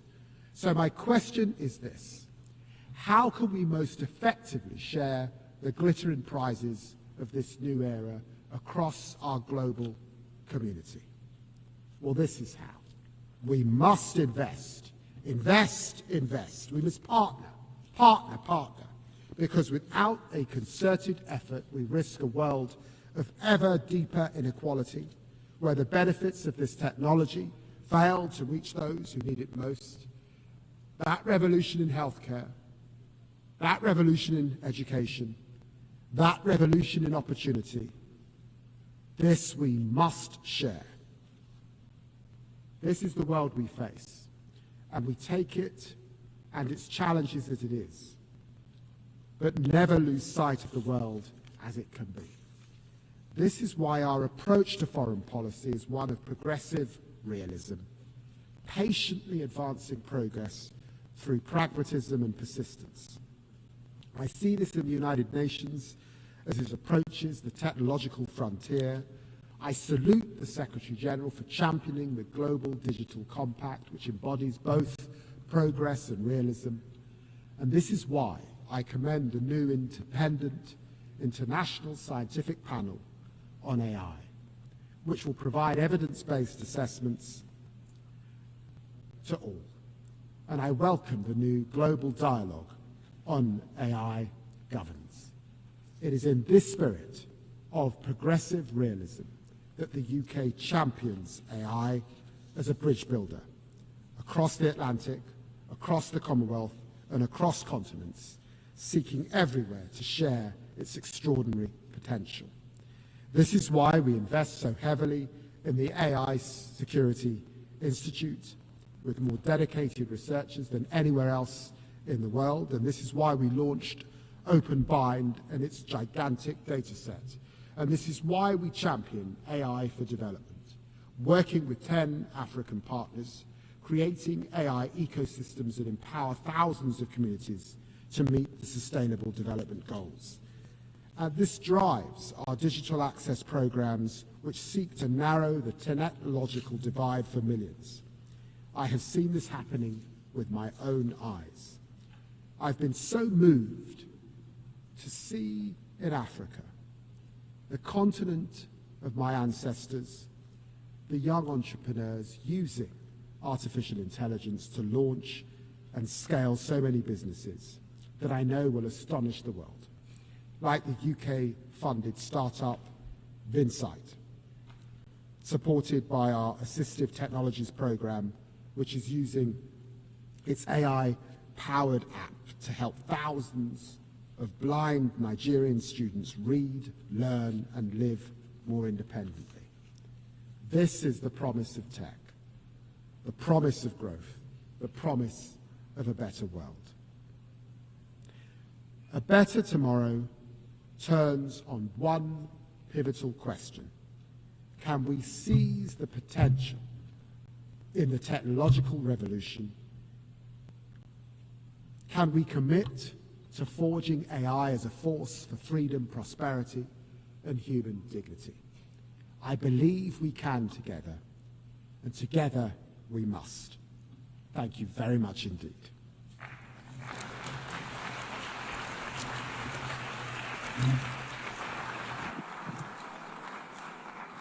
I thank the Lord Chancellor and Secretary of State for Justice and Deputy Prime Minister of the United Kingdom.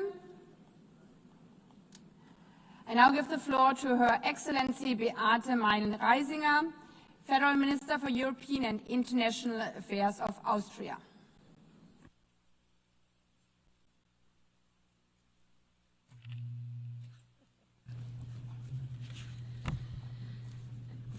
Madam President, Excellencies, ladies and gentlemen, dear friends. As the Austrian Foreign Minister, it is both truly an honor and a profound responsibility to address this assembly today. Yet, I am not only a foreign minister and, by the way, a party leader, I'm also a mother of 3 daughters. When I reflected about why I'm coming to New York to participate in the General Assembly, it became clear to me. The values of the United Nations are the very same values that my husband and I try to pass down to our children. That conflict and dispute can and must be resolved by mediation. that every human being, regardless of their offspring, sex, religion, or race, deserves dignity and owns the same rights. That rules have to be followed by everyone, and big problems can only be solved together, and that every one of us has the responsibility to act not only in their own interest, but to work for a better future for everyone. I suppose that all parents around the globe share a common wish for their children to grow up with the promise of a bright future, especially now, especially in critical times like these, especially in times when these values and simple rules are threatened by disrespect. Madam President, Excellencies, when I listen to my oldest daughter, a teenager, I sometimes get the feeling that weighs really heavy on me, namely that for our children, for my children's generation, the future does not seem brighter than the present. We all can sense that there are fundamental fears of war and conflict, fears of climate change, of radicalization, of fundamentalism, and the division of our societies. That burdens me deeply as a mother, but also as a leader. I believe that the most powerful and most important promise leaders can make is to do everything in their power to ensure that our future is at least a little better than the present. Yet today we cannot close our eyes to the gap between this aspiration and the harsh reality we live in.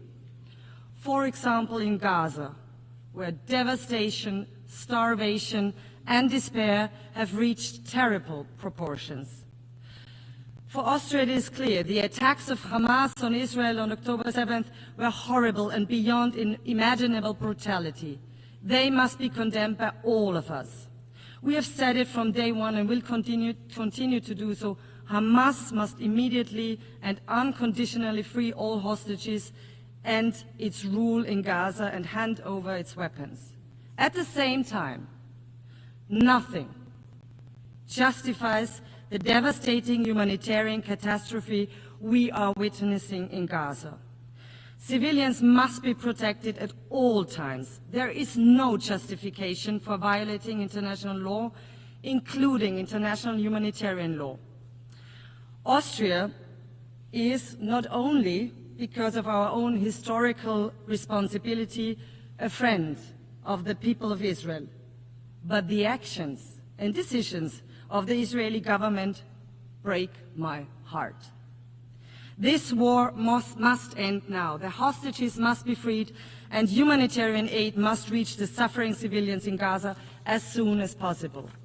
Our vision, the Austrian vision, is clear: a comprehensive, just and lasting peace in the Middle East. 2 states, Israel and Palestine, living side by side in peace and security within recognized borders. Austria's support for the 2-state solution is not just words. We have supported the Palestinian Authority for many decades. At that point in the future, when this step can make the most meaningful contribution to peace, and when the right conditions have been met, we will also recognize Palestine as a state.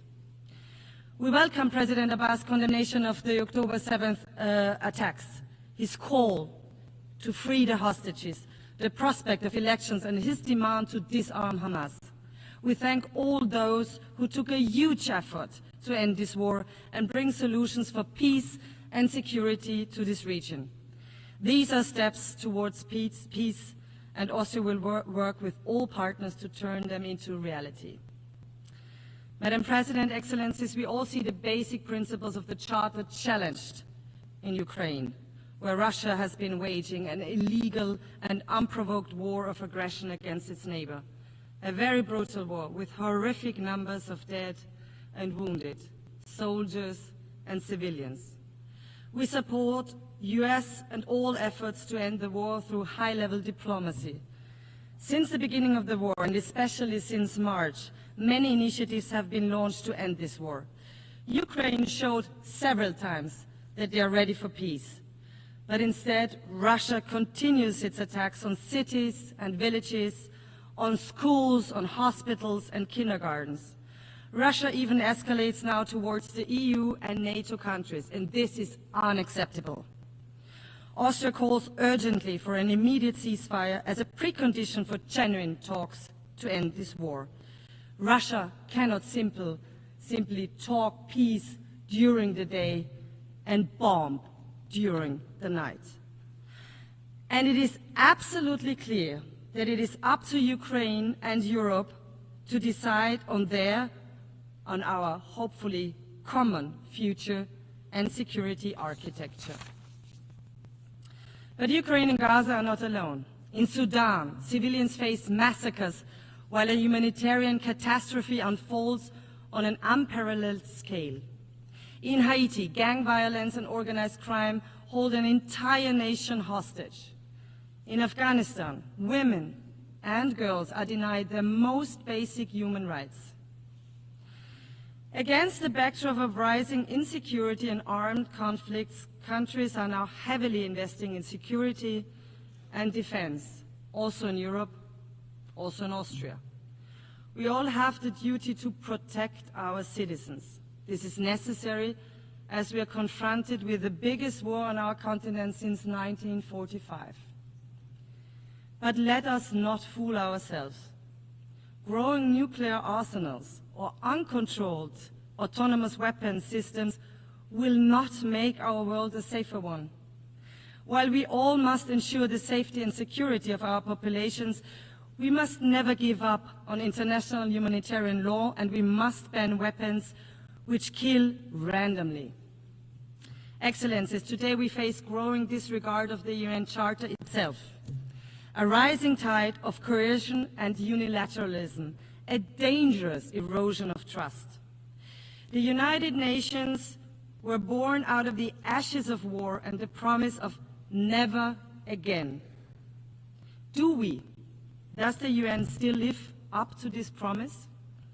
Is the UN still fit for purpose? What we do today matters. We must not fail our ancestors. We must not fail our population. We must not fail our children. We must therefore ensure our activeness, an active world community, and effective United Nations that can deliver. Austria is ready to do its part to fulfill the UN's promise, to engage in open and fair dialogue, to build true partnerships, to rebuild trust that has been eroded by reckless actions of one country without considerations of others. It is about time to rebuild partnerships. It is about time to rebuild trust. That is why Austria presented its candidacy for the UN Security Council for 27-28 already back in 2011. We strongly hope to count on your valuable support at the elections in June next year. Why should you support us? Austria is a rather small country and a military neutral one. We are a reliable host country, proud host country, of one of the UN headquarters in Vienna and support the Secretary General's reform efforts. Many negotiations in Vienna took place that have bridged divides and saved lives. We know that small countries depend on the rule of law, on diplomacy, transparency, and inclusiveness. That's why we will serve the entire international community if elected. We champion international law, the protection of civilians, disarmament, and UN peacekeeping. More than 100,000 Austrians have served as peacekeepers around the world since the 1960s. We are a reliable development partner and make our contribution to the enormous challenge of climate change. And no, denial will not help us to adapt to this challenge. This is why Austria is proud to co-chair the UN Climate Security Mechanism this year. Excellencies, the people of the world, our populations, the children of the world, rely on us. They trust us to protect peace, prosperity, stability, and healthy United Nations that delivers answers to global challenges. 80 years ago, our predecessors gave the world a charter and a promise for a better future. Let us renew this promise and work hard so that the future is better than the present. Thank you very much.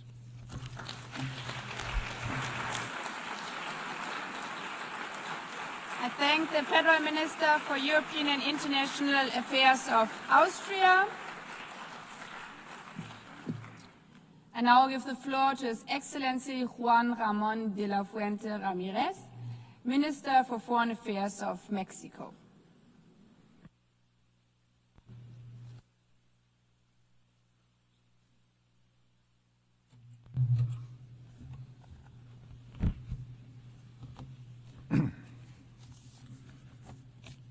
Señora Presidenta, Madam President, Excelencias, Excellencies, es tiempo de mujeres. the time of women has come, and Mexico has made this very clear through the landslide election of Dr. Claudia Sheinbaum Pardo as the first female president of our country. It's an honor for me to participate in this assembly representing her and being the voice of a government that is delivering the transformation of the public life of Mexico. I come from a country that was born in the wisdom, bravery and dignity of its original peoples, with a rich political history of extraordinary heroes and heroines who built a free, independent and sovereign country. Now, we must also say that we are becoming an ever more prosperous country with shared prosperity. The Mexican people are a fraternal people, both within and beyond our borders. We have shown this being an active and responsible member of the United Nations community under the premise of defending the dignity and the rights of individuals and nations who love peace, with full respect for the sovereign equality of states. The historic time that we are living through in Mexico, under the leadership of our first female president, is rooted in a vision that we have called Mexican humanism. The trail blazed over the last 7 years is a clear one and has a universal vocation, that is, to build a society based on democracy, freedom, equality and shared prosperity for the benefit of everyone, putting the poor first. The guiding pillar of this project is a vision of justice, full recognition of the dignity of people, and inclusive social development without discrimination.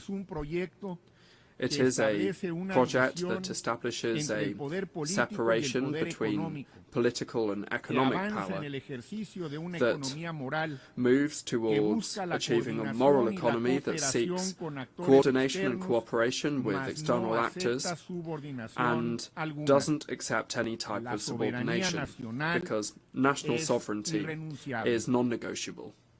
This new way of doing politics has given voice and agency to those who were historically marginalized and forgotten.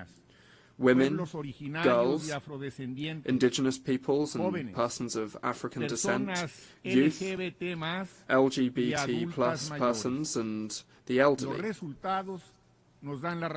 And the results speak for themselves. The UN itself has recognized that 13.5 million Mexicans were raised out of poverty thanks to a policy of labor justice and social programs. Inequality is being reduced, peace is being built and violence contained, justice has reached indigenous peoples, there is democracy, freedoms, plurality, and the right to dissent.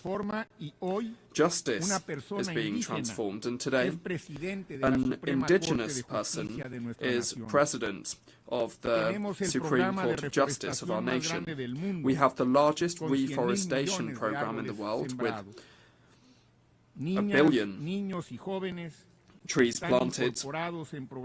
Girls, boys and youth are being included in social programs and have access to school. Elderly adults have a guaranteed and universal pension, and women are exercising power.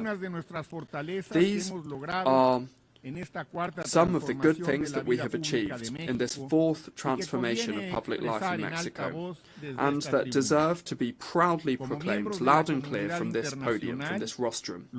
As members of the international community, the challenges that we face are huge. Poverty persists in a world of exorbitant wealth. There are countries that spend more servicing their debt than they do in investments, in health and education for their peoples, and expenditure on arms has tripled, has grown at tripled the rate of the global economy, just to mention a few. And the diagnostic has always been clear: the arms race, the immoral concentration of wealth, violations of international law and of human rights are the fuel that fuel the flames of war and violence. Mexico has not forgotten the lessons of history. 80 years ago, we participated in founding the United Nations, convinced of the moral obligation that we have as a nation to contribute to avoiding the scourge of wars. It is not a coincidence that many of the purposes and principles of the United Nations Charter are reflected in the constitutional principles of our foreign policy. The self-determination of peoples, the peaceful settlement of disputes, prohibiting the threats or the use of force, the legal equality of states, cooperation for development and the defense of human rights. Without seeking to be exhaustive, please allow me to share some of the premises that can contribute to getting the international community back on track. Number one,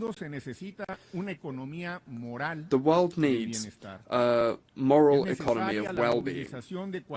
It's necessary to mobilize regional coalitions around well-being in order to deliver effective cooperation for development that acknowledges that fighting poverty is the investment that gives the best return, both financially and socially speaking. An international financial architecture that includes criteria of collective well-being and trade that is grounded in clear rules with shared benefits between peoples. Number two, peace. Peace is built from the bottom up. Ensuring well-being involves addressing the structural causes of violence.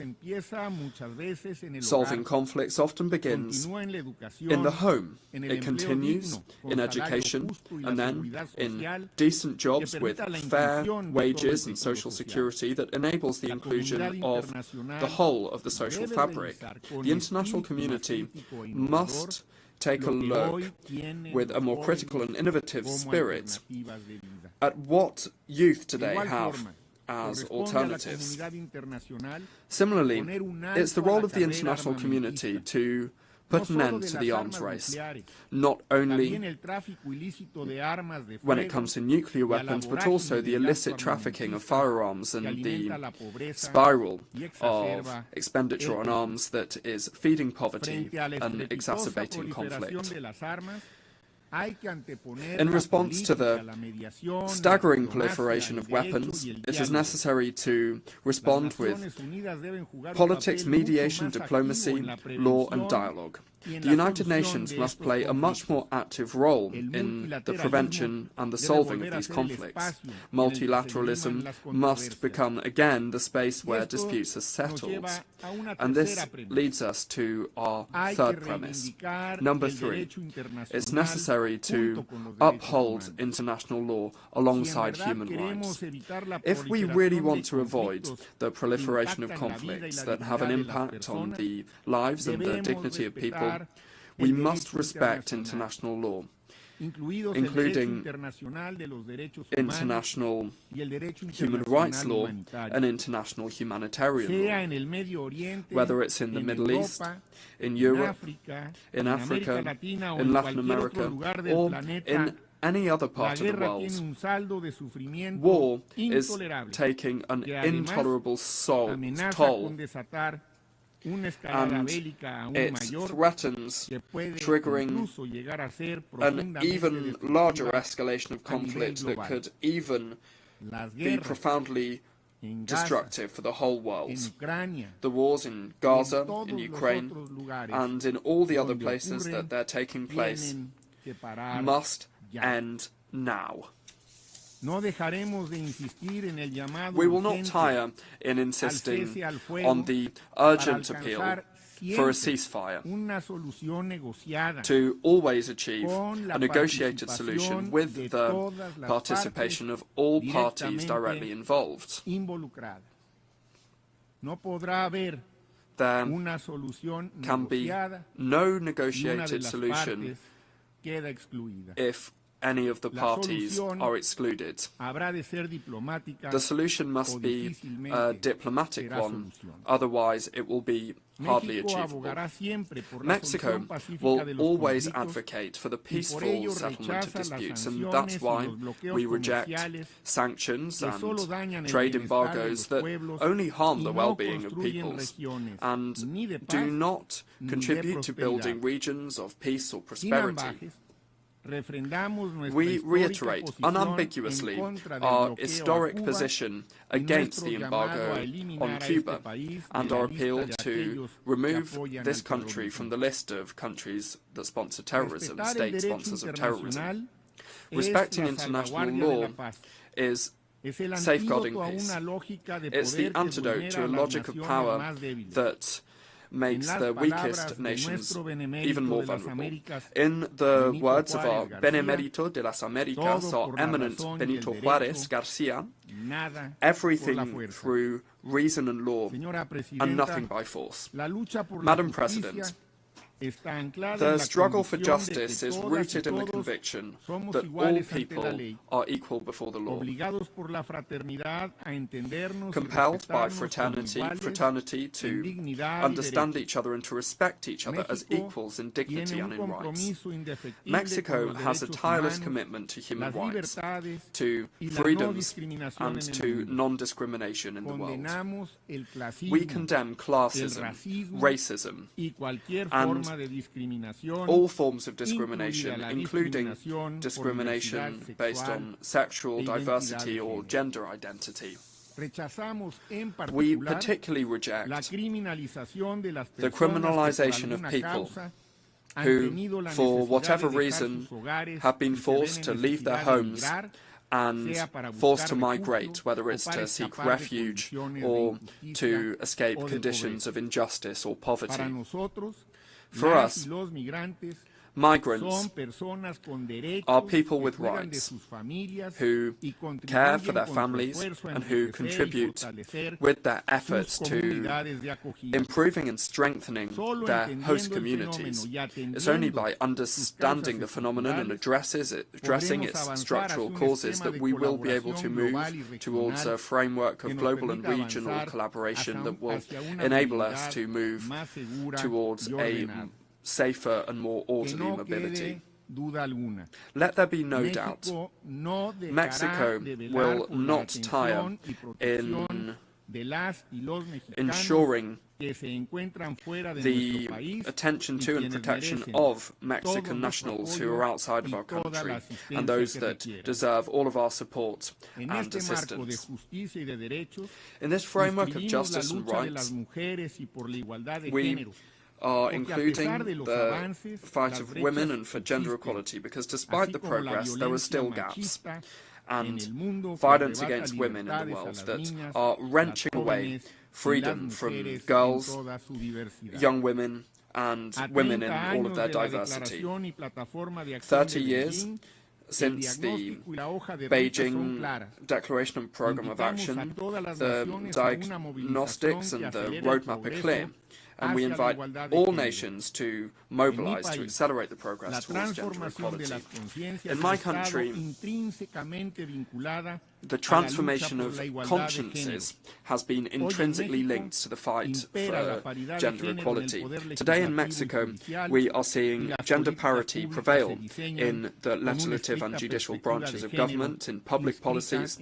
We are including a strict gender perspective, and that has been enshrined in our constitution. Madam President, 80 years since the United Nations was created, we must recognize the grave dilemma it faces, and this is something that cannot be delayed. The United Nations must assert itself once again as an institution that not only helps to contain war and prevents pandemics, but also shapes narratives that leads to public policies for human dignity. We believe that the United Nations must go back to its purposes and its principles and return to its fundamental pillars, which are the maintenance of international peace and security, sustainable development, and the protection and promotion of human rights. It is necessary to get back to these objectives, and everything must revolve around this, from working on the budget to reviewing the thousands of mandates that we have given to the Secretariat, many of which really are not that useful today. The legitimacy of the United Nations will depend increasingly more on its ability to respond to the grave challenges that the world faces. We trust that the next Secretary General, who we hope will be a woman from our region, will accelerate progress, will accelerate the transformation process that we set forth with the objective of ensuring peace and justice, as well as the well-being and freedom of people, the sustainability of the planet, and shared prosperity. In Mexico, Excellencies, colleagues, Madam President, in Mexico, the time of women has come, and it's going very well for us. We think that at the United Nations also the time for women has come. Thank you very much.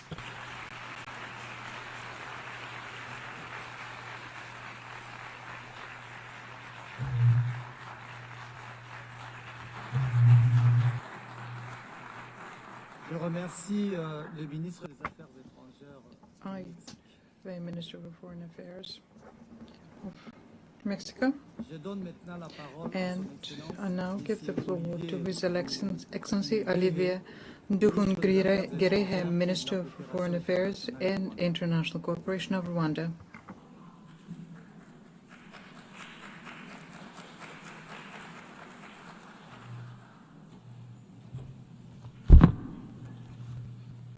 Your Excellency Annalena Baerbock, President of the 80th General Assembly, Your Excellency Antonio Guterres, Secretary General of the United Nations, Excellencies, Heads of Delegation, ladies and gentlemen, good evening.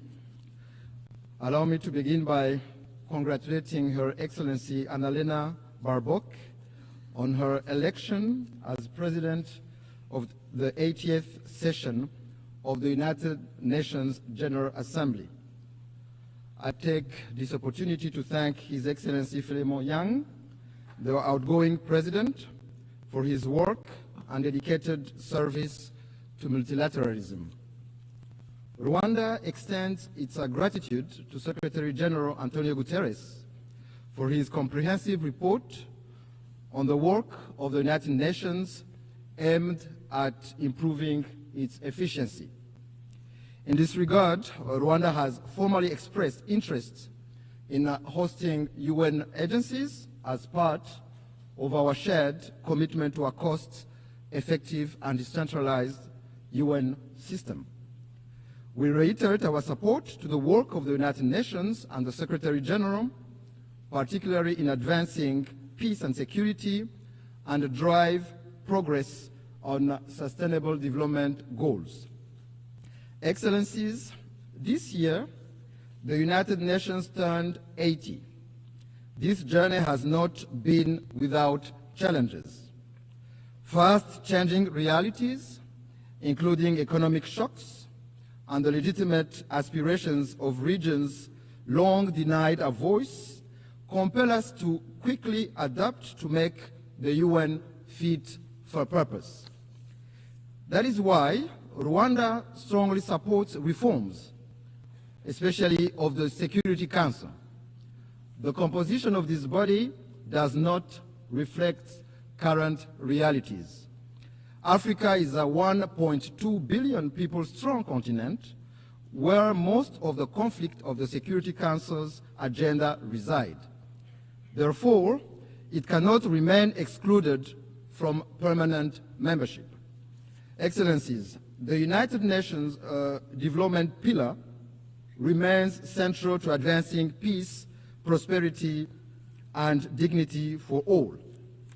We commend the UN development system and its partners for their tireless efforts in supporting countries to address pressing development challenges, from poverty eradication to climate resilience, and in driving forward the ambition of the 2030 Agenda. This 2030 Agenda for Sustainable Development embodies our collective aspirations for a just, inclusive, and prosperous world where no one is left behind. Rwanda remains firmly committed to its full implementation, recognizing that connectivity, innovation, and inclusive development are indispensable drivers of progress.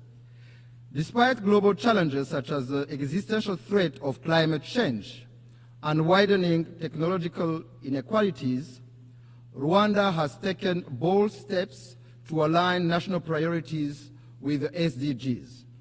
These efforts demonstrate that development, connectivity, and environmental stewardship can move forward hand in hand.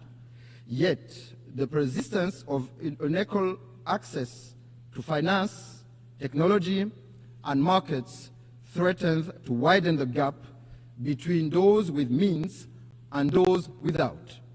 In this context, solidarity among nations through development cooperation has contributed to bridging development gaps.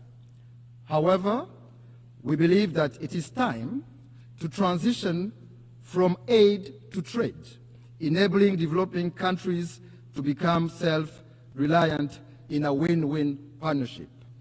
Mr. President, Excellencies, Rwanda regrets the politicization of development cooperation, which is used by some development partners for partisan political reasons and interests. Let me recall that every nation is sovereign and cannot be forced to choose between its security and development. Development aid must serve as a tool for solidarity and progress, not as a weapon of coercion. Excellencies, the history of the 1994 genocide against the Tutsi in Rwanda called on us to become global advocates for a peacekeeping that always puts civilians first. We pay tribute to the men and women who have worn the blue helmet and who have paid the ultimate sacrifice in the service of humanity. Their legacy is written in the history of the United Nations and lives on through the lives they helped save. But peacekeeping must be judged by its results. For the sake of the millions who look to the UN for protection, we must ensure that peacekeeping remains true to its purpose. That is why Rwanda champions robust peacekeeping, the responsibility to protect, and the implementation of the 2015 Kigali Principles on the protection of civilians. Moreover, Rwanda has led calls for sustainable peace financing both in Africa and globally. Among milestone achievements is the revitalization of the African Union Peace Fund, which now mobilizes over $400 million. As a direct result, the Security Council decided to finance 3/4 of African Union peace operations for the first time. Excellencies, beyond the UN, Rwanda contributes to peace support operations on a bilateral basis in the Central African Republic and Mozambique in an effort to promote South-South cooperation and Pan-African solidarity. Major progress has been recorded in both countries in the restoration of state authority, capacity building of local security forces, and the fight against terrorism.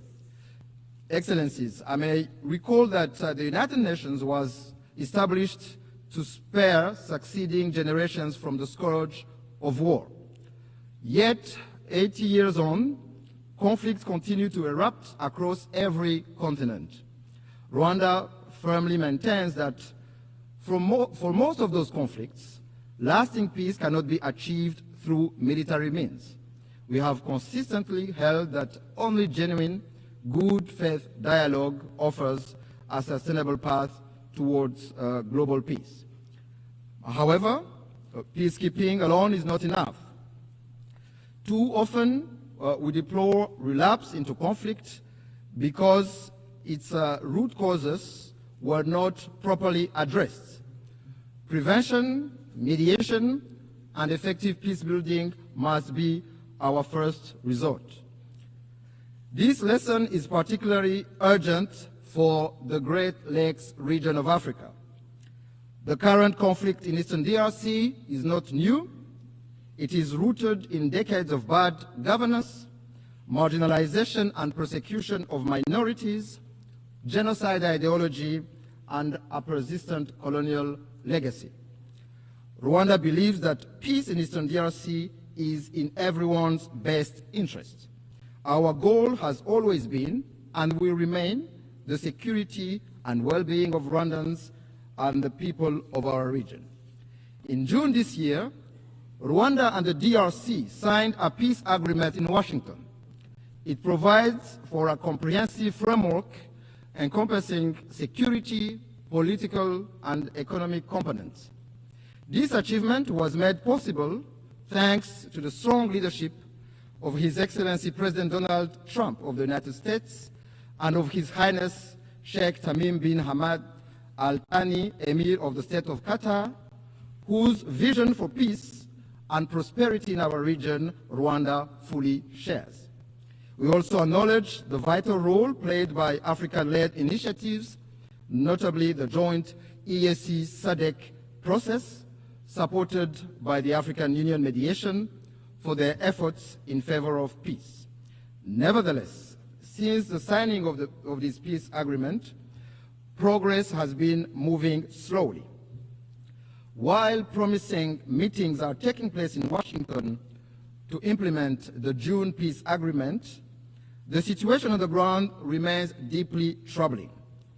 The DRC's renewed militarization, coupled with its continued collaboration with genocidal and UN-sanctioned armed groups, such as the DRC-backed FDLR and Wazalendo militias, and the deployment of attack drones and fighter jets against civilian populations, particularly the Banyamulenge and other Congolese Tutsi, underscore the gravity of the crisis.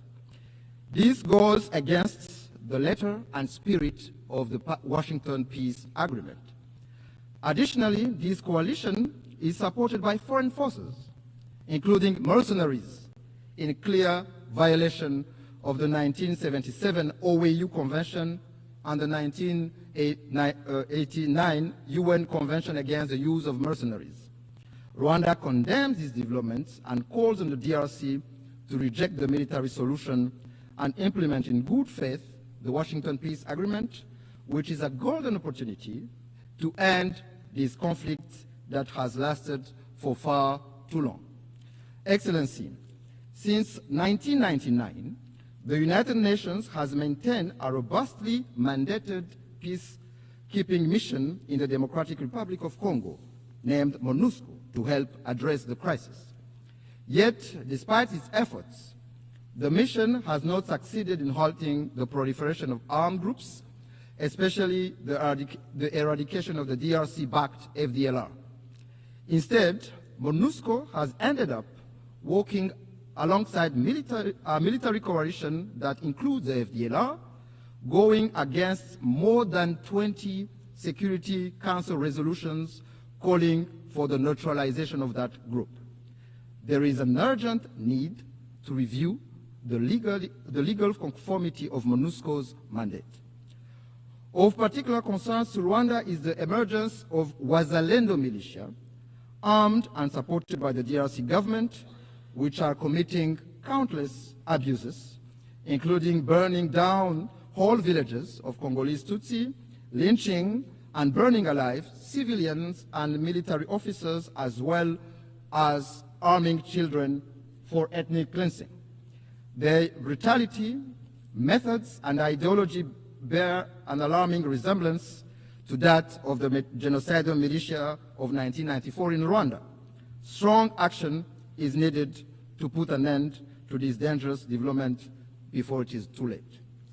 Excellencies, human rights are a major pillar of the United Nations. Rwanda rose from the ashes of the genocide in 1994 by placing human dignity, unity, and accountability at the center of our governance. We thank the United Nations for establishing the International Day of Reflection of the 1994 genocide against the Tutsi, commemorated every April 7th. We also thank the Secretariat and the many member states who have established genocide memorials on their soil as a lasting pledge to never forget. Equally, we commend the work of the International Criminal Tribunal for Rwanda and the residual mechanism for prosecuting genocide perpetrators. However, Rwanda is deeply concerned about the persistence of genocide ideology and related crimes in Eastern DRC under the watch of the international community and the UN itself. We call on the international community to not turn a blind eye once more for what is clear to see. The targeting, persecution, and massacre of Congolese Tutsi, including the Banyamulenge community, amounts to crimes against humanity which have all the early warning signs of a genocide. Indeed, genocide follows a pattern. It follows clear stages. It is not an umbrella term. It is defined by international law. Genocide targets a specific group for who they are, with the intent to exterminate them as such. In this regard, no amount of calculated cynicism can rewrite the truth and recast perpetrators as victims or victims as perpetrators. These are denialist behaviors often deployed by perpetrators. In the same vein, no claims from a government arming a genocidal militia will change the facts of history. Financing and providing weapons to a group with a proven genocidal record and ongoing intent is nothing less than complicity in the crime itself. I must say that if there are crimes in the DRC committed for economic gains, they have clear names. Those are corruption, bad governance, and the embezzlement of public funds. Mr. President, Excellencies, I wish to conclude by reaffirming that Rwanda stands ready to work alongside all member states to ensure that the United Nations remains a force for peace, justice, and sustainable development. While the challenges and solutions for multilateralism are clear, it is political will that must guide us today to build a UN fit for purpose. Together, we must build an organization capable of addressing the needs of billions across the globe, tackling human rights abuses, climate change, and responding to an increasingly interconnected world for successive generations to come. I thank you.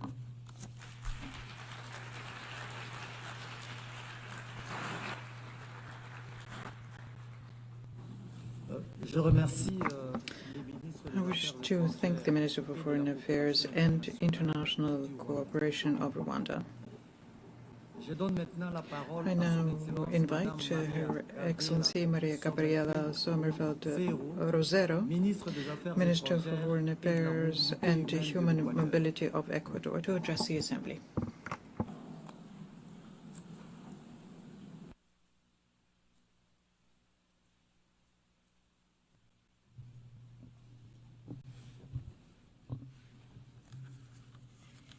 Señora Presidenta, Madam President, on the 80th anniversary of the adoption of the United Nations Charter, Ecuador honours with respect and renewed commitment its status as a founding member of this organisation. What was born out of hope for peace upon the ruins of the Second World War has become the most ambitious project of international cooperation in history, a system of norms, institutions, principles, purposes and universal values geared towards protecting human dignity, preventing violence and driving development. 80 years ago, states chose cooperation over disputes, peace over war. My presence here at this Assembly is an opportunity to reiterate before the international community that Ecuador will continue to prioritise cooperation between states, because it is only by working together that we will be able to ensure a future of peace, security and prosperity for our peoples. Therefore, the foreign policy of Ecuador supports multilateralism, which is the model that enables international cooperation to be possible in order to address global challenges and to achieve common goals. Madam President, multilateralism needs to change in order to respond to the current demands of peoples and to confront new threats. Ecuador believes that the concept of international peace and security must be broadened and include the fight against transnational organised crime, which is a phenomenon that undermines governability, that feeds corruption, that perpetuates violence and that erodes the perspectives of progress. Indeed, it causes consequences that are similar to traditional armed conflicts in the economic, political and social realms. We're not talking about local gangs here, but rather international networks and logistic chains that move thousands of tons of drugs, that exploit illegal mining and that traffic weapons, people and even human organs. In light of the rise of the many acts of violence and narco-terrorism, the government of Ecuador recognized the existence of a non-international armed conflict in January 2024 and designated several of these groups as terrorists. We have deployed huge efforts and resources in order to safeguard our security and to put our citizens first. We are doing this by adopting programs focused on the prevention of youth violence, including the recruitment, use and utilization of boys, girls and adolescents. At the same time, we are implementing public policies to attract investment and jobs in order to ensure sustainable security. I wish to insist on the fact that Ecuador, without having sought this out, but due to the fact that we are very close to the main producers of cocaine in the world, is on the front line of the battle against transnational organised crime and is waging an existential war against narco-terrorism. Milestones in the fight of Ecuador against transnational organised crime and narco-terrorism includes the seizure of 295 tons of illicit drugs in 2024, as well as the decision to call on friendly countries to provide their support in different areas of this confrontation, because given the potential of joint military operations, fully respecting the constitutional framework. The Ecuadorian government has called a national and democratic debate on foreign military bases, by way of a referendum that will take place in November next, providing strategic areas that can serve to help us to control and monitor criminal activities in order to achieve peace and international peace and security. This referendum will be coupled with a call for a constituent assembly that will be tasked with drafting a new fundamental charter that will contribute to defeating narco-terrorism and lead us inexorably down the path of prosperity and social peace. Madam President, on a regional level, Ecuador has established and spearheaded the establishment of the resolutive plan of action as a strategic response of the Andean community to the illicit trafficking of drugs and transnational organized crime. On a multilateral level, Ecuador has spearheaded initiatives such as the presidency of the Latin American Community of Security and Intelligence, where we have promoted the updating of the operational action plans and organized the Latin American Security Summit, consolidating strategic alliances with the European Union and Ameripol. We agree that transnational organized crime and narco-terrorism are global scourges that know no borders, and no country can act against them alone. It's therefore essential to coordinate our efforts to reach cooperation agreements with countries and with international bodies that include financial assistance and technological equipment. Madam President, over the last 8 years that the UN has been in existence, it has been shown that lasting peace can only be built upon solid foundations: security, development, and human rights. These three pillars, which are independent and indivisible, represent the pillars of the international order and multilateralism that are currently seeing cracks in them that are compromising their stability. Indeed, today multilateralism is being called into question, and rightly, because it hasn't been able to address the contemporary conflicts and challenges effectively. Ecuador advocates for a more innovative, inclusive and representative multilateralism that takes account of the realities of countries, in particular those of the developing world, that promotes the equality of men and women, and that finally opens up a space for youth in decision-making. It's essential to strengthen the respect of the fundamental principles of international law enshrined in the United Nations Charter, that is the bedrock of this organization and whose strength depends on our adherence to its spirit and letter. Abandoning it would lead us back to a time in which the only source of law was force. It is therefore our role to reform it and update it, so that it can respond to the current challenges we face on a global level, so that precisely we can strengthen these principles. In summary, this institution is called to support the evolution and accompany the evolution of human beings and of the planet, to address technology changes and new challenges. Madam President, human mobility is yet another of the most complex challenges of our time. Ecuador, which is a country of origin, transit and destination and refuge for migrants, reaffirms its commitment to safe, regular and orderly migration, convinced that managing it properly can contribute to sustainable development.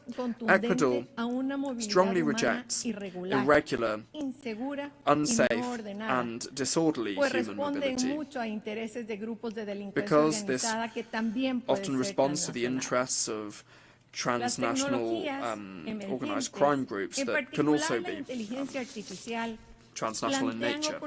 Emerging technologies, in particular artificial intelligence, offer up unprecedented opportunities for human progress. However, they also offer up significant risks for security, equity and human rights. Ecuador believes that it's essential to move towards multilateral and ethical governance of these tools that would guarantee their inclusive access to them, that would avoid new digital gaps and that would ensure their use is guided by the common good. Climate change and the loss of biodiversity threaten our stability and development. As a mega-diverse country, Ecuador advocates for more environmental financing, for technology transfer, and for international support for the conservation of unique ecosystems like the Amazon and the Galapagos Islands, which are the treasure of humanity. Financing for development is another great challenge. The international financial architecture must respond to the needs of developing countries, in particular those that are classified as middle high-income countries. The exclusive use of GDP per capita, which is limiting and limited, does not reflect our reality, nor does it reflect our vulnerabilities. We require more comprehensive indicators that include multidimensional poverty, structural inequality, and climate resilience, as access to concessional resources and international cooperation are not unfairly undermined. Ecuador supports the use of sustainable financial instruments such as green and thematic bonds and promotes the creation of new financing mechanisms. Madam President, youth of Ecuador and of the world, I'm proud to represent a young people. Ecuador is a country of more than 18 million inhabitants in which youth represent around 40% of our population. The government of Ecuador and President Daniel Noboa are focused on providing them with opportunities that did not exist in the past. The time of youth has come. If we provide them opportunities, we can promote and provide better attention to all citizens. It is a positive and multiplying effect. For us, the youth embody the priority of all priorities. Today, youth see in the new Ecuador a country of opportunities and progress, in which there is a firm commitment to eradicating corruption and impunity, as well as the old politics and ideological struggles that perpetuate a status quo that is unsustainable and that benefits only a few people. The new Ecuador is moving with stability and responsibility on an ambitious path of productive transformation as well as social and institutional transformation towards a new chapter in our development model involving efforts that include the diversification of our energy mix, that include the diversification of our productive mix. The current global economic environment that is ever more complex and demanding, marked by the volatility of the markets, geopolitical tensions, uncertainty in the supply chain, and rapid technological changes, require us to adapt rapidly and in an agile manner. We are fostering a competitive economic environment, generating openness to business and providing attractive opportunities for foreign investment. Several factors foster investment and business in Ecuador. A large range of natural resources, our strategic location in South America, the economic stability provided by us using the United States dollar as our national currency, and our condition as a mega-diverse country with an extremely rich cultural heritage. Our risk indicator as a country continues on its downward trend, and yesterday was at 701 points, which is the lowest level over recent years. Our economy grew by 3.9% in the first half of the year, achieving growth of, heralding growth for around 5% for the second half of the year. And as for the security environment, well, the economy is improving even with the challenges that we still face. In July 2025, we saw 38.6% of decent jobs. In other words, 282,000 more Ecuadorians are benefiting from a decent job compared to 2024. So that is a change of 3.7% compared to July 2024. These achievements are also to do with the laws that President Daniel Noboa and his cabinet have drafted and put to the National Assembly that seek to safeguard peace, transparency and the fight against terrorism and crime, and also providing jobs, economic stability and creating social programs and opportunities for development. Madam President, the 80th anniversary of the UN is a turning point. On this historic commemoration of the United Nations, I invite you to adopt a creative vision like the one that we had in 1945 that's able to renew and strengthen this institutionality grounded in an ethical model of democracy and changing to adapt to contemporary challenges. Global challenges such as transnational organised crime, narco-terrorism, migration and climate change require more multilateralism, more cooperation and more collective action. Ecuador reaffirms its commitment to the defence of peace and security, human rights and development. Thank you very much.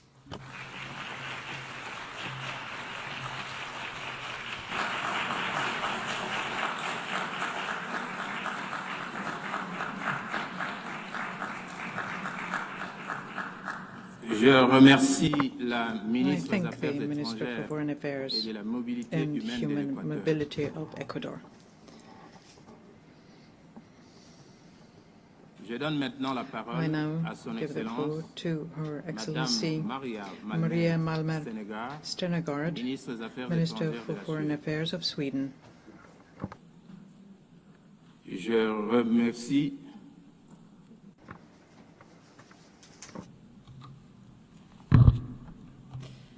Mr. President, Excellencies, 80 years ago, nations came together. It was a bold act of faith. Faith in multilateralism, the rule of law, and the shared responsibility to save future generations from the devastation of war. But as we gather here, the world and our organization, the United Nations, are facing the risk of failing.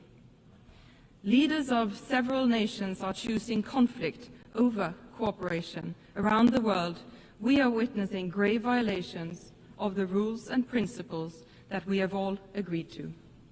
For too many, peace is fragile, justice abstract, and dignity denied. There is so much wasted potential. The UN was founded to curb aggression and the arbitrary exercise of power by the strong against the weak. That vision remains as valid today as it was then.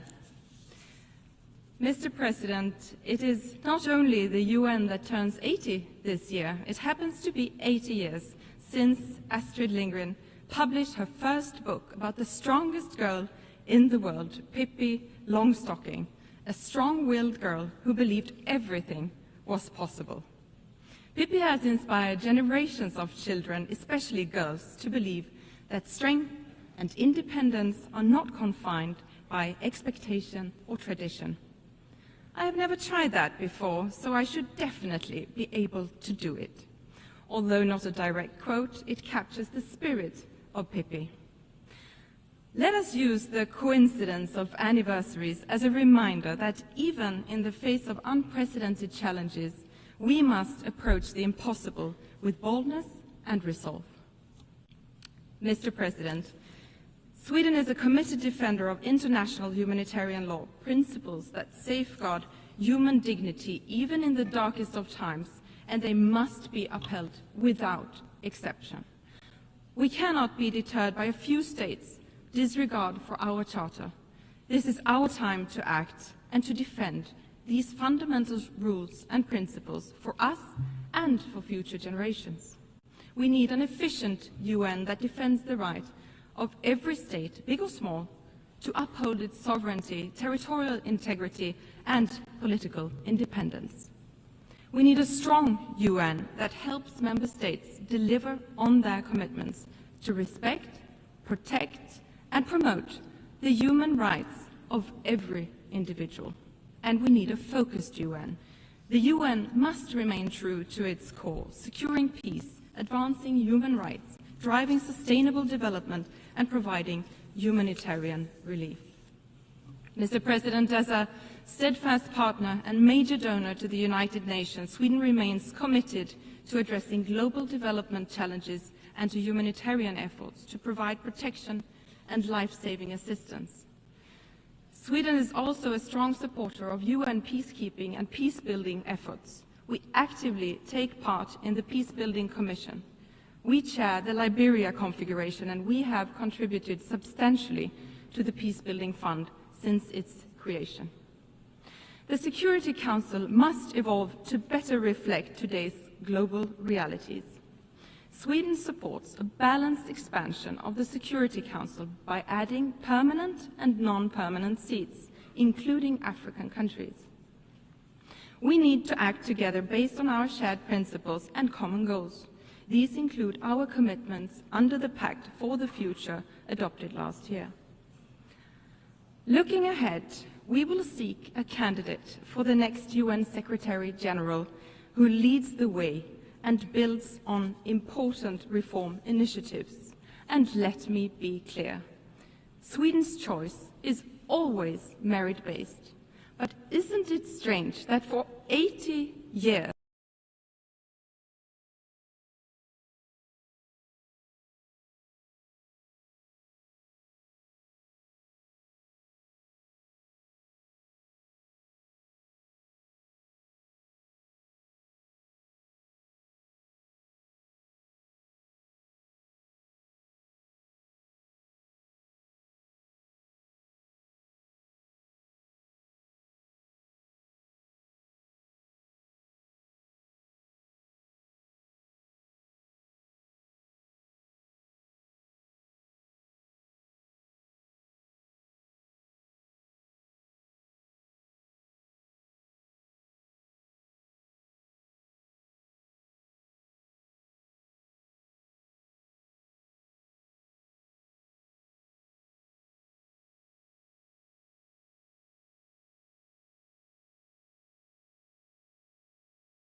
The UN and other humanitarian actors must be allowed to work safely in all parts of Gaza.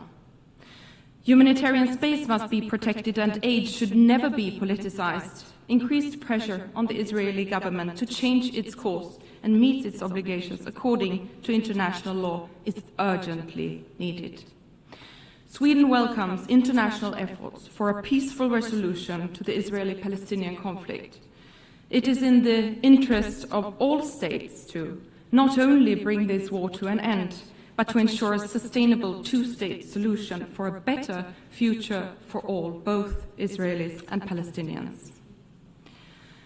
Mr. President, the situation in Sudan is deeply alarming. It is the largest humanitarian crisis in the world and not given enough attention.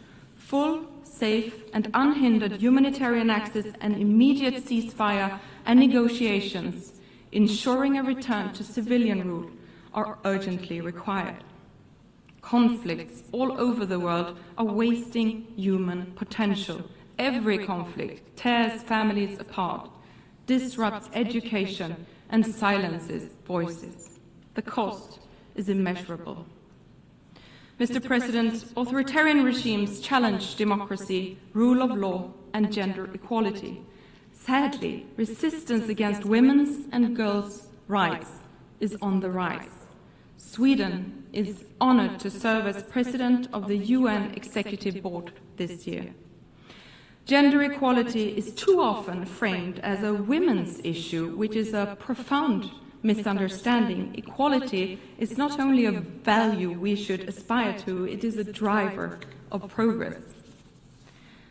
Strengthening women's and girls' rights is not only the right thing to do, but also the smart thing to do, because we know that where women prosper, societies prosper. Equal access to education, work and resources transforms communities. Economically empowered women invest more in their families, leading to better health, education, and overall quality in life for future generations. Societies that include women in peace building are more likely to enjoy sustainable peace. We must stand firm against those who seek to roll back freedoms. We must push back the pushback. Everyone has the right to live safely and freely, regardless of gender, religion or beliefs, skin color, or whom they love. Sweden will always defend the equal rights and dignity of every human being.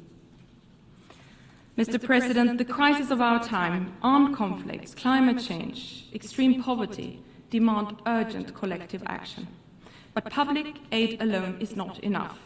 To achieve our goals, we need to mobilize finance from every source, not least private capital. We must use synergies between development cooperation and trade to meet growing needs and lay the foundation for economic growth and entrepreneurship. The green and digital transition brings great opportunities in terms of jobs, growth and solutions to mitigate climate change and achieve the goals of the Paris Agreement. Emerging technologies such as AI hold immense promise in addressing some of our most pressing common challenges. The global community must support innovation while addressing risks.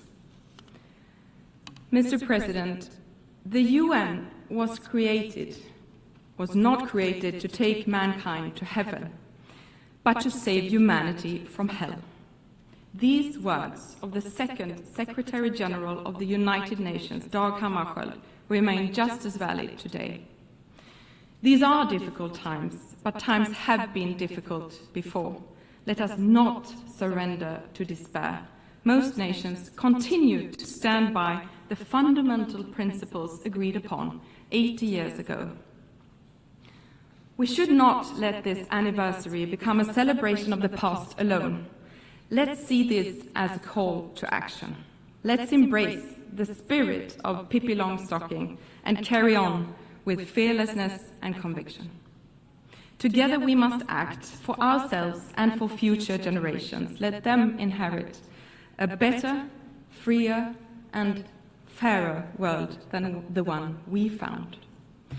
for my son, Christian, and for my daughter, Kaisa, for all our sons and daughters who deserve to grow up in a world where their paths are not limited by their gender, tradition, or violence. We must not let potential go to waste. We must not let them down. I thank you.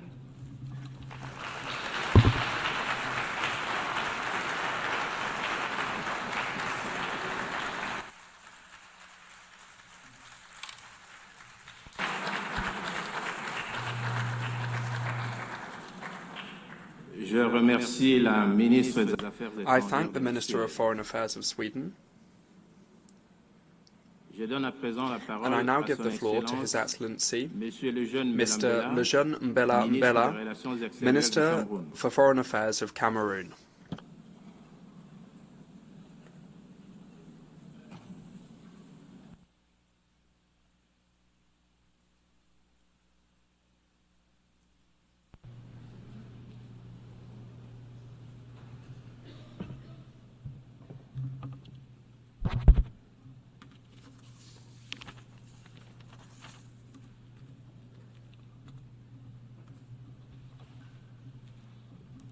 Madam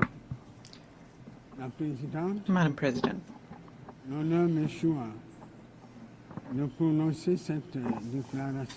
I was entrusted with the honor on behalf of His Excellency Paul Biya, President of the Republic of Cameroon, Head of State, and he instructed me to speak in his name. Allow me, therefore, to renew Cameroon's warm congratulations on your election as President of the 80th session of the General Assembly of our organization. Your diplomatic experience and vision, which encourage us to unite our efforts for a better future, are guarantees of success for both your mandate and deliberations throughout this session. You can count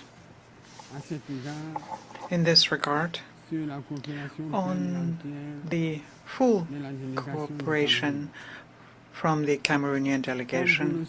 As you know, my country was honored to see your predecessor, Ambassador Philemon Young, preside over the 79th session of the General Assembly.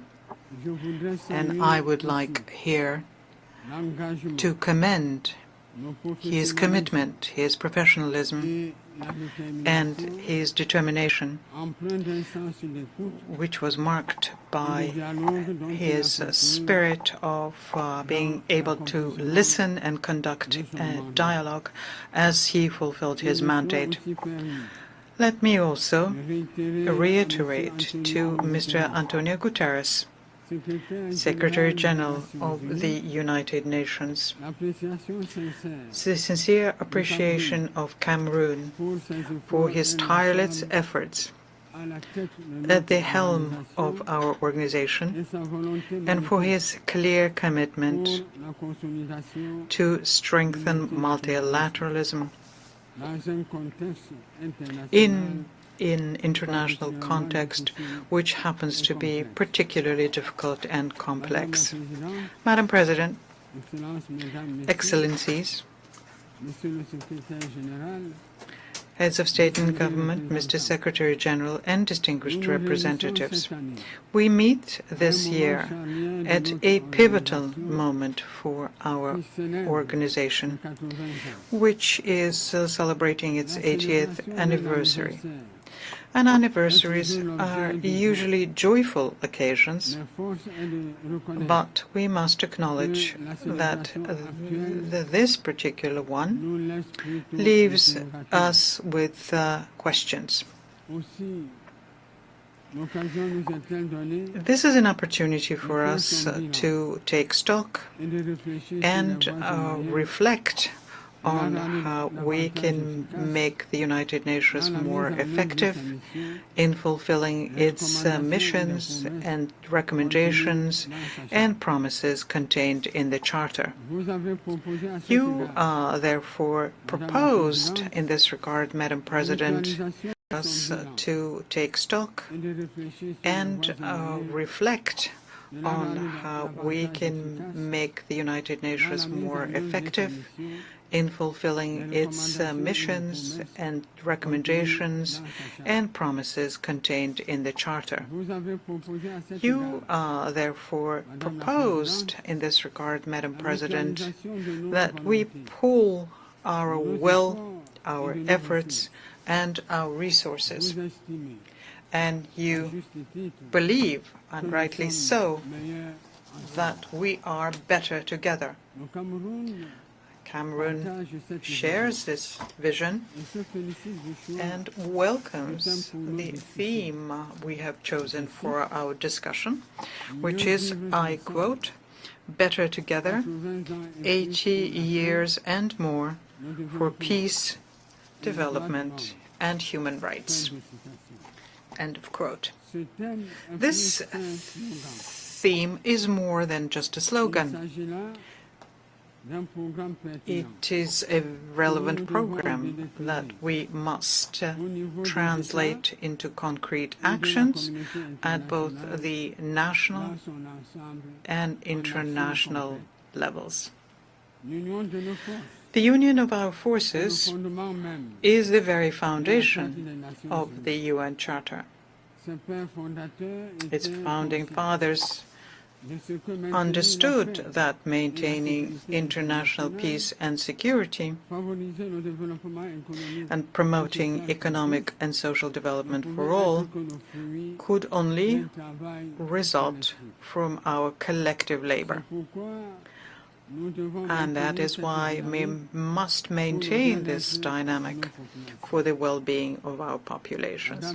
Madam President, the UN was created to be, at the same time, a beacon of hope, a forum for dialogue, and a catalyst for concrete actions so as to build a more just, safer, and more united world.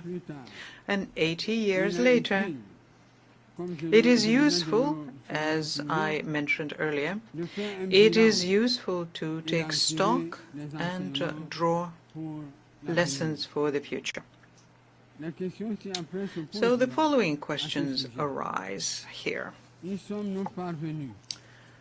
Have we succeeded? Have we managed to shield our peoples from the fear of war?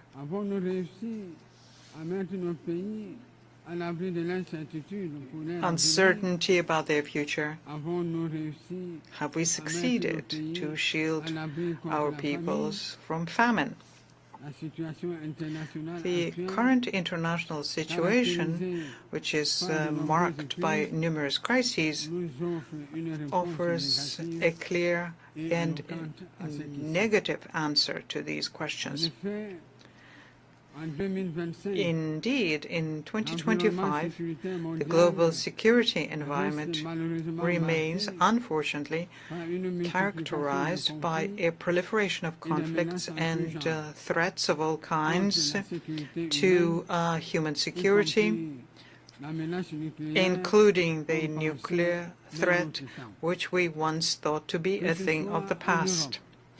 Whether in Europe, Central Asia, the Middle East, Latin America, or Africa, tensions are emerging or persisting, endangering peace, stability, and international security more than ever before. The ongoing armed conflicts around the world are a painful reminder for us that 80 years later, we neither could nor would succeed in protecting the world from the scourge of war. And this situation is further compounded by various natural disasters, including extreme weather events such as storms, hurricanes, forest fires, earthquakes, landslides, which cause significant material damage and loss of human lives, not to mention various pandemics on that list.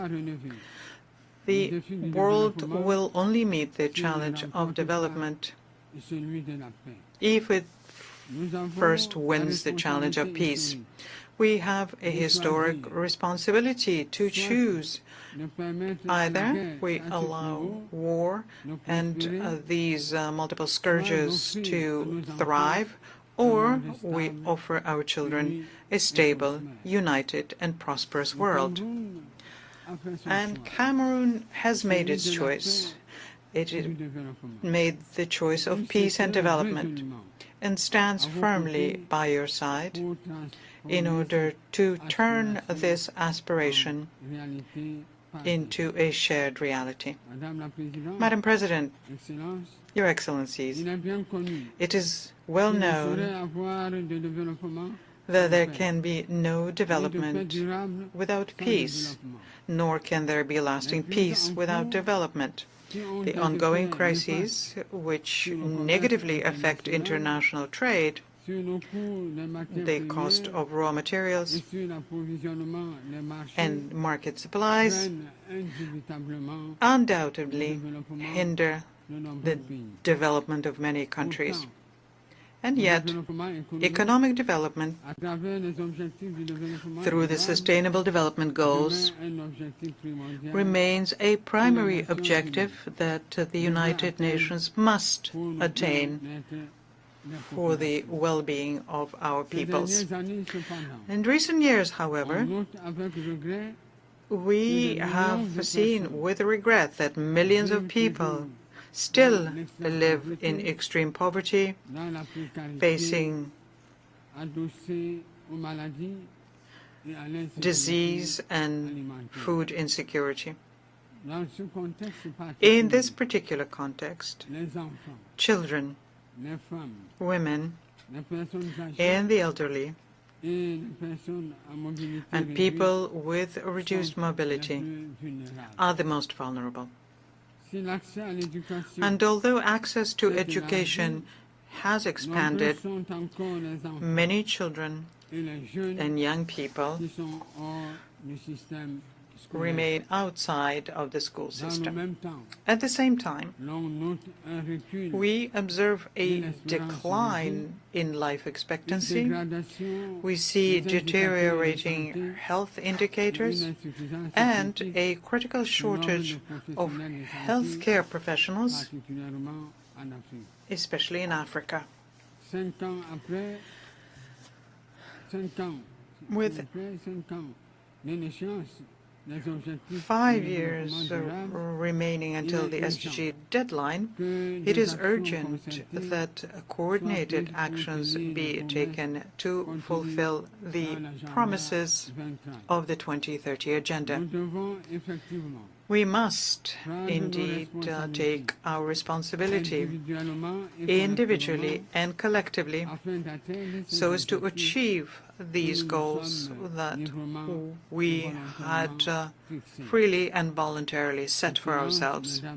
Your Excellencies, ladies and gentlemen, Cameroon, a ward of the United Nations, remains committed to the purposes and principles of the United Nations Charter and spares no effort under the high leadership of His Excellency Paul Biya, President of the Republic, to promote peace and international security.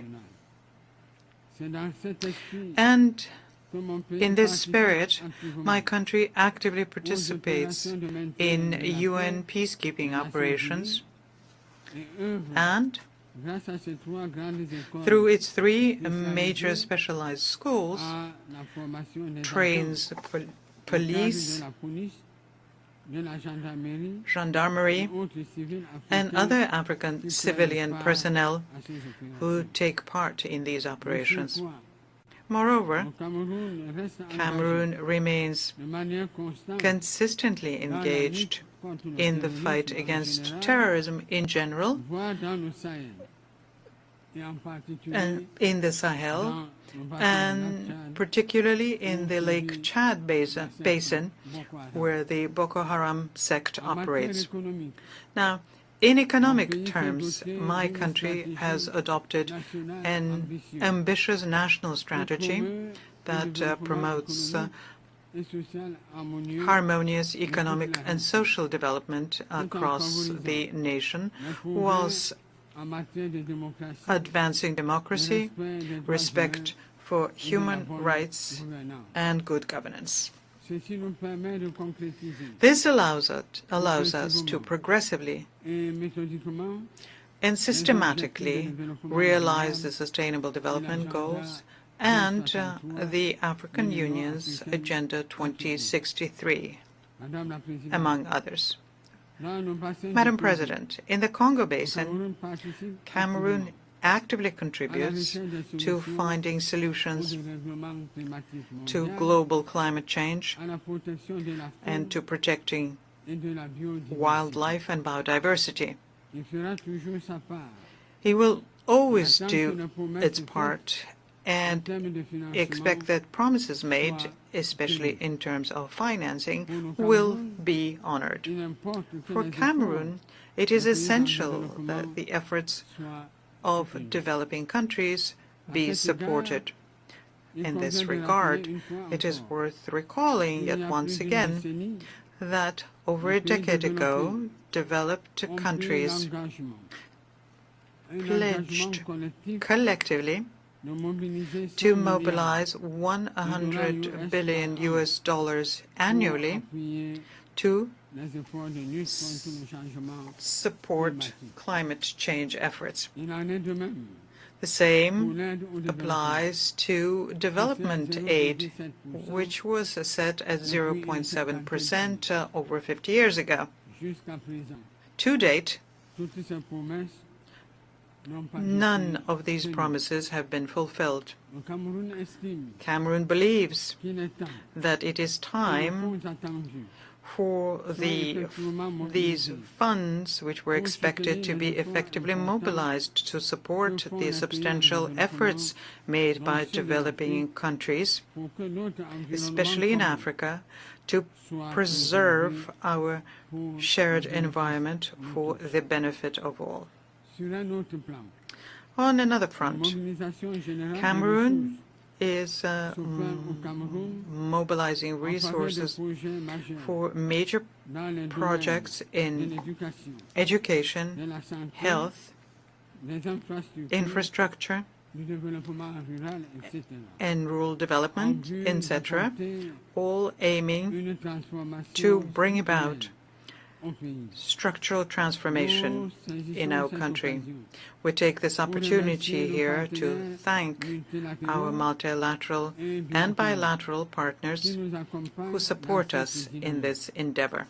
Then we encourage them to strengthen this partnership to help us achieve our goals. Your Excellencies, the Pact for the Future and its two annexes, namely the Digital Compact and the Declaration for Future Generations, require that we implement them. Similarly, the recent final documents that came out of the Nice and the Seville conferences, as well as the Yaoundé Declaration on Sustainable Blue Economy in the Gulf of Guinea, reaffirm commitments regarding financing and access to technologies, especially in this digital and artificial intelligence era, as decisive factors for promoting sustainable development. Cameroon welcomes these advances and the commitments made during these occasions for reforming the international financial architecture and advancing energy transition. My country aspires very much to see the realization of other long-awaited reforms, notably that of the United Nations Security Council, to allow Africa to occupy its rightful place in line with the Eswatini Consensus and the Sirte Declaration. When it comes to human rights, Cameroon welcomes the drafting of the International Pact on the Right to Development. The eventual adoption of this important instrument will mark a milestone in human history by unequivocally affirming that development is a fundamental right and not a privilege. Madam President, Your Excellencies, ladies and gentlemen, at this pivotal moment in the history of the United Nations, we must act. It is an imperative obligation that we cannot ignore. This requires, in my view, respecting our commitments to development financing, fulfilling our promises for peace, and ensuring the effectiveness of our choices in human rights and humanitarian assistance.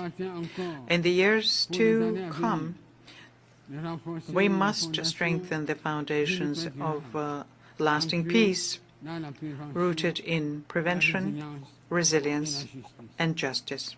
And we have the means to do so, especially now when global wealth in 2025 has reached unprecedented levels and technological development allows for significant improvements in living conditions for all. In conclusion, and as a call to action, we must do better and we must do more so that the United Nations fulfills the promises made to the peoples of the world and becomes, more than ever, the engine of strengthened multilateralism, fair and equitable cooperation, and reimagined solidarity in the face of the concerning rise of multipolarity. I thank you for your kind attention.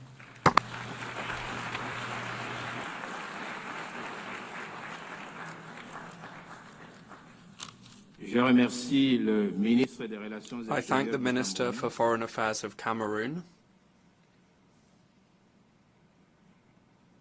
I now give the floor to His Excellency Mr. Espen Barth Eide, Minister for Foreign Affairs of Norway.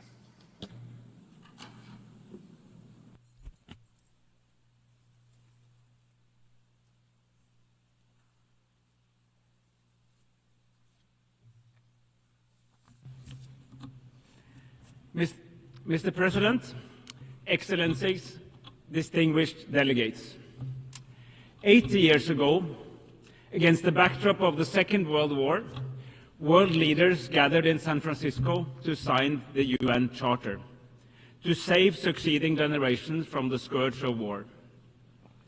This once-in-a-generation moment brought the idea of the United Nations to life. Let us imagine for a moment that we are there in San Francisco in 1945 as the UN was negotiated. Participants who were at my age would have experienced the First World War, the short-lived Roaring Twenties, the Great Depression of the 1930s, fierce trade wars, the rise of fascism and Nazism, the Second World War, the Holocaust, and the nuclear bomb. And all of that in their own adult life.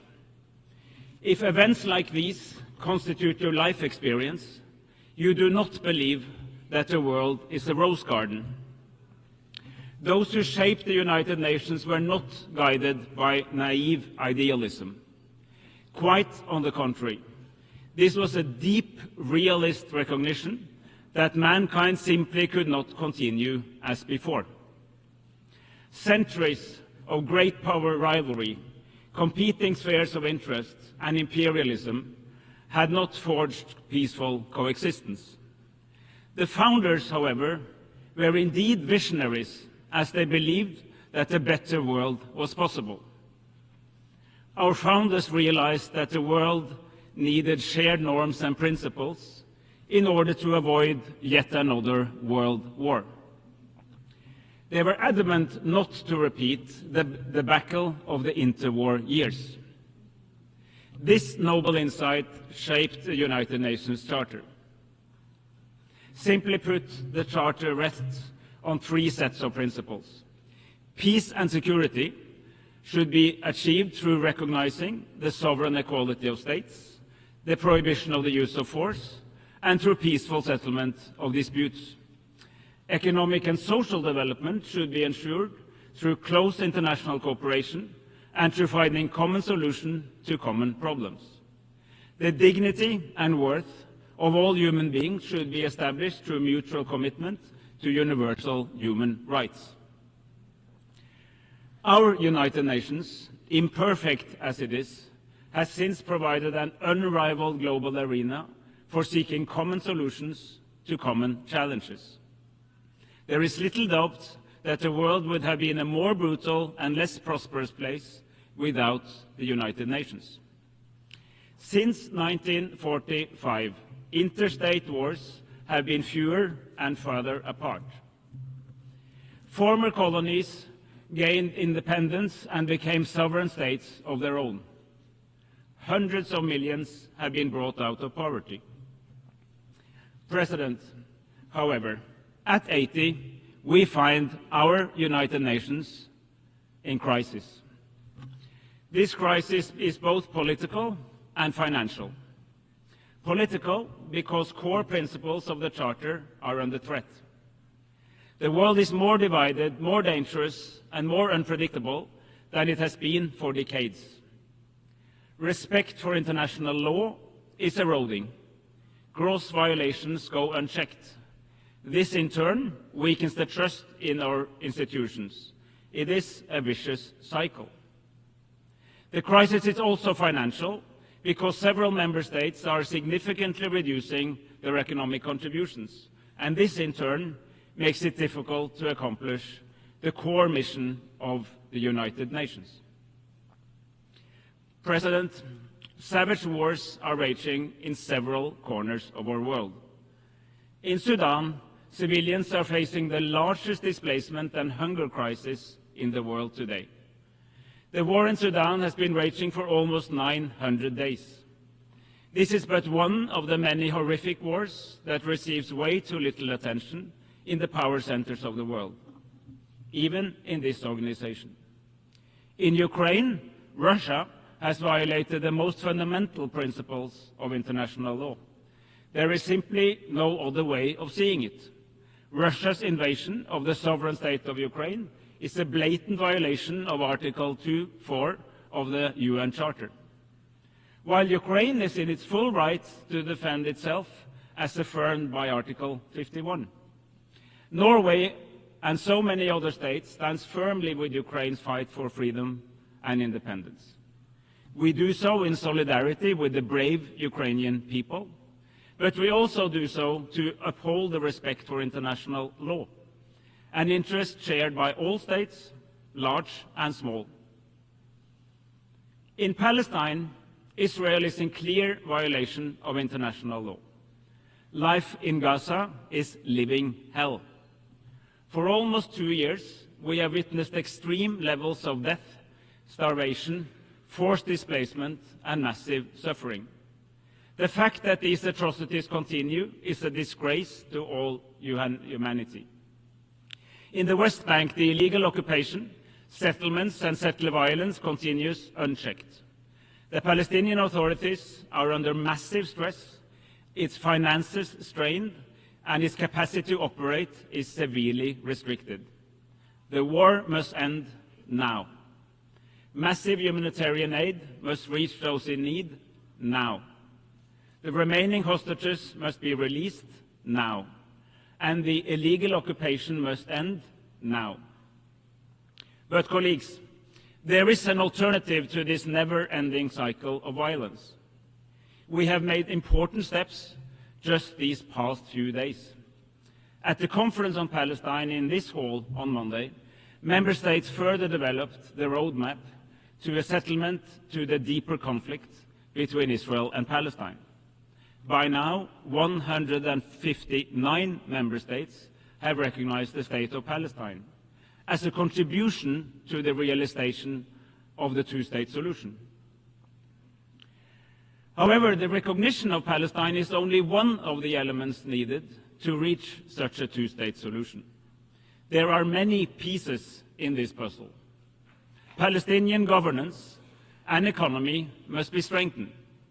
Hamas must be demobilized. We need security guarantees to both Israel and Palestine. And key Arab states aim to normalize their relation with Israel as part of a broader agreement.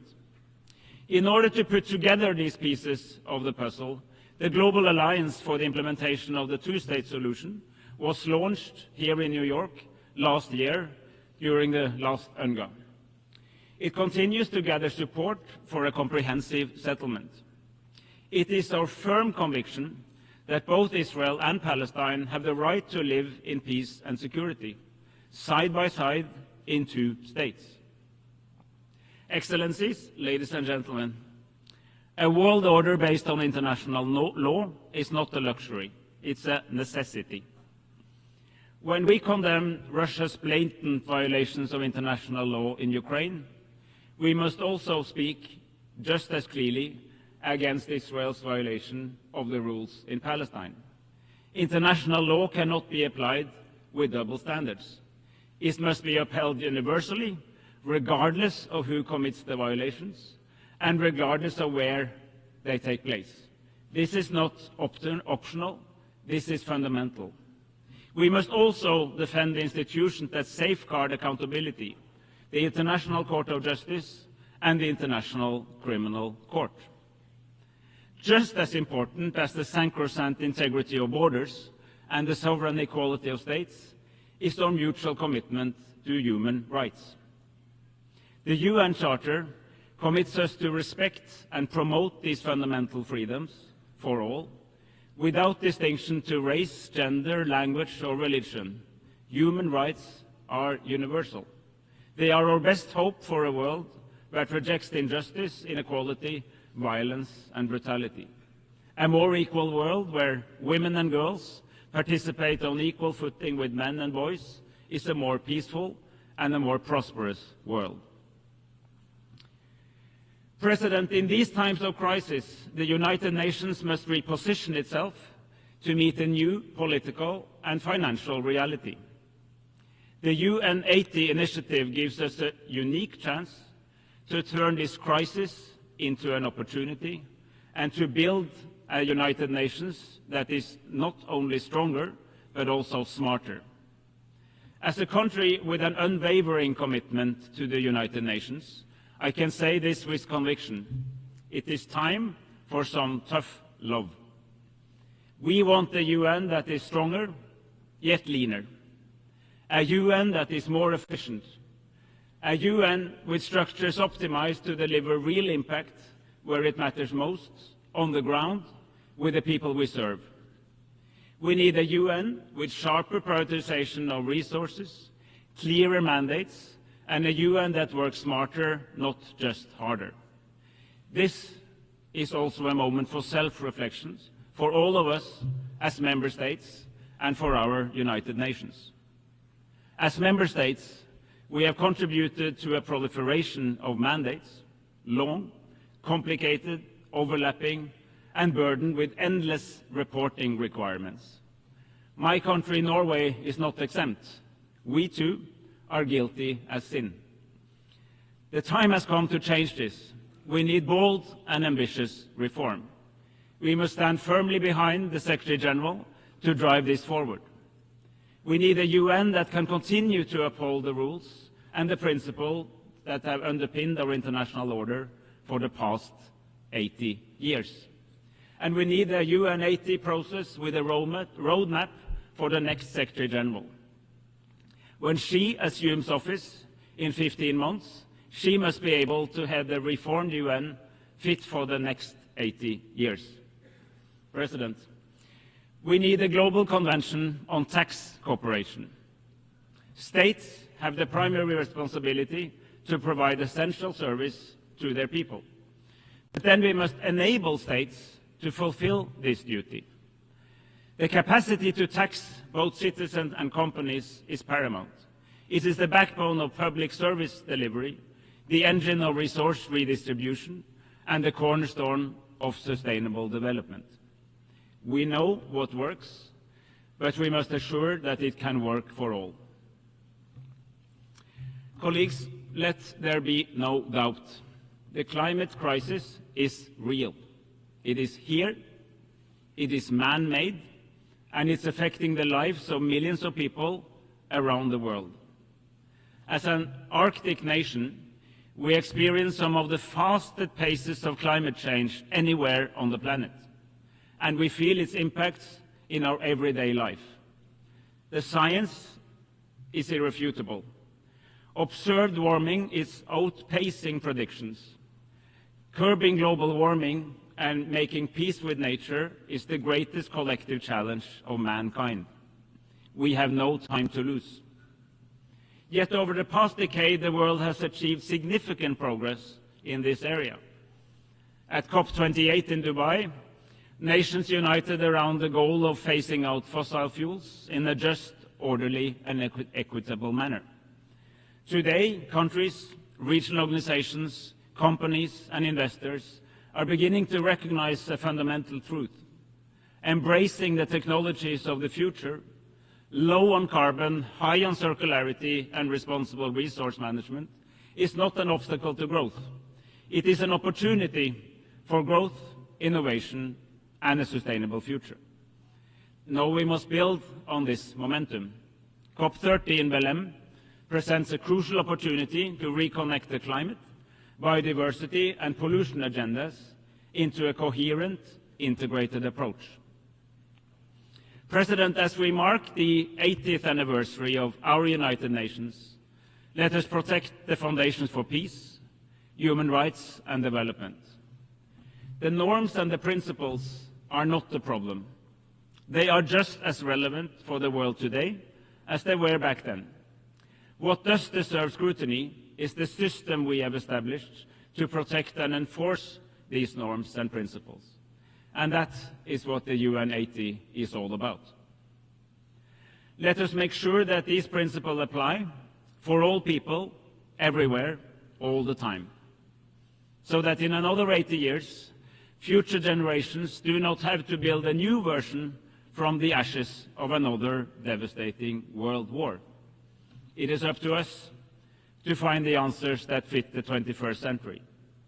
But when it comes to the core purpose, we should take the cue from our founders. We are, indeed, better together.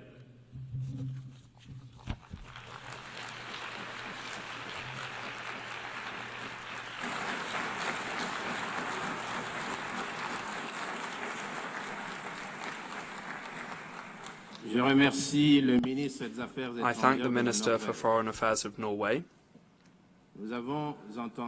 We have heard the last speaker in the general debate for this meeting.